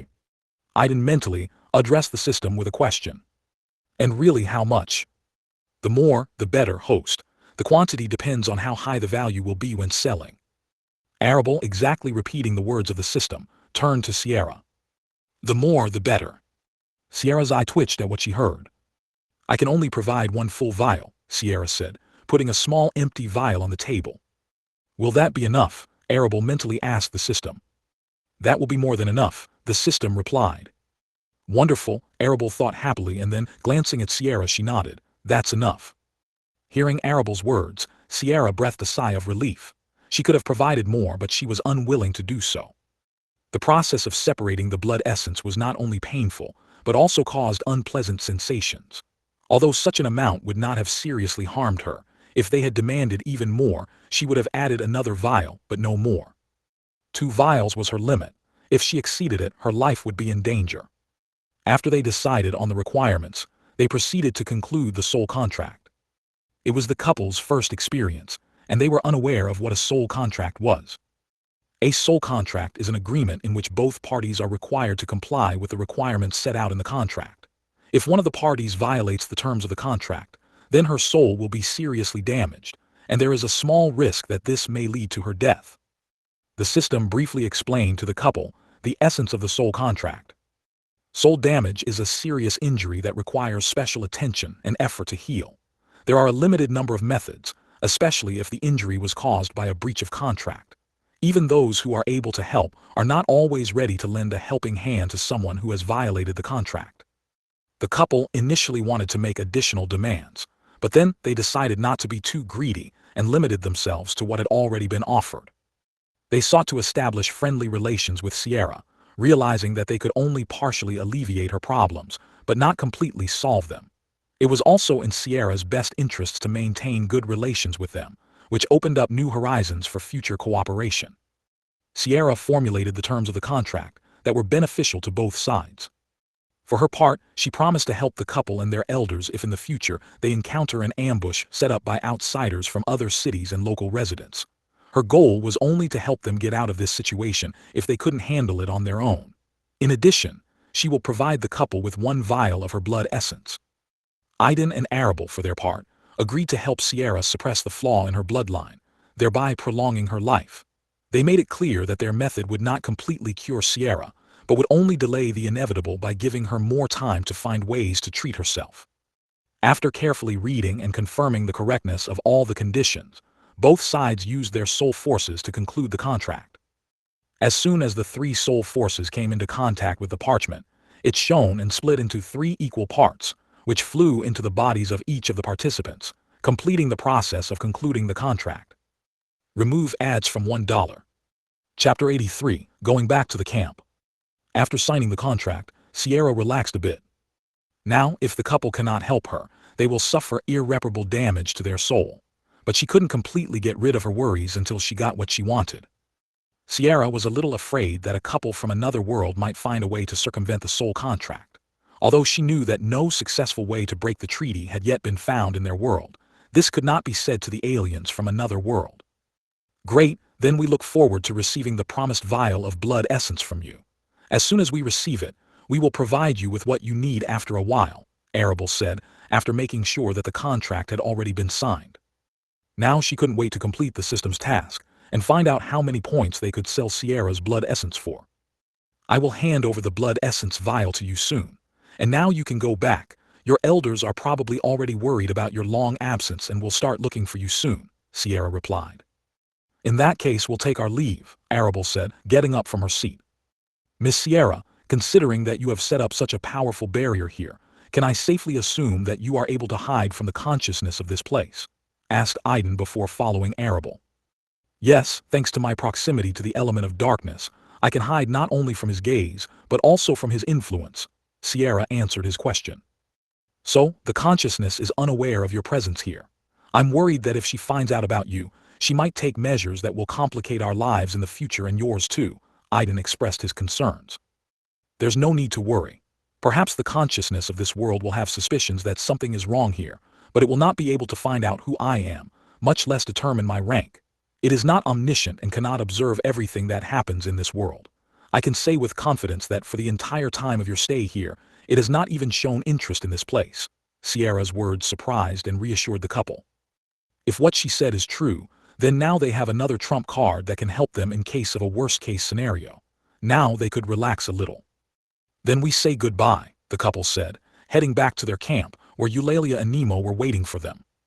Sierra, sitting in her seat, did not take her eyes off the departing ones until they disappeared into the forest. Her mind was full of thoughts. She wanted to ask if they knew a way to heal her completely, instead of just suppressing her and prolonging her life. Although it was pleasant, it wasn't what she wanted. No one would want to settle for such a half measure. She wanted to get rid of this problem because without it, the paths to higher rank would have been cut off. Closing her eyes, she sighed softly. Then, pulling out the vial, she began to prepare to extract her blood essence, as they had agreed. On the way to the camp, Arable and Aiden couldn't help but discuss what was bothering them. After we switched bloodlines and received the memories from the Ascension trial, something is happening to us, Arable said anxiously. She couldn't pass up the opportunity to share her thoughts with Aiden. Yeah, it's not like that here, Aiden replied softly. It's a completely different world. We grew up in a safe world and we had a completely different idea of life. In our world there were no such amazing and strange things as magic, the system, bloodlines, other races, and everything else. Due to the influence of our world, we tend to think too much and look for scientific explanations for everything around us. However, this can significantly limit our perception. There are different rules in this world. Instead of understanding the structure of the new world, we can get confused and misunderstand it. Aiden's words were true. This was especially true of Arable. Since childhood, she has been trained to be useful to her family, regardless of her own desires. Now, in the new world, she didn't have such restrictions, but deep down, she couldn't completely get rid of her upbringing and worldview. She needed to change and accept the new rules of this world without dwelling on the past. The couple still couldn't fully adjust to the system, which caused them to miss out on many opportunities. They realized that they were most likely always under Limbo's supervision, but they couldn't get used to it and always take this fact into account. Because of this, Arable did not hesitate to reveal her secret to Sierra, not making sure that it was safe around. This could have serious consequences if they were being watched by Limbo's mind. As for the trade function, due to the high price of the goods, the couple almost stopped paying attention to it, waiting for them to accumulate enough points to finally use it. Therefore, they missed the information that it was necessary to use the trade function to help Sierra. It wasn't until Sierra demanded proof that Aiden remembered it. Besides, they didn't fully understand their system.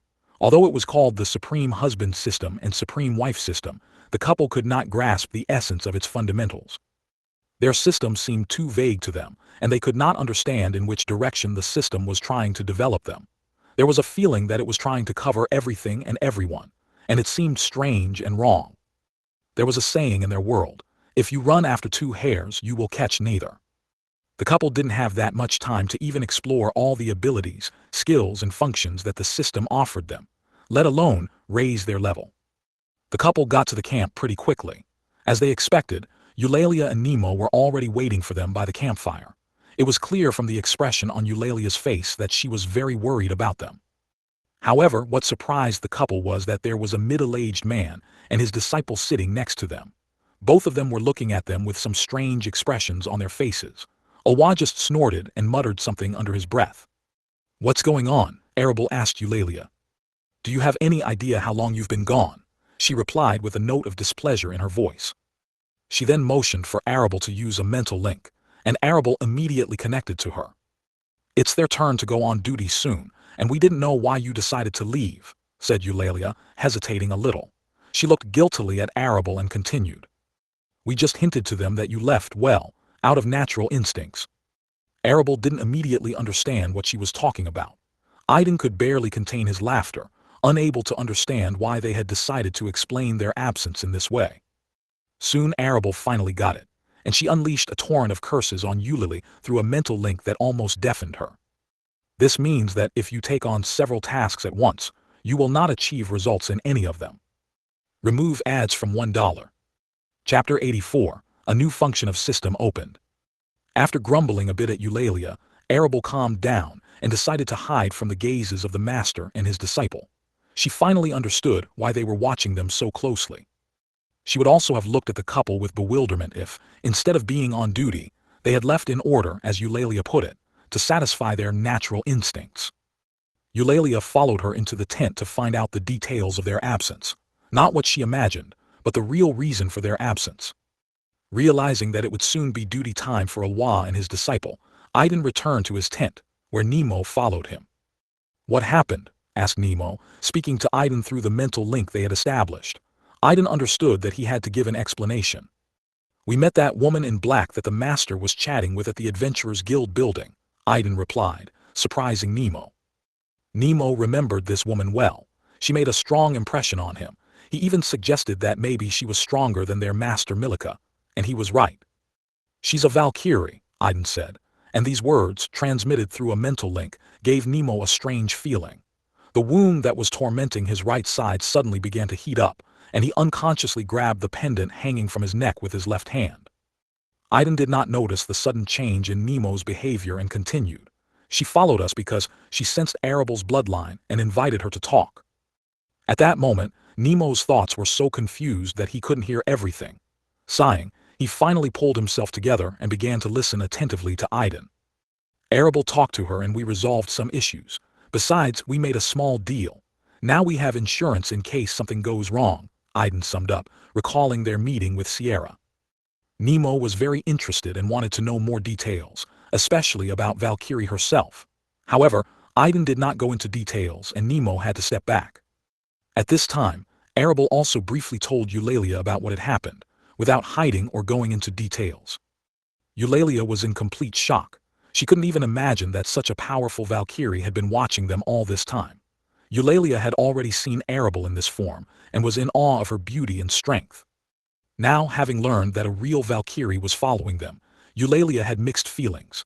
On the one hand, it scared her, but on the other, it made her want to get to know her and see her in her true form with her own eyes. After the explanation, they both went to bed. Arabelle couldn't sleep. She was waiting for Sierra to bring them her blood essence. "The vial is at the entrance to your tent. You can take it." Arabelle heard Sierra's voice in her head as she lay and thought about what had happened. Wasting no time, she stood up and looked outside. As Sierra said, there was indeed a small vial of red liquid at the entrance. Picking it up and looking around, Arabelle found no one nearby and returned back to the tent. She was surprised that no one paid attention to how Sierra delivered the vial of blood essence to the entrance of her tent. Even Izzy didn't notice her, which once again confirmed Sierra's mastery of the art of hiding. Aiden, Sierra fulfilled her part of the contract and brought the blood essence. Arabelle mentally informed Aiden. Aiden, who was lying with his eyes closed at that moment, opened them and was about to get up and go to Arabelle, but he remembered in time that they were in different tents. He didn't want to embarrass Arabelle and create more misunderstandings between them and Awa and his disciple. "Wonderful," Aiden replied mentally, sharing Arabelle's joy. "Ding, the task, it is necessary to obtain the essence of the Dark Valkyrie's blood in any way, has been completed. The reward is a coupon for making blood essence elixir, provided by the Supreme Alchemist system." After a while, the system announced the completion of the task. Initially, the couple thought that this task would be too much for them, but thanks to an unexpected case, they coped with it very quickly and easily. This event once again confirmed that in this world, things can go wrong as they expect. Just like last time, a small coupon appeared in front of Arabelle with the inscription, "Coupon for the preparation of blood essence elixir." "System, how do I use it?" Arabelle asked, holding the coupon in her hands. Last time, a similar coupon allowed her and Aiden to open the trade function in their system. Then everything happened by itself, without her intervention. "Direct the soul force to the coupon, and you will find out." The system answered Arabelle's question. Following the system's instructions, Arabelle channeled her soul force into the coupon. As soon as her soul force touched the coupon, it disintegrated into particles and flew into her body. Ding, a new function called alchemy has been opened in the system. As Arabelle suggested, a new function has appeared, but this time it was related to alchemy, since the coupon was from the Supreme Alchemist system. "Here's another new function," exclaimed Arabelle. "This is the third function related to the next Supreme system." Their suspicion that after they helped Nemo tame a unique creature, the beast taming function would open, which would be linked to the Supreme Beast Taming system, no longer seemed so absurd. "And what does this new function do?" asked Arabelle curiously, opening the new function window.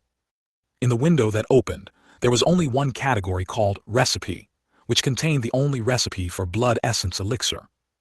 Arabelle's expectations weren't as high this time as they had been on previous occasions, so she wasn't too surprised. Let me guess, to unlock other recipes, do you need to complete tasks or buy them in the trade function for system points? Arabelle asked the system. Yes, you're a fast learner, host, the system replied. Arabelle's right eye twitched after hearing the system's words. She checked the only available recipe and cursed softly when she saw the ingredients. Blood essence elixir simplified. To prepare this valuable elixir, you will need the following ingredients. Blood essence ** required to raise the bloodline level of the race, 100 ml. Vital alcohol * 50 ml. Host's blood 100 ml. System points * 500 CP. Service for cooking and for small ingredients not listed. The probability of success of this process is 50%. As a result, you can get 1 to 2 vials of blood essence elixir, each 100 ml. Damn it, the making needs additional ingredients, my blood and system points, and there's still a chance of success. Arabelle didn't know how to react to this. Although being able to get 2 vials instead of 1 was a little comforting, it couldn't outweigh the other circumstances. Arabelle decided to postpone the decision until later. Despite her dissatisfaction, she understood that this blood essence elixir would be useful not only to her, but also to Aiden. Now that she had dealt with the task, she needed to find out how much they could sell the legendary, rank Dark Valkyrie blood essence for. To find out, Arabelle opened the trade window and scanned the vial on her hand. When she saw the price of the vial, she almost dropped it in surprise. Remove ads from $1. Chapter 85, Purchase and Sale Process. 6,000 points. Arabelle couldn't believe her eyes. She clutched the vial tightly as if it were the most precious treasure.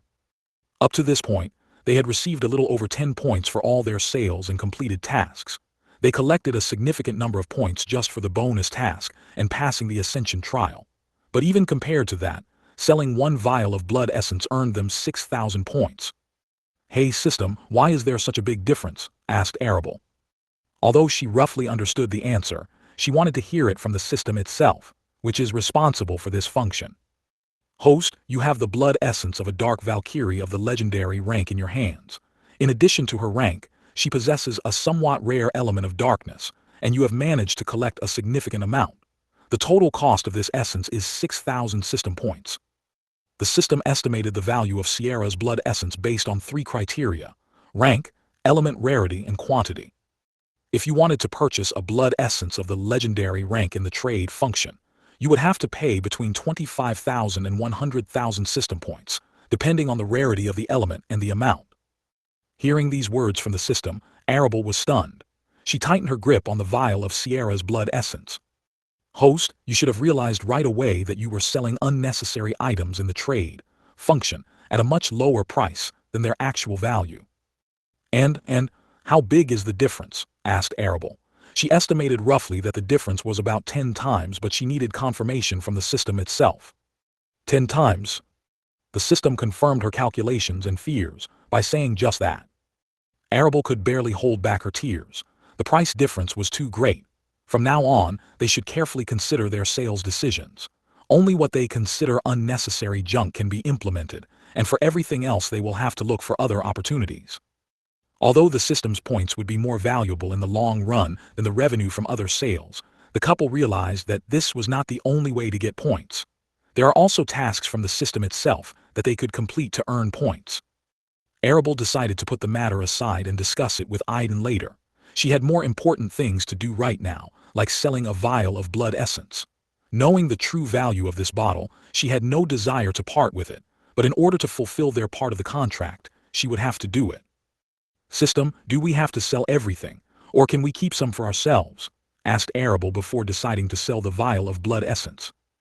After completing the task, they had a new function, alchemy, which had an elixir recipe.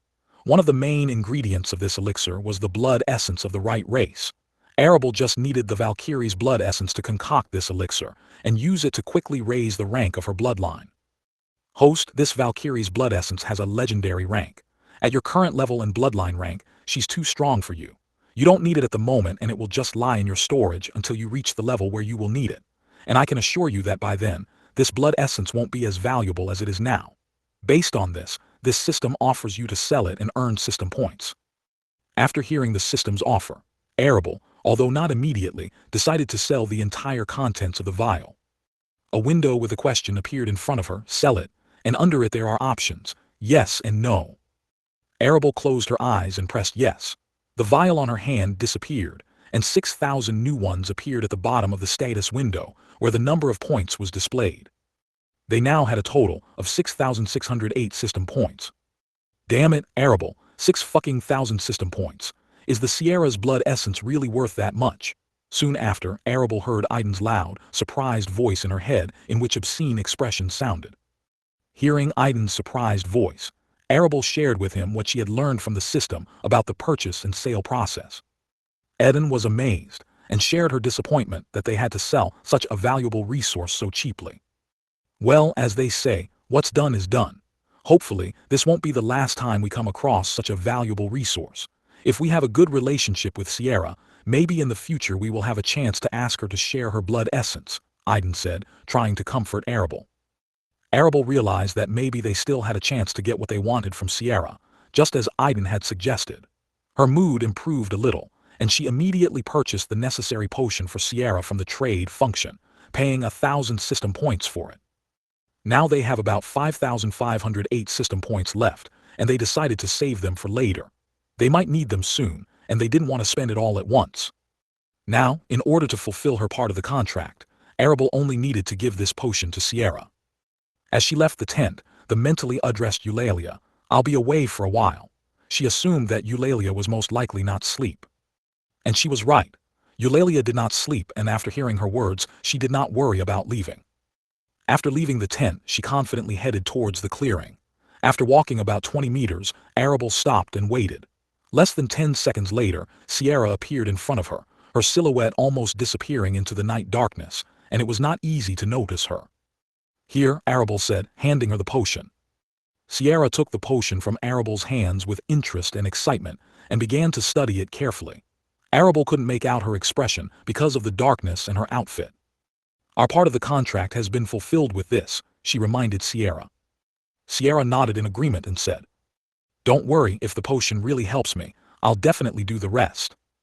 Arable handed over the potion and immediately returned to her tent, while Sierra disappeared into the depths of the dark forest. Soon it was Aiden and Nemo's turn to be on duty. The rest of the night passed without incident, and morning soon came. The group began to prepare for the transition to the middle layer of the forest of doppelgangers. Remove ads from $1.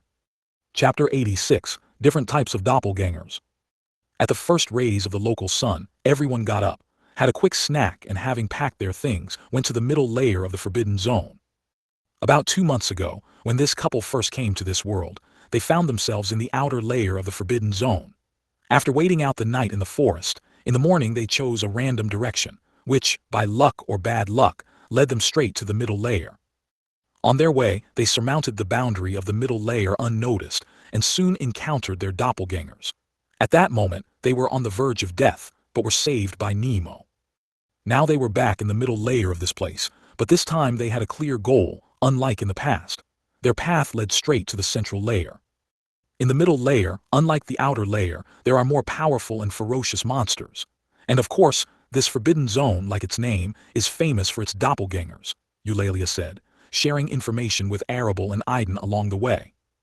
"Last time, we spent most of our time in the middle layer, training and exploring the local monsters. Then the master personally advised us to see the Forbidden Zone with our own eyes and experience it for ourselves." Eulalia talked about her previous experience before they met. If it wasn't for that, they would never have met. Aiden and Arable shuddered at the memory. Even before they met, their system made a mistake and they found themselves in a difficult position. Even if they had somehow managed to survive the collision with the doppelgangers, they still did not know what would happen if they did not manage to reach the city before the reset. After all, they only found out about reset after meeting Nemo's group. The concentration of madness energy in the middle layer is much higher than in the outer layer, which makes the local monsters more ferocious and dangerous, Eulalia recalled. Soon, they are more likely to encounter monsters than in the outer layer. Apart from the monsters, the 4 people who were most worried about the concentration of madness energy, They were afraid that this might negatively affect Aiden, who, because of his bloodline, had become sensitive to various types of energies. "What about the doppelgangers?" asked Arable, remembering the most terrifying inhabitants of this forbidden zone. "Yes, starting from the middle layer, we will meet doppelgangers," Eulalia confirmed. "The master told me that there are several types of doppelgangers." Nemo joined the conversation when it came to them. "There are usually two types of doppelgangers in the middle zone. You have already encountered one of them personally. This species is called mute doppelgangers," Nemo added. The couple was amazed to hear his words. They didn't expect that there were other types of doppelgangers. Like their name suggests, these doppelgangers can't speak. They are only able to copy the appearance and behavior of their victims, including some of their abilities. These doppelgangers can only imitate one person and completely focus on their victim, ignoring the others. Their main goal is to get rid of their chosen victim, and only after that they switch to others. Nemo took on the role of narrator of the doppelgangers with full responsibility, continuing to share information as they moved towards the middle layer. "They are the easiest opponents in battle. They have many disadvantages and they are easy to deal with," Nemo summed up. "Yes, they are indeed the weakest. Nemo is able to handle them even without my help," Izzy said with a smile in her voice, cutting into the conversation. For Arable and Aiden, these doppelgangers seemed like difficult rivals last time. They didn't immediately agree with Nemo and Izzy's opinion. Although they had seen Nemo effortlessly deal with their doppelgangers, they still weren't completely sure of his words. This time, they were eager to meet with them again and find out what progress they had achieved over the past 2 months. Moreover, they hoped to test their new skills and abilities against them. The second type is talking doppelgangers. Nemo's doppelganger switched to the second type after talking about the first type. As the name suggests, they are different from the mute ones. These creatures are able to pronounce simple words and consciously answer questions using the same language. Another feature of them is that they can copy two victims at once, not limited to one target. They are able to switch between multiple targets, making them more flexible and smarter than their predecessors. Unlike the former, they copy their victims more accurately, creating believable images, which allows them to be more effective in their actions. The realization of the existence of such a dangerous opponent filled the couple's hearts with anxiety. And since Nemo hadn't finished his story yet, they began to fear that, besides these two species, there were other, even more terrifying creatures. "The talkers are very difficult to deal with," Nemo continued. "Last time we ran into one of them, and he copied me and Radic. Since this was our first encounter with the talker, it took us a lot of time and effort to figure out how to deal with him. Another difficulty was that usually a talker travels in the company of several mutes. Radic had almost no chance against him then, and Nemo took the brunt of the fight. Ella and I focused on the mutes. It was the most difficult encounter we had to face at that moment," Eulalia added, recalling the details of that meeting. "I also contributed that day. Nemo couldn't have done it without me. It was thanks to me that we won," Izzy almost exclaimed, offended that she was not mentioned and appreciated. "Yes, it was only thanks to our invisible protector that we were able to survive that day," Eulalia said with sincere joy, addressing the spirit. There was deep respect and even reverence for this creature in her voice. In the eyes of the couple, the forbidden zone, which they considered safer than the rest, began to take on an increasingly sinister appearance. If such creatures live in the middle layer, then what kind of creatures live in the central layer? After all, it is known that the central layers of all forbidden zones were considered the deadliest and most dangerous places. According to the master, there are only these two types of doppelgangers in the middle layer. Nemo's words calmed the couple down a bit. Master also said that the central layer is home to the most dangerous and deadly type of doppelganger, known in the Adventurers Guild as the perfect doppelganger, said Nemo. The mere name of this type of doppelganger sent goosebumps through the couple. It is the presence of this type of doppelgangers that makes the central layer of this forbidden zone the most dangerous place, said Nemo with complete seriousness. Remove ads from $1. Chapter 87, Perfect Doppelganger. "The perfect doppelganger?" asked Aiden of Nemo, still unable to recover from his amazement. The very name of this doppelganger spoke to how dangerous he was.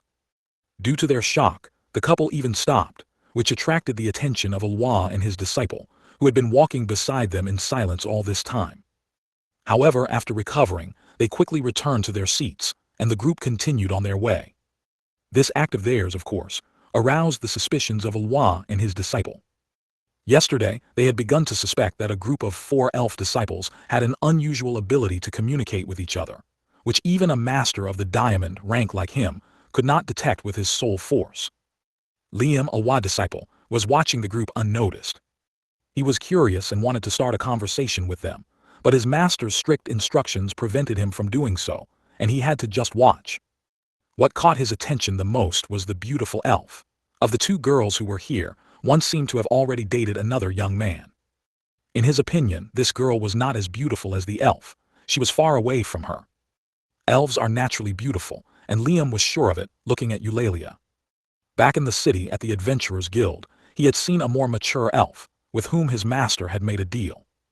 He did not know the details of this deal. No matter how he tried to find out, his master remained silent. He only slapped him on the back of the head, warning him not to get too close to this group. The master told him that the adult elf was their master, and that they were all her direct disciples.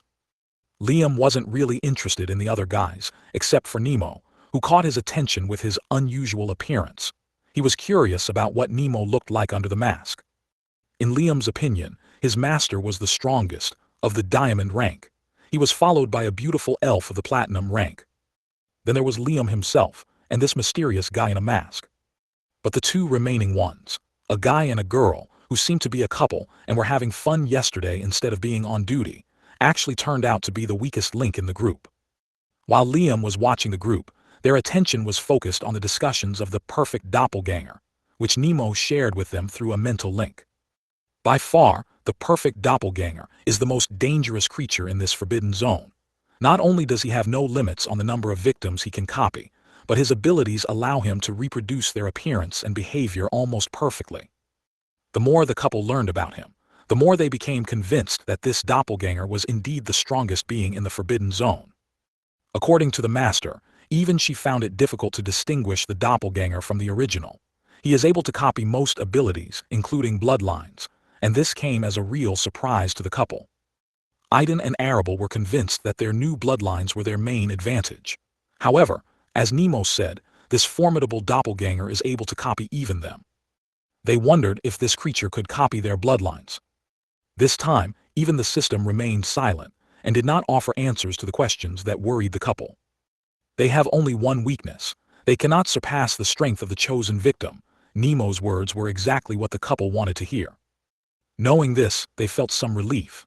If a doppelganger can copy one of them, its power will not be able to surpass the silver rank, and if he also copied their bloodline, he would only reach the gold rank. Don't underestimate him. This doppelganger is much smarter and more insidious than the others. He will pay attention to you, the weakest ones first of all. But first he will copy the strongest of our group, and only then he will pursue you. He is not constrained by the same limitations as other types of doppelgangers. If he realizes that he cannot handle us, he will retreat and wait for the right moment. Eulalia warned them, noticing how the couple breathed a sigh of relief. Are you saying that he will copy Ilwa first, and then turn his gaze on us? Asked Arable with concern in her voice. Yes, that's right, Nemo confirmed with confidence in his words. That was the last thing they wanted to hear. Now they were really afraid to go to the central layer of the forbidden zone. They would be the first victim of this doppelganger, and that was clear. Don't worry so much. Have you forgotten what position you're in? Eulalia asked the couple with a smile. Have you forgotten that the consciousness of this world wants to catch you alive? How could they forget that? Because of the agreement, Limbo cannot directly interfere and act against us. However, it can command the doppelgangers not to kill you. For Limbo, the main thing is to detain you until the reset, and he doesn't care what condition you'll be in by then. So be extremely careful when we get to the central layer. Eulalia, on the one hand, calmed them down, assuring them that this terrible doppelganger would not kill them. On the other hand, she warned about the need to be on your guard, because just because a doppelganger won't kill them doesn't mean he'll be gentle with them. Once again, the couple was wondering if it was worth going to the central layer. They only went there because they needed to complete a task from the system. Do you think maybe the creature that needs to be tamed by Nemo is the baby of the perfect doppelganger? Arable asked Aiden anxiously. After everything she had heard, she had no other options regarding the unique creature the system was talking about.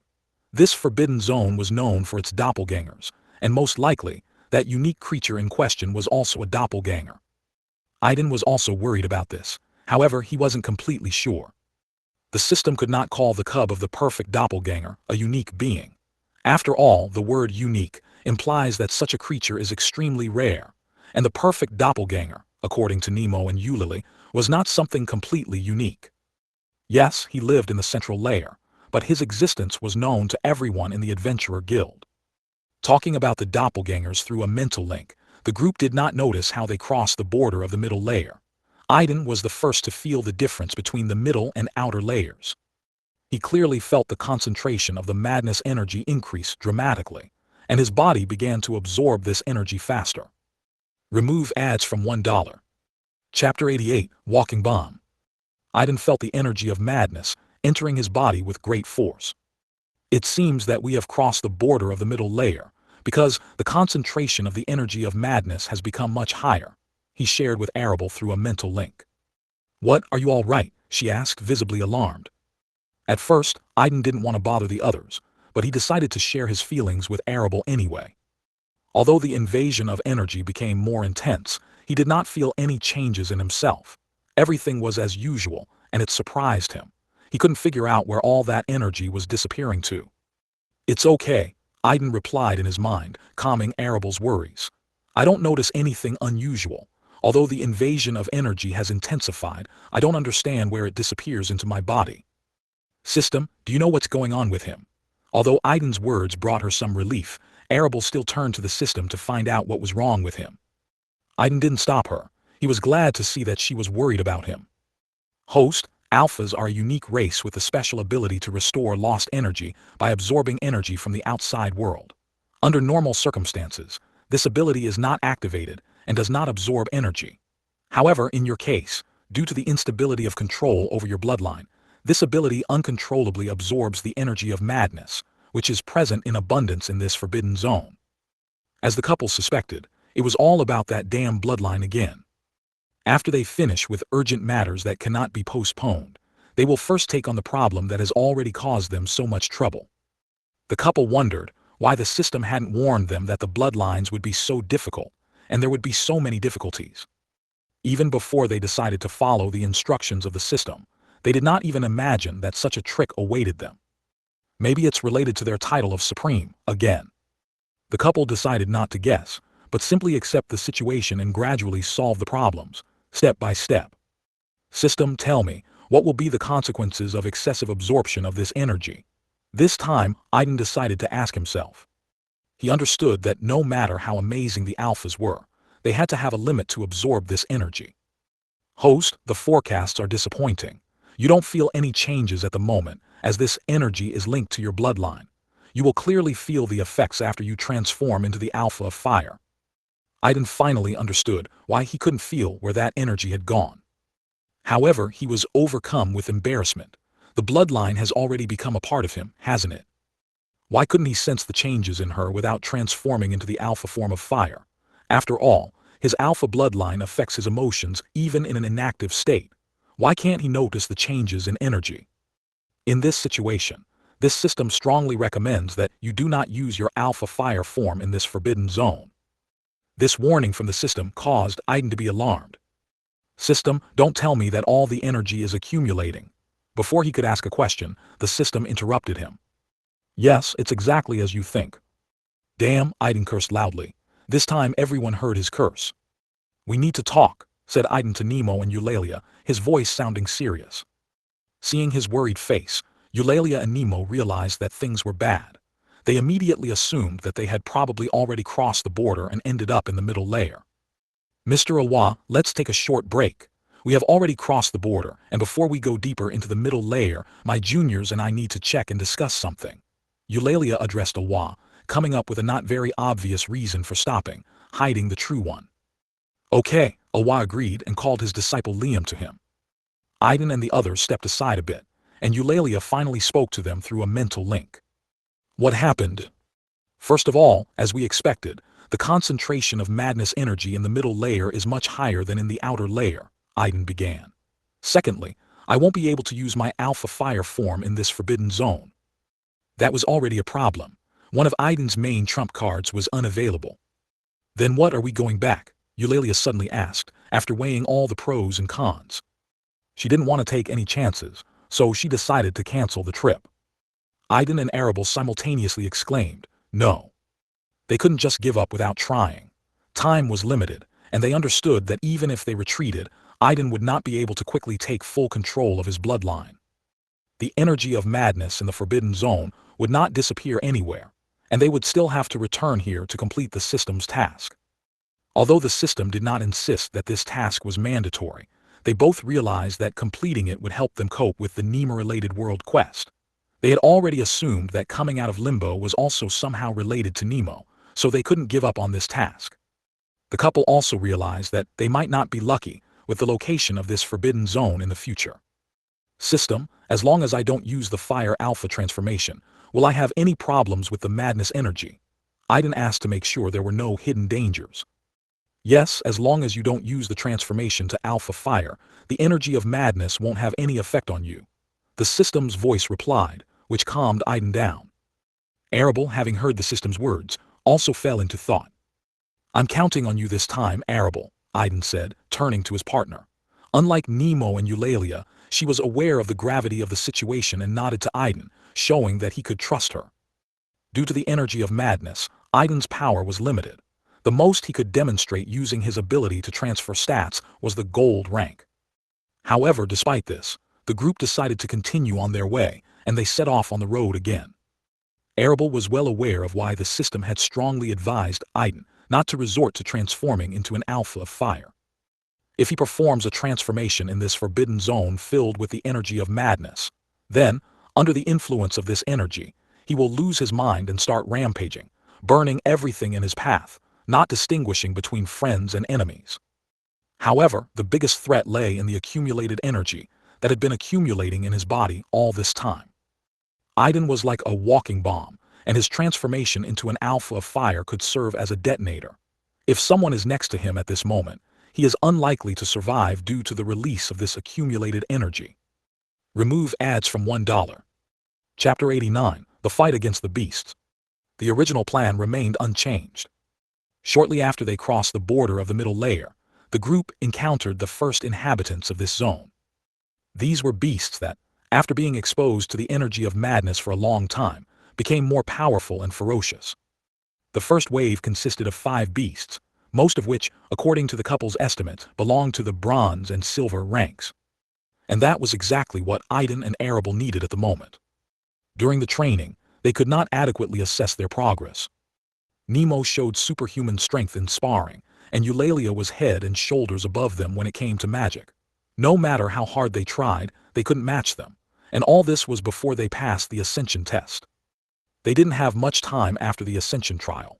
They mostly spent it studying and mastering their bloodlines, and they didn't have many opportunities to test and hone their new skills and abilities. If it wasn't for the time limit, they wouldn't have come to this place without fully mastering their abilities. And now they finally have the opportunity to evaluate their progress. "Let us check out what we have achieved in these months," Aiden said, stepping forward. Arable followed him. The others didn't stop them. These beasts were too weak for them. Nemo decided to go with them to distract the attention of some of the beasts and ensure safety, in case of unforeseen circumstances. Although he and Eulalia were aware that if both of them acted with full force, they could easily defeat them, they were in no hurry to reveal all their cards in this battle. They decided to keep their trump cards up their sleeve for as long as possible. Aiden and Arable anxiously came face to face with their chosen targets. Both of them chose the bronze-ranked beasts first. After learning from Melissa, they finally learned how to evaluate the strength of other creatures and correlate it with the generally accepted ranks in the world of Junonia. They could accurately determine the strength, starting from the bronze and ending with the gold rank. However, they themselves could not determine the strength above the platinum rank. But their system was capable of it.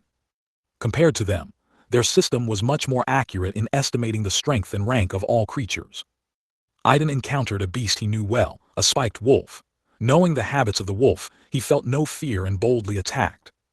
The wolf shot at Aiden with its spikes, but he deftly dodged and quickly approached the enemy. Noticing that he had missed, the wolf rushed at Aiden, trying to bite him on the head. However, now, 2 months later, the speed of the wolf's movements no longer seemed as lightning fast as before. Aiden easily dodged and cut off the wolf's head in one smooth motion, ending his life.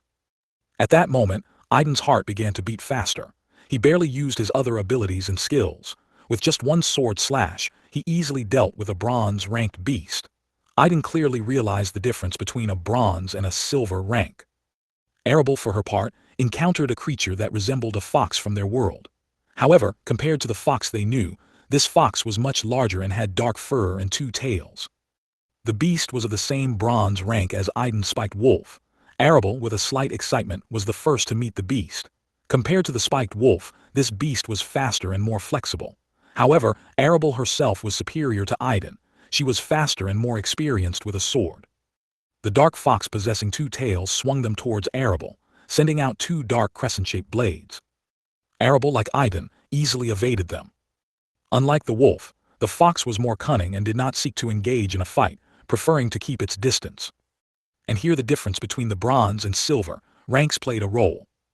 Although the fox, as a beast, was faster than a human, it could not overcome the difference in ranks, and Arable quickly caught up with her. The fox tried to fight back by swinging its paws and tail, which contained dark energy, turning into sharp blades. However, this did not help her against Arable, who easily dodged most of the attacks and fended off some with her sword. When Arable got close enough, she prevented the fox from escaping again and ended her life with a precise blow of her sword. While Aiden and Arable were fighting their opponents, Nemo took the lead. He quickly dealt with one of the remaining bronze-ranked beasts, leaving two silver-ranked beasts. He kept the two silver-ranked beasts away from Aiden and Arable, distracting and restraining them. When each of them dealt with his opponent, the pair turned their gazes on Nemo. After understanding his action, they were sincerely grateful to him. Meanwhile, the beasts, realizing that their companions had fallen and that they would not be able to defeat the enemy in front of them, turned around and prepared to retreat. However, at that moment, Aiden and Arable appeared in front of them. The remaining two beasts were also a dark fox and a spiked wolf. This time, Aiden focused on the fox, while Arable focused on the wolf. This time, Aiden decided to use the sun sword style against the dark fox of the silver rank. This fox was much stronger than its younger cousin. She immediately attacked Aiden, trying to keep him at some distance. Aiden quickly realized that the fox did not want to engage in close combat and was probably looking for an opportunity to escape. He didn't have time to play with her. He dodged the first attack and parried the second with his sword. Then, for the first time in battle, he used the simplest and most effective spell he currently possessed, Flash. This spell belongs to the element of light and can be especially useful against creatures with the opposite element, darkness. Aiden quickly cast a spell, and a small ball of light appeared in his hand. He threw it towards the fox. Even during the day, under the bright sunlight, the flash spell did not reach the fox, exploding with bright light and blinding her. The blinding effect worked especially effectively, as the fox possessed the element of darkness, which counteracted the light. Without wasting any time, Aiden immediately activated his sun sword style aura, which he had only recently learned how to use, just like Arable uses hers. He put all his strength into the sword and slashed downwards, aiming at the fox. This was the very first and basic skill of sun sword style, sun sword slash. It could be used to strike from a distance using the aura of a sword. The blinded dark fox did not immediately realize what had happened. Aiden's cutting blow easily cut her in two. Remove ads from $1. Chapter 90, There is Something Missing. While Aiden was fighting a silver-ranked dark fox, Arable came face to face with a silver-level spiked wolf. Although the wolf was stronger than its bronze-ranked counterpart, Arable was faster. Unlike the fox, the wolf immediately attacked, trying to bite, but the girl quickly dodged and aiming at the neck of the beast, struck with a sword. However, what Arable had expected did not happen. The wolf released its spikes before the sword reached his neck and repelled the attack. Arable was amazed at the beast's resourcefulness.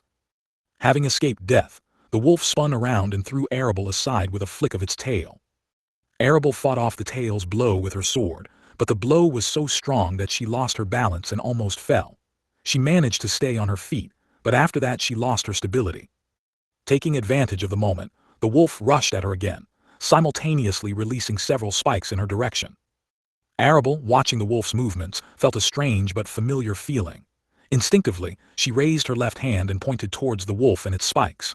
At that moment, the air around her turned cold, and several ice spears appeared in the air, which, at Arable's will, rushed towards the spikes of the wolf and the beast itself. Arable herself seemed to be in a trance at that time. It was only after the ice spears flew out that she regained her senses and realized what had happened. These ice spears were her favorite spell during the Ascension trial. The memories of the trial were still fresh in her mind, and following the habit she had acquired during the trial, she unknowingly used this spell without even saying it. All of the wolf spikes were deflected by the ice spears, and some of them pierced into the wolf's side as it tried to dodge. Even before the ice spears collided with the spikes, Arable released her moon sword style aura and filled the sword with it. Like Aiden, she used the very first and basic skill of moon sword style, Crescent Moon Slash. Wounded by the ice spears, the wolf was in the line of attack of Arable's crescent-shaped sword. Like the dark fox, the wolf was split in two, but the most amazing thing was that no blood gushed out of the wound. The incision that split the wolf into two was filled with ice, which instantly froze both halves, preventing blood loss. Aiden and Arable defeated their enemies almost simultaneously. Everyone who was watching them was amazed. Even Awa, who initially didn't pay attention to the couple and their performances, was amazed by what he saw. Nemo and Eulalia exchanged glances and were amazed. Although they were teaching the couple swordsmanship and the basics of magic, this couple did not demonstrate anything like what they had just seen. It wasn't until sometime later that they came to the conclusion that they might have acquired these skills due to their new bloodlines. But exactly how, it was anyone's guess. When the battle ended, Arable and Aiden simultaneously turned their attention to their status and basic characteristics. Status: name Aiden Fane. Gender male. Age 19 years old. Race human. Partner Arable Morgan. Affection 54%. Path of cultivation system host. System Supreme Husband System, synchronized with Supreme Wife System. System rarity Epic Plus. Unique feature 1, title Supreme partially sealed. Unavailable, required qualifications. Unique feature 2, the paired system. Exchange of stats, currently 50%. Swap 02. Main stats. Level 20.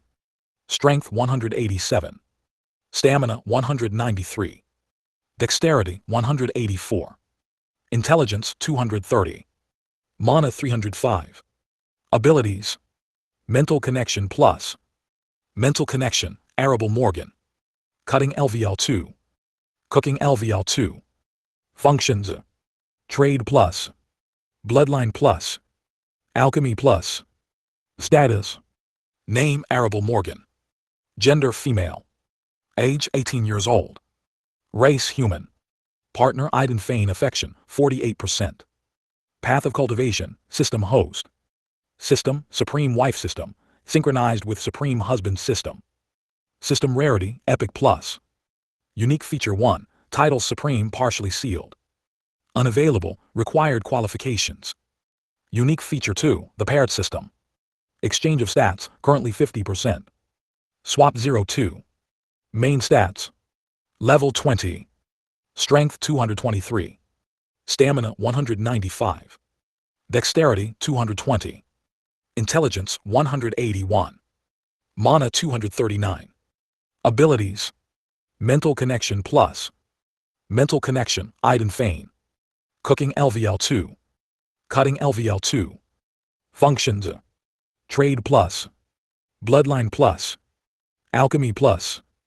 Aiden and Arable clearly realized the difference between the first level and its stats, where all stats were 50, and the 20th level, with its stats that were almost 4 times higher. But even now, looking at their status, they both felt confused.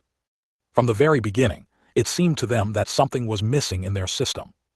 As they leveled up, only their basic stats improved. Bloodlines, skills, and abilities did not automatically grow with the system's level.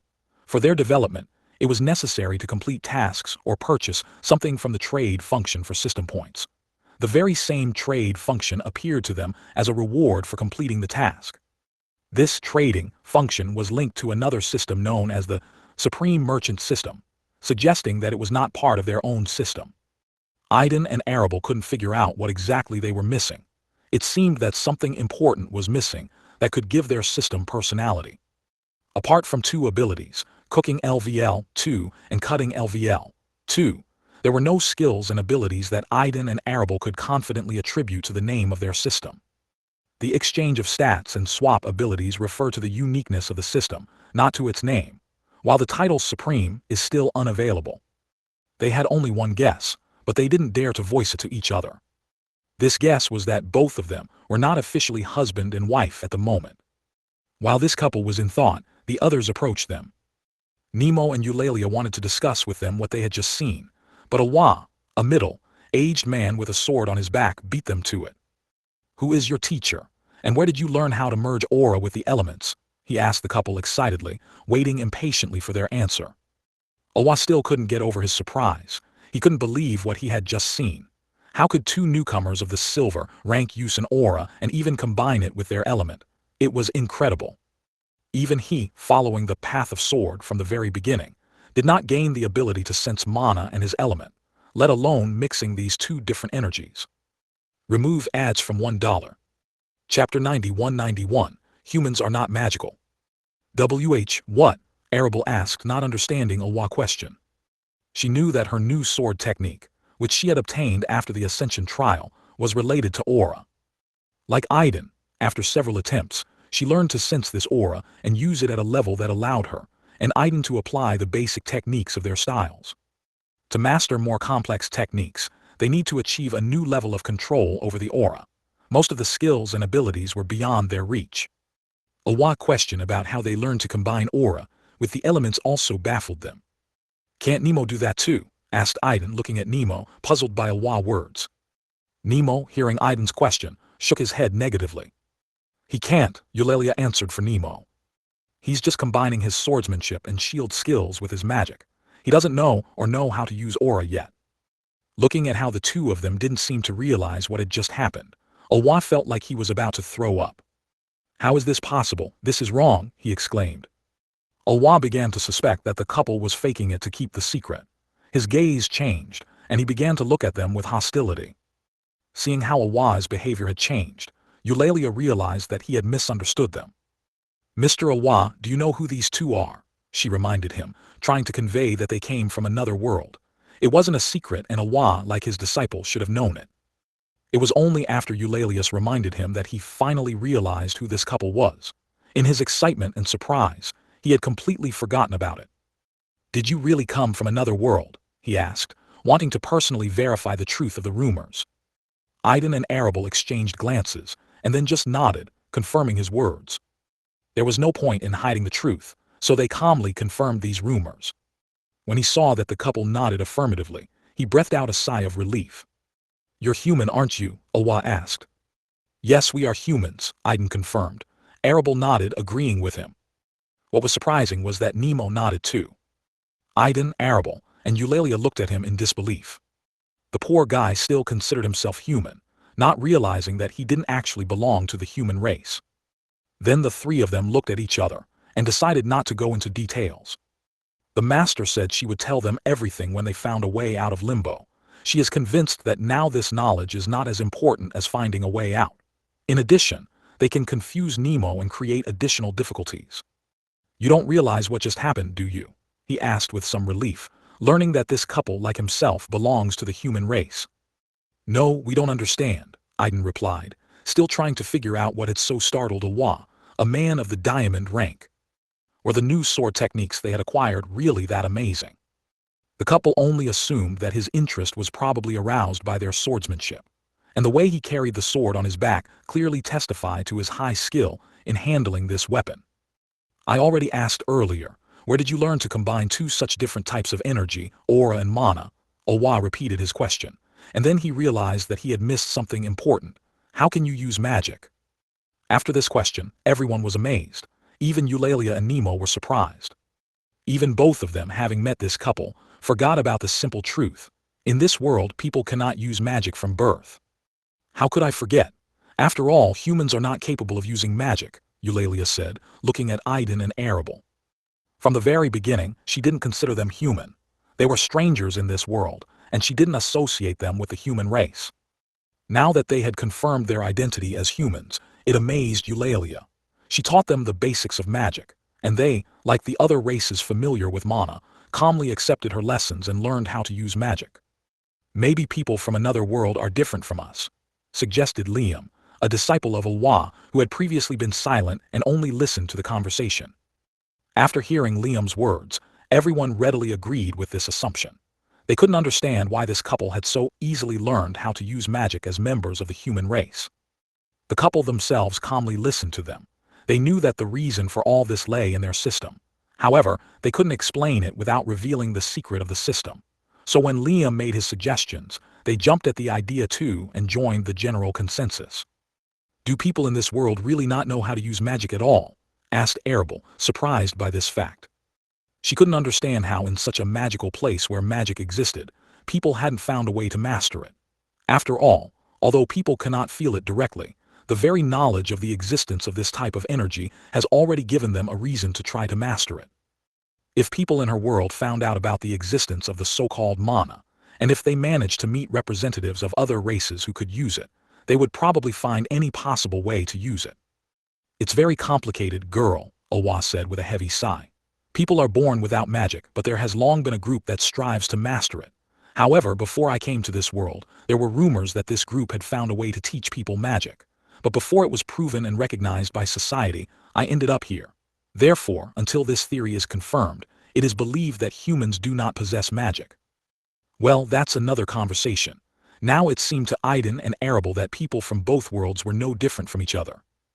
There will always be people in the world who strive to learn new things. It is thanks to such people that their world has made incredible progress, despite the absence of magic and other amazing phenomena. Remove ads from $1. Chapter 92-92, Aura and Mana. The thing is, I noticed how you used magic in the battle with the beasts, and then you demonstrated your swordsmanship by combining aura with mana and using the power of your element, Awa said, looking at the couple. Aiden and Arable stared at each other in amazement. Who would have thought that their new sword technique would be so amazing? However, their system is amazing in itself, since it was able to give them such a gift after the Ascension trial. Is it really that amazing to combine aura and mana? Asked Aiden with interest. Of course it's amazing, Liam replied enthusiastically. Then, noticing his master's reproachful look, he lowered his head. Tell me, do you understand how mana differs from aura? Awa asked, addressing the couple. Aiden and Arable thought about it. What are their differences? After a while, Aiden began to express his thoughts about mana and aura. Mana is related to magic, spells, and the elements. At the same time, the aura is. While Aiden was trying to find the right words, Arable asked, is the aura the energy of the path of mastery? Awa was pleasantly surprised by the couple's response. Even though they were newbies, their thought process was surprisingly good, and they could distinguish between mana and aura. It seems like their master has already given them some insight into the two paths of cultivation in this world. Yes, as you said, mana is the basis of path of bloodline and path of magic, and the aura is the foundation of path of mastery, Awa replied. Although it is commonly believed that the path of bloodline and path of magic are separate paths, they are fundamentally similar and closely interrelated. Some unique races that do not have a bloodline can improve on the path of magic. At the same time, there are races that follow the path of bloodline but are unable to master magic. Awa didn't want to overload the couple with theory. In fact, the paths to cultivation are not as simple as many people think. Aura is the foundation of path of mastery. This is the only reliable path that can lead to a higher realm, and along which the human race can cultivate. Awa wanted to explain to the couple that at the moment, there is only one way for people like them to cultivate, and that is the path of mastery. Magic has not yet become the property of all mankind, and people continue to look for ways to master it. And they don't even dare to dream about path of bloodline. Even for members of the higher races, it is considered almost impossible to master both types of energy before reaching the higher realm. Only at this level can both energies be safely used. Awa continued his short story. Listening to Awa, everyone, Aiden, Arable, Nemo, Eulalia, and even Liam, his own disciple, were amazed by his enthusiasm. Before that, Awa had always been quiet and seemed like an unsociable and boring swordsman who didn't like to talk much. But now he hardly closed his mouth and was happy to share his knowledge with everyone. Although, because of his manner of telling, he could confuse them a little. Simply put, Awa wanted to say that not everyone is able to master both energies. Even the higher races find it difficult, let alone combine them. This was the reason for Aiden and Arable's amazing act. They were able to combine what most creatures in this world dream of. All the powerful individuals in this world have this ability to combine aura with mana, Ilwa claimed. That was what he wanted to achieve too. However, to do this, he needed to find a way to master magic. Stuck in this world, he had almost lost hope of achieving his goal. Now, after Ilwa's explanation, even though the couple were a little confused about the ways of this world's development, they roughly realized that their system was amazing. Path of Bloodline, Path of Magic and Path of Mastery, all these amazing cultivation paths that belong to this world were already available in their system, and were waiting for their time to improve. After briefly discussing the paths of cultivation and the couple's unique abilities to combine the two energies while they were in the lower realm, the group gathered the corpses of the beasts and continued their journey to the central lair. Soon they encountered a second wave of beasts. This time, there was a golden-ranked beast among them. As in the previous case, Aiden and Arable took on the beasts below the gold level, while Liam volunteered to fight the gold-ranked beast. Eulalia and Nemo stepped forward to distract the other beasts and allow the couple to further test their skills and abilities. This time, Ilwa not only watched the battle, but also began to give the couple some advice, helping them to understand their mistakes more easily. This was mainly due to their ability to combine aura and mana, as well as the fact that they were both members of the human race, just like Ilwa, although they came from another world. Just like last time, Aiden and Arable decided to use only the abilities and techniques they had already used. Aiden focused on the light spell Flash, and the sword technique he learned from Nemo, as well as the technique provided by the system, Sun Sword Style. Arable, on the other hand, focused on ice and water spells. As for the sword technique, she also turned to what Nemo had taught her, and the technique she had learned from the system, Moon Sword Style. The couple felt that with each new use of their aura, their control over it gradually improved. However, they also realized that they couldn't use their aura often. After several applications in a row, they felt tired not only physically, but also mentally. They were new to using aura, and Ilwa, noticing their fatigue, immediately warned them about the possible consequences of overexertion. Noticing that the couple was tired and could no longer continue in the same spirit, Nemo and Eulalia quickly dealt with the remaining beasts. When their opponents were finished, Aiden and Arable turned their attention to Liam, who had been restraining the beast all this time on the orders of his master. As soon as the couple finished with their business, Ilwa gave a command to his disciple. After receiving permission, Liam immediately released his aura and finally got into a fight with the beast. The couple was surprised to see how Liam uses his aura in battle. Unlike them, it was obvious that Liam had a truly skillful mastery of aura control. It was as if he was playing with a golden-ranked beast. His movements were smooth, and the aura enveloping the sword was subtle but deadly. Even under the blows of the beast, his aura did not lose its stability. After demonstrating his high level of aura mastery to the couple, Liam quickly defeated the golden-ranked beast. This demonstration fight using aura made a big impression on the couple. They had seen with their own eyes how skillful aura control could be. In comparison, their own aura seemed unstable. They used too much energy, which led to rapid fatigue. What they saw inspired them, and they saw a goal they could strive for. Remove ads from $1. Chapter 93, Deteriorating Situation. Aiden and Arable were very grateful to Ilwa and Liam for showing them how the aura works.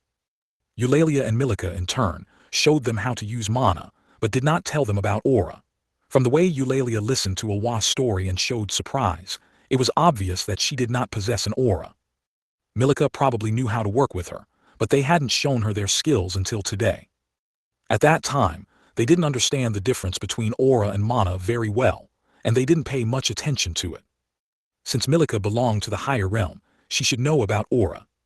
Putting aside the question of asking their master about aura for later when they returned, the group continued on their way.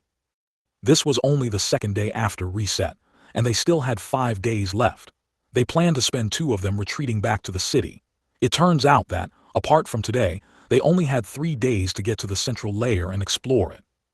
While the others were speculating about the appearance of a temple in this forbidden zone, the couple didn't pay much attention to it. They were much more interested in what kind of creature was waiting for them in the central lair. Of course, the creature that interested their system could not be ordinary. Soon, the group encountered another wave of beasts. The third wave was bigger and stronger than the previous one. The couple began to suspect that the forbidden zone was testing them, sending out stronger and more powerful beasts with each wave. However, they were surprised that ever since they entered the middle layer, they had not encountered any doppelgangers, even with the so-called mutes, who were in abundance in this stratum. "Is that okay?" Arable asked when they finally got rid of all the beasts. This time Nemo and Liam actively fought against the strongest opponents. The most powerful beast in this wave was still at the gold rank. The others also noticed the strangeness of what was happening. They had already encountered 3 waves that arrived at almost the same interval. Even the naivest person could understand that something was wrong here. Normally, this wouldn't happen. Awa and his student focused their gaze on Aiden and Arable. There is something special about this situation.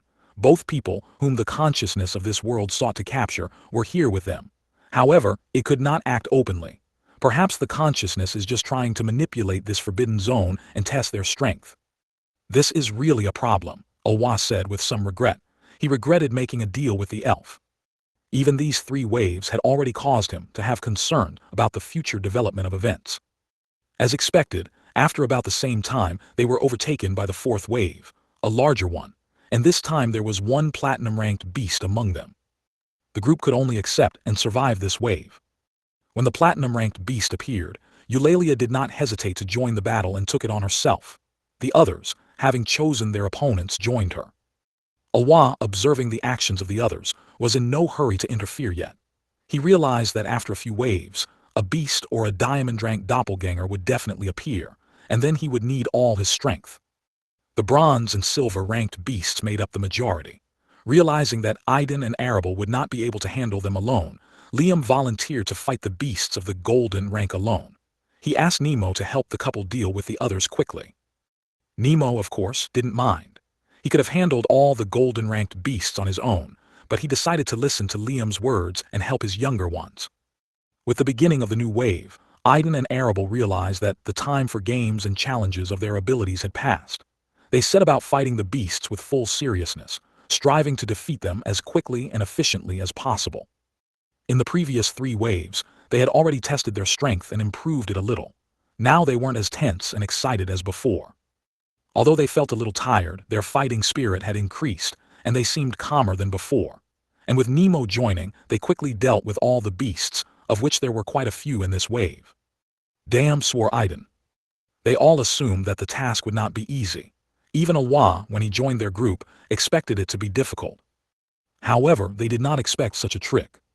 If the situation develops in this way, the 5th wave will soon break out, and there will already be more than 1 platinum beast among them. Of course, it won't be difficult with Awa. However, if you consider the many other beasts, the situation may become more serious. Even if Liam, Eulalia and Nemo are very strong, they can get tired of so many opponents. After all, the 5th wave will not be the last. It will be followed by the 6th. "And what's next?" asked Arable, wanting to know the opinion of the others. Unlike them, the others are here to check if a temple has appeared here. They don't have to try so hard and be patient to get this information. "We expected this," Eulalia said. "There's no point in retreating." "She's right. Most likely this is exactly what Limbo's consciousness wants," Awa expressed his opinion. "Most likely, other outsiders and locals have already arrived at the Forbidden Zone and are waiting for us," Eulalia suggested. Awa agreed with her. "Yes, it's exactly as she thinks." "We will continue," said Awa firmly. Although he didn't like the current situation, he couldn't back down. For the entire time of the existence of the Forbidden Zones, such events have almost never happened. Usually, encounters with beasts and doppelgangers in the middle layer were rare and random, not like ours. As the person who had spent the most time in Limbo at the moment, Awa had the most extensive information about him. Except for the couples system, which could even steal information from Limbo, but for some reason didn't want to share it with them. The couple had already assumed that their system knew about leaving this world, and all these tasks that she gave out were most likely another check of the system for their suitability. They couldn't find any other explanation for their system's behavior. Remove ads from $1. Chapter 94, Decision to Continue. "I think the situation is not as terrible as we imagine," Eulalia said after gathering her thoughts. "Master said that all Forbidden Zones have their own rules.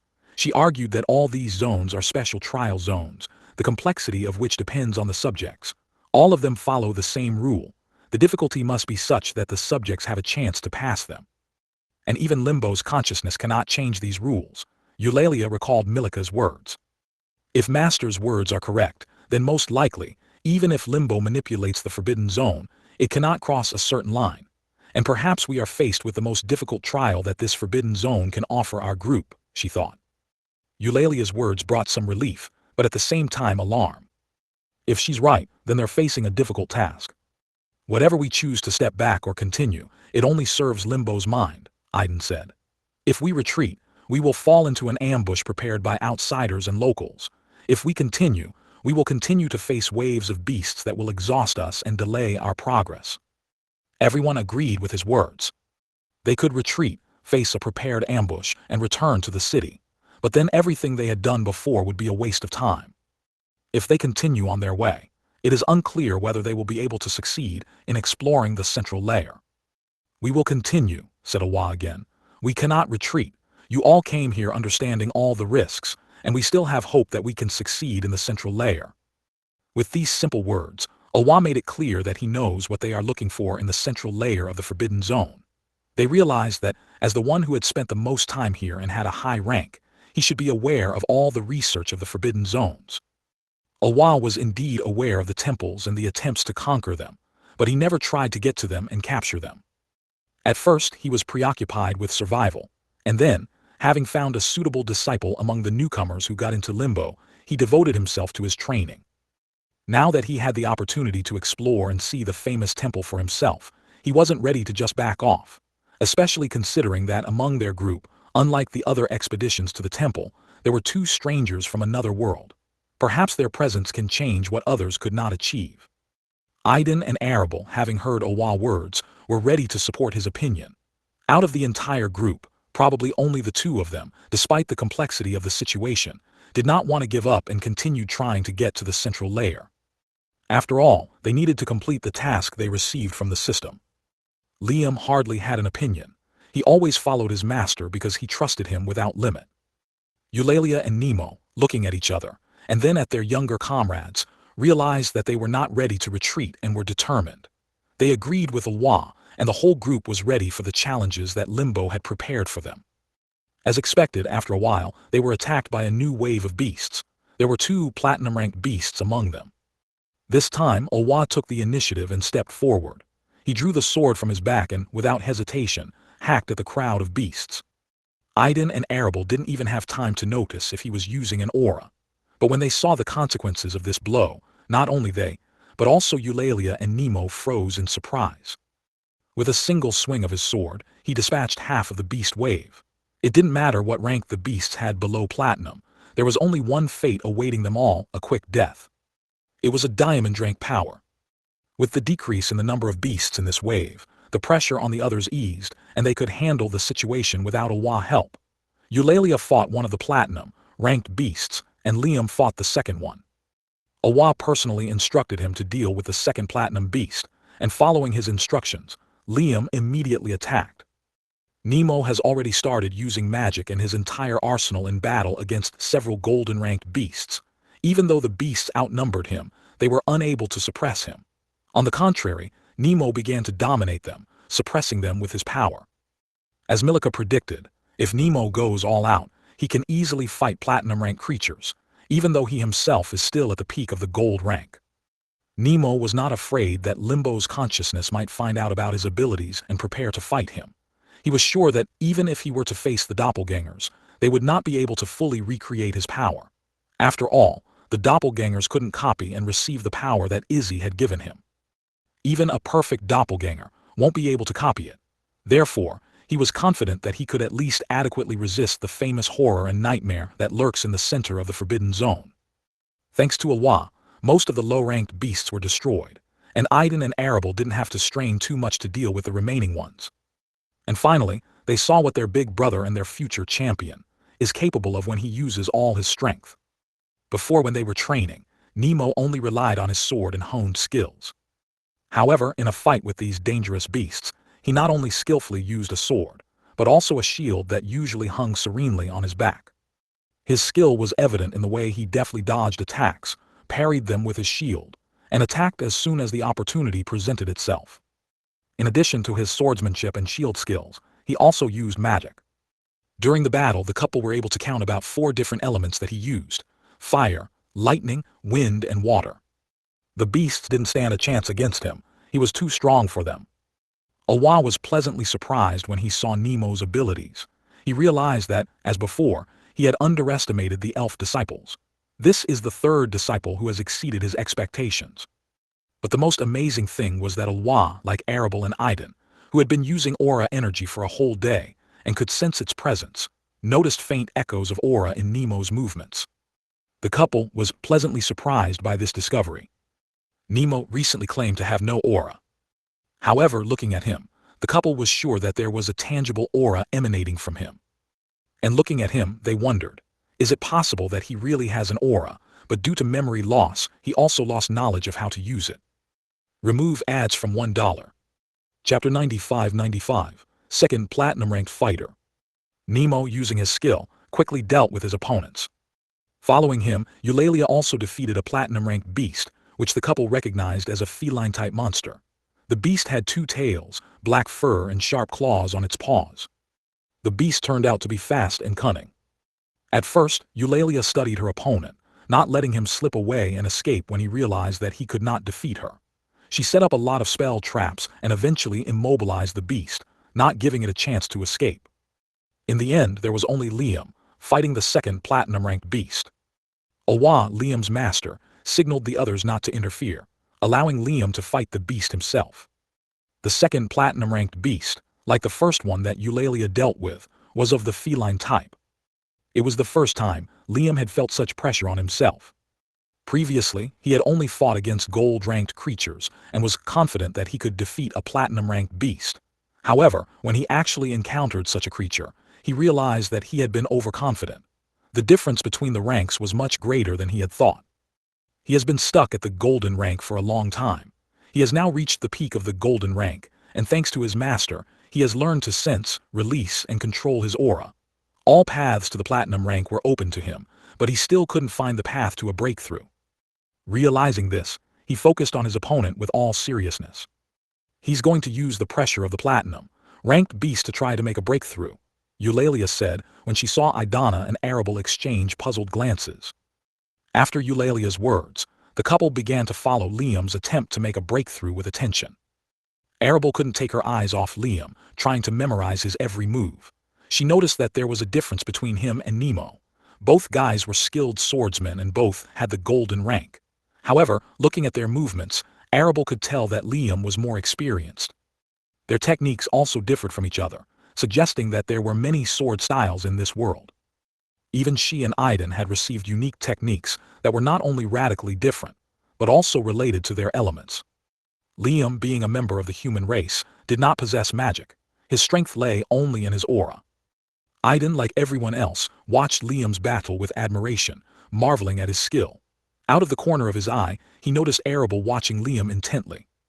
Aiden couldn't help but admire her concentration. He knew that she was superior to him in swordsmanship. And it's not just that she was doing this back in their home world, but also that she learned faster than him and mastered the techniques that Nemo taught them. All this time, she had been hiding her true identity under the ghost mask. To others, she seemed like an ordinary girl with short black hair. Even Awa couldn't notice that she was wearing such a valuable artifact. As for Aiden, even looking at Arable like this, he could imagine her true appearance, the way she was watching Liam intently. Seeing her like this made him feel a little jealous of Liam. At this moment, he would like to be in his place, so that she would look at him with the same eyes. With a sigh, he tore his gaze away from her with difficulty, and looked at Liam. Looking at Liam, Aiden suddenly felt an irresistible desire to become stronger than him and Nemo. He couldn't explain why this thought suddenly popped into his head. However, he knew how to achieve his goal. It is necessary to take control of his bloodline as soon as possible. It's time to show her who's in charge here. Aiden clenched his fist, and his emotions began to slowly flare up under the influence of his bloodline. However, Aiden did not let this desire break out. He quickly pulled himself together and suppressed that spark. He understood that such thoughts did not bode well. He had never had such a desire to become better than others and surpass them before. He recalled that he had heard that such desires usually occur in people with low self-esteem. Arable, who was completely immersed in watching Liam, suddenly felt a strong change in Aiden's emotions. Yesterday, the system had already explained to her that in moments of intense emotion, they can sometimes feel each other's emotions due to their connection. This time, Aiden's sudden display of emotion distracted her from watching. She looked away and looked at Aiden, who was watching Liam with a serious look. She couldn't understand what was happening to him. Why does he feel such strong emotions when he looks at Liam? Arable wondered to herself. She had only caught a glimpse of his emotions, and so she couldn't accurately describe how she felt. She could only guess what Aiden's feelings were at that moment. Confidence, striving for excellence, jealousy, Arable mused, trying to understand the feelings she felt through the connection between them. Aiden didn't notice Arable paying attention to him. He was preoccupied with his own thoughts and tried to suppress the strange desires that arose in his head. Arable stared at Aiden for a while, who was lost in thought. She tried to understand him, but then she got distracted and noticed his appearance. The longer they spent time together, the more Aiden attracted her attention. She compared his current self to the sullen guy she met 2 months ago and noticed significant changes. He's not that bad, she said to herself. Then she remembered Aiden in the guise of his alpha of fire and couldn't help blushing. She didn't know herself, but he looked even better in the guise of the alpha of fire. He had the same red hair as her, and his red eyes attracted her even more. She quickly patted her cheek to banish the visions of Aiden as the alpha of fire, and focused her attention on Liam, who had just defeated his opponent. Liam stabbed his sword into the ground, leaned on it to steady himself, and fell into a strange state. He's breaking through, exclaimed Eulalia watching Liam. Owan nodded with satisfaction, looking at his disciple. With this breakthrough, a second platinum-ranked fighter appeared in their group. Remove ads from $1. Chapter 96-96, the second night in the Forbidden Zone. When Liam made a breakthrough, it was as if a powerful aura exploded around him. Excellent, said Awa admiringly, watching his disciples' successful breakthroughs. The rest of the team was happy for him too. Thanks to Liam's success, they now have a second platinum-ranked fighter. Liam was also thrilled with his breakthrough. He was clearly aware of his strength, and realized how much stronger he had become compared to how he was before the breakthrough. I have achieved success. With these words he turned to his master Awa. After hearing and seeing his joy, Awa also shared this feeling with him. After collecting the trophies from the corpses, the group rested for a while and continued on their way. The local sun had already begun to sink towards the horizon, heralding the approach of night. Everyone except Awa had already experienced several battles and felt tired. Izzy remained alert the entire time, carefully scanning the surroundings. After the usual time interval, without encountering another wave, the group breathed a sigh of relief. Having found a suitable place to set up camp, they began to settle down for the night. However, they did not let down their guard. They did not rule out the possibility that Limbo could take advantage of their carelessness and deceive them. Although there wasn't another wave, that didn't mean they wouldn't appear again. After setting up camp, and setting up several traps in case of an attack by beasts and doppelgangers, the group gathered around the campfire. In honor of his disciples' breakthrough, Awa prepared several dishes that he was happy to share with everyone. No one refused, and everyone happily started dinner. Everyone except his disciple Liam was surprised by Awa's cooking skills. The dish was so delicious that they almost didn't leave anything. It had been a hard day, and the next day promised even more difficult challenges. After dinner, they split up into pairs again to take advantage of the moments of peace and rest. This time, they were distributed as follows. The first were Eulalia and Arable, then Awa and Aiden, and the last were Liam and Nemo. They tried to have at least one platinum-ranked fighter in each pair. No one was against such a distribution. Liam was put on the last pair, as he needed a good rest after the breakthrough. The rest of the group, except for Eulalia and Arable, went to rest in their tents. It was their turn to be on duty again. Besides them, there was another guard on patrol, who monitored the surrounding environment all day. Unlike them, Izzy didn't need to rest. She received energy from Nemo and never got tired. The group decided to make the most of this advantage in their hike. While Eulalia and Arable silently threw branches on the fire, they talked to each other through a mental link. This time, Eulalia did not interfere in the relationship between Arable and Aiden. She mostly asked questions about their world, marveling at how different it was from hers. In between Arable's answers, Eulalia talked about her past and the world of Junonia she knew, comparing it to Arabelle's world. Eulalia was filled with a desire to visit the couple's world one day and see it with her own eyes. She understood that the idea of something based only on rumors can be very different from reality, which can only be felt by seeing everything with her own eyes. "Little sister, you can rest peacefully without paying attention to the beasts." Arabelle suddenly heard a message from Sierra transmitted through the soul force. Arabelle was pleasantly surprised by this news. Although she assumed that Sierra would be watching them, she wasn't sure about that.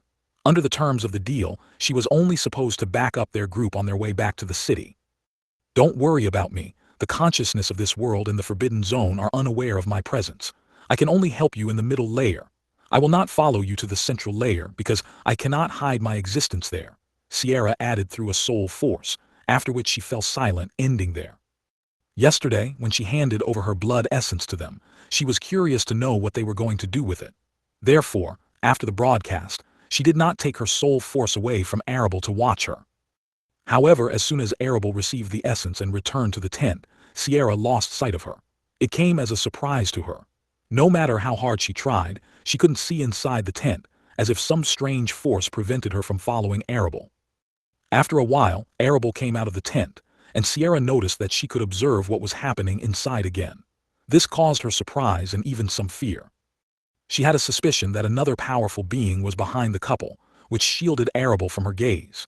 Sierra didn't know what kind of creature it was, but she couldn't understand why, if there was such a powerful being behind them, they made a deal with her to protect them. Perhaps this being can't directly interfere as well as the consciousness of this world, Sierra wondered. Immediately after that, she appeared in front of Arabelle and took the promised potion. Sierra still couldn't figure out what had happened to her blood essence. It was so strange that she couldn't spy on Arabelle and find out how she got the potion. Moreover, Arabelle came out of the tent very quickly and brought her a potion. Perhaps they asked for her blood essence at the request of that creature, wondered Sierra. Or maybe it was something personal. She could only speculate. After receiving the potion from Arabelle, Sierra hesitated a bit and decided to trust her instincts. She found a secluded spot, took a potion, and waited. At first, she didn't feel any effect, but the longer she waited, the more clearly, she realized how the force that was constantly absorbing her life energy began to weaken. By morning, she could tell that the force that was taking her life had become almost elusive. She didn't disappear completely, but thanks to the potion, her remaining lifespan increased several times. Sierra felt that her powers had been restored, and she could safely use them for a while longer. Previously, after each use of her power, she could feel the absorption force getting stronger, rapidly reducing her vitality. Now that she had more time, she felt a surge of hope. Although she had not yet found a way to fully heal, she did not lose faith that she could do it, and the increased lifespan gave her more time to find a solution. All day long she followed the group at a distance, watching the couple. They aroused her interest more and more. Remove ads from $1. Chapter 9797, Secret Surveillance. Throughout the day, Sierra followed the group at a distance, keeping an eye on the couple. They aroused her interest more and more. During the day of observations, Sierra was surprised several times by what was happening in front of her eyes. Like Alwa, she was amazed to see a couple with only a silver rank, using a combination of aura and mana.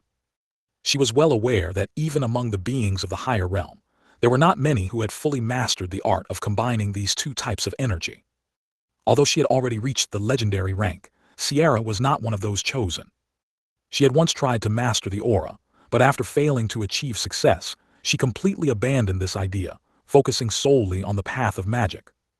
Now she began to regret that she had given up trying to master the aura. Perhaps if she hadn't given up on it, she wouldn't be in the situation she's in now. However, there was no cure for regrets. She just sighed softly, looking at what was happening. Sierra immediately noticed that this couple had no experience in fighting at all. She realized this when she saw their first awkward attempts to fight the bronze-ranked beasts. But she also noticed how fast they were learning. With each battle, their movements became more confident and polished. Sierra was sure that a middle-aged man named Alwa, who gave the couple valuable advice, played a significant role in this.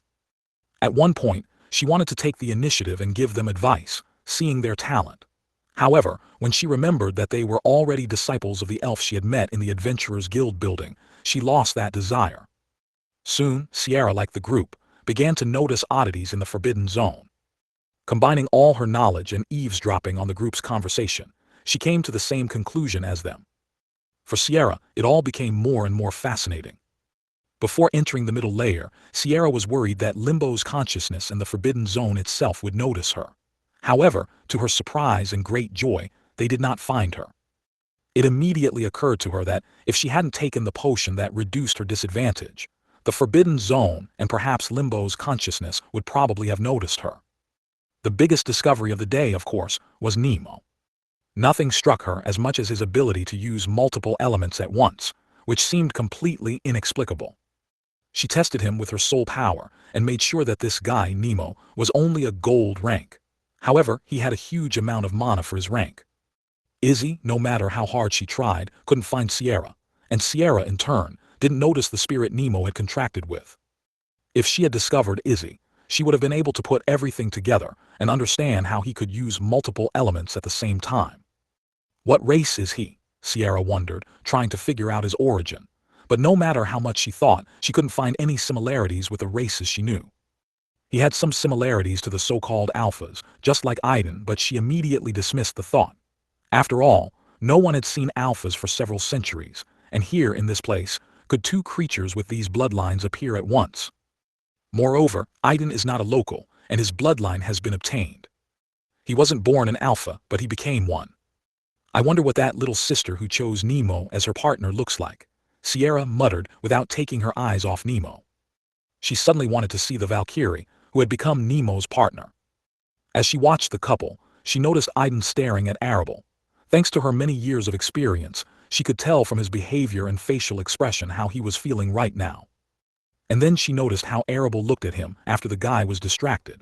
Sierra's lips slowly turned up at the corners when she saw Arable blush and start slapping her cheeks, as if trying to get rid of some embarrassing thoughts. She found something interesting.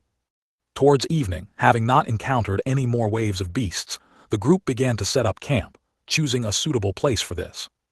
Noticing this, Sierra decided to help them a little and created a barely noticeable distraction spell around the camp. If the beasts get close, her spell will confuse their thoughts and lead them away from the camp. Limbo and the Forbidden Zone's consciousness won't immediately understand what's going on, but they won't be able to realize that it has anything to do with her. Arable was relieved to receive Sierra's message. She believed Sierra's words, knowing that she could do it. Looking at the flames of the campfire, Arable thought about what had happened to her in the last 2 months. If she and Aiden find a way out within a month, they can return to their own world, right? If that's the case, what should she do when they get back? She couldn't imagine how much things had changed in more than a year of their absence. A lot could have happened, especially since they didn't know what the second disaster was like. Arable also wondered how her younger brother Arslan was doing. Then she remembered how they had left. It seemed to her that he was scolding her for leaving him to deal with the consequences of their actions. She thought of Aiden's older sister, who looked at her as a sworn enemy, while she treated her younger brother very differently. Arable was sure that this girl appreciated her brother very much, just as she appreciated her younger brother. She thought about the system. Arable was not stupid and understood that their system was still not fully functioning. It was necessary to complete what they had started 2 months ago in front of a small crowd, including her younger brother and older sister Idana. However, despite realizing this fact, she still wasn't sure. She believed that they would be able to sort out all the problems as they stayed in this world, but so far they have not succeeded. They were busy training and learning, only occasionally finding time for a short walk. She would like to get advice on this issue, but who could she ask? She glanced at Eulalia and shook her head. This elf, like herself, was new to this business. The guys shouldn't have been bothered about it at all. She just sighed softly, looking at the firelight, and decided to leave this matter to fate, at least until she returned to her own world. Remove ads from $1. Chapter 98-98, Self-Awareness. Returning to the tent to rest, Aiden lay down but could not immediately fall asleep. His mind was preoccupied with finding a solution to the problem. How to fully control his bloodline so that it wouldn't affect his emotions and pose a hidden threat that could explode at any moment. He realized that the root of the problem lay in himself, not in others. He should have changed his views, accepted himself for who he is, and sought to become the best version of himself. It was important to stop looking for excuses and not shift responsibility onto others. He began to recall the most important moments of his life, starting with those that were most vividly etched in his memory. He thought of his dead father. Aiden loved him the way he was. Unlike many other people, his father was an ordinary man who genuinely loved his wife and children. He never raised a hand against Aiden and his older sister. Aiden clearly remembered how his older sister adored her father and how he spoiled her. There was harmony in their family. Aiden had never felt jealous of his father's affection for his older sister and for his sister, who was also very close to his father. Only one moment slightly overshadowed this idol. It was a period when his father was framed at work and he had to quit. He had been looking for a new job for a long time, but he was not discouraged and did not give up. And after a while, everything paid off. He found a decent job, a salary that could fully provide for their small family. This incident was the reason that his older sister began to see the representatives of high society and rich families as her enemies. She instilled in him a dislike for these people, explaining that they were the cause of their father's suffering. By doing this, Irene wanted to protect her younger brother from the same fate that befell their father. She did not want her brother to get involved with members of high society, who, in her opinion, were two-faced and selfish people. The fact is that a close friend of their father, a representative of one of these families, betrayed and framed him, forcing him to quit his job. Irene was already old enough at that time and realized all the consequences of this betrayal. Although the father did not show his suffering to the children, she understood perfectly well how he suffered. Therefore, she began to fiercely hate this man and everyone who was associated with him. Gradually, her hatred spread to the entire high society as a whole. Then there was a disaster, Aiden said softly, remembering the day that turned not only his life, but the life of their entire world upside down. The death of his father as a result of this disaster was a heavy blow to everyone, but their mother had the hardest time of all. After hearing this news, she couldn't accept it, and only the support of her older sister helped her survive the first days after the tragedy. Then a sudden event occurred that plunged everyone into sleep, is how Aiden recalled that strange day when everyone suddenly lost consciousness, and some people received revelation and guidance. The introduction of the serum and the awakened. These memories of a strange event that happened on one of the ordinary days haunted him. That day, he took a serum that he later found out was the awakening serum. Now that he thought about it, he couldn't understand how the government could find out about serums that help people awaken. As an awakened one, he knew that only the awakened ones could awaken the system. But how could a simple serum help people connect with the system or awaken it? His mind was unable to comprehend all these mysteries. This was followed by the realization that her sister had awakened, his jealousy and his foolish, childish-like actions. When he thought about them, he wanted to forget about them. However, he had to come to terms with it, because these actions were an integral part of himself, a valuable lesson that he had to learn in order not to repeat them over and over again. He quickly recalled the first year after the disaster. He remembered his stupidest actions, for which his older sister beat him. He remembered how he disappointed his mother. When he reached the moment when he encountered Arable and awakened the system, everything else seemed to him to be the dream of an unhealthy and narrow-minded person. The system's tasks seemed crazy, and all the things he did seemed stupid. However, as a result of all this, he found himself in this world with Arable, a descendant of a superior family, with those whom his older sister Irene inspired him to hate. The memories of further events in this wonderful world were still alive in his mind, and there was no need to return to them. These were all the memories that defined his personality and made him who he is now. But there were other memories. The memories he had taken over from his second personality, experienced during the Ascension trial, seemed to him to be a part of himself. However, his mind and self-awareness did not accept these memories, as well as the memories themselves, which did not seem to want to become a part of his life. No, it's not like that. They didn't want to accept him, but the world he lived in. These memories did not believe in what was happening in this world. It is these memories that prevent him from fully mastering his bloodline and have a significant impact on his emotions. Every time he accesses his Alpha Fire bloodline, these memories gain a connection with him, and all the emotions they hold, like a wave, flood his mind and excite him. This time, he completely immersed himself in his mind, trying to remember what had happened to his other self during the trial.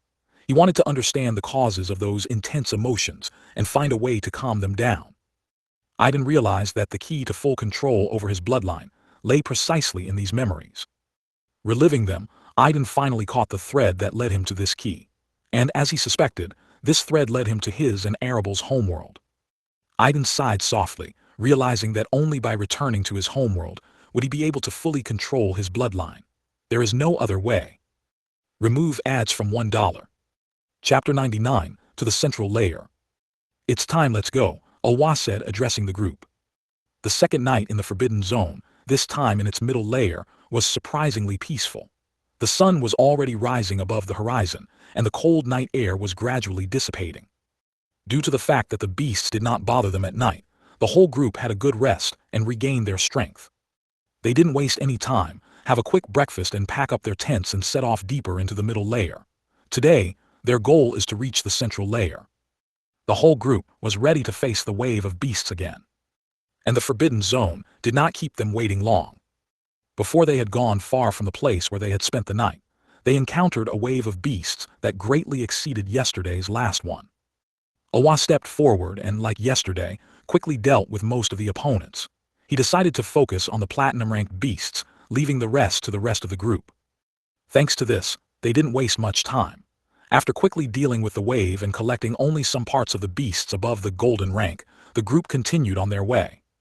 They didn't want to waste time butchering the carcass and extracting resources, trying to cover as much territory as possible between the next waves of beasts. However, something unexpected happened. The expected wave never appeared. That wasn't the only thing that bothered them. Ever since they entered the middle layer, they had not met a single doppelganger. Under normal circumstances, this would simply be impossible. They should have encountered at least one of them, but instead, including yesterday's waves, they encountered a huge number of beasts. Their number has already exceeded all imaginable limits. There were only 6 people in the group, and although there was a diamond-ranked fighter among them, they had not yet encountered an opponent of this level. Everyone was convinced that they would have to face opponents of the diamond rank in the central zone. However, they were most afraid of encountering a perfect doppelganger. Feeling some tension from the suspense and the strangeness of the situation, the group continued on their way to the central layer. The closer they got, the more they felt the fear of the unknown. They were approaching the center faster than they expected. As they walked, Arabel noticed Aiden's strange behavior since the morning. He was quiet and calm. Even his movements during the battles were a little different than before. It made her worry if something had happened to him. She even wondered if he had been replaced with a doppelganger. To make sure that he was the real Aiden, she used a mental link that only the two of them could use. "Are you all right?" she asked worriedly. Aiden was slightly surprised by Arabel's sudden question and looked at her. "I'm fine," he replied immediately, seeing the concern in her eyes. When she heard Aiden's voice in her head, she felt relieved that it wasn't his doppelganger. Aiden had been worried about a lot of things since morning. Firstly, he was upset that he would not be able to sort out his bloodline in the near future. Secondly, at night, while on duty, he noticed that the energy of madness that had previously penetrated into his body and filled it had stopped. His body was no longer responding to this energy. This discovery was a signal to Aiden that his body was already completely sated, and at that moment he resembled a fully charged bomb that was just waiting for a spark to explode. He wasn't happy about it at all. On the contrary, he was on edge. From that moment on, he began to feel a slow-growing desire to release and vent all that energy. It was bearable now and didn't bother him, but he knew that the longer he held back, the worse it would be for him. At any moment, something could happen and everything could go wrong. He still couldn't fully control his emotions, and if something happened that alarmed him and he couldn't help himself, it could end badly. Before Arabel anxiously asked about his well-being, Aiden wasn't sure if he should share his concerns about the energy of madness. However, when he heard Arabel's question, he decided to at least partially share his feelings with her. Aiden, without realizing it, needed support to some extent. Arabel, one might say, was the only person in the group who knew Aiden better than others and was close to him. Over the past 2 months, their relationship has improved slightly, but has not moved to a new level. Because of all these problems, they didn't have time for a relationship. Aiden would really like all these problems to disappear, so that he could be with Arabel in a more relaxed environment, without unnecessary worries. He was aware that this was unlikely to happen in the near future. When Arabel heard about Aiden's concerns about the energy of madness, she became concerned about him.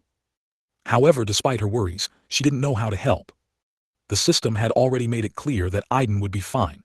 They could only trust her. Aiden needed to stay fully focused and in control of his emotions. As they expected, the group reached the boundary of the central layer pretty quickly. They didn't even notice they had crossed the border until Arable received a message from Sierra. Although Aiden could no longer feel the energy of madness pouring into his body, he could still feel the density of the energy surrounding them. When they moved into the central layer, the energy density increased dramatically, as it did when they crossed the outer layer and entered the middle one. "Little sister, I can't follow you. In the central layer you are on your own. I'll be waiting for you in the middle layer. Good luck to you," Arable heard Sierra say as they crossed the border. "We have entered the central layer," Aiden said, surprising everyone with his sudden statement. Nemo and Eulalia immediately understood how he found out about it, while Ulwa and his disciple could not figure out how he guessed. During these 2.5 days, all the members of the group were no longer strangers to each other and began to trust each other. Therefore, they immediately believed Aiden's words and became more cautious and attentive. They entered the territory that was considered the most dangerous place. Having made the decision to face everything that awaits them with full confidence, the group moved further into the depths of the central layer in search of the temple. The couple again raised the issue of the unique beast. They had reached the right place. The questions now were how to find this creature, what kind of creature it was, and how to help Nemo tame it. Remove ads from $1. Chapter 100, The Oppressive Atmosphere of the Central Layer. After Sierra escorted the group to the central layer, she stayed for a while. Like the others, she noticed the strangeness of the Forbidden Zone. She wondered what surprises the mind of this world in the center had in store for them. She couldn't accompany them without being discovered, so she could only wish them luck. In the next couple of days, unless something serious happens, she won't be meeting with the group. Moreover, she did not think that the group would return the same way. She needed to find traces of other outsiders and the local population who gather in this Forbidden Zone in order to be ready to fulfill her end of the bargain. Having made a decision, Sierra turned around, spread all her 3 pairs of wings, and headed for the border of the outer layer with the middle one. According to her guesses, it was there that the group would be ambushed after their return. She also assumed that probably all the doppelgangers of the Forbidden Zone were concentrated on this border, in order to detain Arable and Aiden's group when they returned. The Forbidden Zone could act according to the established rules, and send a limited number of doppelgangers against the so-called examinees, which were Arable and Aiden's group. Sierra assumed that Limbo's mind did not want to prematurely lose its pawns, and decided to gather them all in one place to prevent the group from returning. Instead of doppelgangers, it dispatched all the available beasts to delay the group's progress for a while. "System, we've finally reached the designated location. Can you tell us what kind of beast we need to tame and how to find it?" Arable asked, hoping to get hints from the system to complete the task. "Host, you don't have to worry about this beast at the moment. All you have to do is try to survive in this zone. The rest will happen by itself." Instead of giving a hint, their system only reminded them of the dangers of the central layer again and urged them to focus on survival. Although the couple was unhappy with this response, they did not swear. Their system was a bit wayward, but the fact that she advised them to try to survive was worrying. They trusted the system's words and didn't dwell on the issue of the unique beast. Instead, they paid attention to the environment and what was happening around them. As advised by the system, they decided to trust the case and wait for some more time. The air in the central part of the forest was heavy and oppressive. With each step, the surrounding environment changed. The trees grew taller and the vegetation thicker.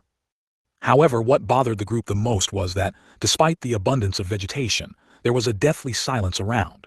They could only hear their own footsteps, breathing, and the rustle of leaves under their feet.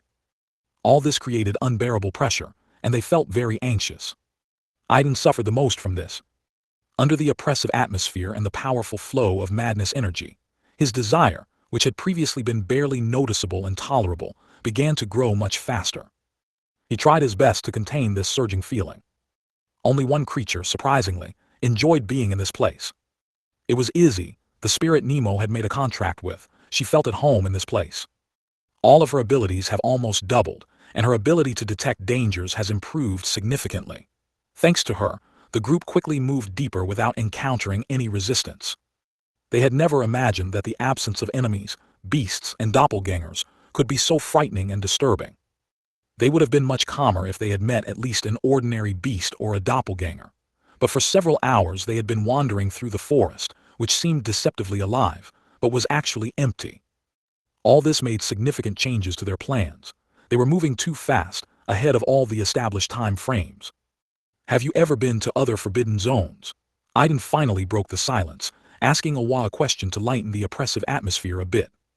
Although Aiden and Awa were on duty together yesterday, they didn't communicate much so as not to disturb the others and give them a chance to rest. Aiden could have used a mental link to avoid saying the words out loud and communicate with Awa, but he and Arable decided to refrain from this and not reveal their ability to anyone except those whom they can trust. No, Awa replied, and after a moment's thought he added, in the early days when I found myself in this place, I was a little confused. I thought I was dead and in the world of the dead. And you know, on the very first day I was deceived by a small child and robbed. After saying that he laughed, remembering that time. It took me a while to realize everything, and then I focused only on my own survival. I didn't have the time or desire to take risks and venture into forbidden zones, which were already known as inaccessible places back then. That was enough for the group to get an idea of his life. For him, as for them, this was his first trip to the forbidden zones, especially to the central layer. Of course, Awa, like them, was feeling agitated and had already begun to feel pressure from his surroundings. Soon, the group reached a small clearing. The journey took almost the entire day, and the sun was already beginning to sink towards the horizon, heralding the imminent end of the third day of their journey. They expected to see a temple in the clearing. It was their dearest wish. However, instead of the temple, they saw a small dilapidated wooden building located in the center of the clearing. Surprised, they looked at each other, trying to figure out what it could be. But there was only confusion in everyone's eyes. None of them had the slightest idea what kind of building it was. They had never heard of other buildings in the forbidden zones before, other than those famous 3 temples. Calming down and pulling themselves together, they headed towards the dilapidated building. Arable and Aiden, looking at this building, had a strange feeling. Their intuition told them that this was not just a building, but something more. However, they couldn't figure out what it was. System, what is this? Why do I have this strange feeling? Asked Aiden, despite the fact that the system always urged them to be independent of it. Host is not a building. It's a living thing pretending to be a building, and the purpose of your test is inside this building. The voice of the system replied.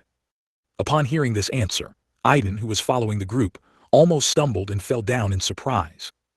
Arable stopped dead in her tracks and stared at the building with her eyes wide open. Monster House, she exclaimed through a mental link.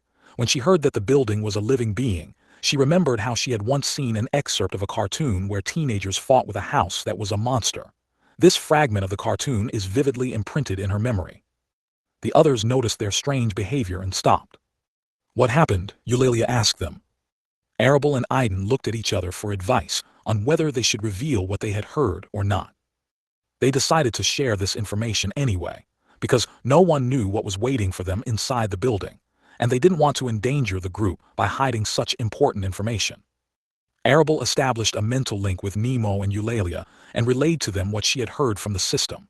Nemo, Eulalia, and even Izzy were stunned and terrified by what they heard. They involuntarily took a step back from the building.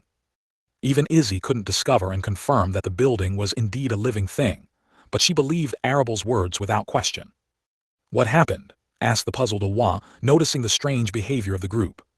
But before they could respond, the flimsy door of the dilapidated building creaked open, and a figure stepped out. Everyone immediately noticed the figure. Because of the silence, the creak of the door opening and the sound of footsteps echoed through the clearing. Upon seeing this figure, everyone held their breath. Everyone was so stunned that they almost jumped in surprise. Aiden and Arable's group were especially surprised because their master, the high elf Milika, came out of the building. Master? Asked Eulalia, recovering a little. No, it's not her, replied Awa with a serious look. It's a perfect doppelganger that completely copied your master. From the author. Oh, finally, I've reached the 100th chapter. This is one of the most significant stages for me. I am very glad that I was able to cover this distance without interruptions. I hope you enjoyed this chapter. From that moment on, the plot begins to develop faster. Remove ads from $1.